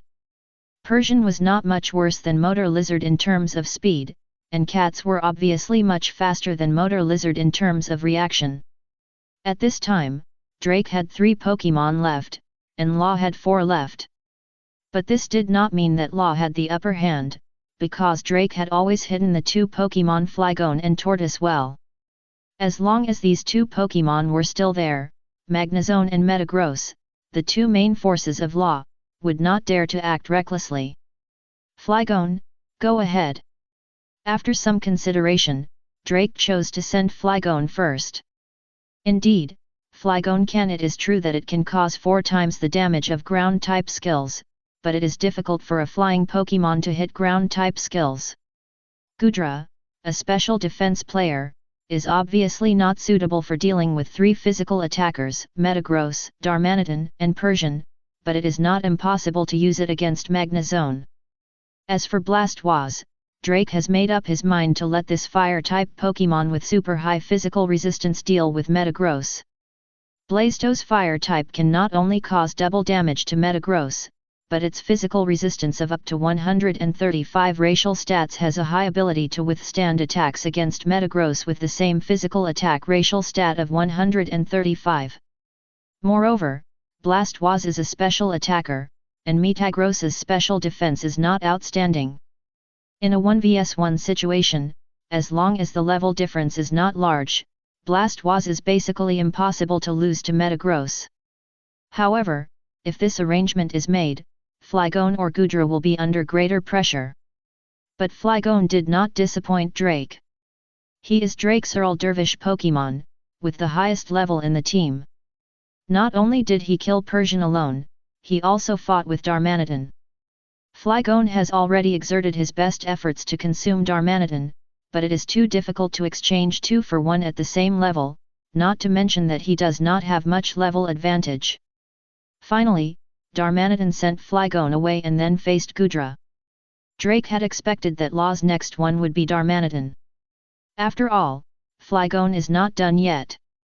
As long as Magnezone and Metagross dare to play, they will definitely be hit by a ground-type skill first. It is not difficult for Gudra to deal with a Darmanitan in a bad state after he comes on the field. Because although Gudra is a single Dragon-type Pokémon with low physical defense, he has many Water-type skills in his skill pool. Darmanitan will be seriously injured if he does not die with a muddy water. Metagross, Sandstorm. Loyo looked at the opponent's main force and did not hesitate to send Metagross directly. Now it was not a question of which one to play, because both Metagross and Magnezone were twice as restrained against Tortoise. In this case, it would be better to use Metagross, which was easier to fight Gudra. Metagross was a sandstorm when he came on the field, and within 2 seconds, yellow sand filled the entire field. The sharp sand wind cut Gudra and caused a little damage to him. Acid Bomb. Facing a steel-type Pokémon, poison skills would definitely not cause damage. Drake was not stupid, but he still used it. Because in addition to the effect of causing damage, acid bombs can also reduce the target's special defense, which is Drake's main purpose. Gudra has the skill of Rain Dance, which can cover the environment of Sandstorm, but Tortoise will appear in the next round, so Drake dare not let him use this skill. Stealth Rock. This familiar style of play made the audience's eyes widen. This style of play was the dirty trick that Beckman used against Law 3 days ago, and now Law has learned it. The blasting turtle beast that appeared in the next round will have to bear 2 stages of damage as soon as it enters the field, while Magnezone, who is also a steel type, will not be hurt by Sandstorm.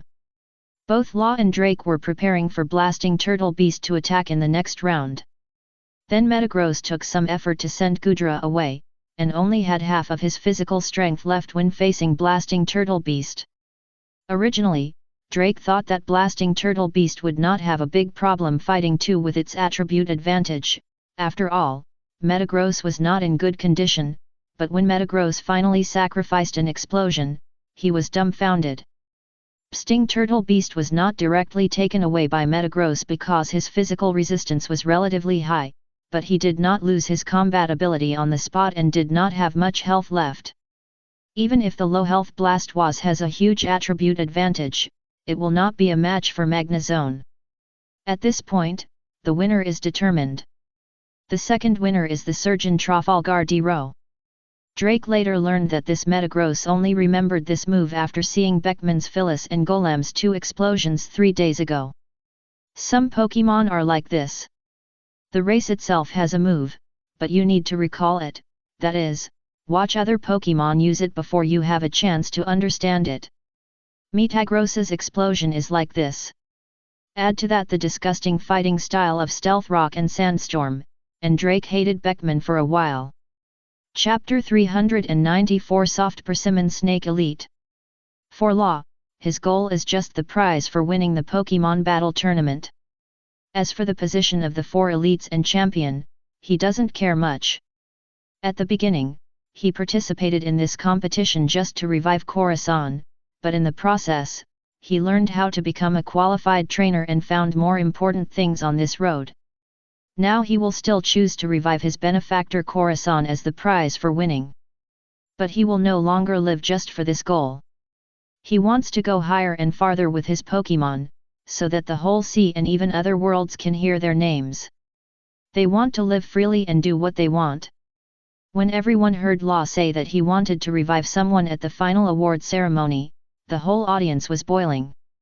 Last year, the prize for winning Snub Bull was meaningless. They felt that Snub Bull wasted a great opportunity. And the prize that Law chose this year met their expectations. They just wanted to see a miracle happen, to see if the winning reward was as fantastic as the legend said. Doc was also very clear about this. However, Luo did not intend to let Corazon be resurrected in such a public place. He was worried that it would be embarrassing, and he was also worried that this situation would scare Corazon again.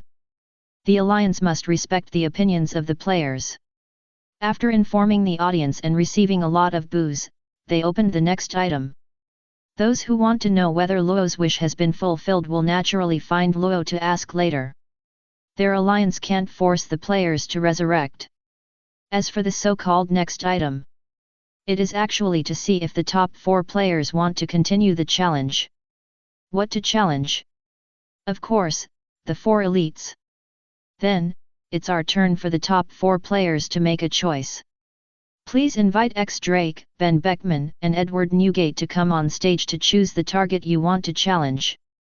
As the referee's voice sounded, the 3 players came on stage together. Although they are also considered losers, being able to reach this point is enough to prove their strength, so the audience is not stingy with their applause and cheers. In addition, Luo has been standing on the field. All the top 4 players are here. The 4 elites now look at the 4 players below calmly, and each of them has a proud look in their eyes.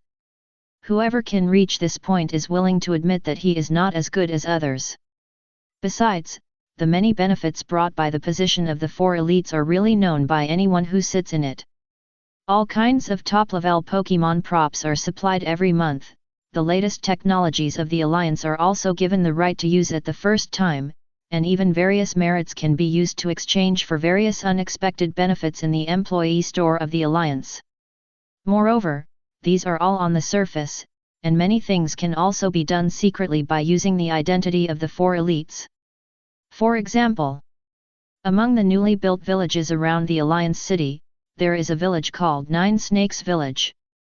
Most of the people in this village are citizens from the Kingdom of Daughters of Nine Snakes Island, and it is rich in snake trainers. The 4 people who have enjoyed these preferential treatments will certainly not be willing to give them up easily. I choose you. The first one to speak was Newgate. Standing in place, he raised one hand and pointed directly at Hannibal, the most arrogant evil elite on the platform. He had no interest in the position of the 4 elites, but he just couldn't stand Hannibal's arrogant face. Very good, let me teach you what Loki means. Hannibal jumped up immediately, crossed his arms in front of his chest, and looked down at Newgate from a high position.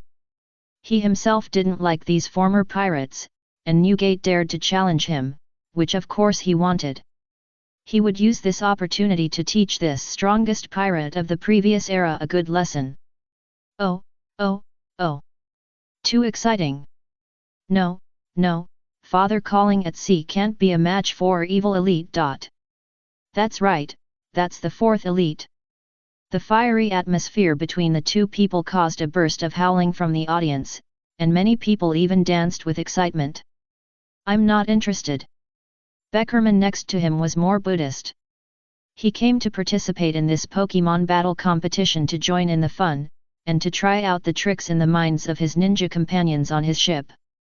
He was really not interested in the position of the 4th elite, which would make him lose a certain degree of freedom. It would be more enjoyable to stay with his companions and have a party and get drunk all day. SHHHHH. XN. The audience's reaction to the dirty thing was also very real. Led by the trainers who were defeated by Beckman, they booed Beckman below. People who came here to watch the game basically like to watch the excitement and hope for some exciting developments. However, Beckman's playing style was not pleasing, and now he did this. It was exactly the same as when Snub Bull chose the ordinary winning reward in the last session, which dampened their interest. My words. The last Drake seemed to have decided on his goal long ago, and looked up at the woman on the podium, challenge the Snake Elite. He came for the position of elite. Drake grew up in the Navy and has been receiving justice education from the Navy. He is firm in his position and loyal. 3 years ago, the world government and the Navy originally planned to create the secret special forces of the Navy headquarters sword. Then the world government was destroyed, the Navy boss changed, and the original sword became the Pokémon Sea Special Warfare Force. The original plan for him to be the captain of Sword became White Hunter Smoker as the captain of the new team. After hearing about the new position of 4 elites, he left the Navy with resentment and devoted himself to cultivating Pokemon, constantly improving himself as a trainer, just to compete for this position. In the first Pokemon battle tournament, his team was not yet formed and fell in the elimination round. This time, although he did not win the championship and try the position of champion, at least the original goal was very close. As long as the next challenge is successful, he can become one of the 4 elites. And he naturally chose the weakest one among the 4 elites in his opinion. Snake Elite Hancock. To be frank, from Drake's perspective, it is a strange thing that Hancock, the former Shishibukai, can become one of the 4 elites. Moreover, judging from a trainer, Hancock's strength is not in the same class as the other 3 elites. Ice Elite Kuzan. As a trainer who specializes in dragons, he dared not touch Porcelain, not to mention that he was his former superior. Drake respected this former admiral very much. As for the other 2 Ghost Elites and Evil Elites, their strength was also obvious. Drake believed that he had a chance of winning against them, but it would not exceed 50%. But Snake Elite Hancock. Drake felt that the possibility of losing to her was less than 20%. You have to pick the weakest persimmon, which is why Drake chose Hancock as his target. And all the trainers present, even the audience, saw Drake's thoughts. Because Snake Elite is the weakest of the 4 elites has become a consensus in the entire sea and even the ninja world. Of course, Hancock could see that Drake treated her as a weak shrimp, so her face was very bad. Standing up and despising Drake, she didn't say a word, but her momentum was 3 meters high. Haha, this is really exciting, but the Elite Challenge will not specially prepare a venue for the audience to watch. The challenge can be held at any time within a week, all by negotiation between the 2 parties. The host Morgause showed an evil smile and opened one eye wide at the camera, but our newspaper has obtained the sole privilege of live broadcasting the duel, so everyone should pay more attention to our news. Next, please let our winner Trafalgar D. Luo choose his own path. Victory Road. Luo did not hesitate at all. If you want to let the whole world know your name, then becoming the first lower champion in the sailing world is definitely a very fast choice. Okay. Victory Road can be completed within 2 weeks after the end of the Elite Challenge. Here I wish Luo can become our first generation champion. After a series of processes, the second Pokemon battle competition was successfully concluded. The Alliance City will also gradually close in the next 3 days, and irrelevant personnel will no longer be allowed to stay to avoid affecting the daily work of the Alliance staff. Luo also went to the Alliance headquarters that night to collect the winning reward, which was to resurrect his benefactor, Mr. Corazon. Master Alliance Leader, I would like to ask a question. At this time, Luo finally met the legendary God of Creation and First Alliance Leader Dark, and seized the opportunity to solve the doubts in his heart. You say, if I want to resurrect other people, there is an Alliance store for Alliance members. The higher the status, the more rewards you can exchange for merits. There are even props that can make people reversal. If you become a 4th elite, you are eligible to exchange for that prop. Dark raised his chin in understanding. He also knew who Luo wanted to resurrect. Most likely it was his sister Lamy who was burned alive in the White Town for Van's hospital 7 years ago. The girl seemed to be only 7 or 8 years old at the time. Perhaps Luo also wanted his sister to come to this peaceful era, find a few Pokemon, and live a happy life. Chapter 395, The rest is up to you. April 1st. 35,000 SAO survivors, 440 trainers 0, strategy to the 87th floor. Since the start of this death game, nearly 15,000 people have died, which is half more than the total number of people in the original game. However, among them, only 6,000 people may have died in quests, monster hunting, and strategy, and 1,000 people died at the hands of the Avengers Guild. As for the remaining 8,000 deaths, they are basically related to those 1,000 people. In the new January, most people entered a state of extreme excitement, because it is very likely that they will be able to return to the real world this month. This is the 10th month since the players came to Inkrad. From the despair at the beginning to the hopeful now, these changes are visible to the naked eye. However, there are also a few people whose sense of gain and loss is getting more and more serious, which is nothing more than a pity for this world and the dream world and the reluctance to part with the Pokemon. In a small hotel on the 87th floor, Ban and Izuna are chatting here, and what they are talking about is naturally what will happen in 1 or 2 months. Nissan, do you think they can do it? Izuna drank the wine in the game slowly, savoring the taste. It will definitely not work if we do it one by one. Both Lisbeth and your disciples are far behind. Even if they are powerful in the player group, they have not yet broken through the category of ordinary people. Madara first expressed his pessimism about the individual strength of everyone. Well, yes, Kirito has made rapid progress, but his fighting style is still too childish. Izuna nodded in agreement. Your disciples know themselves best, and Izuna knows what Kirito is like now. It is probably because he is used to fighting those monsters, which leads to Kirito forming a more programmed fighting style in battle, just like an advanced AI monster, always with a bunch of fixed moves in his mind. However, this is not Kirito's worst point. These can be changed slowly. Now this kind of fighting style may be beneficial to Kirito's attack on Sao. The thing that Izuna was dissatisfied with about Kirito was that when he was sparring with other players, each of Kirito's swords did not carry any killing intent, and he did not fight with the intention of killing the opponent at all. This made Izuna, a ninja who had been killing since childhood, feel that Kirito's fighting was like a child playing house. But it must be said that even if Kirito looked like this in Izuna's eyes, he was also a ceiling-level player in the player group. If everyone was like this, it would be fine, Izuna would not think it was a big deal.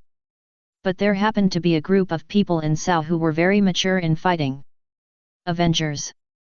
Every member of this guild had basically killed red-named players, or at least participated in the action of encircling and suppressing red-named players.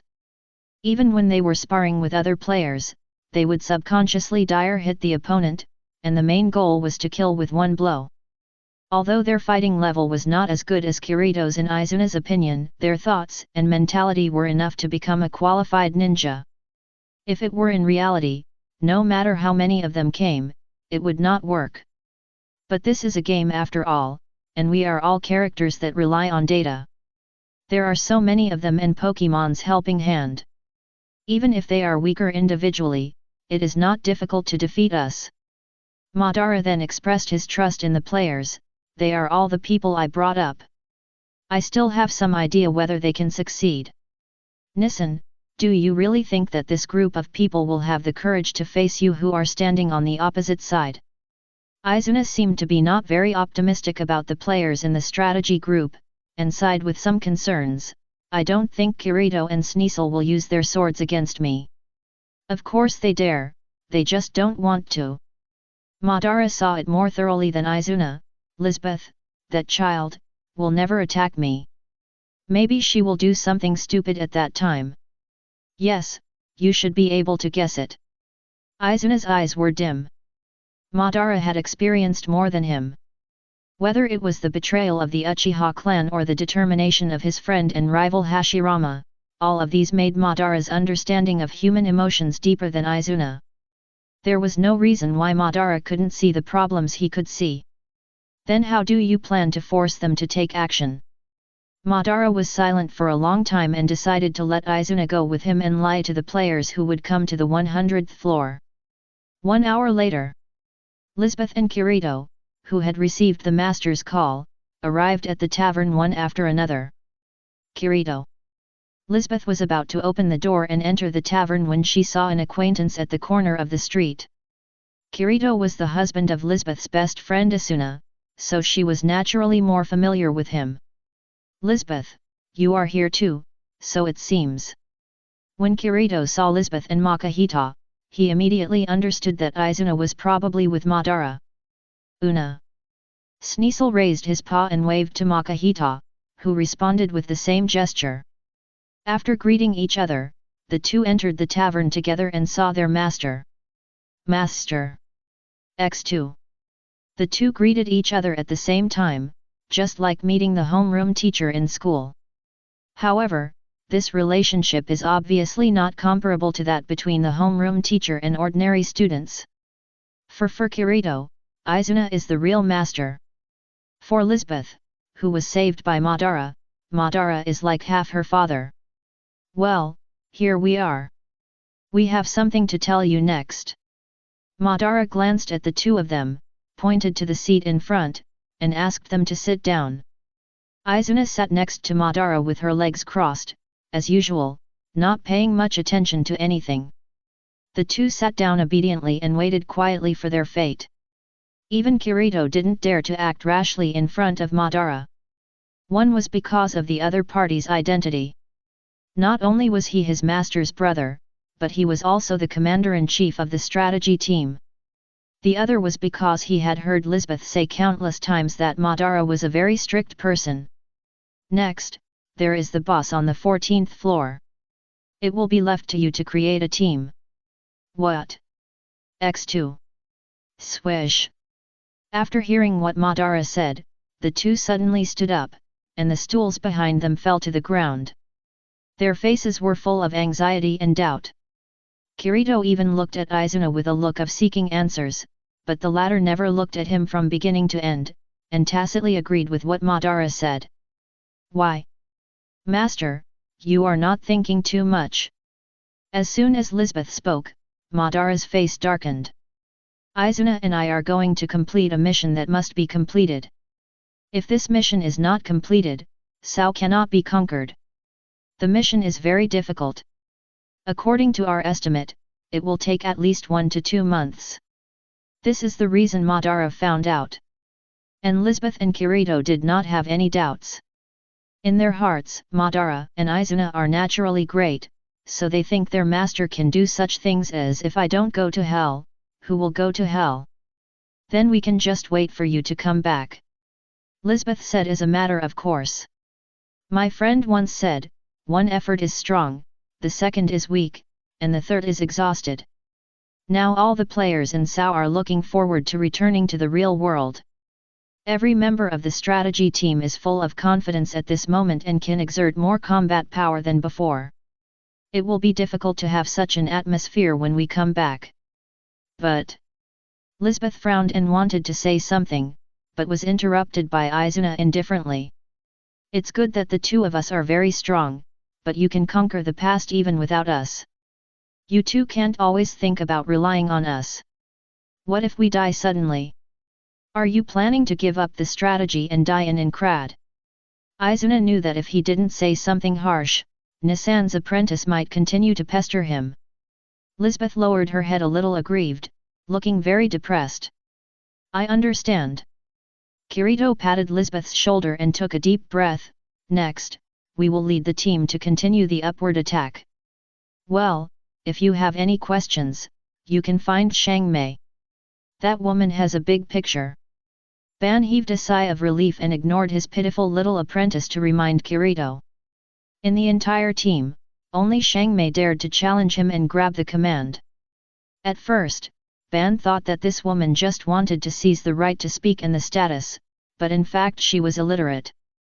But later, Ban changed his mind and found that Shangmei really had her own understanding and was good at commanding the overall situation, so he let her manage the trainer troops. As for the guild leader of the army, he was just rich and organized. In fact, he was as weak as a pheasant in both command and combat ability. And the guild leader of the Avengers, Zack, was a good killer and had experience in commanding encirclement and suppression operations, but he didn't like to talk much. If he and Izuna were not there, Kirito and Lisbeth would have to go to Shangmei if they encountered any problems. Liz, you have to grow up and take responsibility. You are a girl, but you are also my disciple. Not to mention the strategy team, at least the members of Akatsuki will choose to trust you and obey your command. Ban stood up and prepared to leave with Izuna, but before leaving, he raised a hand and put it on Lisbeth's head. You have to take everyone away from this place. Ban's last words made Lisbeth feel very strange, and even felt panic in her heart, but she couldn't tell what kind of feeling it was. For a while, she stood there at a loss. Kirito. Master. The rest is up to you. Izuna didn't plan to say more, and left after saying a word. After Madara and Izuna left, the two were still standing in the tavern in a daze. Lisbeth was in a daze with an empty head, while Kirito frowned and thought hard. He always felt that what Madara and Izuna said just now was like telling him about his last wishes. When he felt something was wrong and ran after them, Madara and Izuna had already disappeared on the street. Chapter 396 Dragon Elite Yulong x Drake. April 15th. It has been a month since the end of the second Pokémon Battle Tournament. During this month, the three challengers who attracted the most attention were undoubtedly how are the results of the challengers. Newgate was beaten by the evil elite Hannibal. The two are not at the same level at all. Anyone who watched the live broadcast can see that Hannibal's level is much higher than that of the first battle competition. This is the first challenge match. After this match, the original public opinion has completely changed. There are no more people who are optimistic about Luo and Drake. Admittedly, these three challengers and the four elites are all players of the same class, but anyone can see that the growth of the four elites after entering the league is a leap. Because the four elites enjoy unparalleled treatment. This even includes helping hand Pokémon looking for teachers in domineering and ninjutsu.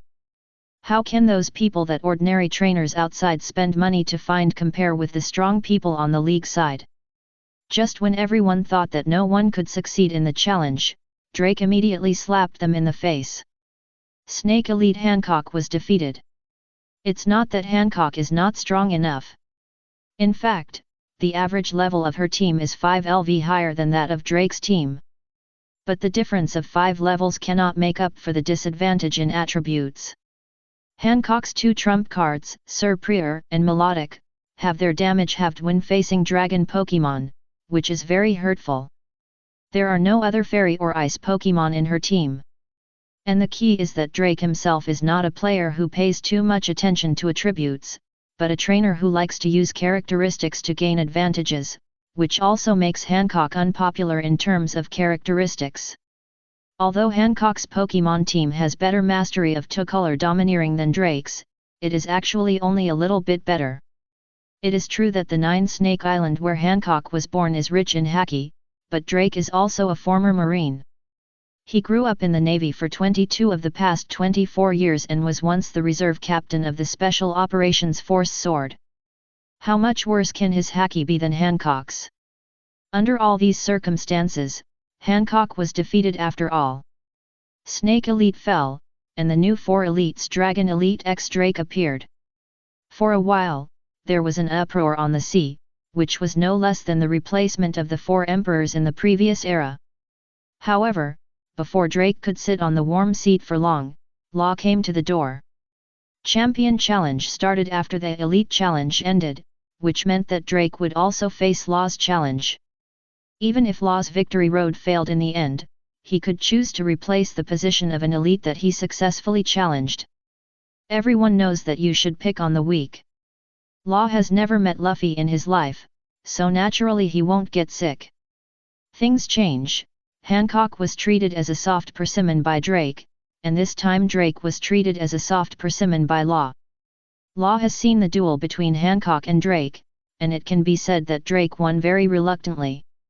Therefore, among the new 4 elites, Drake is the weakest one like Hancock. When the duel between Drake and Law began, everyone was not optimistic about Drake. After all, Drake had been defeated once by Law in the previous game, so everyone was waiting to see the joke. But they were slapped in the face again. Law failed in the challenge. With the previous experience, this time Drake's Pokémon had to put a layer of Guardian on themselves before giving the final blow to those Pokémon of Law to prevent Law from doing things like Destiny Bond and Explosion. In the case of failure in the first use of Guardian, like in the competition, did not happen again. Guardian was used 4 times in the challenge, and all of them succeeded. These 4 Guardians also became the last straw that broke the camel's back for Luo, causing his challenge to fail. The 2 main players were sprayed by the exploding tortoise. But Luo was not discouraged.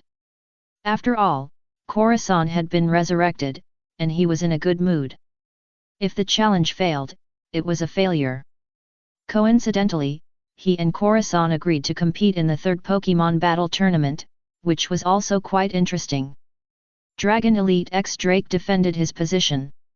The first thing Drake did after taking the stage was to open a gym in his own name. This is not a challenge gym on the sea, but a gym dedicated to others to learn, similar to the Isen gym of Zoro's master Shimatsuki Kojiro. The gym is located in Yggdrasil. Drake's runner-up reward this time includes a property there, named Yulong Gym. Mainly teaches students how to breed and train dragon-type Pokémon. As a Dragon Elite, this level must be convincing to many people. Drake did not open this gym to make money, otherwise he would not open it in a city like Yggdrasil with tranquility and nature as the main colors. Besides, how can the 4 elites lack money? He really intends to pass on his legacy. Not only the experience of being a dragon-type trainer, but also the 2-color domineering and his own swordsmanship. Dragon Gym is equivalent to an outer sect.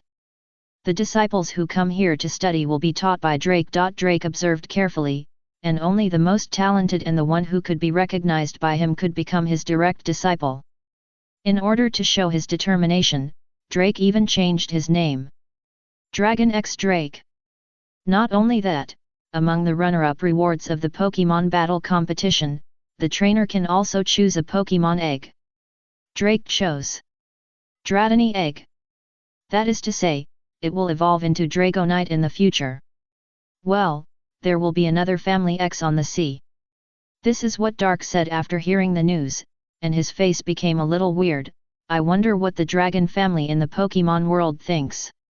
Sao, 88th floor. Madara and Izuna have disappeared for 2 weeks, and the entire strategy team has only advanced 1 level, and 12 people have been sacrificed. At first, when Lisbeth and Kirito brought back this news, many people even resisted continuing the strategy and insisted on waiting for the 2 to come back. There are even a few players who think that it would be impossible to conquer the past without those 2. Except for the members of their own guild, the other members of the strategy group are not very willing to listen to Kirito and Lisbeth, and at most give them some face.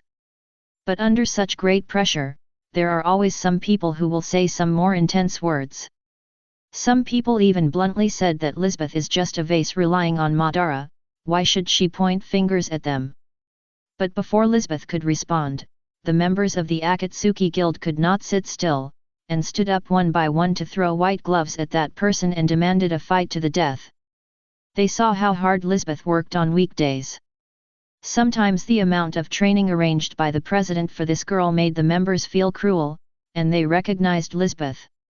Even if Lisbeth was really just a vase, they would not allow others to say so.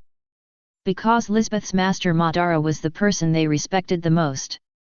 After all this, the man calmed down and apologized to Lisbeth repeatedly, and the matter was finally over. However, the situation that the strategy team refused to move forward did not change. Lisbeth and Kirito, the 2 boys and girls, didn't know what to do in the face of such a situation. At this time, Shang Mei stood up and scolded everyone in the strategy team, calling them cowards, soft-footed shrimps, and cowardly lizards. The players would definitely not accept it, and they would easily fall into Shang Mei's chicken sauce method. This was an opportunity for Shang Mei to prove herself for the boys and girls. Kirito and Lisbeth were very grateful for this, and they also seized this opportunity to lead the strategy team to the boss room on the 87th floor as the captain of the strategy team. The members of the Akatsuki organization were unwilling to follow Kirito's command, so Lisbeth had to serve as the main captain and Kirito and Asuna as the vice-captains to assist. Xiang Mei is still the commander-in-chief of the Pokémon team. Originally, Xiang Mei was a little worried about Lisbeth. After all, in her opinion, Lisbeth was just an ordinary girl who had to be scolded by Madara all day long. But after the battle, everyone was amazed. Lisbeth didn't think too much, but felt that she couldn't let down her master's cultivation and the trust and support of everyone in Akatsuki. With this thought in mind, Lisbeth's face was extremely firm and not timid when facing the boss.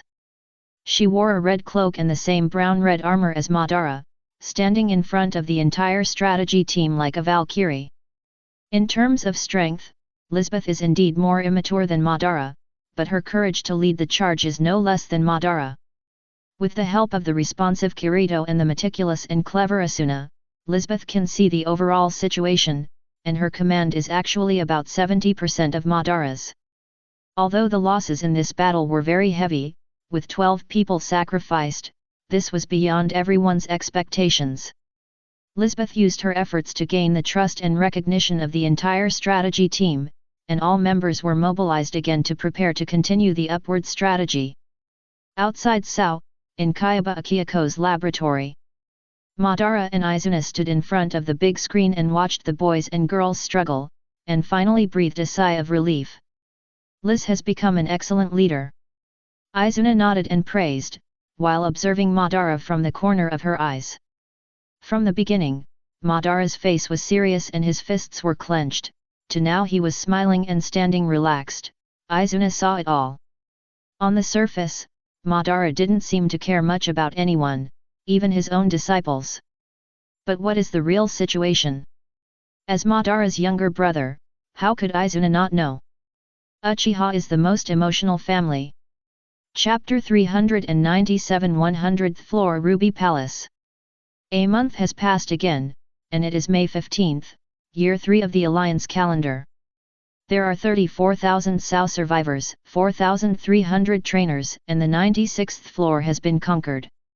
This has surprised all the players, including the conquering team themselves. Surprisingly, after losing Madara and Kwane, their attack speed did not slow down much. The players are getting more and more confident and faster. According to the plan of the attack team, they will attack the 100th floor before the end of this month. As the leader of the attack team and the acting president of Akatsuki, Lisbeth manages everything in an orderly manner. The 16-year-old girl has lost a lot of childishness in a month of training. Now she only shows her previous girlish attitude in front of her few best friends, and in public, she has become like her master Madara. Because she has no way out. Half a month ago, on May 1st, the day when the Labor Day event was opened in the game, many people found something that made them feel incredible. That is, in the friends list, the names of the two players Ban and Kwane turned grey. If it was placed in the past, in other games, this was nothing more than the player going offline. But in this Sao, the meaning of a player's going offline is only one: death. For a moment, the strategy team was in chaos, and the original plan to conquer the 92nd floor boss Dragon of Destruction was forcibly terminated. Many members of Akatsuki lost their fighting spirit, like ants without a leader, not knowing what they should do, and even wandering around the city blindly.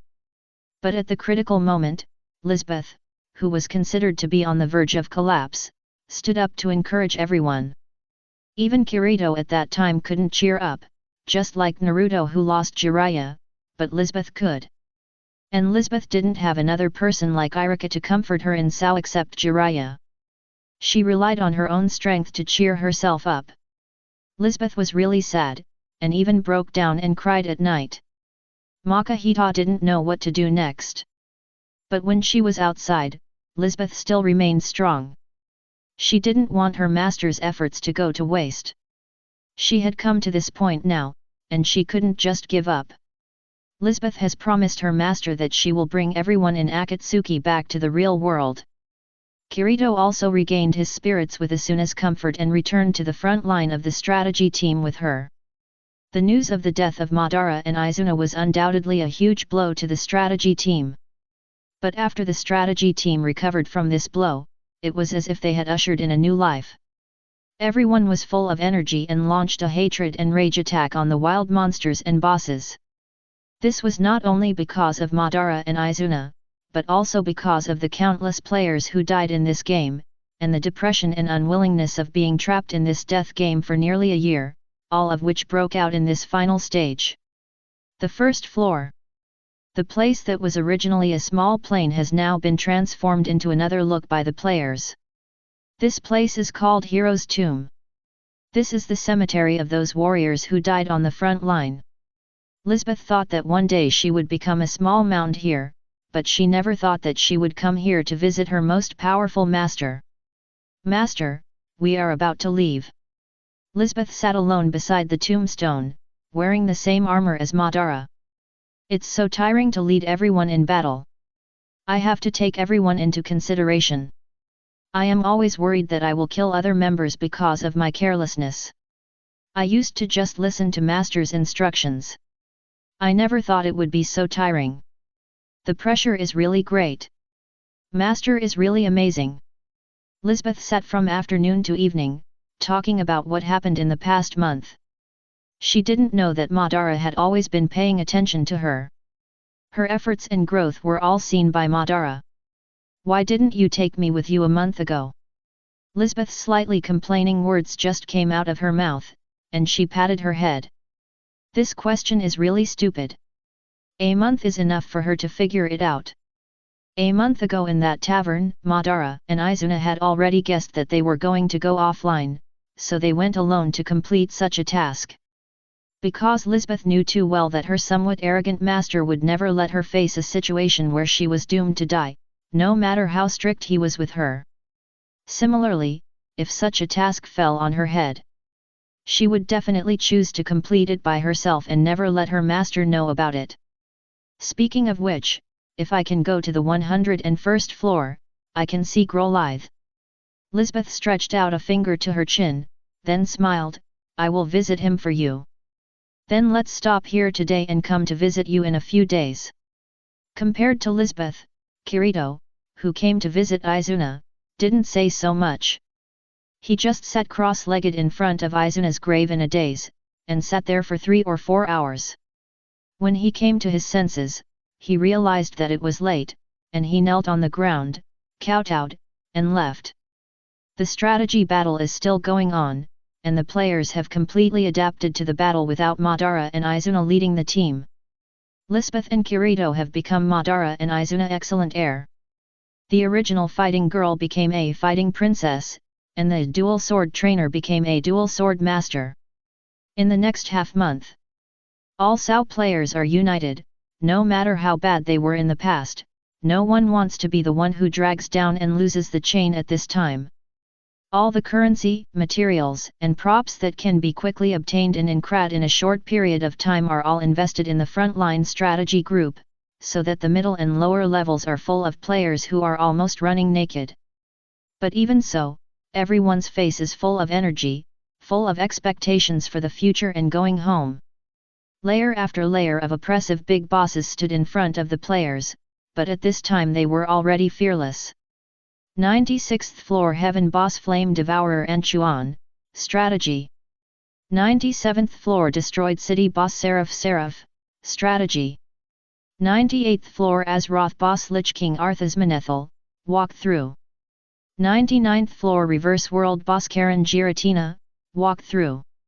On June 1st, all 33,492 SAO surviving players gathered on the 100th floor. Ruby Palace. On this last day, players sold all useless things on hand and bought useful things.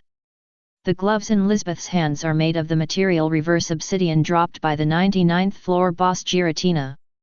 Kirito's left-hand sword is Frostmourne dropped by the 98th floor boss Arthas. Zock's sickle is Seraph's wings dropped by the 97th floor boss Seraph. Asuna's rapier is made of the material Eternal Flame Shell dropped by the 96th floor boss Anchuan.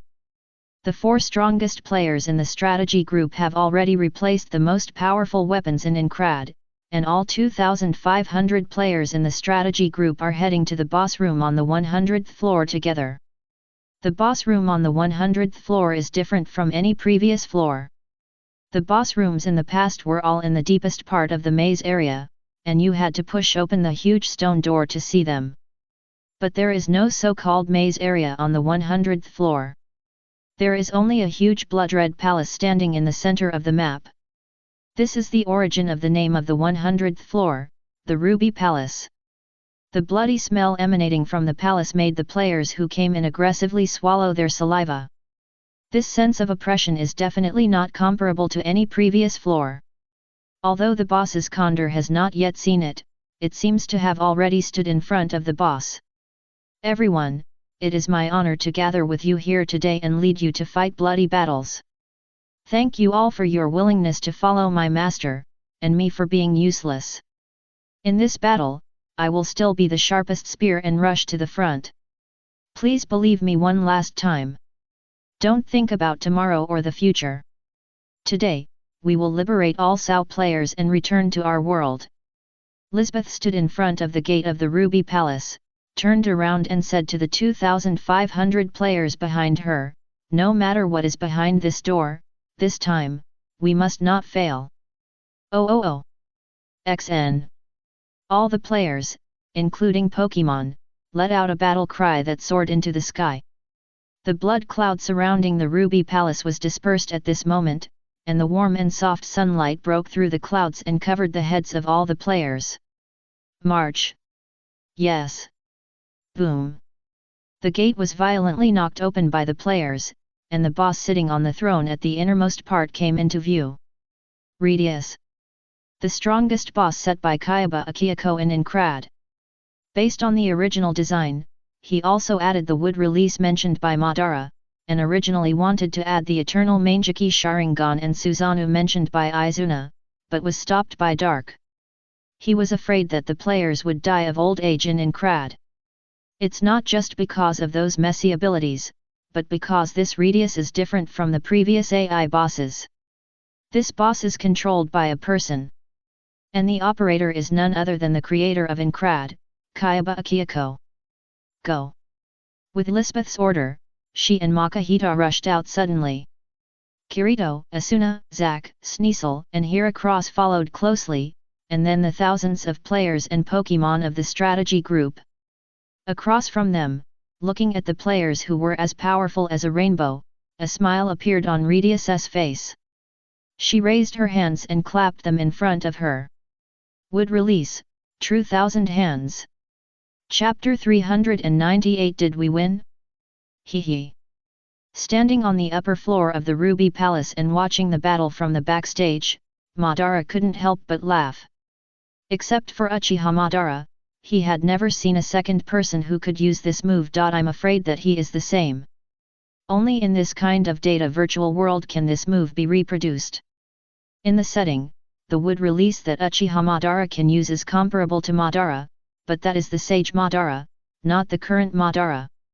Besides, even the Sage Madara can't use the Sage method would release True Thousand Hands move, because in the setting, this is also the strongest wood release technique that only the ninja god Senju Hashirama can control. The most important thing is that Madara actually doesn't need this move. Because this move is the move that Hashirama used to deal with his power Susanoo in the old era in the Valley of the End. Now Madara's Susanoo has evolved into wood release armament color power Susanoo, which will not be worse than this move. There is no special principle, just put on an extra layer of wood release armor outside the original complete Susanoo, and then use armament color to harden and constrict. If Izuna was there, she would use her Mangeki ability Fire Release, Kagutsuka to add another layer of black flame. How about it, guess the loss? Izuna grinned as she watched the battle. At most 20 people. Ah ha, Nissan, you overestimate this group of people, and underestimate Akihiko. Izuna shook her head confidently, then held up two fingers. At least 200 people, Dake, what do you think? Behind the two, Dake, or more accurately, the NPC character named Arceus was standing in place adjusting his equipment. Shit-soaked mop, This is good, install it, anyway I don't need to deal damage. Dazzling shield, this is also good, blinding their eyes. Overalls, it will make a harsh chicken cry when hit, good.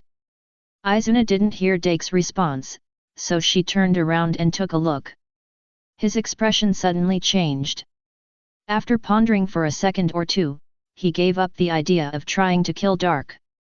The two brothers did not intend to let Dark go all out at first, and even their Pokémon would not attack. Because if the three of them were to go all out, even in the data world, the 2,000 players might not be their opponents. After all, they have the boss template, and all attributes have been enhanced. If they go all out, the players can wait to die in Sao. But now it seems, even if Dark does not go all out, with just this set of equipment, he can probably chase the players around. That scene, dare not think about it. Chuan Na shook his head violently, forcibly stopping his head from thinking about such a scene, and at the same time holding his forehead with some distress. He always felt that Dark was becoming more and more abstract, and he was really afraid that in a few years Dark would lose the glorious image he had established in the eyes of the masses. Lower level. The battle continued. The Radius controlled by Kayaba Akihiko is like the real Senju Hashirama in the world. A huge Guanyin statue with 1,000 arms stands in the center, and its size is comparable to the boss Anchuan on the 96th floor. Players are like a group of ants standing in front of the Guanyin statue. Fortunately, it is only the size that scares people. At most, the damage and attack range are higher, and players can also cause damage to it. The 10 blood bars of Radius are slowly decreasing. Facing such an opponent, the control skills of Pokémon are useless. This Guanyin statue is just a shell, similar to the existence of armor. The main body of Radius is inside it, and Pokémon cannot control such a huge shell. All they can do is to deal as much damage as possible, use more healing skills to heal players, and weakening skills to weaken the attributes of the boss. Actually, Kayaba Akihiko has been letting the water go, otherwise some of the 2,500 sub-players will definitely die. Now, a quarter of an hour has passed, and 3 of the 10 blood tubes of Radius have been worn down, but the number of players who have died is only 20. However, this alone has made the players feel tortured. Because in the previous battles, they only died a few dozen at most, and now 20 have died after only knocking down 30% of the boss's blood. Everyone knows that the bosses of the following levels are divided into 3 stages, and this is only the first stage. So how many will die in the next 2 stages? Who knows what kind of tricks the boss will use later? They are still fighting now because they are eager to return to the real world and they don't want to wait any longer. Outside the Ruby Palace, there are more than 30,000 players waiting for their good news, including many elderly people and children, who don't want to go back in disgrace. Well, it's almost time to enter the next stage. Akihiko Kayaba looked at his blood bar and muttered silently in his heart. Then, a huge Guanyin statue raised 1,000 hands and clasped them together. Then, densely packed plant people appeared under its feet and rushed towards the player group like ghouls. Each opponent will summon a plant person, and 1,000 hands means 500 plant people. The image of these plant people is made according to the image of White Zetsu described by Dark. When they are first summoned, they have no attributes. White Zetsu will be immune to the first damage from players and Pokémon. Then this White Zetsu attribute will be synchronized with the target of the first attack. That is to say, if no one attacks these White Zetsu, then this move is just an illusion without any lethality.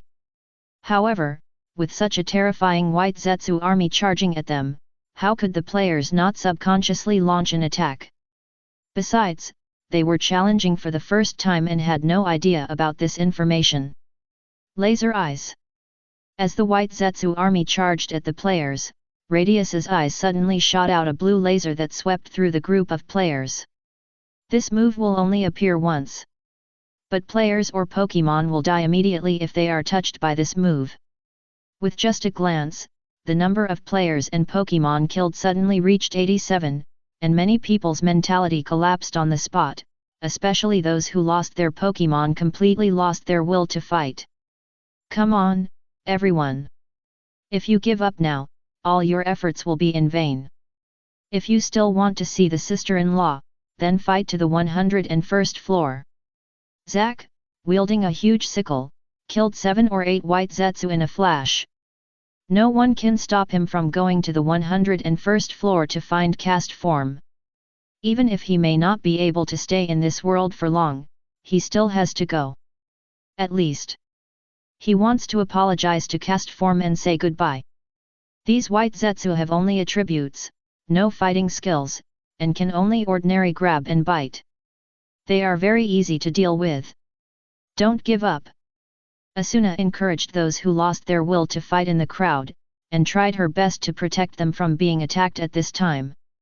The words of the two people were still quite effective. Especially what Zack said just now, which directly cheered up the dereliction of duty who had originally collapsed, and turned into crazy and desperately slaughtered the surrounding white Zetsu, and their combat power soared by at least 50%. The battle continued. Akihiko Kayaba did not do anything else except letting the Guanyin statue slap around. However, more than a dozen unlucky people died under these slaps. When the health bar of Radius reached 30%, Akihiko Kayaba began to enter the final stage. Upper level. How is it, Nissan? Although the death toll has not reached the number that Izuna said, it is basically stable according to this situation. Izuna was a little proud. In fact, he was quite confident in the players at the beginning, but once he saw Akihiko Kayaba testing Radius's combat mode, so he could predict that the players might suffer heavy casualties. Madara folded his arms in front of his chest and remained silent. His eyes were always on his apprentice. He thought that Lisbeth's mentality would change after he left, but he didn't expect it to be so thorough and so fast. The little girl who would sob because of the heavy daily training tasks he assigned her 10 months ago has now become the Valkyrie at the forefront of the strategy team. Come to think of it, Lisbeth feels more like you than that girl Kaiwu. Dark leaned over to take a look. Not in appearance, but in character.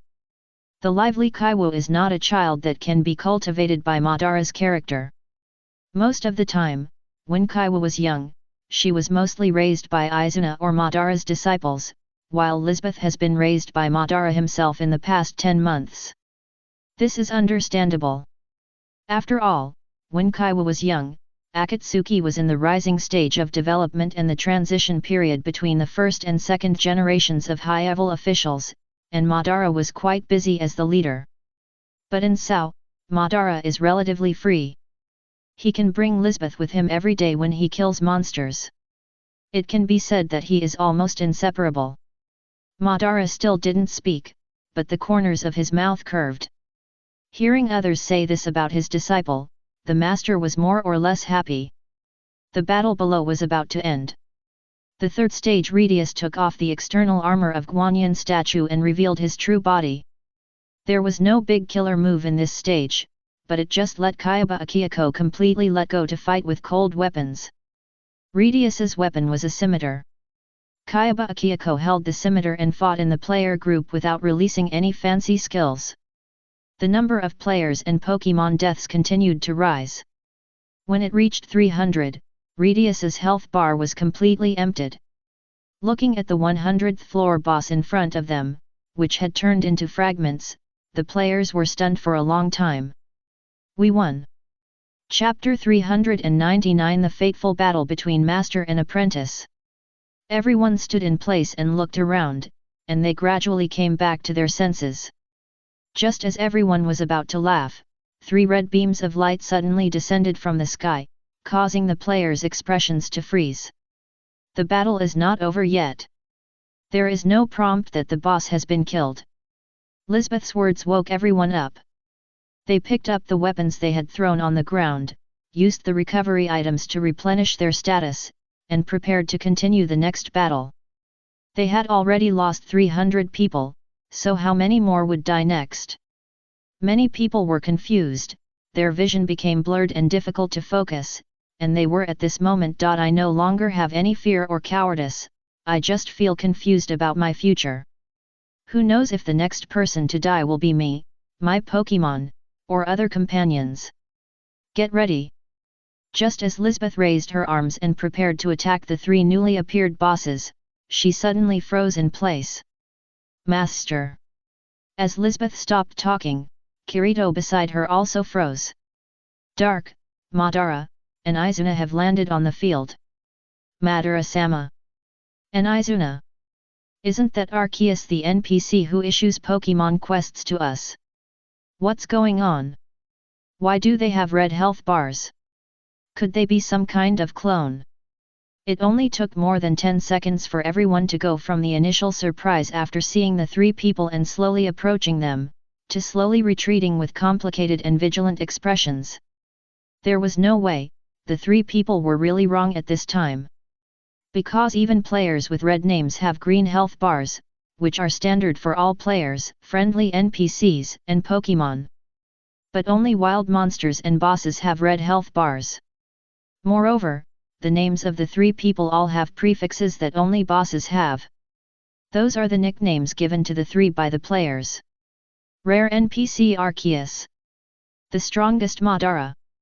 Sword Saint Izuna. What's going on? Master. Lisbeth recognized at a glance that the person standing opposite her was definitely not a copy, but her master Madara himself. Only the master would look at her with such a stern expression and gentle eyes. As you can see, Lisbeth, we are just a bunch of data in this world, not real players, and we don't exist in your world. Madara's words directly silenced the restless players. They were just about to refute whose game has such high intelligence. But feeling the existence of Pokemon around them, and looking at this incredible world, it seems that nothing is impossible. Are you saying that the time we've been together for the past year is fake? Kirito lowered his head and tightened the sword in his hand. He couldn't accept such a statement. He had known Madara and Izuna since the closed beta test in June last year, and it was a whole year in June this year.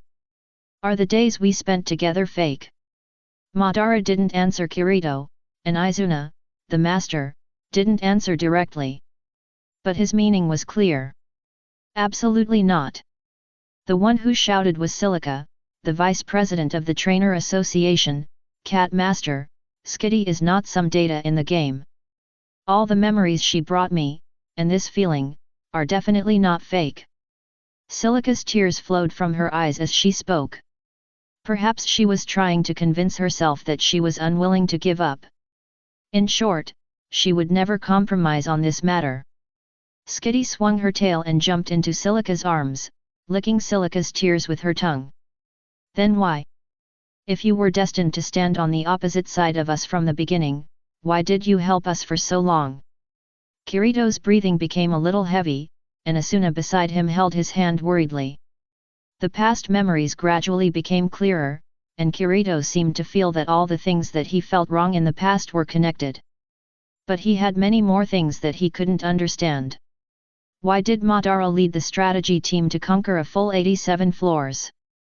Why did the 2 of them pass on their skills to the players? X3. The 3 were silent.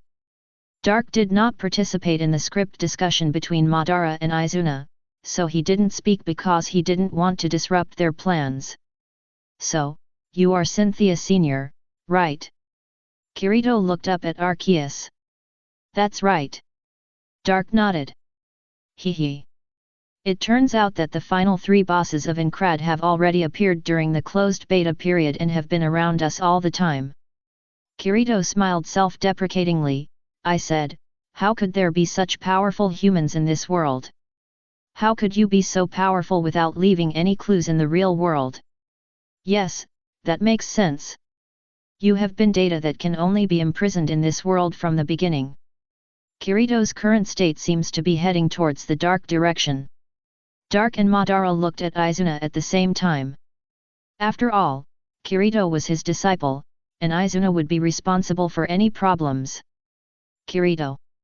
Izuna remained calm and spoke quietly, say what you just said to Sneasel next to you. Kirito gritted his teeth.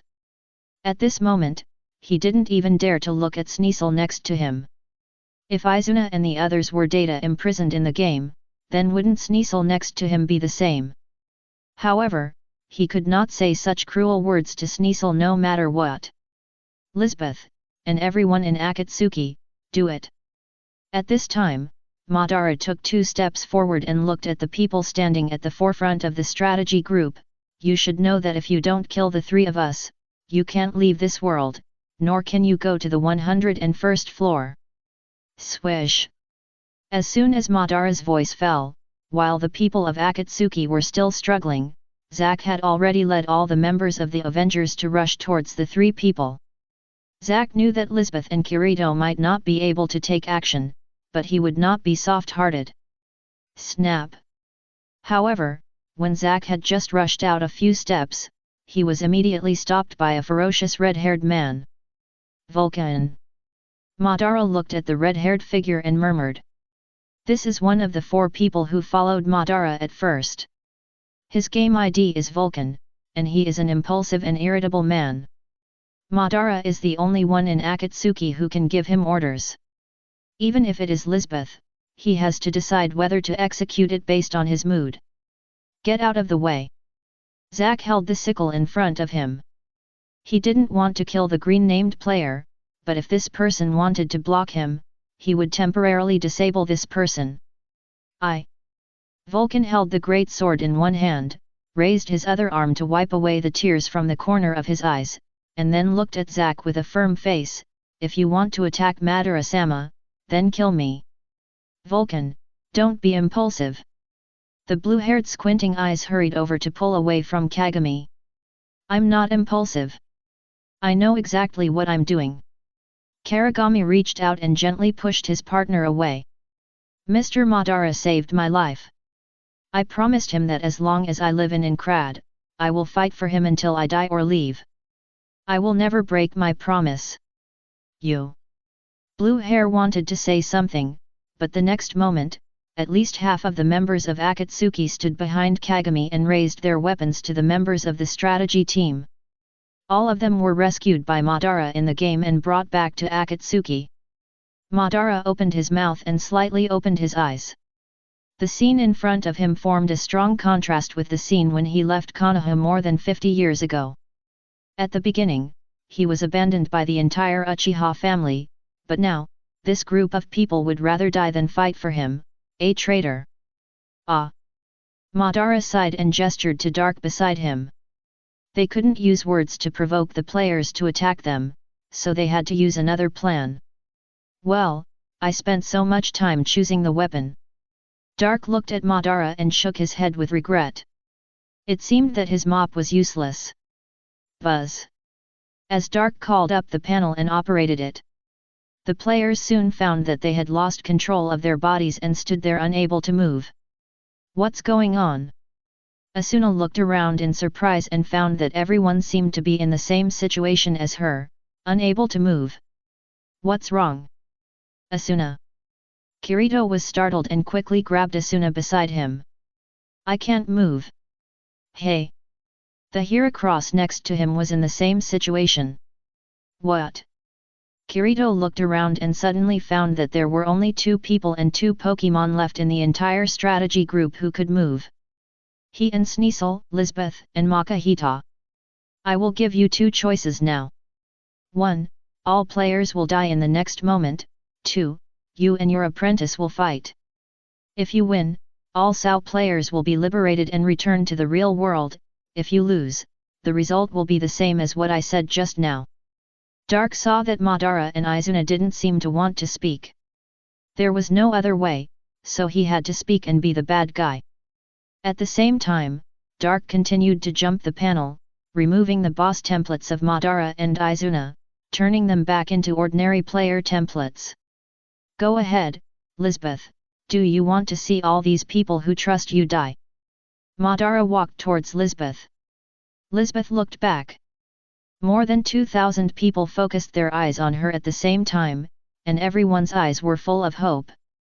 They were just a little bit away from going home. At this moment, Lisbeth had made up her mind. She clenched her fists and looked at Madara firmly, and took a step forward with Makahita beside her. Madara really understood this kind of look. He had seen it countless times on his opponent, Hashirama Senju. It was the look that could only be revealed after carrying the trust and expectations of countless people. Chapter 433 It's decided to be you, Dragon. After asking Louise not to tell others what he said this afternoon, Dark sent Louise away on the pretext of taking a nap and returned to Pokemon Island. Not being able to tell others about her rarity and power was very uncomfortable for Louise, who had been hit by it in the past year. However, after Dark told the other party the seriousness of the matter, Louise still accepted it. The appearance of the Avoid Magician does not necessarily bring about various crises. At least the middle and lower level magicians don't know anything about nothingness at all. Only a few magicians who study these things understand the special features of the Void Magician. But just in case, the Pope in Romania has always wanted to gather all the Void Magicians and Void Familiars. In the animation, after the Pope learned that there was a Void Magician at the Touristan Magic Academy, he immediately sent his Void Familiar to make contact. However, the animation has greatly castrated and changed the ambition of the Pope. The Pope in the animation sent his familiars here, just as the commander of the Romanian troops, to join the joint forces headed by Touristan to fight. But in the original novel, the Pope and his familiars are not good stuff. Not to mention that this familiar originally planned to kill the male protagonist Hiraga Sato. The Pope is an ambitious man who hides his ambitions even deeper than the king of incompetence. He has always wanted to use the power of the Void Magician and the Void Familiar to destroy the Pokemon family and take back the Holy Land. But even if there were no such dangers, Louise would probably listen to Dark and not tell anyone. Because Louise now basically believes in Dark's words. Pokemon Island, July 18th. It has actually only been 3 days since the opening day of the Pokemon Coordination Tournament. The first round of the exhibition match has not yet ended. But Dark has no intention of going to watch it. His energy is now focused on the magic world. Let the magic world enter a new era of peace, create a new lower-level alliance, and introduce the magic flow path. Although, in terms of combat, magic is very weak whether it is placed in the sailing world or the ninja world. With these two, it seems that there is no need to learn magic. But this is a peaceful era. If you don't work in the alliance, why do people need to fight anymore? Nowadays, the matter of fighting is only related to Pokemon and trainers. Besides, humans may not be as strong as a Pokemon trained for dozens of days even if they practice for a lifetime. To be honest, in this era, physical skills and ninjutsu have become useless. Physical skills can only improve your body, and ninjutsu can only play a significant role in daily life. But if we really want to talk about the most useful schools in the peaceful era, it has to be those elementary magic. Lighting, cleansing, floating. These elementary magics that basically everyone can learn in a little time and have no magic attribute requirements are the technologies that can be used more frequently by people in daily life. They can make people's lives more convenient. For example, if you want to watch TV, but the remote control is 5 meters away, then the floating technique comes in handy. Lying on the sofa and waving a magic wand or even a finger slightly, the remote control can come to your hand. People can even use levitation to allow themselves to fly slowly in the air, so that everyone can fly. Such a future is worth looking forward to. Dark thought that if he worked harder, maybe in a year he would see many magic trainers carrying brooms on their backs on the Pokemon Island. Alliance Base. Who should I look for? Dark sat on his desk and looked at the list in front of him. The magic world is too big. Even in a small place like the ninja world, Dark needs to find Madara and his party as helpers, not to mention here. He came back to the Pokemon Island this time to get people. Dark needs a group of people to create the 7th force of Halkakanaya according to his plan, and persuade the nobles of the 6 kingdoms and above to stop waging wars and create a new era of peace. First of all, The leader of this group of people will be the temporary acting king of the seventh force. The reason why it is temporary is that these people are not natives of the magic world after all, and they are unlikely to be willing to stay there to manage the entire magic world. The real leader and king of the seventh force must be a native from the magic world. And this person must not only be strong, but most importantly, he must have a high enough noble bloodline to comfort the nobles of other kingdoms. Although Dark's vision for the magic world is that there will be no class distinction in the future, that is difficult. After all, the background of the times and the structure of the kingdom are here, and it takes time to evolve. People from other worlds are needed to spread the idea of freedom subtly, so the king of the seventh force still needs to have a noble bloodline in the early stage. Strength is secondary. You can let others train you later, and it's best to take him as an apprentice. Noble bloodline is a problem. Dark frowned and thought about it, but soon his eyes lit up. He thought of a person who had little presence in the original work, but his identity was quite extraordinary. The native has been found, but who will be the temporary acting king needs to be carefully considered. Dark is inclined to let the experienced Madara or Izuna handle this matter.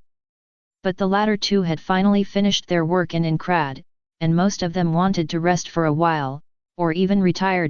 Busy with these things. Besides, it is the coordination competition period, and Kaiwo is still the host, they must want to see more. Although if Doc asks, the two will definitely not refuse. But they are not superiors and subordinates, but companions, and Doc still has to take their own ideas into consideration. Doc glanced at the four elites again. None of them is good enough. Who is it? This candidate is not easy to choose, and strength is not a very important condition.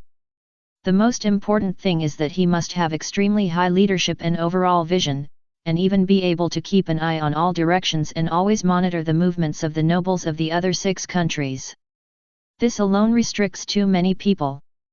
When Dak's eyes swept across the alliance list, he suddenly stopped when his eyes passed over a certain name. White Earth Island Baldigo Gym, Dragon Gym Leader, Monkey D. Dragon. How about Dragon's leadership and overall vision? It goes without saying that as the leader of the Grey Army who spanned the Great Pirate Era and the Pokemon Era, he had gone from having nothing to making the Grey Army huge. He no longer needed to prove his ability in this regard. As for strength, not to mention that Long himself was comparable to the combat power of the Admiral of the Navy, even if he was just an ordinary person, his level as a trainer was enough to suppress the magic world. The average level of the 6 dragon Pokemon in Long's team was LV.58. In the ninja world, this level was a stable cage level, and in the magic world, it was 6-star level masters. In addition, most dragon Pokemon had strong melee abilities and armed color domineering, and the magic below the super level in the magic world might not be able to break their defense. Very good, it's decided to be you, Long. As for the Dragon-type gym leader, let Dragon Elite Drake take over for a while. Dark nodded with satisfaction and circled Long's name first.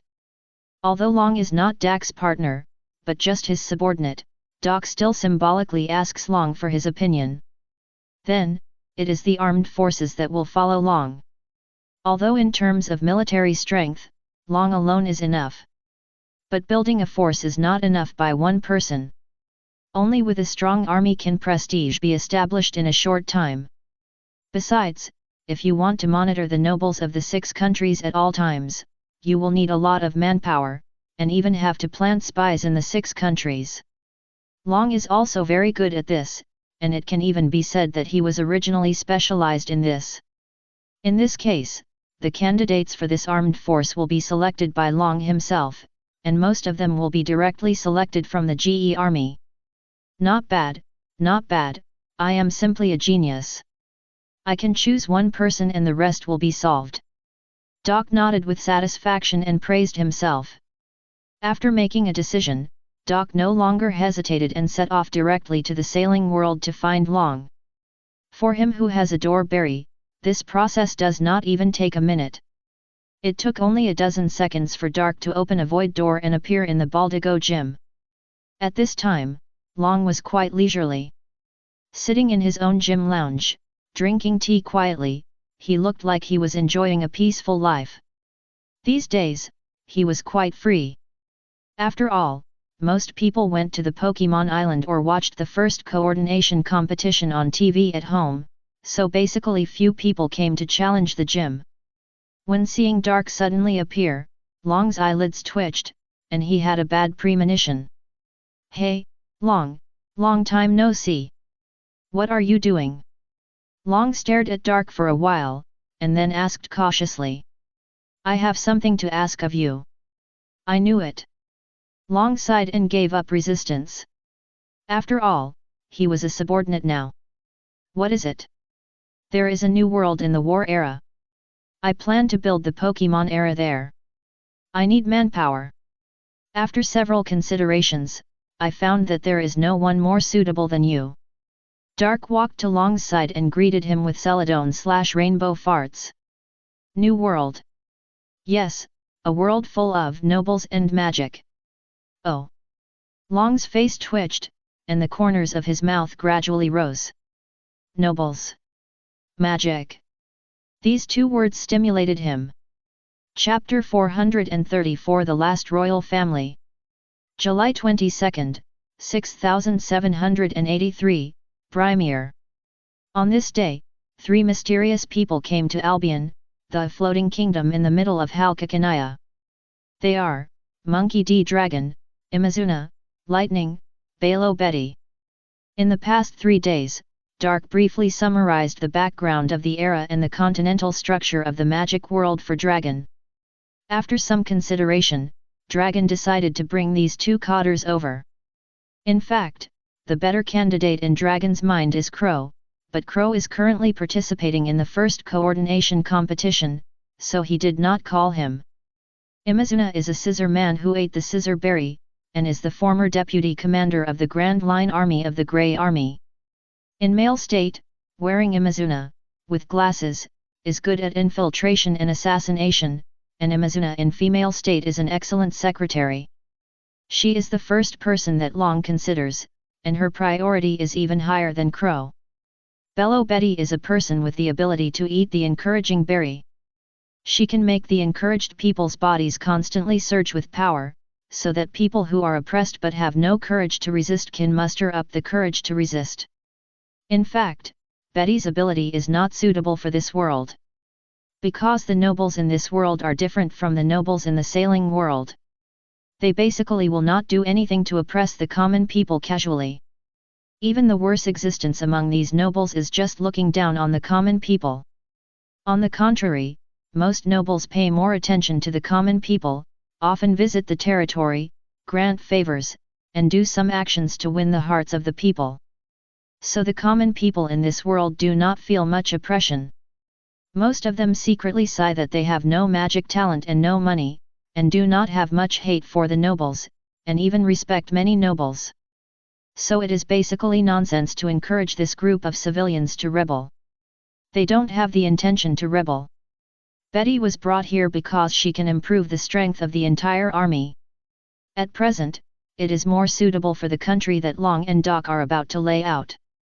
The 3 of them are staying in an inconspicuous alley at this time. For them in the G Army, this kind of place is too reassuring. Besides, the Tumatur 3 Umazuna and the Tumaturtle Betty are too conspicuous. If they were not wearing cloaks and did not reveal their individual dresses, they would be the most handsome guys on this street. What a weird structure, it won't fall down. It feels like the island's controlled by the golden lion Cheeky with the floating berry. Betty looked at the grey-white kingdom in front of her and sighed. The 3 of them did not feel so strange after coming to this world. Because they found that many of the city structures in this world are actually similar to those kingdoms in the sailing world. But Albion is quite special. There was an explosion in the holy land of the Halkakanaya continent, and the nearby Albion was supported by countless shattered wind stones in the explosion and floated hundreds of meters in the sky. These wind stones constitute a grey-white continent floating in the sky, making Albion a floating kingdom. Destroying this piece of windstone land will naturally make Albion fall, but there is no need to say what will happen if it falls. The scale of the Kingdom of Albion is not large. It ranks third from the bottom among the 6 kingdoms, only slightly larger than the 2 small kingdoms in the west, and half the size of Goria, which ranks third. But as a central kingdom in the past continent, the population stationed there is in the tens of millions.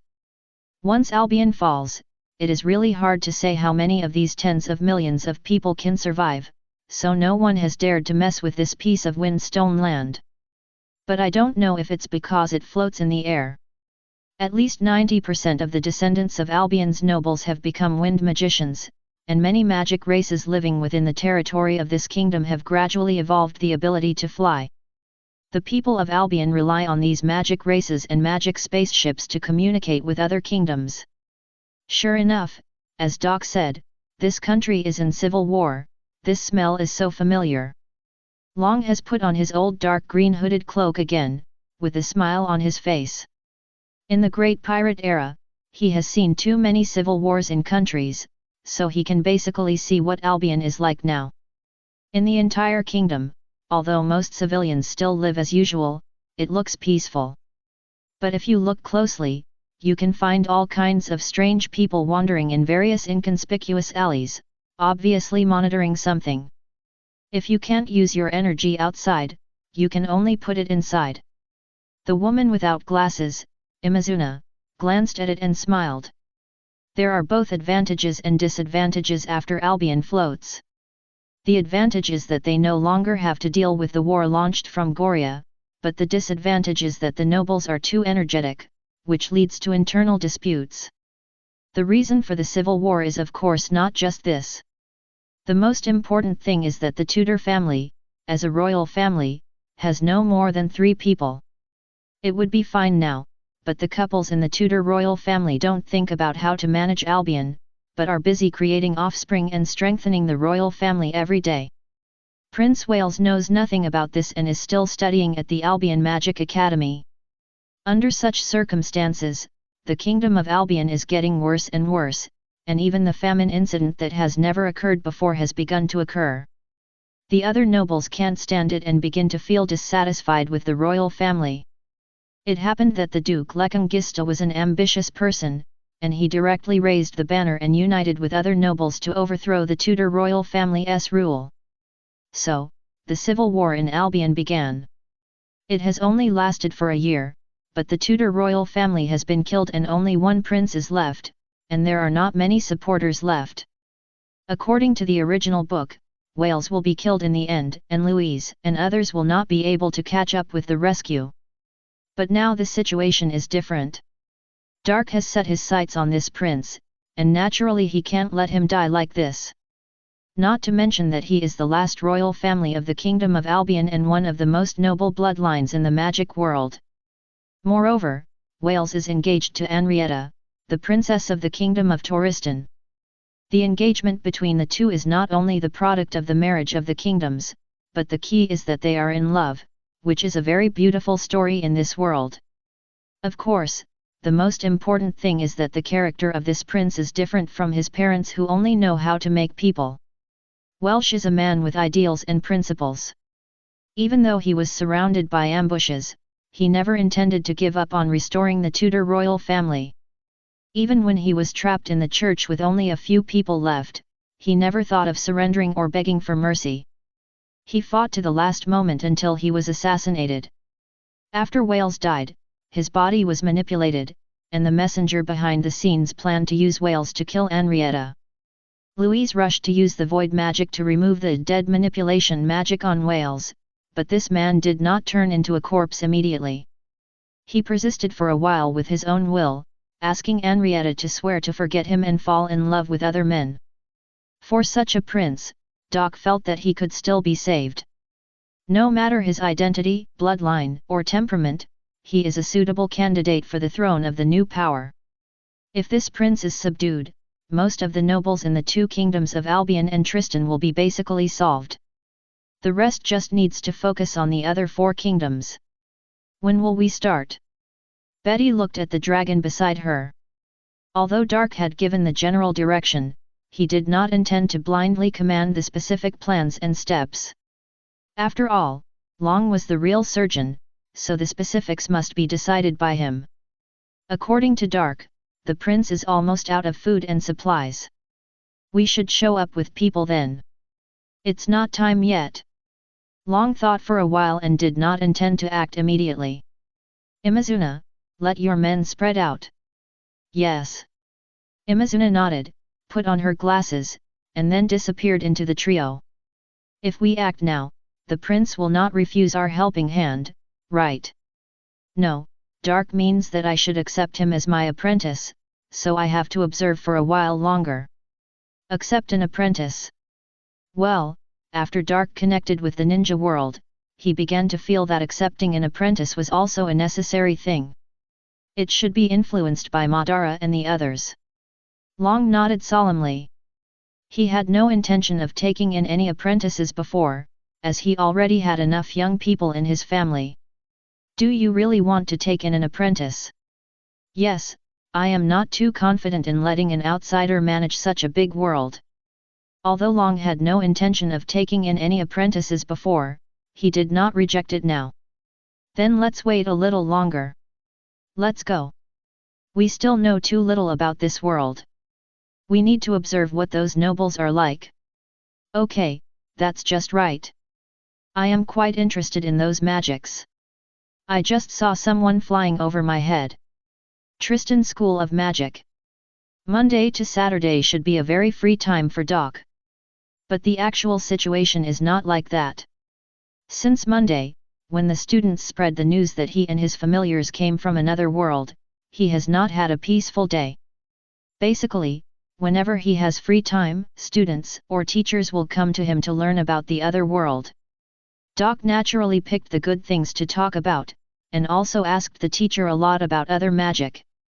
He planned to create a set of teaching materials for the ice magic system in a few days. Chapter 435 The Birth of a Master of Coordination.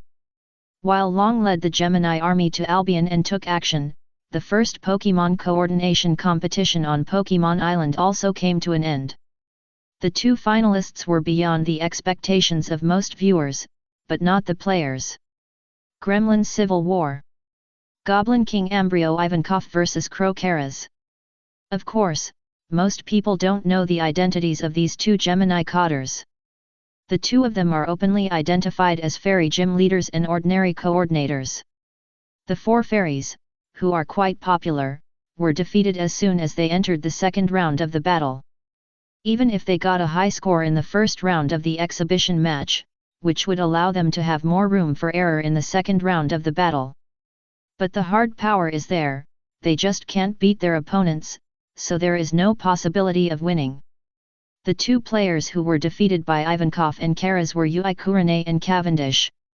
Although Cavendish was good at both fighting and coordination, he was not able to bear fruit. However, Cavendish himself has gained huge traffic and fame, so he left the competition very satisfied.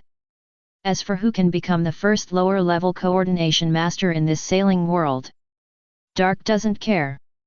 Although he is interested in both the battle competition and the coordination competition, to put it bluntly, he is a battle party after all. Dark prefers to shout in the passionate game rather than sitting in the audience and enjoying the gorgeous game with leisure. Everyone has their own preferences. Just like he and Madara, Bellamy, Gold, and others like the battle competition. But Teezero, Olivia, Iceberg, Izuna, and others prefer to sit in the audience and taste wine and tea while watching the performance leisurely. Of course, there are also people like Robin and Kayaba Akiyako who are interested, and Vegapunk and Bear who are not interested. However, because it is the first coordination competition, if Dark does not come as the leader of the alliance, it may cause some public opinion. For example, topics like the coordination competition is not as valuable as the battle competition because the leader did not come to watch the coordination competition finals. In order to avoid such a situation, Doc sat in the audience and watched the game on this day. Although his eyes were on the field. But in fact, Doc's mind was all on the two books he was going to compile next, Basic Education of Ice and Advanced Ice Magic. It also belongs to the identity of a teacher. In short, he was very interested in this matter. There is also a basic overview of the contents of the two books. Basic Education of Ice. This book will teach students how to fuse wind energy and water-type energy into ice energy, and will also specifically describe the requirements for personal magic quality level before fusion. The ultimate goal of this book is to help students successfully fuse ice magic energy. At the end of this book, Doc will also put a few simple elementary ice magic for students to learn. For example, Ice Arrows, Ice Shard Technique, Basic Ice Shape Magic Sword/Knife/Spear/Shield. And the second one, Advanced Ice Magic. Dark definitely doesn't have time to teach this book himself. Maybe he'll let the Snow family in the ninja world teach it, or let the students learn it by themselves. This magic book is mainly for students to have a deeper understanding of the changes in the nature of ice magic. Only by understanding these changes in nature can you use higher level magic. In this book, there is not much theoretical knowledge, and most of it includes ice magic from intermediate to super level. Dark already has a basic idea for the magic in it. For example, in the fairy tale world, the Ice Shape series of magic. In the Akame no Utsasimi world, the Devil's Essence series of magic. In the full-time mage world, the Ice series of magic. There are also the Ice Escape of the ninja world and the Tricks of Kyuzen in the sailing world. Anyway, just copy some from other worlds, and Dark only needs to consider how to guide these tricks with the magic spells he created. This is not an easy job, and it takes some time to complete. Dark expected himself to finish compiling this book before the magic world completely entered the Pokemon era. When Dark had estimated the outlines of the two books in his mind, the gorgeous battle on the stage was coming to an end. Then a very dramatic scene appeared. Karaz's Honchro used his wings to fan out a huge storm vortex formed by Heat Wave. Heat Wave is the only fire skill with lethality that Honchro, a flying Pokemon, can learn. And Ivankoff's Pokemon is a Steel and Fairy Mawile. The attribute configuration of Steel and Fairy, whoever uses it knows. The only things that can cause significant damage to it are ground and fire, which is why Honchro uses this move that he is not very good at to launch an attack. Heat Wave caused significant lethality to Mawile. At the same time, because this light red whirlpool is more gorgeous, Ivankoff's Mawile was not only seriously injured, but also lost a lot of gorgeous points. Ivankoff still has 6 points left, but the opponent's Karaz still has 12 points. In this gorgeous battle, Pokemon that mainly rely on physical attacks will be at a disadvantage. Because those special skills are more gorgeous and more ornamental in terms of visual effects, and thus can get higher scores. This is why Ivankoff's Mawile has a lower score than the opponent despite having an attribute advantage.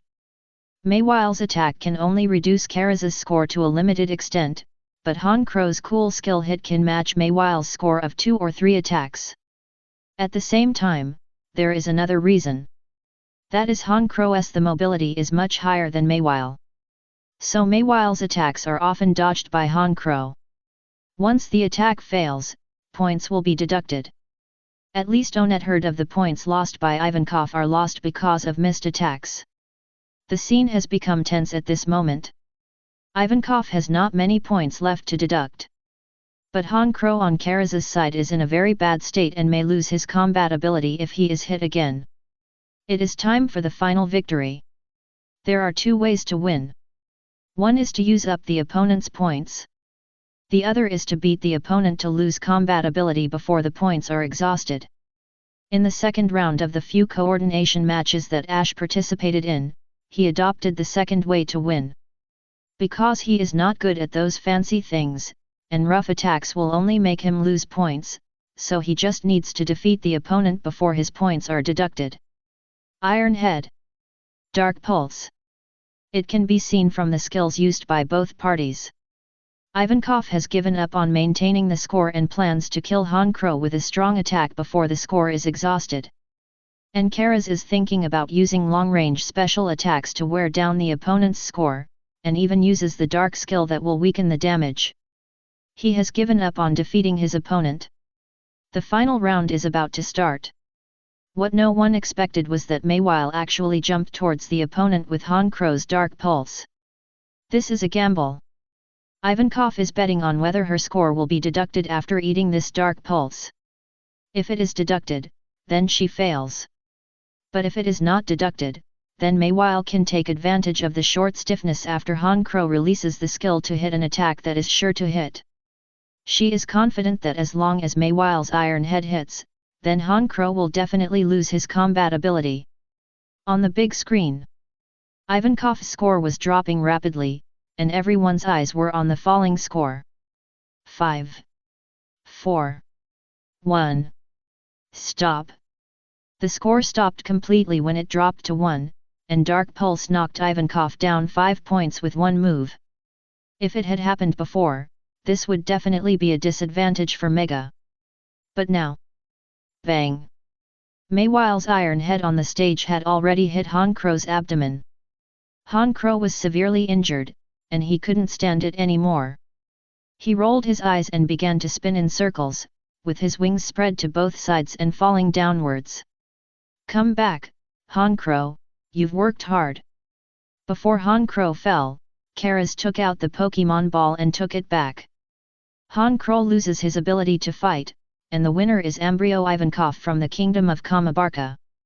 Let us welcome the birth of the winner of the first coordination competition. Welcome, the birth of the first coordination master. The captivating voice of the dancing queen resounded in everyone's ears. Hip hop. Ivankov and his own Maywile stretched out their arms as if to embrace the world. They enjoyed the feeling of being the center of attention and the focus of the lights. Hip hop. XN. The audience in the audience also shouted Ivankov's catchphrase, excitedly celebrating the appearance of this coordination master. Dark, who was not very interested in the coordination competition, couldn't help but smile excitedly after seeing these scenes. But soon he couldn't laugh anymore. After the award ceremony, Ivankov pushed open the door of Dark's office. Alliance leader, I don't want to be a gym leader anymore. I want to pursue my dream. Hee hee. Ivankov used his huge head to push the door frame of Dak's office crooked, and danced passionately in front of Doc. Hey! I want to reach the peak on the road to becoming a coordination master. Doc looked at the crazy guy in front of him and was speechless for a while. It seems that after participating in the coordination competition and experiencing the feeling of standing on the stage until the last moment, Ivankov has fallen in love with this feeling. Doc had no choice but to agree. Chapter 436, The Key to Winning over Golia. Ivankov resigned, and Doc had to find another fairy gym leader. Doc didn't think much about this candidate, and directly sent someone to find the other party. Fairy professional player who has participated in 2 battle competitions, Socialite Moti. Morty's Togetic had evolved into Togekiss after getting Shiny Stone in the first Pokemon Battle Tournament. The average level of the whole team was around LV.54, which was pretty good. In the second Pokemon Battle Tournament, although Morty's performance in the second Pokemon Battle Tournament was the same as that in the first Pokemon Battle Tournament, both were ranked 16th. However, the gold content of the second and first tournaments is different after all. The difficulty of entering the top 16 has increased by at least 2 or 3 times, so overall Morty's strength has improved a lot. Maybe he can't compare to the former gym and current coordinator Ivankov, but he is not too far behind. At least, he is good enough to be the fairy gym leader. If Ivankov's strength is placed in the second Pokemon Battle Tournament, he must be in the top 8 at least, and it is not difficult to advance to the finals. It is a waste of talent to let such an Ivankov just be a gym leader. Although Borsalino, Dragon, Garp, Magellan, and others are not weaker than Ivankov, they basically also hold other positions and are usually busy. Ivankov took the initiative to resign to become the coordination master, which can be regarded as a kind of abdication. Dake was not worried that Morty would be unwilling to accept this position, and the character of that player was still easy to understand. She did not have any great ambitions, but she did pursue things like power, wealth, and fame. The position of gym leader could satisfy all her small pursuits at once, and even exceeded the other party's expectations. Morty would definitely not refuse it. Of course, Doc could not do this matter personally, so he handed it over to his secretary Robin. As for him, he took Karaz back to the magic world. Long had always wanted Karaz to help him, and the latter could make it much easier for him to implement his plan in the magic world. Now that Karaz has finished the activities of the coordination competition, he naturally has to go to Albion helping Hand Dragon. Dake returned to the Touristan School of Magic. He buried himself in the library and began to compile 2 books, almost forgetting to eat and sleep, day and night. The time came to July 24th, Saturday. The first book is just a lot of basic concept problems, and Doc can finish it easily. At most, it will take more time to use the spells to try to guide those elementary ice magic. But it's okay. The spells of elementary magic basically do not exceed 3 notes, so you can finish it quickly by trying a few more times, and then record the order of chanting the spells in the book. The second book is The Big Trouble. There will be a lot of intermediate to super level ice magic in this book. Doc estimated that there must be dozens of them, but even the simplest intermediate magic requires more than 5 spells to guide it. Super level magic is even more exaggerated, and may consist of 20 or 30 spells. In the library, Doc is concentrating on studying the spells of 4 other common magic systems. His self-created ice spells are based on these modifications. Studying the chanting order of spells of other systems is equivalent to having a formula, which will be much easier to try again. At this time, all Doc's energy is focused on absorbing knowledge. In order not to be distracted, he turned off all his perception abilities, such as his observation haki and psychic. Therefore, he did not notice that in the quiet library on Saturday, a blue-haired loli quietly approached him and stood beside him without anyone noticing, tilting her head and watching Dark study the spell. It was not that Tabitha came quietly over on purpose. It was just that Dark was too focused, and she was light in weight and a wind magician, so she would not make any noise when walking on the ground. Tabitha's eyes moved to the left, and then fixed there. Basics of Ice Magic. Tabitha glanced at Dark. She really wanted to read this book that was just completed not long ago. But she felt that it was not good to interrupt someone who was serious, so she did not speak, but just stood quietly by the side waiting for Dark to finish studying this part. About half an hour passed. Dark was forced to stop studying because he encountered something he really did not understand. However, it was at this time that Doc noticed the quiet girl who had been sitting next to him. "Tabeza, what's wrong? Do you have something to talk to me about?" Dake smiled at the girl beside him. Now it was Tabeza's turn to be surprised. She had prepared herself to scare Teacher Doc, and even thought about how to apologize later, but the other party was so calm. "Teacher, this..." Tabeza was not affected by this incident for too long. She came to her senses and pointed to the book in front of her. Her experience from childhood to adulthood was extremely special. She had seen too many things, from the princess to the tool. Even the fact that Doc came from another world could not cause such a huge impact on her, let alone this little thing. "Oh, I just finished it this morning. I plan to use this book to teach you in class tomorrow morning. Can I take a look?" Tabeza was polite. Her 2 little hands were folded between her thighs, quietly waiting for Doc's answer. "Of course, I wrote it down for you to see." Doc nodded and held out his hand for Tabitha to do as she pleased. Looking at the Thrino girl in front of him who looked like a blue cat, a little deep meaning suddenly appeared in his eyes. Tabitha had no sense of existence in this school, so he had ignored the identity of this girl before. Now, Doc remembered. The seemingly inconspicuous genius girl in front of him was actually the former princess of Goria, the second largest kingdom. Tabitha's real name is Charlotte Elinu Aurea. Her father is the younger brother of the current Goria king Joseph, and was originally the legitimate heir to the Goria throne. The reason why the legitimate heir is Tabitha's father, not Joseph, the crown prince, is because Joseph's magic ability is quite poor and he basically can't use any magic. In fact, however, Joseph's poor magic ability in the four systems is because he is a user of void magic. A magician with void magic cannot accommodate other magic energy in his body, so his ability in the other four magic systems is almost zero. Joseph did not know his identity as a void magician in the past. He thought that since he did not have that talent, he naturally had no qualification to inherit the throne. Fortunately, he thought that it was nothing to assist his brother with his military ability. Until he summoned Sheffield, the void familiar, he knew that he was an incredible magician and began to practice void magic. But as his magic ability increased, his ambition also expanded. He began to covet the throne of Goria, thinking that it should belong to him, and it was indeed the case. It was okay that he was not as capable as his brother, but now, he has surpassed his brother in all aspects, so why is he not the heir? In order to seize the throne, Joseph asked someone to kill Tabitha's father. But this is not enough.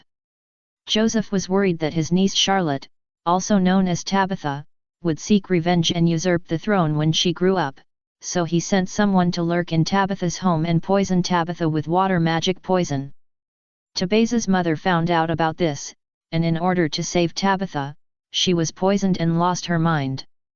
But it was precisely because of this incident that Joseph found another way to deal with it.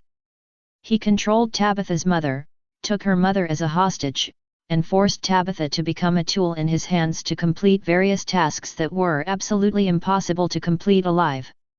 However, in order to protect his mother, Tabitha always came back alive and made great contributions worthy of being granted a title and land. But Joseph certainly could not help Tabitha's fame, and only gave him the title of knight. Until now. Joseph is now planning how to awaken the evil dragon and attack Romania with helping hand. On the other hand, he has to command Goria's army to fight Garmania. He had no time to deal with Tabitha's affairs, so he let him run around and finally hid in the Touristan Magic Academy. The reason why Joseph wanted to awaken the evil dragon as a killer to fight the Holy Empire Romania instead of the old rival Garmania was also very tricky. That is, Joseph, who was called the incompetent king, saw that the Romanian Pope was ambitious and was ready to make some big moves. He didn't know what the Pope wanted to do specifically, but he still planned to destroy the other party's plan. Joseph was a proud person in his bones. He never took Garmania, the largest kingdom, seriously, but he was deeply afraid of the Romanian Pope who had always remained neutral. He must have discovered something that did not appear in the original book. At the same time, Joseph was an extremely ambitious person who always wanted to unify the entire magic world. Such a person is basically unlikely to be willing to bring the princes and nobles of the entire Goria to submit to the Pokemon Alliance honestly and cooperate obediently to create a new era of peace.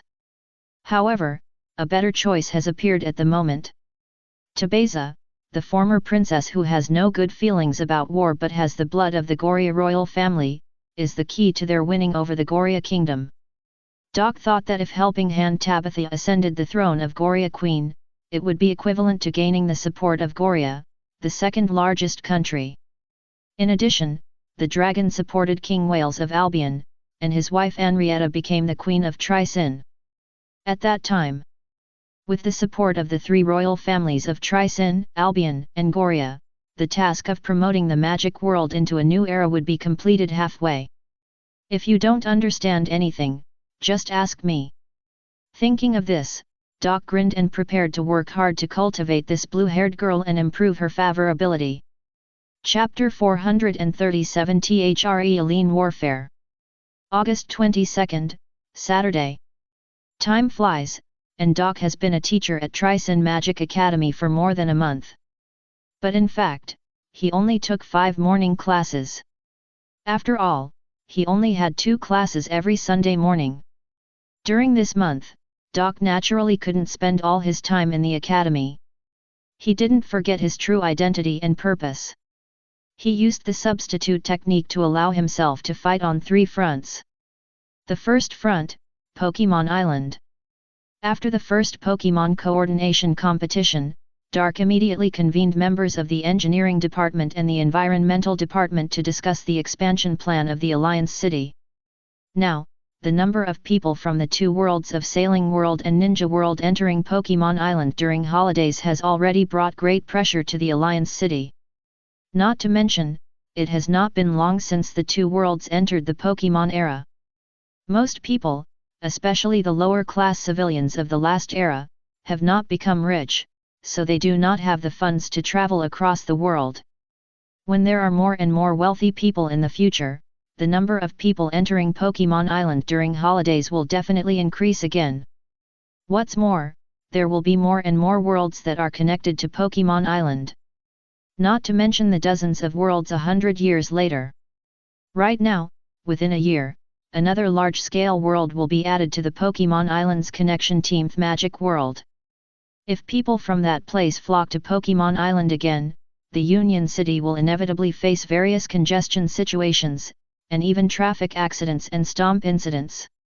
For this reason, Dark no longer hesitated and directly took out the expansion plan of the Union City that he had considered before. So far, the Union Forest outside the urban area of the Union City has been built.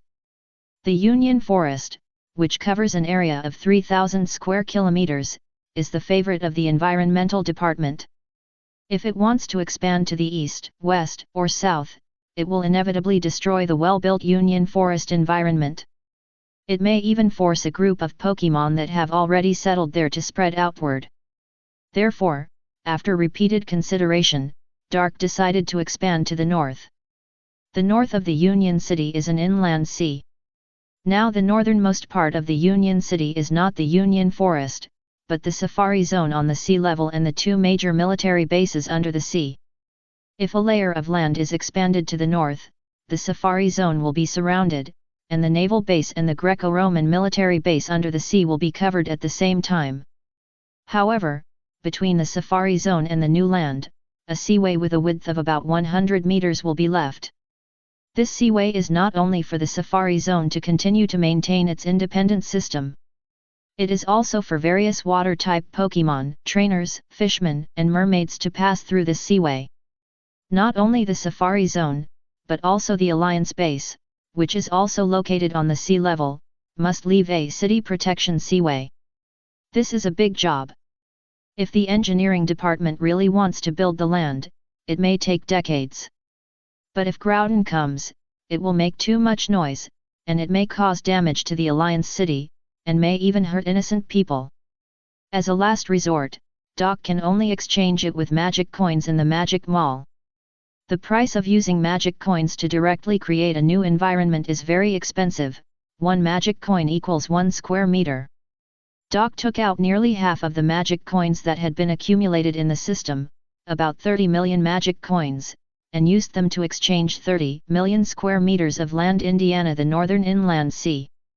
30 million square meters sounds like a lot, but if you convert it into a unit, it is only 30 square kilometers, which is equivalent to a large village. The area of the urban area of the Alliance City was 150 square kilometers before. Now it has increased by 1/5 to 180 square kilometers, accounting for a little more than 1/10 of the total area of the Alliance City. The second line, Albion. After a month of observation and assessment, Wales, the Prince of the Kingdom of Albion, has also been recognized by the dragon. The dragon observed many aspects of Wales, including but not limited to his reaction to emergencies and assassinations, and his attitude towards civilians. Maybe because Wales has been staying in the Albion Magic Academy in recent years and has little contact with the country's dirty things, so he seems a little naive in many cases. But it is precisely because of this that Wales still has a relatively naive mentality and wants to build Albion into an ideal kingdom, such as a situation where everyone is equal. If it were before, Wales's idea would definitely be a naive idea that would make all mature nobles on the entire continent laugh. As long as there is a class gap between nobles and commoners, there can be no equality for everyone. But now it is different. In the eyes of the dragon, from the moment this continent was targeted by their Pokemon Alliance, it was destined to move towards a peaceful Pokemon era. At that time, this class difference will be out of place and conflict with many laws and regulations of the Alliance. And the ideal kingdom that Wales wants to build is more suitable to continue in the new era. This is exactly what the dragon values. So, the dragon intends to take Wales as his apprentice. However, when he asked Wales for the first time, the dragon failed. Because in Wales' eyes, the cloaked man who suddenly appeared like a dragon does not look like a good thing. It is really weird. The whole person is full of 2 words were revealed. Suspicious. He had been assassinated countless times in this month, and he no longer believed in these people who suddenly appeared in front of him. Wales not only did not trust Long, but even had strong hostility, and he had obviously entered a state of being afraid of enemies. This made Long feel distressed. Although he could use force to force Wales to worship him as a master, it would not be conducive to his reconciliation. Therefore, Long asked Doc for help. Is there any way to make Wales trust them? And Doc also thought of a way at the first time. He went to the capital to meet Princess Henrietta as a teacher at the Touristan Magic Academy. Of course, Henrietta had no reason to refuse. Because Doc was already a celebrity in Touristan at this time, and the legend that he developed the ice magic system had begun to spread to other countries. Now others are asking to see him. It has been less than 2 months since the civil war in Albion began. The princes and nobles have kept the news strictly blocked.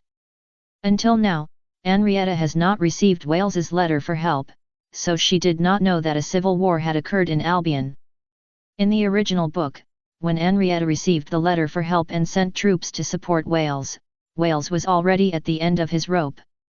Doc did not mention this matter after meeting Henrietta.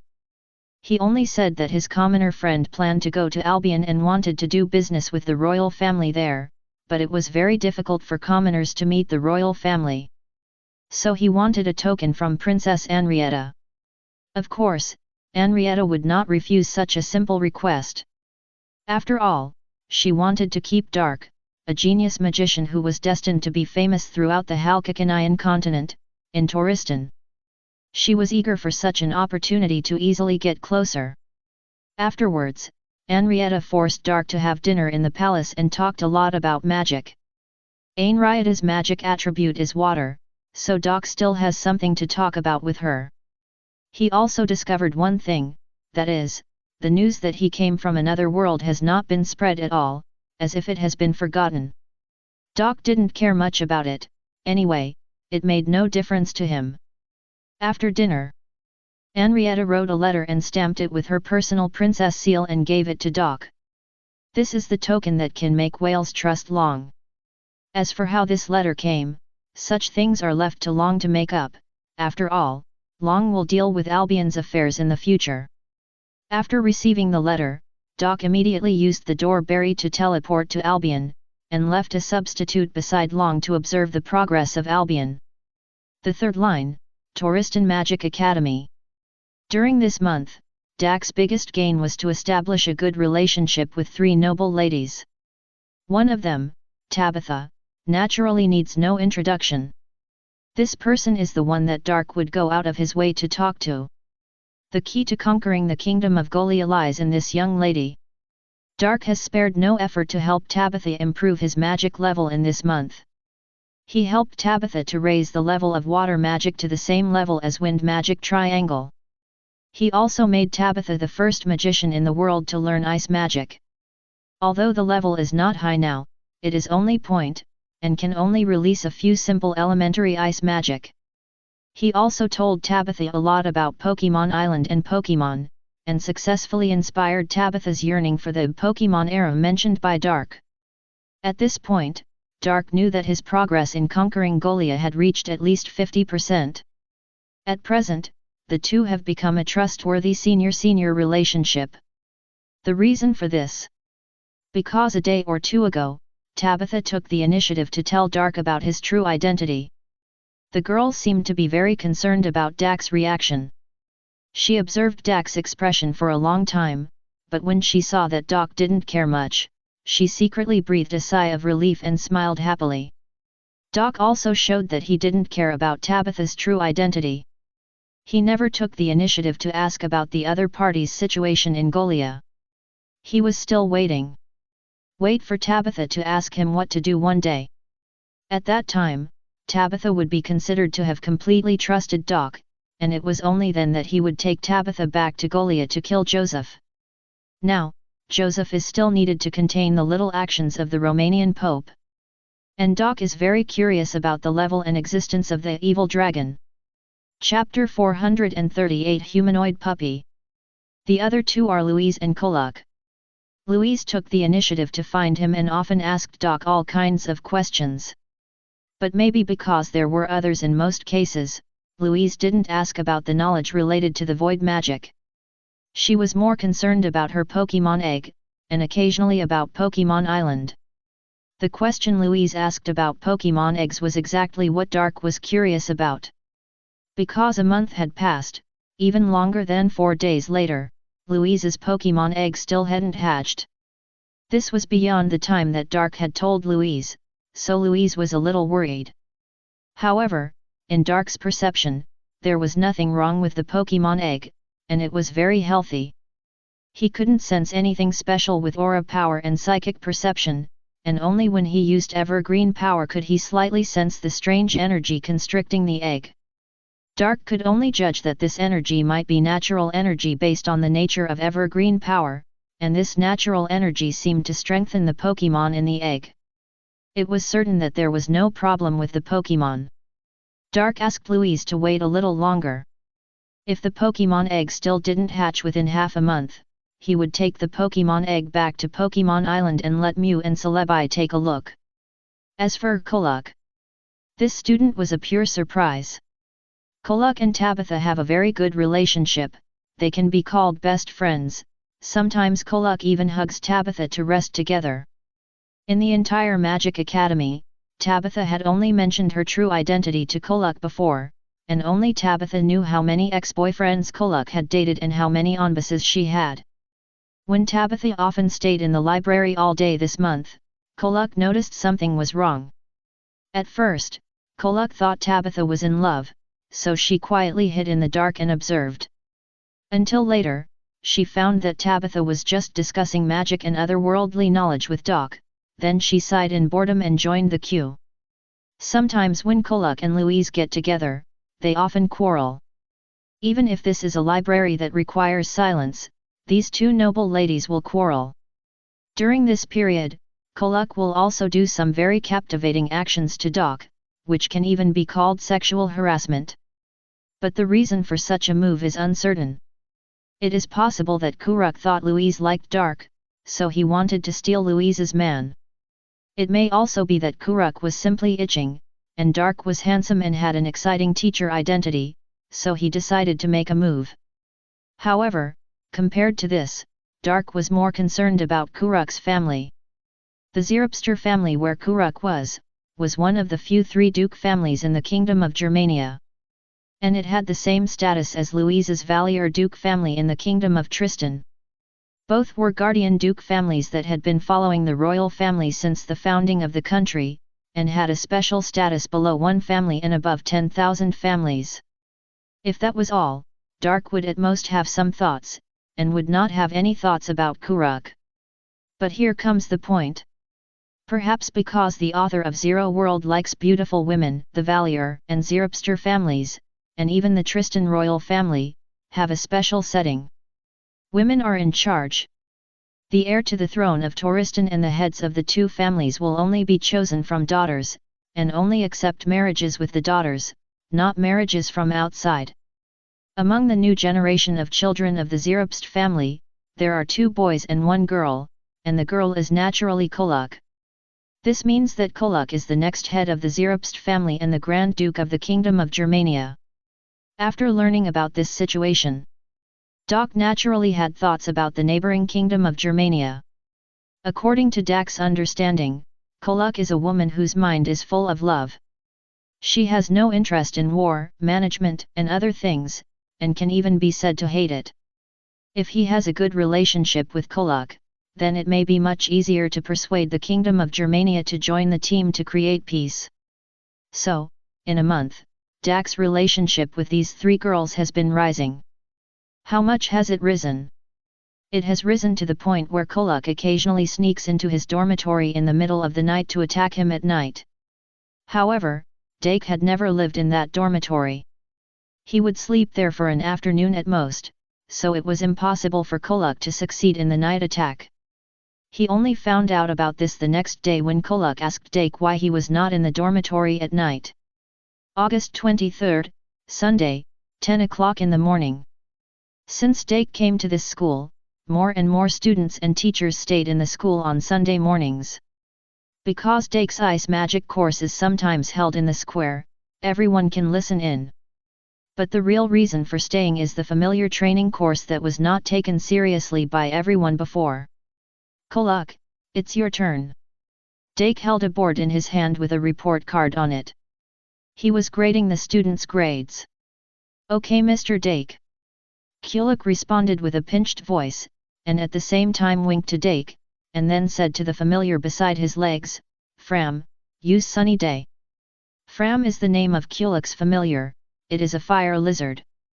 Know how would Carter Fram, the brother of Iceberg, feel after knowing this? Lao. The fire lizard lying on the ground stuck out its tongue, then raised its head and spit out a fire magic energy ball from its throat into the sky.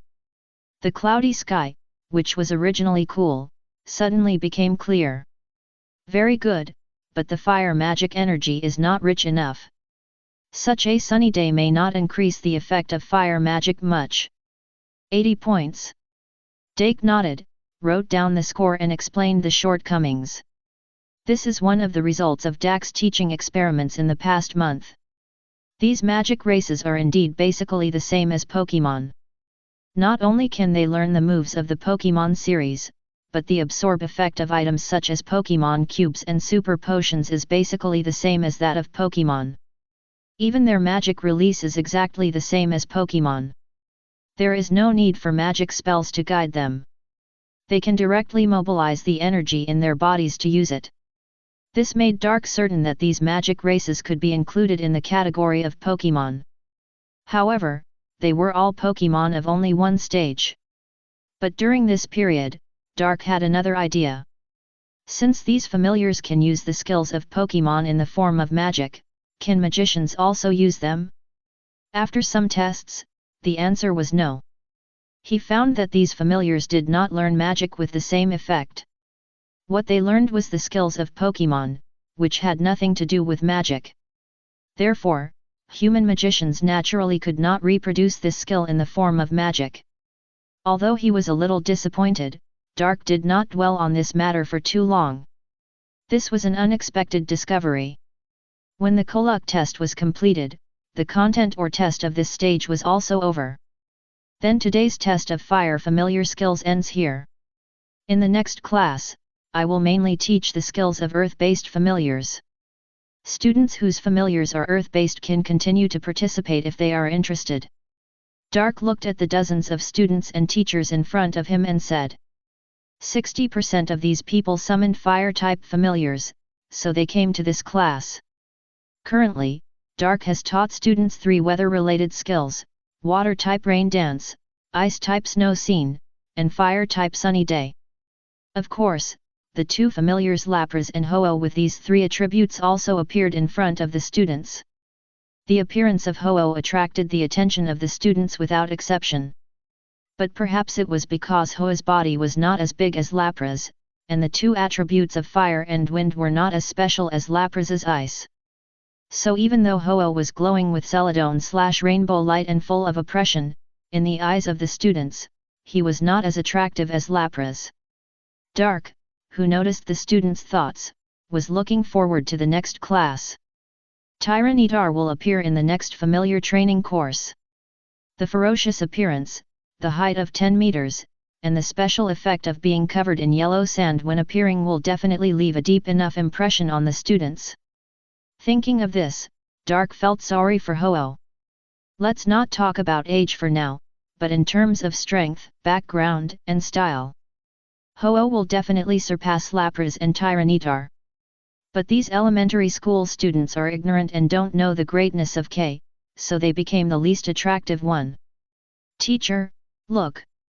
Just when Dark was still adding drama to himself and Ho-Oh, Louise's exclamation suddenly came from the side. The students who had begun to gradually disperse also turned their eyes to Louise's arms. The egg that had been silent for more than a month was glowing. Oh, this is a sign of hatching. Don't worry, you at least have it. Dark glanced at the Pokémon egg in Louise's words and raised his hand to comfort her. According to the characteristics of previous Pokémon egg hatching, it will take at least 1 day for this egg to hatch completely. But before Dark could finish his words, he was slapped in the face. The egg in Louise's arms suddenly burst into a dazzling rainbow light, and everyone who was shining couldn't help but close their eyes. Woof! Before everyone opened their eyes, they heard a crisp dog barking. Dog! Louise subconsciously asked in confusion, and then slowly opened her eyes. A blue and black humanoid puppy stood in front of her, and stretched out its soft pink tongue to lick Louise's nose. Chapter 439 Special Riolu. So cute! Louise looked at the black and blue puppy in front of her, which was only about half a meter tall, and liked it very much. If a strange humanoid puppy suddenly stood in front of her, Louise might be scared. But this one that suddenly appeared was different. Because Louise knew very well that this child was a puppy that she had held in her arms for more than a month before it hatched. 0 hours, Louise held the egg for at least 800 hours. Even Rest had to hold the egg when he went to the toilet, for fear that others would steal or touch it, so of course Louise loved this puppy very much. Awoo! Riolu saw that Louise liked him so much, and he howled happily. Dark, who was standing next to him and watching, also found something wrong when he looked at this Riolu. First of all, in terms of personality, this Riolu is different from most Riolu. Some Pokémon races have fixed characteristics, such as Slakote, which basically does not have a diligent personality. Riolu is in a similar situation. Although Riolu is an energetic and lively dog Pokémon, but their personalities are generally firm and steady, and most of the time they express their feelings by releasing aura. Only when they are extremely sad or raging will they emit this wolf-like growl. Even Kai's special Lucario, when he was a little Riolu, he basically never howled. Louise's little Riolu is obviously a special case. He prefers to use actions and growl to express his feelings, instead of releasing aura and maintaining a cold face on the surface like other similar ones. As a person with full-level aura power, Dark can clearly sense that this little Riolu has never released aura since birth.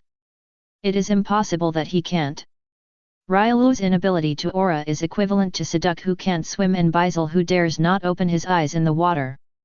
The probability is extremely small. There is also a key point that Dark expected. There is a faint grey magic spell on Riolu's left hand. If you don't look closely, you can't tell the difference between that spell and the general familiar spell.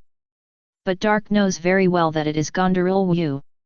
The power that was supposed to belong to the male protagonist Hiraga Sato has now been transferred to Riolu. Oh, such a small puppy, can it really fight? Koluk looked at Louise so happy and subconsciously mocked her. Woof! However, before Louise could reply, little Riolu opened his mouth and bit towards Koluk's leg. Here you go! The salamander naturally couldn't sit and watch his magician get bitten, so he stood in front of little Riolu, trying to scare him away. The salamander is about the same size as little Riolu, who is only 0.5 m tall now. But the salamander is lying down after all, so its actual size will be larger and more intimidating. Woof! But the salamander was wrong. Riolu's species? No, it should be the dog Pokémon in Pokémon. Every one of them didn't know what fear meant when protecting their trainers. Immediately, Riolu bit the big lizard in front of him. Don't!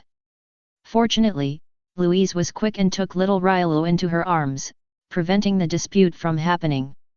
She gently pinched Riolu's little ear. It's okay. I'm in a good mood today. I won't argue with them.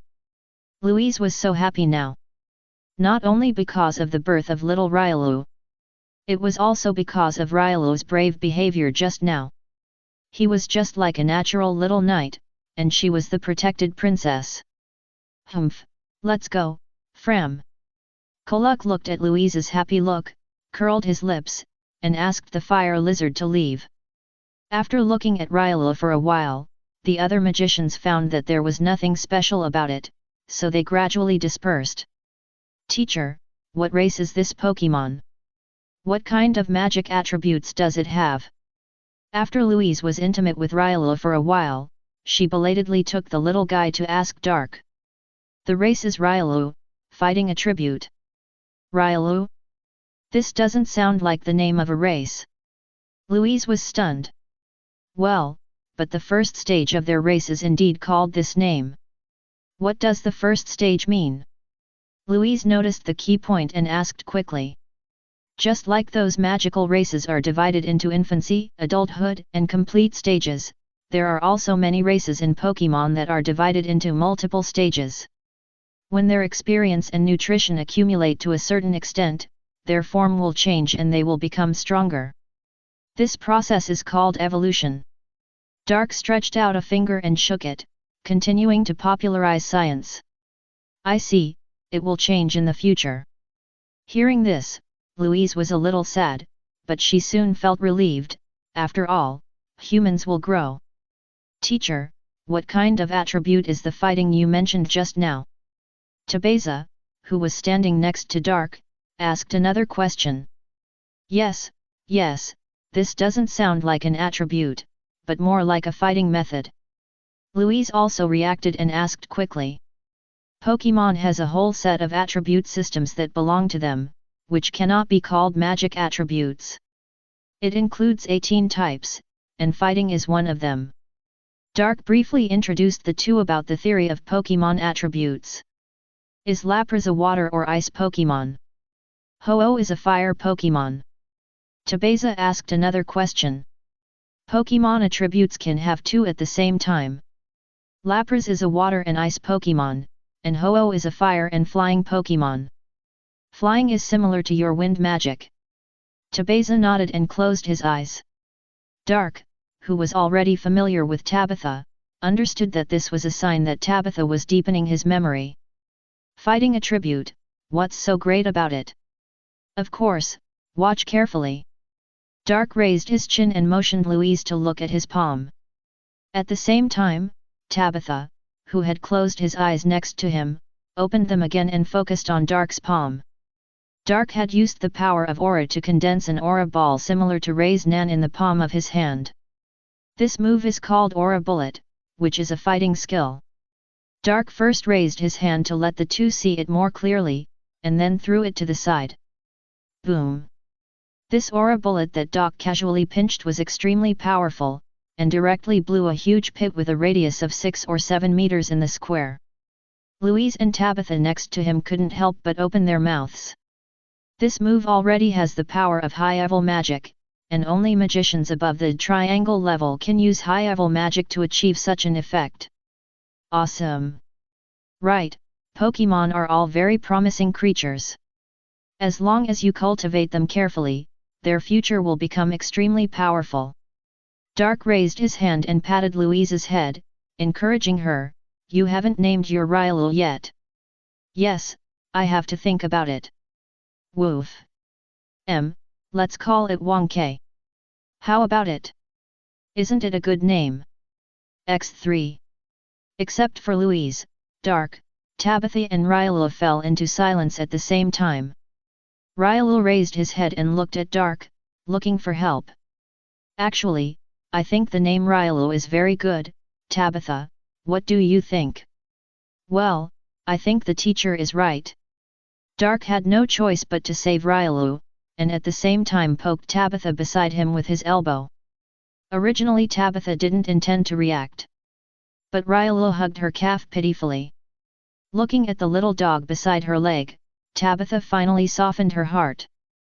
Besides, Louise, there is a unified tradition on Pokemon Island, that is, most trainers will call their Pokémon partners by the name of the race.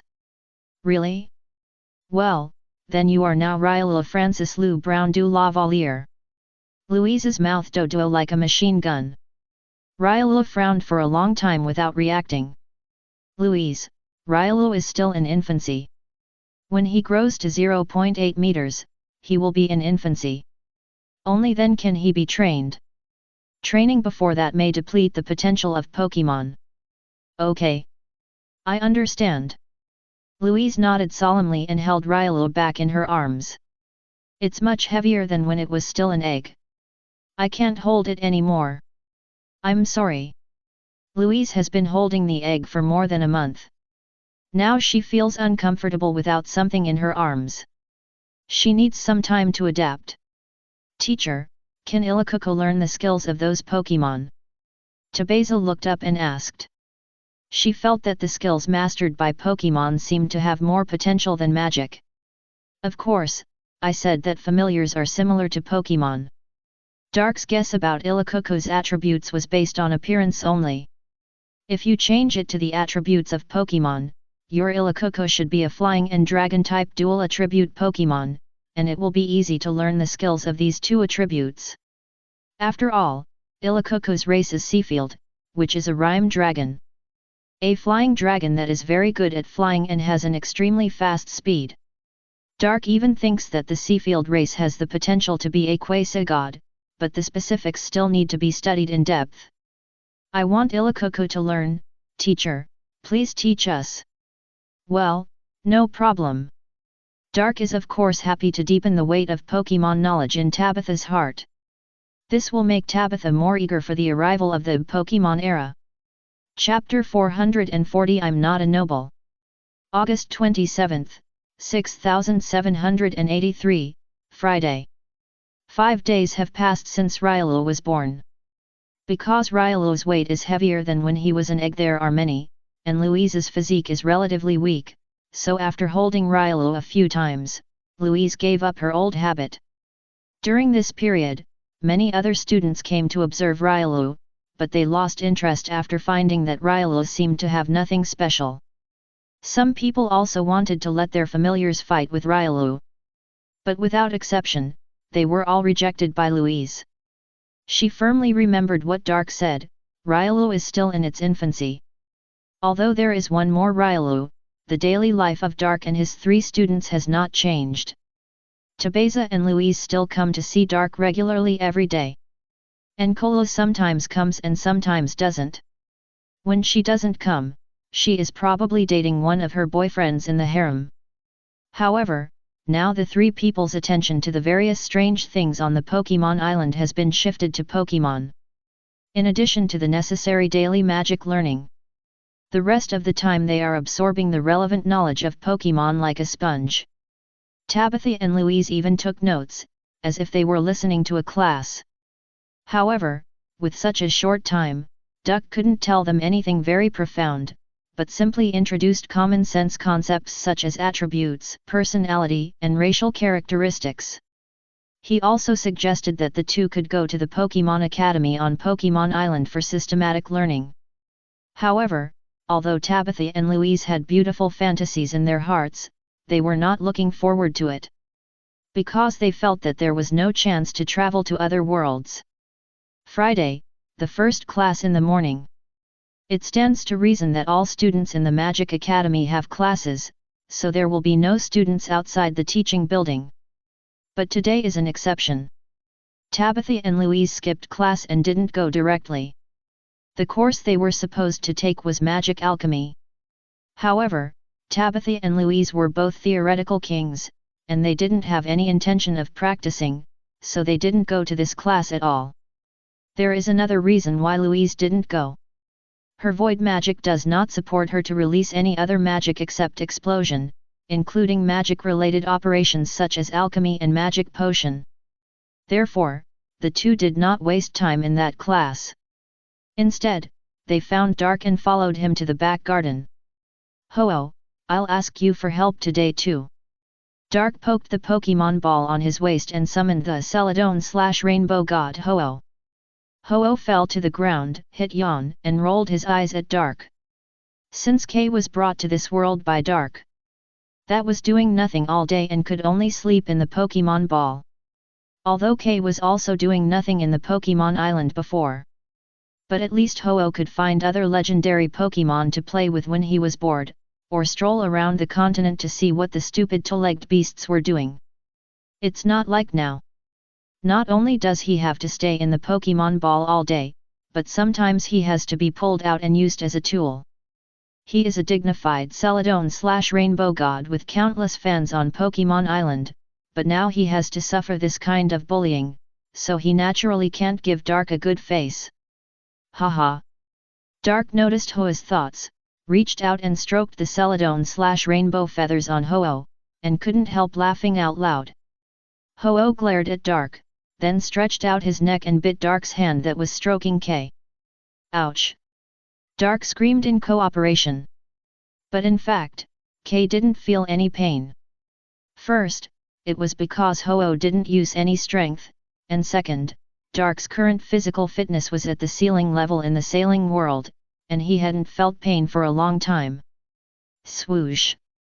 Tabeza saw Ho-Oh appear, waved the staff in his hand, and then blew a melodious whistle.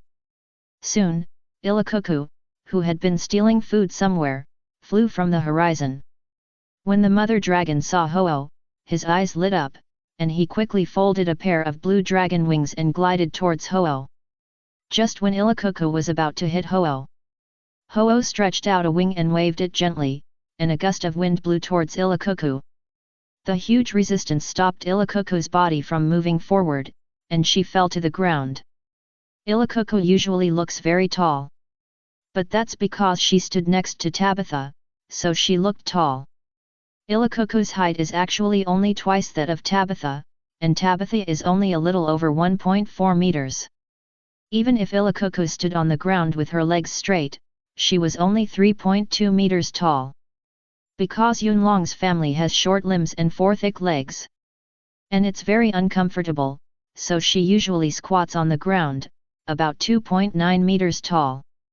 This height is considered high only in the magic world, but it's just average in the sailing world. In front of the 3.8-meter Ho-Oh, Illacuckoo also looked much shorter. After she came inside, she quickly leaned over and put her big head on Ho-Oh's chest. Her height just reached here. However, although Illacuckoo was very close to Ho-Oh, there was no love involved. It was just because Ho-Oh had been teaching Illacuckoo flying skills these days, so the latter respected and loved Ho-Oh as his master. Most legendary Pokemon have no gender, and the way they reproduce is also a mystery. Dark judged based on Ho-Oh's personality.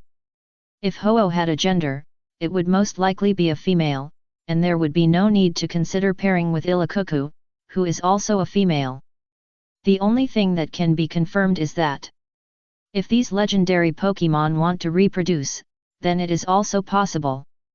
After all, it has appeared in the animation that the god of ocean currents Lugia gave birth to a Lugia baby, and was caught by Team Rockets.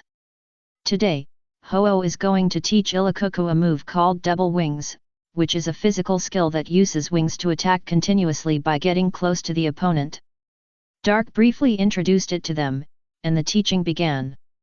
While Ho-Oh was showing the effect of the skill to Illacuckoo, Tabitha, the trainer, would also concentrate on learning, wondering if it could be combined with wind magic to achieve better results. Louise also watched with Ryalu. Time soon came to the afternoon. This afternoon, Dark did not go with Tabitha and the others. He came to the staff office with his clothes. He needed to bring his clothes to the maids here every week and let them wash them, so as to avoid the rumor that Teacher Dark doesn't wash clothes once a month. And this so-called staff office. In fact, it is a 2-story stone house outside the teaching building. It looks very simple from the outside, and it even makes people feel that this house will probably drip when it rains. The first floor is where the college staff wait for the noble students and teachers to come, and the second floor is their dormitory. When Duck just stepped into the office with a few clothes, an accident happened. A maid was struggling to walk towards the door with an oak bucket. The huge wooden bucket blocked her sight so that she didn't see Duck and bumped into him. With Duck's perception, he would not be bumped. He slowly turned sideways, ready to let the maid pass. Who knew that the girl suddenly tripped with her left foot and was about to give Duck a flat fall on the spot. Pa! The huge wooden barrel fell to the ground, making a crisp sound. Hwalala! The water in the wooden barrel spilled out and flowed into the soil under the grass and disappeared. Ah! The girl's scream rang in Duck's ears, along with the faint soapy scent that entered his nose. Dake didn't let the girl fall, and stretched out an arm to hold her when she was about to fall. Are you okay? Dake looked at the girl's blushing cheeks, shook his mind and recalled this character. Shesta. The maid who appeared in the square before. One of the important female characters, the commoner maid with a chest as big as Kuriku, with short straight black hair and black eyes. No wonder Louise in the original book regarded this maid as the biggest rival in love. This traditional East Asian female appearance is indeed more in line with the aesthetics of Dake and the original male protagonist Hiruga Sato, making them feel close. Dake remembered that every time he took an outdoor practical course, he could basically see this girl quietly listening in the distance. Yes, yes. Sorry. Mr. Dake. After coming to his senses, Shesta hurriedly stood up and moved away from Dake, and bowed quickly. It's okay. Dake was stunned. He didn't quite react at first to why Shesta apologized instead of thanking him. Later, he thought about it and came to his senses. In this world, it is a big or small matter for commoners to touch the body of nobles without consent. If you meet a noble who is serious, self-righteous, and hates commoners, then this matter is more serious, and the noble may cause trouble for the commoners. However, for most people, this is a trivial matter, and few nobles will waste time on it. This can be seen from the attitude of many characters towards Hiruga Sato in the original work. At this time, the other common workers in this building gathered together and looked at this side with some concern. Some men were even ready. As long as Doc made trouble, they immediately came to Doc and knelt down to take the responsibility. They knew very well the charm of Shesta as a woman. Before Shesta entered the Magic Academy, some nobles wanted to take Shesta back to their homes as a special maid. Oh, it's okay. You don't have to be so respectful to me. I'm not a noble. Chapter 441 The Idol of the Common People. XN. The people in the staff office were all shocked at first, then looked at each other and smiled. Impossible. Yes, if he is not a noble, how can he use magic? Yes, Mr. Dark is really approachable, and he even jokes with us like this. The discussion among the crowd made Doc realize that they did not believe it. After thinking for a while, Doc turned his eyes to the elegant white suit on his body. I see. Doc himself did not like to wear such restrictive clothes. He wore such clothes just to make the students think that he was a noble, so that he could teach when he first came to the school. After all, these students would definitely not be willing to let a commoner teach, as that would make them feel that they were not as good as a commoner. You can say that. Doc is now respected by so many students in the Magic Academy, and this suit played a great role at the beginning. But now, it's different.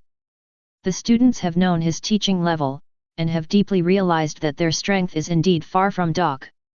Although the nobles are all arrogant and have strong self-esteem without exception, many of them can accept their failure calmly, even when facing commoners. Because some nobles will teach their children that boldly admitting one's shortcomings is also a basic quality that nobles should possess. In the original work, Marshal Tristan's son, Gisha du Graymont, is an obvious example. When the male protagonist Hiruga Sato first appeared, Gisha didn't look down on this commoner. But later, Hiruga Sato exposed the fact that Gisha was cheating on two women, which made the latter angry and launched a 1v1 real man battle against the male protagonist. At first, Hiruga Sato was indeed beaten and abused, until he grasped the sword and stimulated the power of Gandharva to defeat Gishu. Gishu also admitted his failure on the spot and recognized Hiraga Sato as a friend, and later helped him many times. After considering this, Dark didn't mind exposing his identity as not a noble now. If we really want to discuss the issue of identity and status, there is really no one in this world who has a higher status than Dark. You know I'm from another world, right? You should have heard about this rumor from students. Dark felt a little uncomfortable when he saw the respectful and humble appearance of the people in front of him.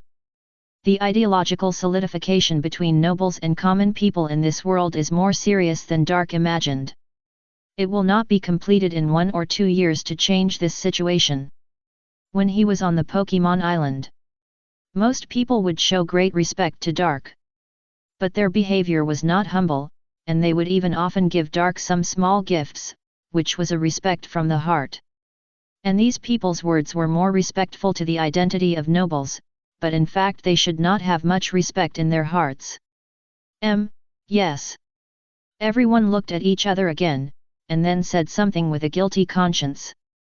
They were afraid that Dark would mistake them for eavesdropping. In our world, everyone's identity is equal.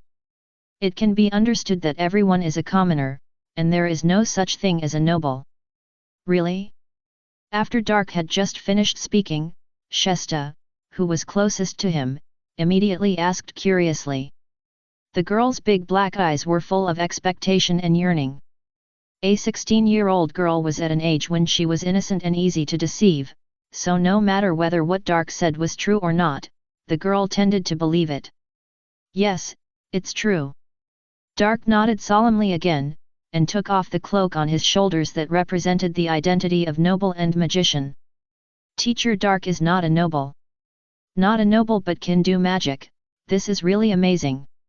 Last time I heard the young lady of the Duke of Varial say that it seems that everyone can learn magic in Teacher Dark's world.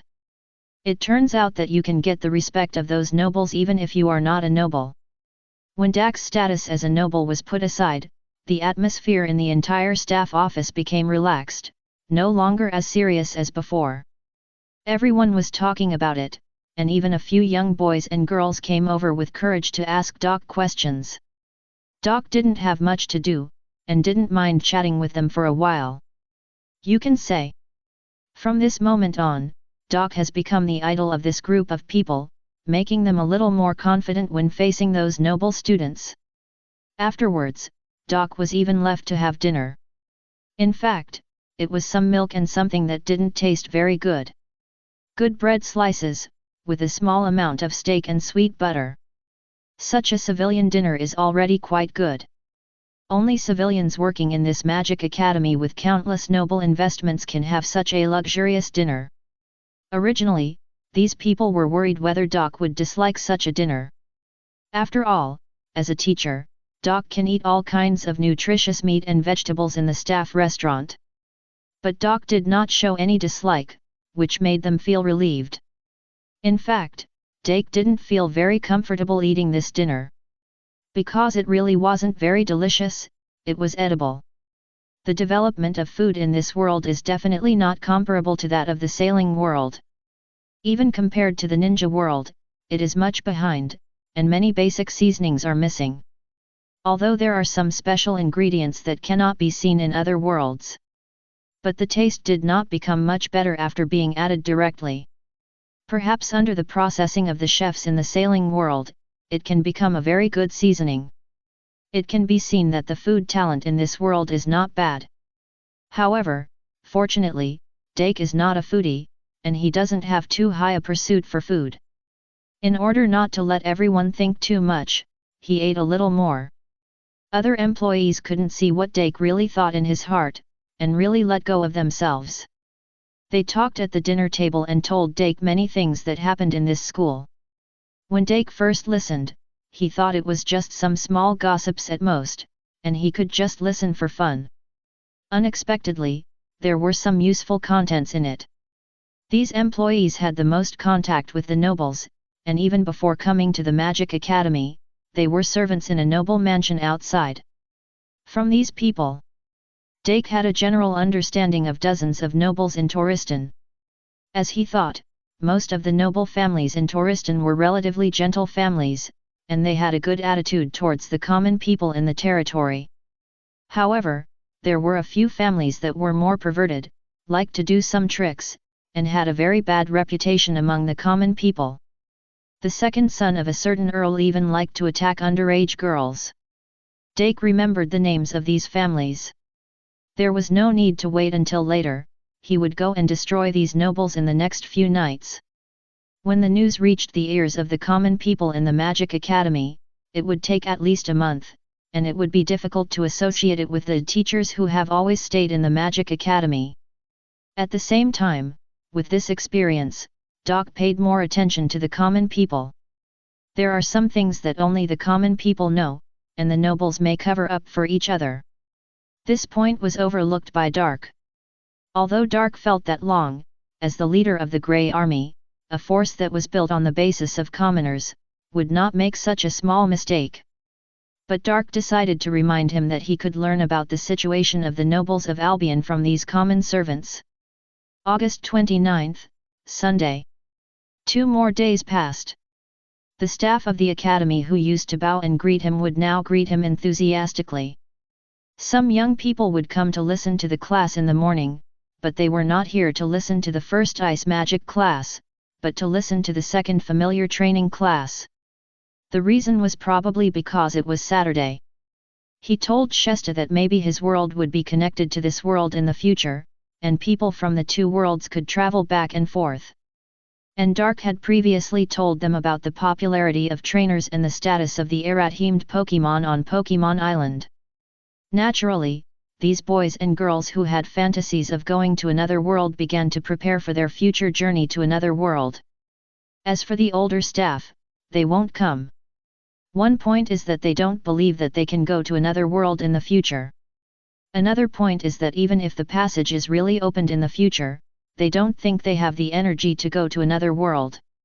Nowadays, Dak's familiar training course has become a popular course in the school. The scope of the class ranges from students from the 1st to 3rd grade, teachers, and even staff. Occasionally, nobles from the Kingdom of Touriston come to the school to visit their children and listen to the class.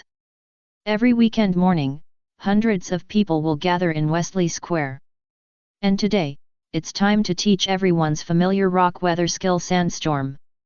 Among the 4 major magic attributes, the nobles who awakened the fire and earth magic attributes accounted for the largest proportion. These 2 attributes also represent the high damage ardent spear and the strong defense solid shield. These 2 attributes appear especially often in the right-hand men of the royal family of the 6 kingdoms, represented by figures such as the marshal's father of Kishu and the mother of Kuruk, Duke Zirpster. The wind and water type attributes are somewhat like royal configurations. These 2 attributes represent fierceness and gentle control respectively. Wales, the last bloodline of the Albion royal family. The father of Tabitha, the former heir of the Goria royal family, and Tabitha, the former princess. There is also Louise, who later became the second heir to the throne of the Kingdom of Touriston in the original book and reawakened the attributes after losing the void magic.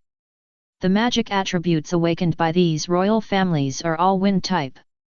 And it is a coincidence that these wind type royal family members basically have to face some huge obstacles and difficulties in their lives. On the contrary, the process of the water type royal family becoming king is smooth sailing, and they are basically inherited in order. The representative figures among them: the future queen of the Kingdom of Touriston, Henrietta. The king of the largest kingdom, Garmania Diocletian. The king of the Germania Kingdom, Belgard. As for the current leaders of Romania and Goria, Pope 32 and Joseph, they are users of nothingness. Nothingness symbolizes specialness and mission. Chapter 442 Tyranitar, Debut. Today I want to introduce you to a new assistant, who is also my Pokémon partner. Dark reached out and took the 3rd Pokémon ball that everyone was curious about. In fact, most people can basically guess that this Pokémon ball will contain a Pokémon related to the Earth element. It's not because Dark told them before that he would teach them Earth attribute weather skills. It's because Lapras and Ho-Oh that appeared earlier each represent 2 magic attributes in this world, so there is no reason why the remaining Earth attributes should not appear. Teacher Dark, please summon your Pokémon quickly. I have been looking forward to it for a long time. Earth Magician Jixio looked at Dark expectantly, holding the rose tightly in his hand. This rose is really not an ordinary rose. It is Jixio's wand. His earth magic level has reached the high level of line, but that was not long ago. This is already a very impressive result. After all, Jixio has just entered the 2nd year, and he still needs to stay in the Magic Academy for 2 years to practice. Although Jixio, as the son of the Marshal, has a high talent in earth magic, it is not easy to break through to the triangle level. It can only be said that Jixio will definitely reach the triangle level before graduation, but the specific time is difficult to estimate. Although Jixio hates fighting and fears death, but he attaches great importance to the honor of being a noble. Jixio is afraid of embarrassing his father and family, so he has spent a lot of time and effort on improving his strength and is very active. He really wanted to help his father. If his mole-like earth attribute familiar Berudandi could learn skills that could enhance the effects of earth-type magic moves, then Gish could stand tall in front of his martial father. Don't worry, then, students, please cover your mouth and nose with your hands, and then squint your eyes. The next Pokémon to appear is a bit special. Dark did not summon Tyranitar immediately, but gave other instructions to everyone. Many students did what Dark said without hesitation. Although a few people were very confused, they followed suit after seeing that everyone around them did the same, even the teachers did the same. Of course, there must be some stubborn people. Dark didn't care about these people. They might blame him for not reminding them if they ate dirt later. Come out, Tyranitar, control the sandstorm, don't make it too loud, they are still children. Dark pressed the Pokémon ball in his hand. It was not Tyranitar that appeared first, but the endless yellow sand that suddenly appeared. What's going on? When he heard this sound, Dark knew that the stubborn guy had eaten the dirt. He used Psychic to form an invisible barrier around him, so he would not be invaded by the yellow sand, but it was completely different for others. Even if Tyranitar had tried very hard to control it. But this sandstorm that was getting thicker and stronger and spreading across the entire Tristan Magic Academy in an instant was a bit too exaggerated after all. It was good that many students could not open their eyes in the yellow sand. Many students with poor physical fitness were even blown back several meters by the yellow sand, and needed the helping hand of people around them to stop their bodies. After all, the dust that suddenly rose up was not Tyranitar's skill, but his characteristic. Controlling one's own characteristics is something that only a few Pokémon can do. If the characteristics can be easily controlled, they are not called characteristics but skills. Therefore, even if Tyranitar tried to gather his energy, the sandstorm had a tendency to intensify. It's not good if it goes on like this. Dark frowned. Westerly Square seemed to be covered with a brown curtain, and Dark couldn't see the scene with the naked eye. However, he knew that if it continued like this, not to mention the students, even the teachers would be swept up. There was no other way, Dark could only take action himself. With him as the center, a dark red powerful spiritual energy suddenly spread out in all directions. At this moment, the rolling sand of rollout stopped like a long river, as if time had stopped. Some students who were quick to react and brave opened their eyes through their fingers and saw this scene that shattered their worldviews. However, this was not the end. Their eyes were quickly attracted by Doc, who was not far away. Doc's eyes lit up with a dark red light, and his hands also lit up with a yellowish-brown light. The still yellow sand in the air seemed to be summoned by Mother Earth, and fell to the ground one after another, turning into most of the students slowly opened their eyes after realizing it, and then instantly stared at the huge monster next to Dark. A Tyranitar that is more than 10 meters tall is indeed enough to be called a monster in this world. Generally speaking, only the puppet magic of earth magicians can create creatures larger than Tyranitar. But those are things without intelligence, which require magicians to use magic and spirit to maintain control, and naturally cannot be compared with Tyranitar. What is that? No, no, no, didn't you see it? The power that Teacher Dark used just now. That's Teacher Dark's Earth familiar? Too exaggerated. No wonder Teacher Dark asked us to do that just now.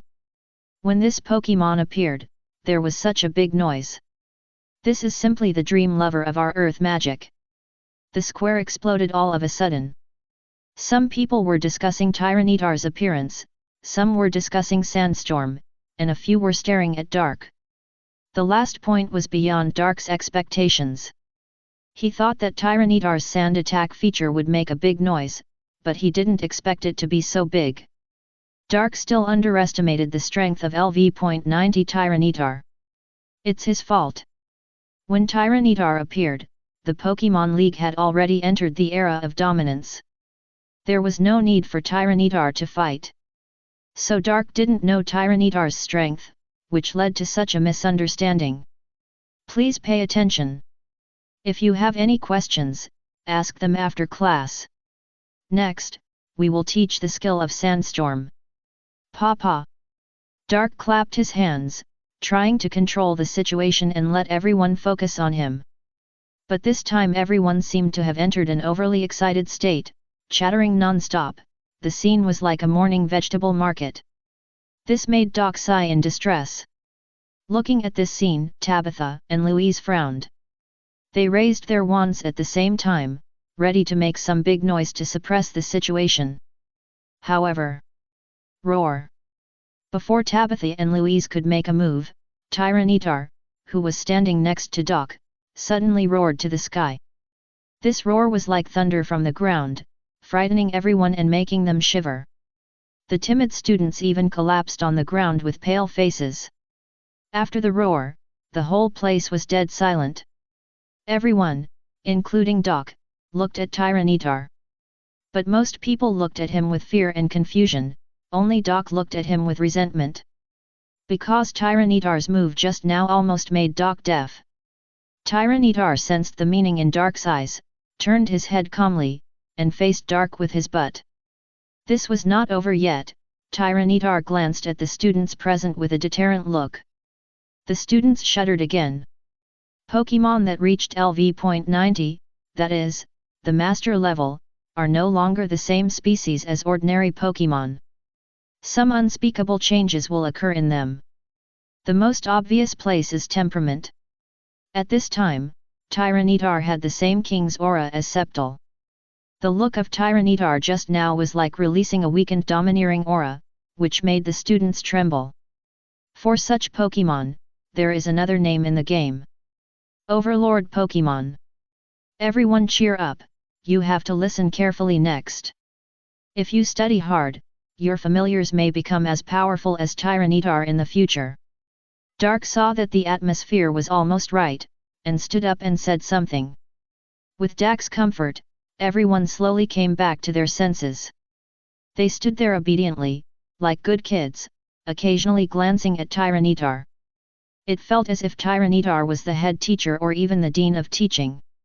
In front of Tyranitar, everyone seemed extremely short. Even if Tabitha's dragon familiar Ilikoko stood next to him, he might be as tall as Tyranitar's short legs. But Ilikoko certainly couldn't get close. At this moment, she was hiding behind Tabitha, lying on the ground and trembling, not daring to look at Tyranitar. A closer look showed that the other familiars present seemed to be in a similar situation. The effect of Tyranitar's glance just now on humans might be weakened, but it was too great for the familiars present.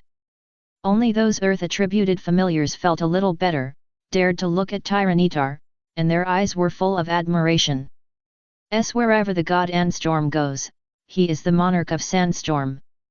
Even in the magic world, he is the king of the earth, the god of earth-attributed familiars. Today's familiar training course is the most relaxing class that Dark has ever taken. All the students, teachers, and staff in the audience dared not make any noise. Because wherever there is noise, Tyranitar will stare at it with a sharp gaze for a minute. And after class, no one dared to ask Dark questions. Until Dark took Tyranitar back into the Pokemon Ball, he was surrounded by the people who had been waiting for him for a long time. Chapter 443 The Princess's Commission. September 1st, Sunday. Schools all over Pokemon Island have started. With the children's enrollment, parents put aside their daily routine of playing with their children and gradually devoted themselves to boring daily work. The liveliness of Pokemon Island is like that jumping egg. The level dropped from the second level to the first level, giving the world a chance to breathe. Compared with the Pokemon Island, at least the magic world is the same as the former in terms of the general trend. The originally chaotic world situation gradually tends to be stable. The difference is, the calmness of the Pokemon Island is peaceful and leisurely, but the magic world is like the calm before the storm. There is no so-called vacation in the Magic Academy. If the nobles want to go home, they can only ask for leave from the school, and the number of days they can ask for leave is up to the students. The Magic Academy never forces any student to go to class and study. It all depends on self-consciousness. Even if the teacher sleeps in class, he will not care. Because the final bitter fruit is for the students to eat themselves. In aristocratic families, not knowing magic or not having a high level of magic is not a small matter. Only on the one hand, it is reflected in the future battlefield. The nobles are the group that will definitely go to the battlefield. Only magicians who can make achievements on the battlefield are qualified to become nobles. A low level of magic means poor combat ability. Poor combat ability means that one cannot make any contribution, but death on the battlefield is a big deal.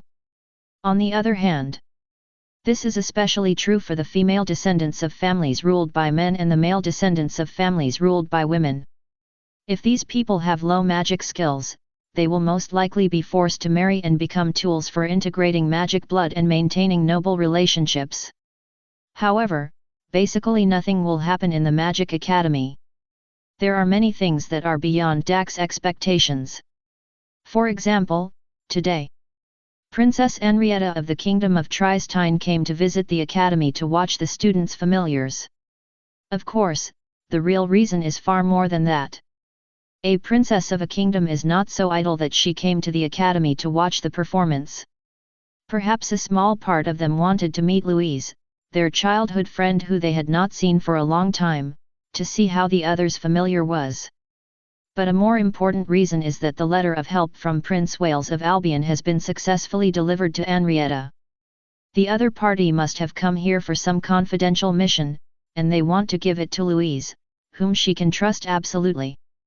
At this moment in Wesley Square, all teachers, students, staff, Princess Henrietta, and the guards she brought with her, all gathered in the square and sat, leisurely watching one student after another with their familiars on stage. Overall, the atmosphere was still very warm and pleasant, and people around were discussing and applauding. But Doc, who was specially invited by Henrietta to sit next to her, was messing around in the breeze. It's not that the students' performances were so shocking.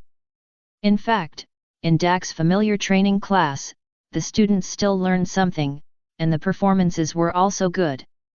But for Doc, who had watched the final of the coordination competition, these performances were as bland as boiled water. It's not because there was a princess with a fragrance sitting next to him. Although Henrietta was a plump prospective wife, Doc didn't have any lustful thoughts about her. The reason for the mess? It was because what he expected had never happened. The principal's secretary Longueville, who was supposed to take this opportunity to steal the Staff of Destruction, did not do it. In the original book, because of Henrietta's arrival, almost all the teachers of the Tristan School of Magic arrived at the scene of the familiar show. It was to welcome the princess and to protect her safety. Because of this reason, other places in the school were lacking guards, so Longueville found an opportunity to attack the treasury and stole the Staff of Destruction. But now, none of this happened. Longueville actually sat not far from Doc and watched the show with others with a smile. Doc didn't even have to think about it to understand that this influence must have been caused by himself. Perhaps because Doc was too powerful and he was a little afraid, or perhaps because he wanted to observe Doc more. Anyway, this cloth of Fukai did not take advantage of this good opportunity this time because of some reason related to Doc. Originally, Doc was ready to show his prowess in public and capture this bandit. Now he was very disappointed. Doc glanced at Saskata calmly and sighed in his heart. Saskata. This is Longville. The original name, which is also the real name, is now more commonly known as Fukai of the Earth in the magic world. This is a powerful earth magician whose real level is at the initial level of rectangle. It's not that Doc went to investigate this person specifically, but the dragon happened to receive news about this person. Now, while Long is teaching the land whales to become stronger, he is leading the GE army to secretly make small moves in Albion. Saskata is the name investigated by the GE army when they were making small moves.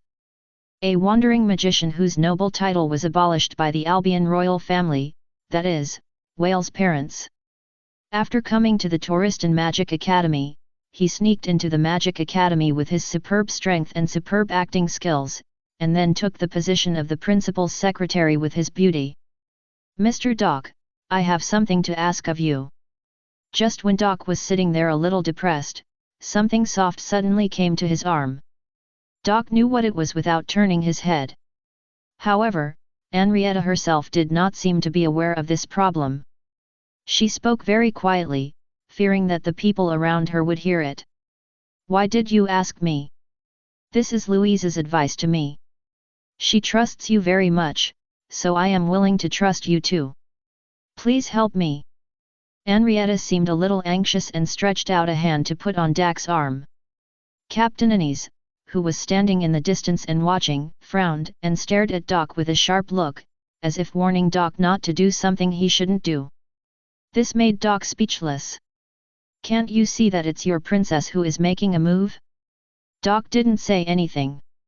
He could guess what Henrietta wanted him to help with, but he was just recalling Long's plan. If Wales was to be supported by force, he wouldn't have to go at all. Long alone was enough to crush all the nobles in the entire Albion kingdom. But Long didn't do so because he planned to use the current situation in Albion as a whetstone to sharpen Wales. Then it was not appropriate for Doc to interfere privately. No matter what the final outcome is, I will meet one of your requests. Oh! When he said this, Doc's eyes couldn't help but light up. He looked at Henrietta beside him with a focused look. Doc was thinking about whether to use this request to let Henrietta, who would soon become queen, lead Tristan to join the alliance to establish a new era. Well, if possible, I hope it won't be related to the body. After all, I already have someone in my heart. Doc's stunned but straight eyes made Henrietta misunderstand. She blushed, lowered her head nervously, and folded her hands on her thighs. You bastard! Watch your eyes! Anise was angry, drew the sword at his waist and rushed towards Doc. Anise, step down! Henrietta changed her shy expression, stood up and gave the order in a gentle but irresistible voice. Yes. Anise pursed his lips, glared at Doc again, and then stood back to his original position. But his eyes were on Doc from beginning to end. Doc had no aversion to this heroic girl with short yellow hair, because the character and ability shown by this person in the original book were really good. She was one of the few ordinary people in Tristein who could obtain the status of knight and become a noble as a commoner. Anise made a lot of noise, and many people cast their eyes over here, and some even showed meaningful smiles. Everyone pretended not to see this scene, and after a second or two of silence, they immediately returned to the noisy and lively scene just now. But this time there were some other words in the discussion around. Princess Henrietta wants to find a lover. It's understandable. After all, Mr. Dark is very powerful. His bloodline must be very noble. If he can give birth to a child with the princess, it will definitely be a genius in practicing magic. But isn't Henrietta engaged to the Prince of Albion? Don't be naive. Engagement is a shackle. Free love is the way to go. The princess definitely doesn't like that prince. Henrietta may not hear these voices. But for the sensitive Dark, these words are like whispering in his ear. With a helpless sigh, Dark's eyes were on the stage. The one who appeared was a blue-haired girl, Tabitha, who was half of Dark's apprentice. "Mr. Dark, what happened just now?" "Your Highness, let's watch this performance first. It should be very good, and the next one should be Louise." "Okay." Henrietta nodded when she heard what Dark said, but she looked a little absent-minded. It seems that the situation in Albion and the safety of Prince Wales have made the princess feel anxious and uncomfortable. Or of Doc the power of a kin feel Henrietta's mood, but he didn't pay much attention to it. Accepting the princess commission was already decided by Doc. But after accepting this commission, it means that Long has to rearrange their plan, and Doc needs to discuss it with Long in advance. "Dragon Boat Festival, take a day off, hee hee. Dragon Boat Festival, take a day off, hee hee. Wish you all a happy Dragon Boat Festival." Chapter 444 Departure to Albion. Tabeza's appearance was a whistle, and this way of summoning familiars that makes people feel proficient is also unique. Ilikoko came from the horizon and landed on the stage, looking at the host teacher standing next to Tabitha, eager to try. "You can't eat it." Tabeza picked up the huge magic wand in his hand and tapped Ilikoko's head gently. "Ha ha ha. XN." This scene made everyone laugh. "Blade of Air." Tabeza casually recited a strange magic name, which made the magicians around him a little confused. It sounded like wind magic, but no one present had heard of this magic name. But they all had a guess in their hearts. The next moment, Ilikoko flew into the sky and flapped his wings twice. Two huge wind blades visible to the naked eye blew towards the clouds in the sky. The two wind blades disappeared after shooting into the sky, but the clouds cut into 3 parts showed the extraordinary attack just now. "Wow XN!" Everyone looked at the speed and power of this move and exclaimed. "Teacher Qianying, how about this move?" A student asked the coaching teacher of the wind course in the academy. This teacher is a great wind magician of the first position of rectangle. The triangle-level wind magician used a high-level magic with all his strength. Teacher Qianying commented and emphasized a few points, but this move is far from as simple as it looks. "How do you say it? Your familiars should have learned the skills taught by Teacher Dark before, right?" "Yes. Didn't you find anything special?" Teacher Qianying looked at the student in front of him. Anyway, their teaching group discovered the advantage of those skills on the first day. The student showed a confused expression. "When our familiars use these skills, they do not consume the magician's magic power." "Yes. I see. I thought so." With Qianying's reminder, the student tapped his head belatedly, and then showed a surprised expression. "Then after our familiars learn these skills, won't it increase the magician's magic burden?" "That's right. Too amazing." After Tabitha stepped down, it was Louise and her Pokémon Riolu's turn. It was at this time that Henrietta beside Dark perked up a little and focused her attention on Louise in front.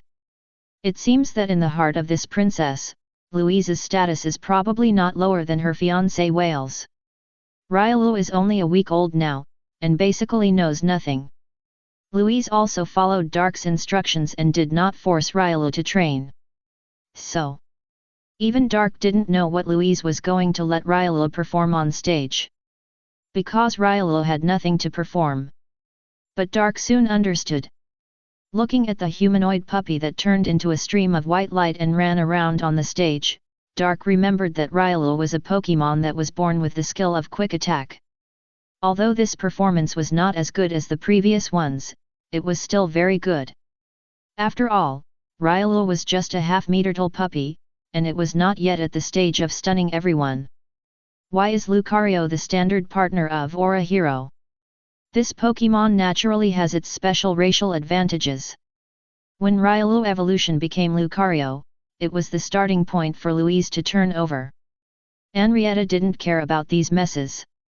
No matter what kind of performance Louise and her familiar performed, Henrietta would always give the warmest applause and praise to her childhood friend. After that, Henrietta and Dark had no intention of watching the game. Doc did not delay and directly agreed to Henrietta's commission to go to Albion, and Prince Wales of Helping Hand fled to Torriston. However, let's not talk about whether the Prince of Wales is willing to leave Albion.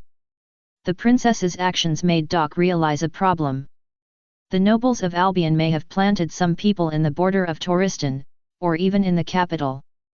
Otherwise, the princess would not have to go to the Magic Academy so carefully to find someone trustworthy. Do this thing. This thing is no longer possible. It is certain. Because in the original book, after the death of Prince Wales of Albion, the first thing the newly appointed king did was to raise an army to attack Tristan. He also sent various magicians to lure and assassinate the former royal ally and fiancée, the new Tristan Queen Henrietta. After considering these, Doc gradually became clearer about the situation in this world. The entire continent is divided into 3 parts. Part 1. Peaceful magic races, most of which are distributed in the west of the continent, living in peace. Human magicians will not attack these magic races casually, because these may become their future companions. Part 2. The war situation mainly focuses on the 3 countries in the middle and west. Tristan and Germania are competing against each other, and Albion is in constant civil war. Once the civil war in Albion ends, this balance will be interrupted. If Wales succeeds in ascending the throne, then Germania is doomed to fail. If Wales dies, then Germania can sit back and watch the fight between Albion and Tristan. When both countries are weak, Germania will take action and destroy both countries in one fell swoop. Part 3. The war situation mainly focused on the first 3 countries in the central and eastern regions. Goria is openly playing Tai Chi with the largest country, Garmania. But in fact, Goria's King Joseph is secretly wary of Romania, which has always been in the name of neutrality. Until Joseph successfully awakens the evil dragon, this situation will not be broken for the time being. Another point. The recent battle between Tristan and its southern neighbor Germania seems to be getting more and more intense. If not, the princess could directly dispatch a troop to Albion to support Wales, or even help him ascend the throne. But Henrietta did not do so, which means that the situation in the south may not be very good. Maybe Germania received news from some nobles in Albion and reached some kind of cooperation with them, putting pressure on Tristan on the battlefield ahead, so that they could not send support to Albion. Adding these reasons, the princess's distraught expression just now can be understood. For Henrietta, it was not just her fiancé who was about to die. Even her own country, Tristan, would face a crisis of life and death. Fortunately, Dark agreed to the other party's commission, allowing Henrietta to take a breath. With Dark, the at least rectangular ice magician, taking action, Henrietta was indeed relieved. She was very happy and ran to Louise's dormitory that night to inform her of the matter. This was a confidential operation. Dark and Louise needed to find a suitable reason to ask for leave from Principal Osman. This was simple, as long as the reason had nothing to do with Henrietta. The next morning, when it was still light, a carriage was ready at the entrance of the Torriston School of Magic. The person sitting in the front driving the carriage was the captain of the musketeers, Anise. This female knight was one of the people Henrietta trusted most in the kingdom. But there were more people in the carriage than just Doc and Louise. There was also Tabitha. Tabitha didn't know what Doc and Louise were going to do, but she was used to getting up early and saw that Doc and the others were preparing to leave quietly. Originally Tabitha didn't intend to ask too much and continued to sit by the window reading. However, Doc noticed her gaze and waved to her. Tabitha would not refuse the request of the respected teacher Doc. After putting on a magic robe, she immediately followed. Until now, Tabitha still didn't know what this trip was for. She didn't ask. She just sat quietly in the car reading a book, seemingly not interested in anything. Doc couldn't help laughing at the girl's behavior. It was the first time that he had so clearly sensed the attribute of three nothings, and what kind of specific manifestation it was. Louise couldn't help but open her mouth and tell Tabitha all the plans. It can be seen that after these days of getting along, Louise has already trusted Tabitha very much. Albion. When Tabitha heard the name, he closed the book and looked at Doc seriously. What's wrong? Doc raised his eyebrows and asked. It was the first time he saw such a vivid expression on Tabitha's face. Although from the outside, it was still the same icy face that had not changed for thousands of years, but the seriousness in his eyes was different. It's not peaceful there. Of course, there's a civil war going on. No. Tabeza shook her head, then spoke again. There is a third force besides the princes and the nobles. Oh? How did Tabitha know that? Doc couldn't help but curl his lips, but still forced himself to suppress it. But he was indeed quite surprised by Tabitha's intelligence network. Even Princess Henrietta of Tristein only knew about the Albion Civil War, but didn't know the details. But Tabitha, who was in the academy, quietly knew about the GE army. Dark knew very well how well the army could hide. I once went to Romania for a secret operation. Although it failed, I found some information in the Pope's palace. Dark was shocked. He didn't expect that Tabitha was not talking about the Greek army, which means that she didn't know about the existence of the Greek army yet. Doesn't that mean that the Greek army is the fourth force that appeared in Albion? Before the Greek army appeared, another force had already intervened? And this force seems to be related to the Pope. Chapter 445 Queen of Water Element. It has been 6 days since they left the Magic Academy, and there is still a long distance to Albion. Even if they have been using wind magic to make the horses run faster and easier on the way, it will probably take at least a month to reach Albion. Under normal circumstances, they need to go to a transportation city on the edge of the border of Touriston first. Then take a magic spaceship there to reach Albion in the sky. However, Dark and Tabitha both have Pokemon and familiars that can carry people, so they don't need to follow this path. They just need to run all the way to the bottom of Albion, and then use the familiar to fly up. This is also more secretive and not easy to be discovered, so they can sneak into the capital of Albion. As for the long time consumed along the way, it is also within the plan of Dark and Long. Long is not willing to let Wales use the power of Touriston to quell the civil strife, but he does think that Dark should take over Ainriata's commission to get a favor from the other party. So, the two finally decided that Dark would find more things on the way to slow down their arrival. If it takes a month or two to arrive, then by then, Wales will be educated and trained by Long. It should also rely on his royal bloodline and leadership charm to attract a force that is enough to win, and it doesn't matter whether Touriston participates or not. But so far, all the way, Doc did not find any opportunity to slow down the pace of travel. At most, he would get off the car to pee 7 or 8 times an hour, which made Anise furious. These days have basically been land/crossing like this. Every day, Doc either taught Louise and Tabitha or deliberately made Anise angry. One day, the carriage that Doc and his 4 companions were riding suddenly stopped. What's wrong? Louise and her 3 companions got off the carriage and were stunned as soon as they asked. There was a flooded village on the road ahead. A huge lake had formed here, blocking their way. There was no such lake here before. You can tell by looking at those villages. Anise looked at the scene in front of her with a serious face. Such a thing happened within the borders of Touriston, but no one found it and reported it. She didn't know where the people who lived in this village had gone. The water level here seems to be rising continuously. Tabeza squatted down by the water and stared at the edge of the lake in front of him quietly. The naked eye cannot see the changes, but Tabitha, who also practices water-type magic, can perceive the subtle fluctuations of water-type energy. Doc knew what was going on with this lake. Whether through his own perception or his understanding of the original plot, he knew it.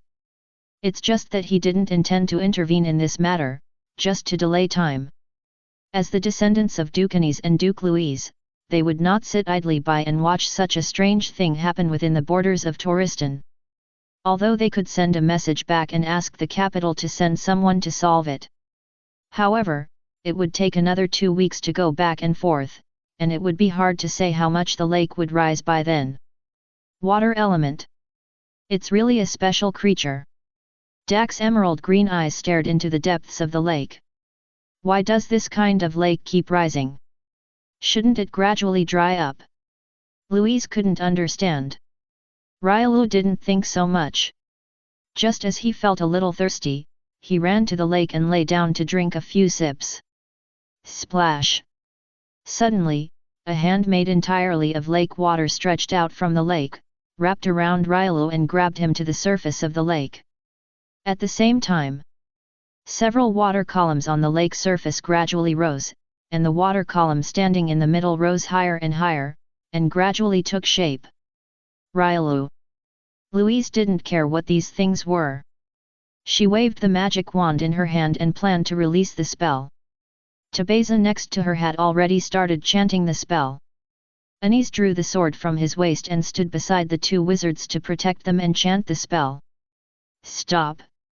Dak's voice finally sounded. Tabeza put down the magic wand in his hand immediately and looked at the lake quietly. Anis frowned and glanced at Dak. Although she was puzzled by Dak's behavior, she still had to admit that Dak's strength was notorious. The news has spread widely in the kingdom of Sting. If this great magician does not take action, there must be a reason. But, although Louise also stopped, she was very panicked. Looking at Ryalu on the lake, Louise could not help but raised her wand again. Louise, your magic will only hurt Ryalu. Dak's words made Louise calm down a little, but also became very frustrated. Louise lowered her head. From this moment on, she no longer felt that the rare void magic was a magic attribute to be proud of. She would rather awaken only the other 4 ordinary magic attributes. Teacher. Don't worry, that thing has no malice, and Ryalu is just too panicked now. In fact, he can break free with quick attack. Dak quietly looked at the creature that had condensed on the lake. Water elements are elemental creatures formed from water, with wristbands engraved with magic spells as bones, restraints created by magic energy as skin, and water flowing in the energy field as blood. Water elements can be born anywhere with water: oceans, rivers, lakes, and even swamps. The emotions of water elements born in different places are also varied. This is a very famous magic race among the water-type magician group. It is an excellent water-type familiar, and its status is comparable to the fire lizards in the fire magic race and the flying dragons in the wind magic race. Water elements use long-range attacks as their main attack method and have no melee ability. Their defense is very weak, but relatively speaking, their extremely high attack power also makes the enemy tremble. This is also the reason why water-type magicians love water elements very much, which can make up for the shortcomings of their water-type magicians' insufficient damage. There are about 7 or 8 such water elements. They jointly guard the humanoid water element in the center. No mosaic, no review. It is also a water element. But unlike the surrounding water elements, the one who appeared in front of him was the royal family of the water element. The most obvious difference between the royal family and other ordinary water elements is the appearance. Generally speaking, they are basically naked women with long hair. At this time, Ryalu also calmed down. Because he found that he did not feel any pain, and even felt a little comfortable. Opening his eyes and looking around, Ryalu found that he was held in the arms of a pair of arms made of warm water, and the strange humanoid creature in front of him was looking at him carefully. Ryalu looked at the face close at hand, stretched out his tongue and licked it twice, licking part of the water on the face of the water element queen into his stomach. Gandaruwu. Long time no see. The ethereal female voice sounded. That was the water element queen greeting Ryalu in her arms, and her tone was inexplicably subtle. She looked for a long time before she was sure that the dog in front of her was Gandaruwu. For her, this was one of the few interesting things in the past 6,000 years. She had seen at least 40 or 50 generations of void familiars, and no generation had ever left the human race. Now, it has turned into a dog, but at least it still retains its human form.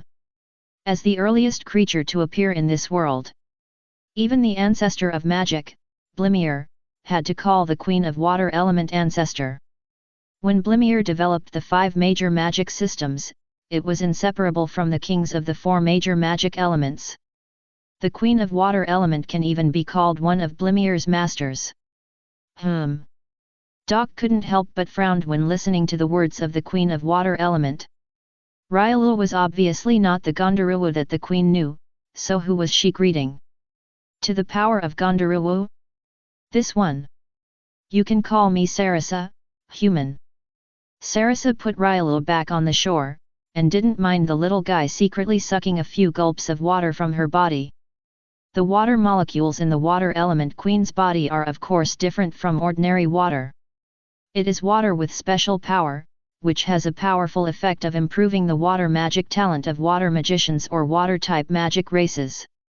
However, for creatures without water-type talent, this can only enhance their resistance to water magic at most. Excuse me, does the rise of these water levels have anything to do with you? Louise saw Ryalul coming back, relieved, stretched out her sleeve to wipe Ryalul's mouth and asked. Yes, I plan to flood the entire continent. What? X2. Louise and Anise screamed, and even Tabitha next to them couldn't help but adjust their glasses. Why? Wouldn't humans have no living space in this way? What does that have to do with me? It was you humans who took what belonged to me. Sarasa's voice turned cold when she mentioned this, and it was obvious that she was not in a good mood. Could you please tell us what it is? We may know. Torriston, I was my friend. For his sake, I lent the symbol of my clan's royal power, the Ring of Ander Paris, to his descendants for disaster relief. The ring is not. Has it been returned? I am the current princess of Torriston. Louise interrupted Sarasa before she finished speaking, but she was interrupted soon. It was returned. But when the ring was returned, another force rushed out and snatched the ring away. I decided to get it back, but my strength will decrease a lot if I leave the water, so I plan to let the water flood the continent and then find my ring back. After Sarasa finished talking about this, everyone roughly understood what was going on. Louise frowned and thought for a long time after listening. Chapter 446 Kidnapping the Water Element Family. We will find your ring and bring it back. Please let the water level drop first. I no longer trust humans. Shalasa shook her head and glanced at Doc standing at the back calmly. She felt a strange breath from the man. This breath was slightly friendly to her but full of deadly danger. Woof woof. Ryalul barked twice. Well, since it's Gondoruwu, I'll believe you for now. Shalasa stared at Ryalul and agreed after a little hesitation. This was not unexpected to Doc. In the original book, the Water Element Queen agreed for the sake of Hiraga Sato Gondoruwu. If there is any difference, it's just that Ryalul now doesn't have the sword specially equipped for Gondoruwu, which can speak and evolve. Thank you very much. Excuse me, do you have any impression of the person who stole the ring? Louise bowed and asked. If there are no clues, they may not find the ring in this life. The magic world is so big that looking for someone is like looking for a needle in a haystack. That person doesn't seem to know magic, but has superb swordsmanship, one blue and one red pupil. His figure is similar to that person. He is a man. I don't know anything else. He seems to have yellow hair? Sarasa's face showed an obvious frown and thoughtful expression. When Sarasa said this, Louise and Anise were a little confused, and obviously had no impression of such a person. But Tabitha's eyes opened, and his pupils trembled, but he didn't speak. As for Doc, who already knew the plot, Sarasa's words were basically equivalent to sticking the Snatcher's ID card in his face. The one with this appearance was none other than the Romanian Pope's void familiar Julio Cesar. However, this ring was not in the Pope's hands.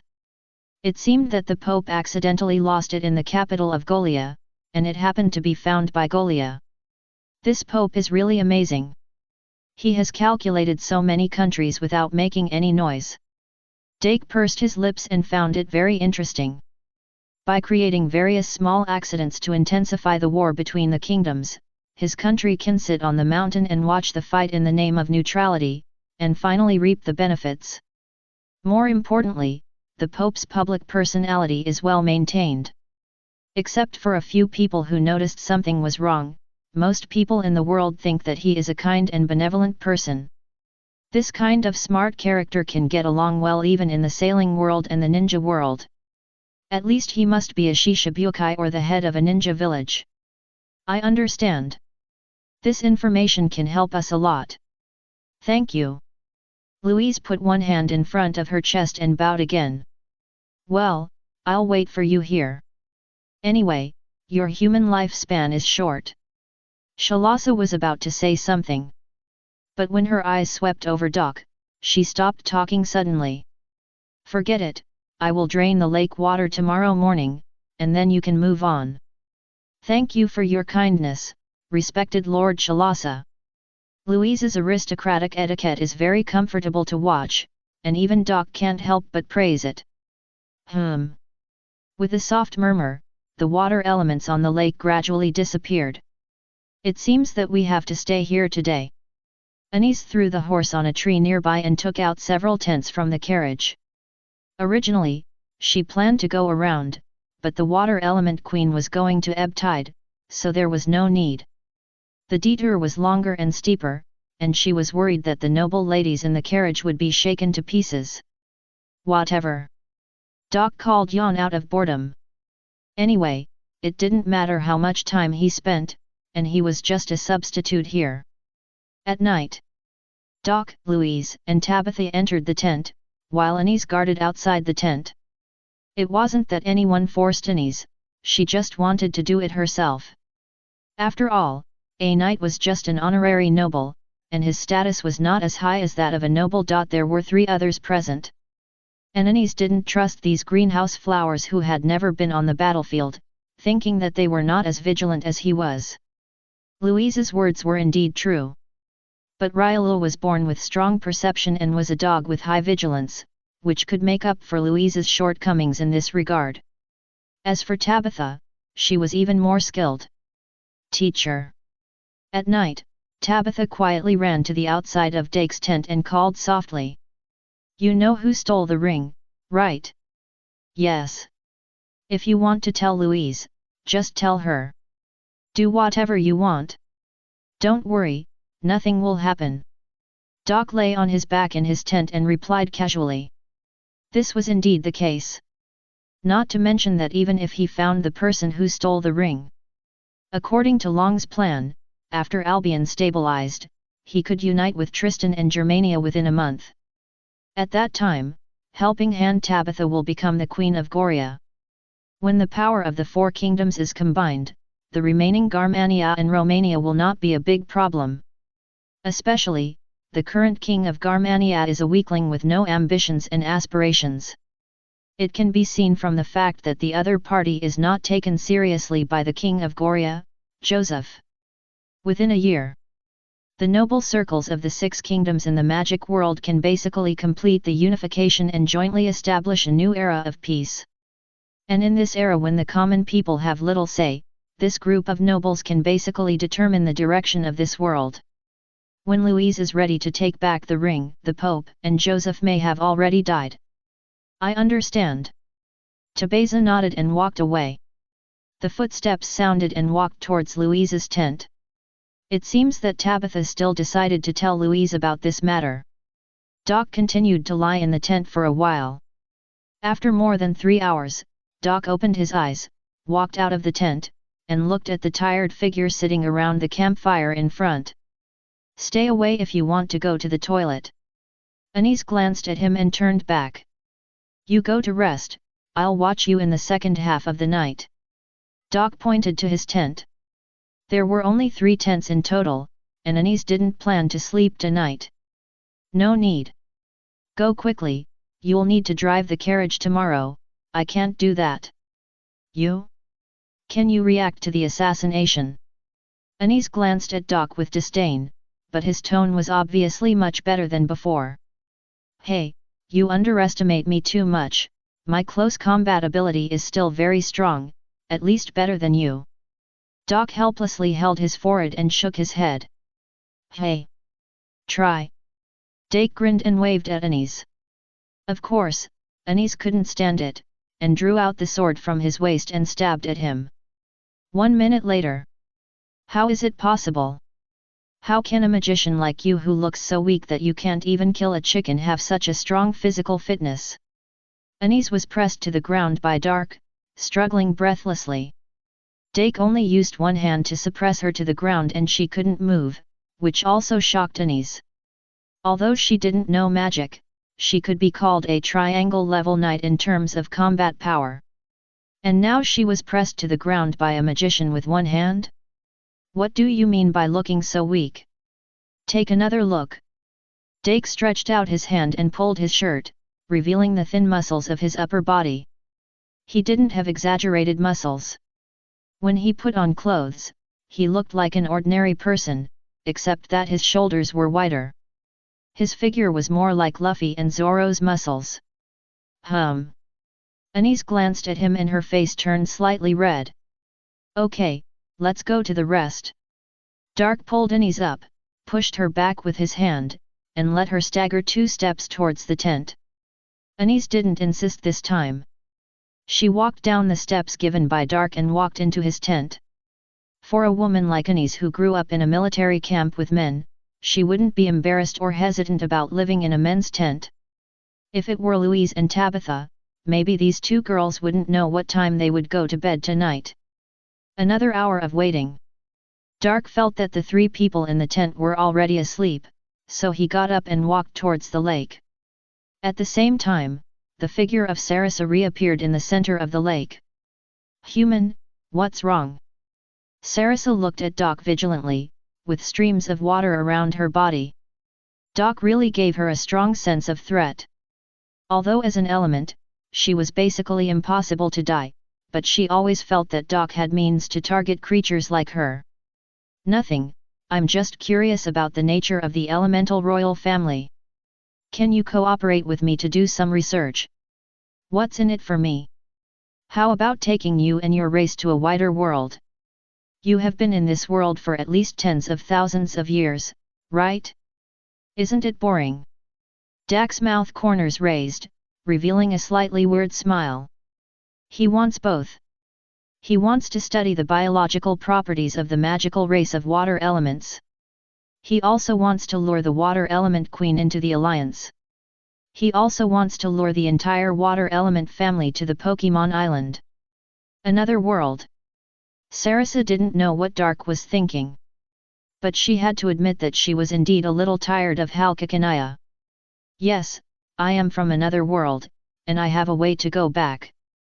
Chapter 447 Conquer, the King of Water and the King of Wind. 6 o'clock in the morning. Dark looked at the luxury ball in his hand and pursed his lips.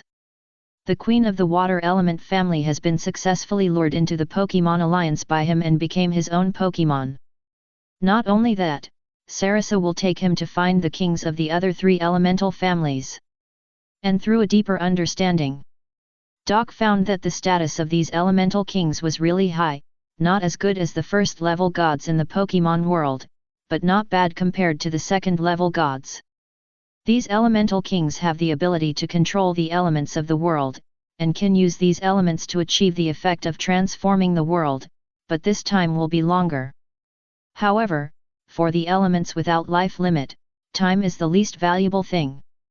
The authority of the 4 elemental kings can be compared with the 3 sacred beasts, 3 sacred birds, and 3 sacred pillars.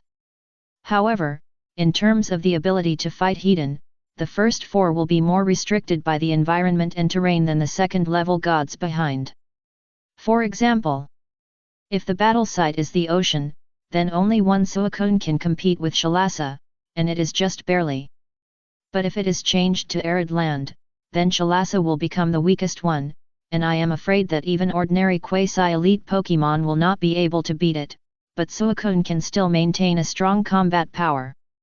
In general, Doc thinks that the 4 elemental kings are still very powerful. Because they are immortal. As long as the 4 elements of wind, fire, water, and earth exist in the world, they can always regenerate and live forever. The nature of their existence is just like the tailed beasts in the ninja world. Even if they are killed, they can be resurrected after a few years.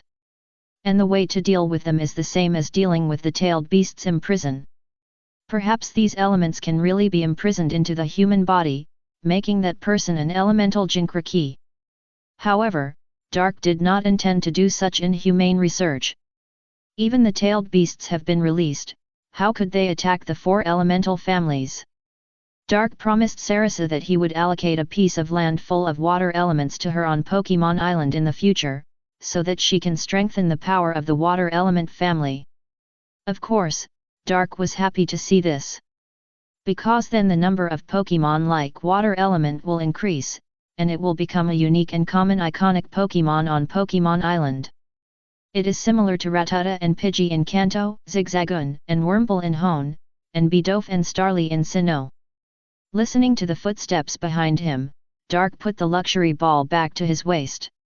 Don't you want to sleep for a while? It's still early. Dark didn't look back, but looked forward quietly. The village that had been submerged by the lake has been revealed. There is still a shallow layer of lake water on the surface, but it is only 10 to 20 centimeters, which is not enough to stop the carriage from moving forward. Morning exercise. Annie's voice sounds very energetic. It seems that less than 3 hours of rest has restored her energy. This strong sleep quality should be cultivated in the past in the army.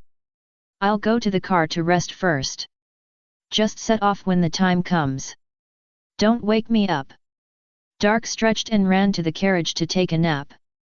However, at the moment of entering the carriage, a door opened in midair. Dak's real body walked out of it.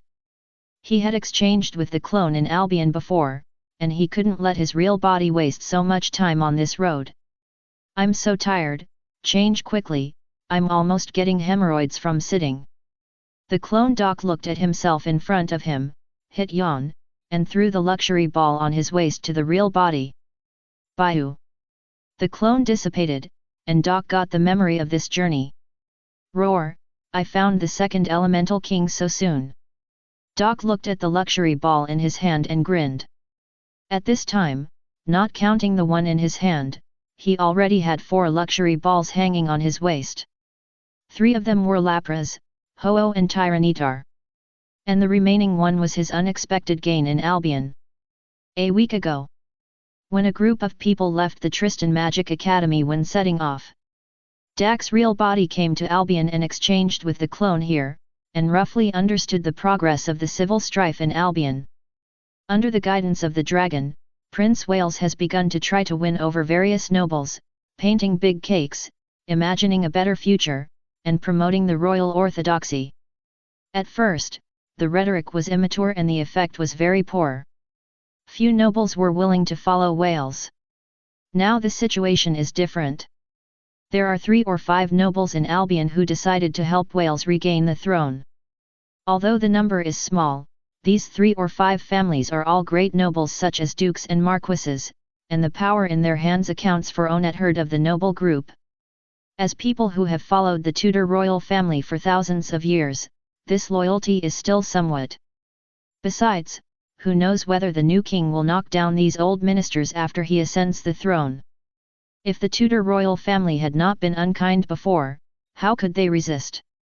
The families that support the extermination of the Tudor royal family are basically those in the middle and lower classes who are dissatisfied with their noble status and want to go further. Although this group is large in number, they have little power, and the total is only about one-third. The remaining one-third are some nobles who are wavering in the middle. These people are basically marquises and earls. No matter which side they support, it will be good or bad for them. They need to consider carefully and remain neutral for the time being. Compared with the previous situation, this situation is already quite good. Before, Wales was surrounded by enemies and had almost no place to stay in Albion. Wales, who achieved this step personally, admired and respected his master Long more, and felt that his master was unfathomable, especially in terms of strength. Long focused on honing Wales' melee ability and physical quality. As a royal family, the probability of being assassinated is definitely higher than many people. If the melee ability is not up to par, then the probability of losing his life is too high. As for the wind magic, Long is not impossible to teach. Dragon has always been a demon berry ability user, and a storm berry ability user who controls the power of wind. No one is more suitable than him to teach Wales about the use of wind. However, Dragon does not understand magic, so it is very troublesome to teach. He has no desire to learn it specifically. At first, he was curious about this new power, but later he learned that magic has many limitations and lost interest. With this mentality, Wales was naturally trained by Dragon to become a close combat wind mage. With swordsmanship as the main combat method, wind magic has become an auxiliary ability to strengthen close combat. In addition to understanding the progress, Dark came to Albion for another thing. That is to give a Pokemon egg to Wales for training. After the matter of Albion is resolved, he will get 2 more Pokemon eggs for Henrietta and Tabitha to train. When the kings of several major kingdoms have Pokemon around them in the future, there will be no worries about the promotion of Pokemon culture in this world. The common people in this world will blindly worship the nobles, especially the royal family. Originally, after giving the egg, Doc planned to lie down, but who knew that he always felt that there was something invisible in the sky above his head staring at him. Using the power of aura to sense, he discovered the existence of the King of Wind Element. IRAs. This is the name of the King of Wind Element. The appearance is very similar to Shalasa, almost like a mold. At first, Doc didn't know this and thought that this was the appearance of IRAs, until he received the memory of substitute and found something wrong. This IRAs and Shalasa are probably the appearance of someone in Mimic. For this person, Doc can only guess that it is Blimir, the ancestor of magic. Blimir may be the first human in the world who has communicated with the 4 elemental kings, so the 4 elemental kings subconsciously changed into each other's appearance after seeing this person. But it is not the same as the vigilant Shalasa. This IRAs is lively by nature, curious about everything, and wants to try, so he repeatedly tests Dark's strength. Of course, he became obedient after being beaten. Later, when Dark invited him to go to the Pokemon Island together, IRAs agreed without hesitation, and did not even ask Dark for any conditions. In terms of personality, IRAs is more like a man, but he is indeed a woman in appearance. From IRAs, Dark also learned about the other elemental kings. The 4 elemental kings look basically the same, with some subtle changes at most due to their personality and elemental characteristics. For example, the Fire King is irritable and his chest often burns violently, so his chest looks bigger than the other 3.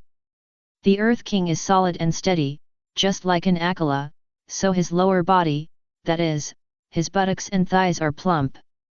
The Wind King is slender and has obvious lines. The Water King can only be described as smooth and juicy. At the same time, Doc also knew the location of the first 2. Because IRAs is a person who won't stay still, and she has the strongest mobility, it's no problem to travel around the world, and often visit other elemental territories. The King of Fire Element is at the southwest foot of the continent, and further south of Germania. The King of Earth Element lives with Pokemon in the desert in the west of the central part of the continent. That's right. The Pokemon in the Zero World do not stay in the forest, but in the desert. Their family only has women and they guard the Holy Land from generation to generation. After knowing this, Dark did not plan to stay in Albion any longer. It's no problem to leave this to Dragon and the Grave Army. The civil war in Albion still seems a bit immature in Dragon's eyes. Dark is going to find the other two elemental kings and take them to live on Pokemon Island. Chapter 448 Pokemon Family. In the Endless Desert. Is this place really habitable? Dark raised his head and frowned at the scorching sun. He thought that with his current strength, he was not afraid of heat at all, so it was easy to come to the desert. But now he was honest. The burning sensation of the sun on his skin did not decrease at all. The only thing he could be sure of was that he would not be sunburned to death. The damage caused by the scorching sun to his body was not even as good as the self-healing of Viridian's power or the energy absorption of Earth power. Even the aura power, which was not so good at recovery, could easily offset these losses. No, I can't stand it, Lapras, Rain Dance. Dark shook his head and threw the Pokemon ball in his hand. Lapras wilted as soon as she came out and took a look at the sun. Obviously, the high temperature of more than 40 degrees made her very painful. Woo! The majestic water-type energy gathered in her throat, and then a melodious and beautiful hum spread throughout the desert. The sky, which was originally scorching, quickly became dark, and dark grey clouds that appeared from nowhere covered the sky. Whack! The heavy rain hit the desert without any warning, and the yellow earth was solidifying and turning dark brown at a speed visible to the naked eye. Yes. That's it. Let the storm come harder. Feeling the rain hitting his face, Dark's mood suddenly became happy, and he opened his arms and roared to the sky. Lapras rolled his eyes at his crazy trainer, and then cast his eyes somewhere. Have they all popped out? Dark stretched his body and looked in that direction. In his perception, many weak life breaths popped out from the desert like mushrooms after rain. Although they are relatively weak for him, they are still a very large group in the entire magic world. Specifically, there are tens of thousands of magic tribes that are at least line level. There is no doubt that it is the Pokemon tribe. The whole tribe is a powerful magician. Unless it is a magic race, it is impossible to reach this level. As the darling of the world of Zero, it is not surprising that the Pokemon tribe has such a good magic talent per capita. No wonder the Pope has to unite other void magicians and the power of the kingdom. I thought that the 4 void powers were needed to act as keys or something like that. It turns out that they simply can't beat them. Dake pursed his lips and discovered part of the truth. All the nobles of the 6 kingdoms, even if those who have half a foot in the coffin and those who have just been born and have not been weaned, the number will not exceed 10,000. And there are only a few thousand magicians who have the strength to go to the battlefield. Because many nobles are just honorary nobles knights who have been promoted from commoners. They don't know magic, at most they are strong enough in close combat. If averaged among the 6 kingdoms, there may be only 1 or 2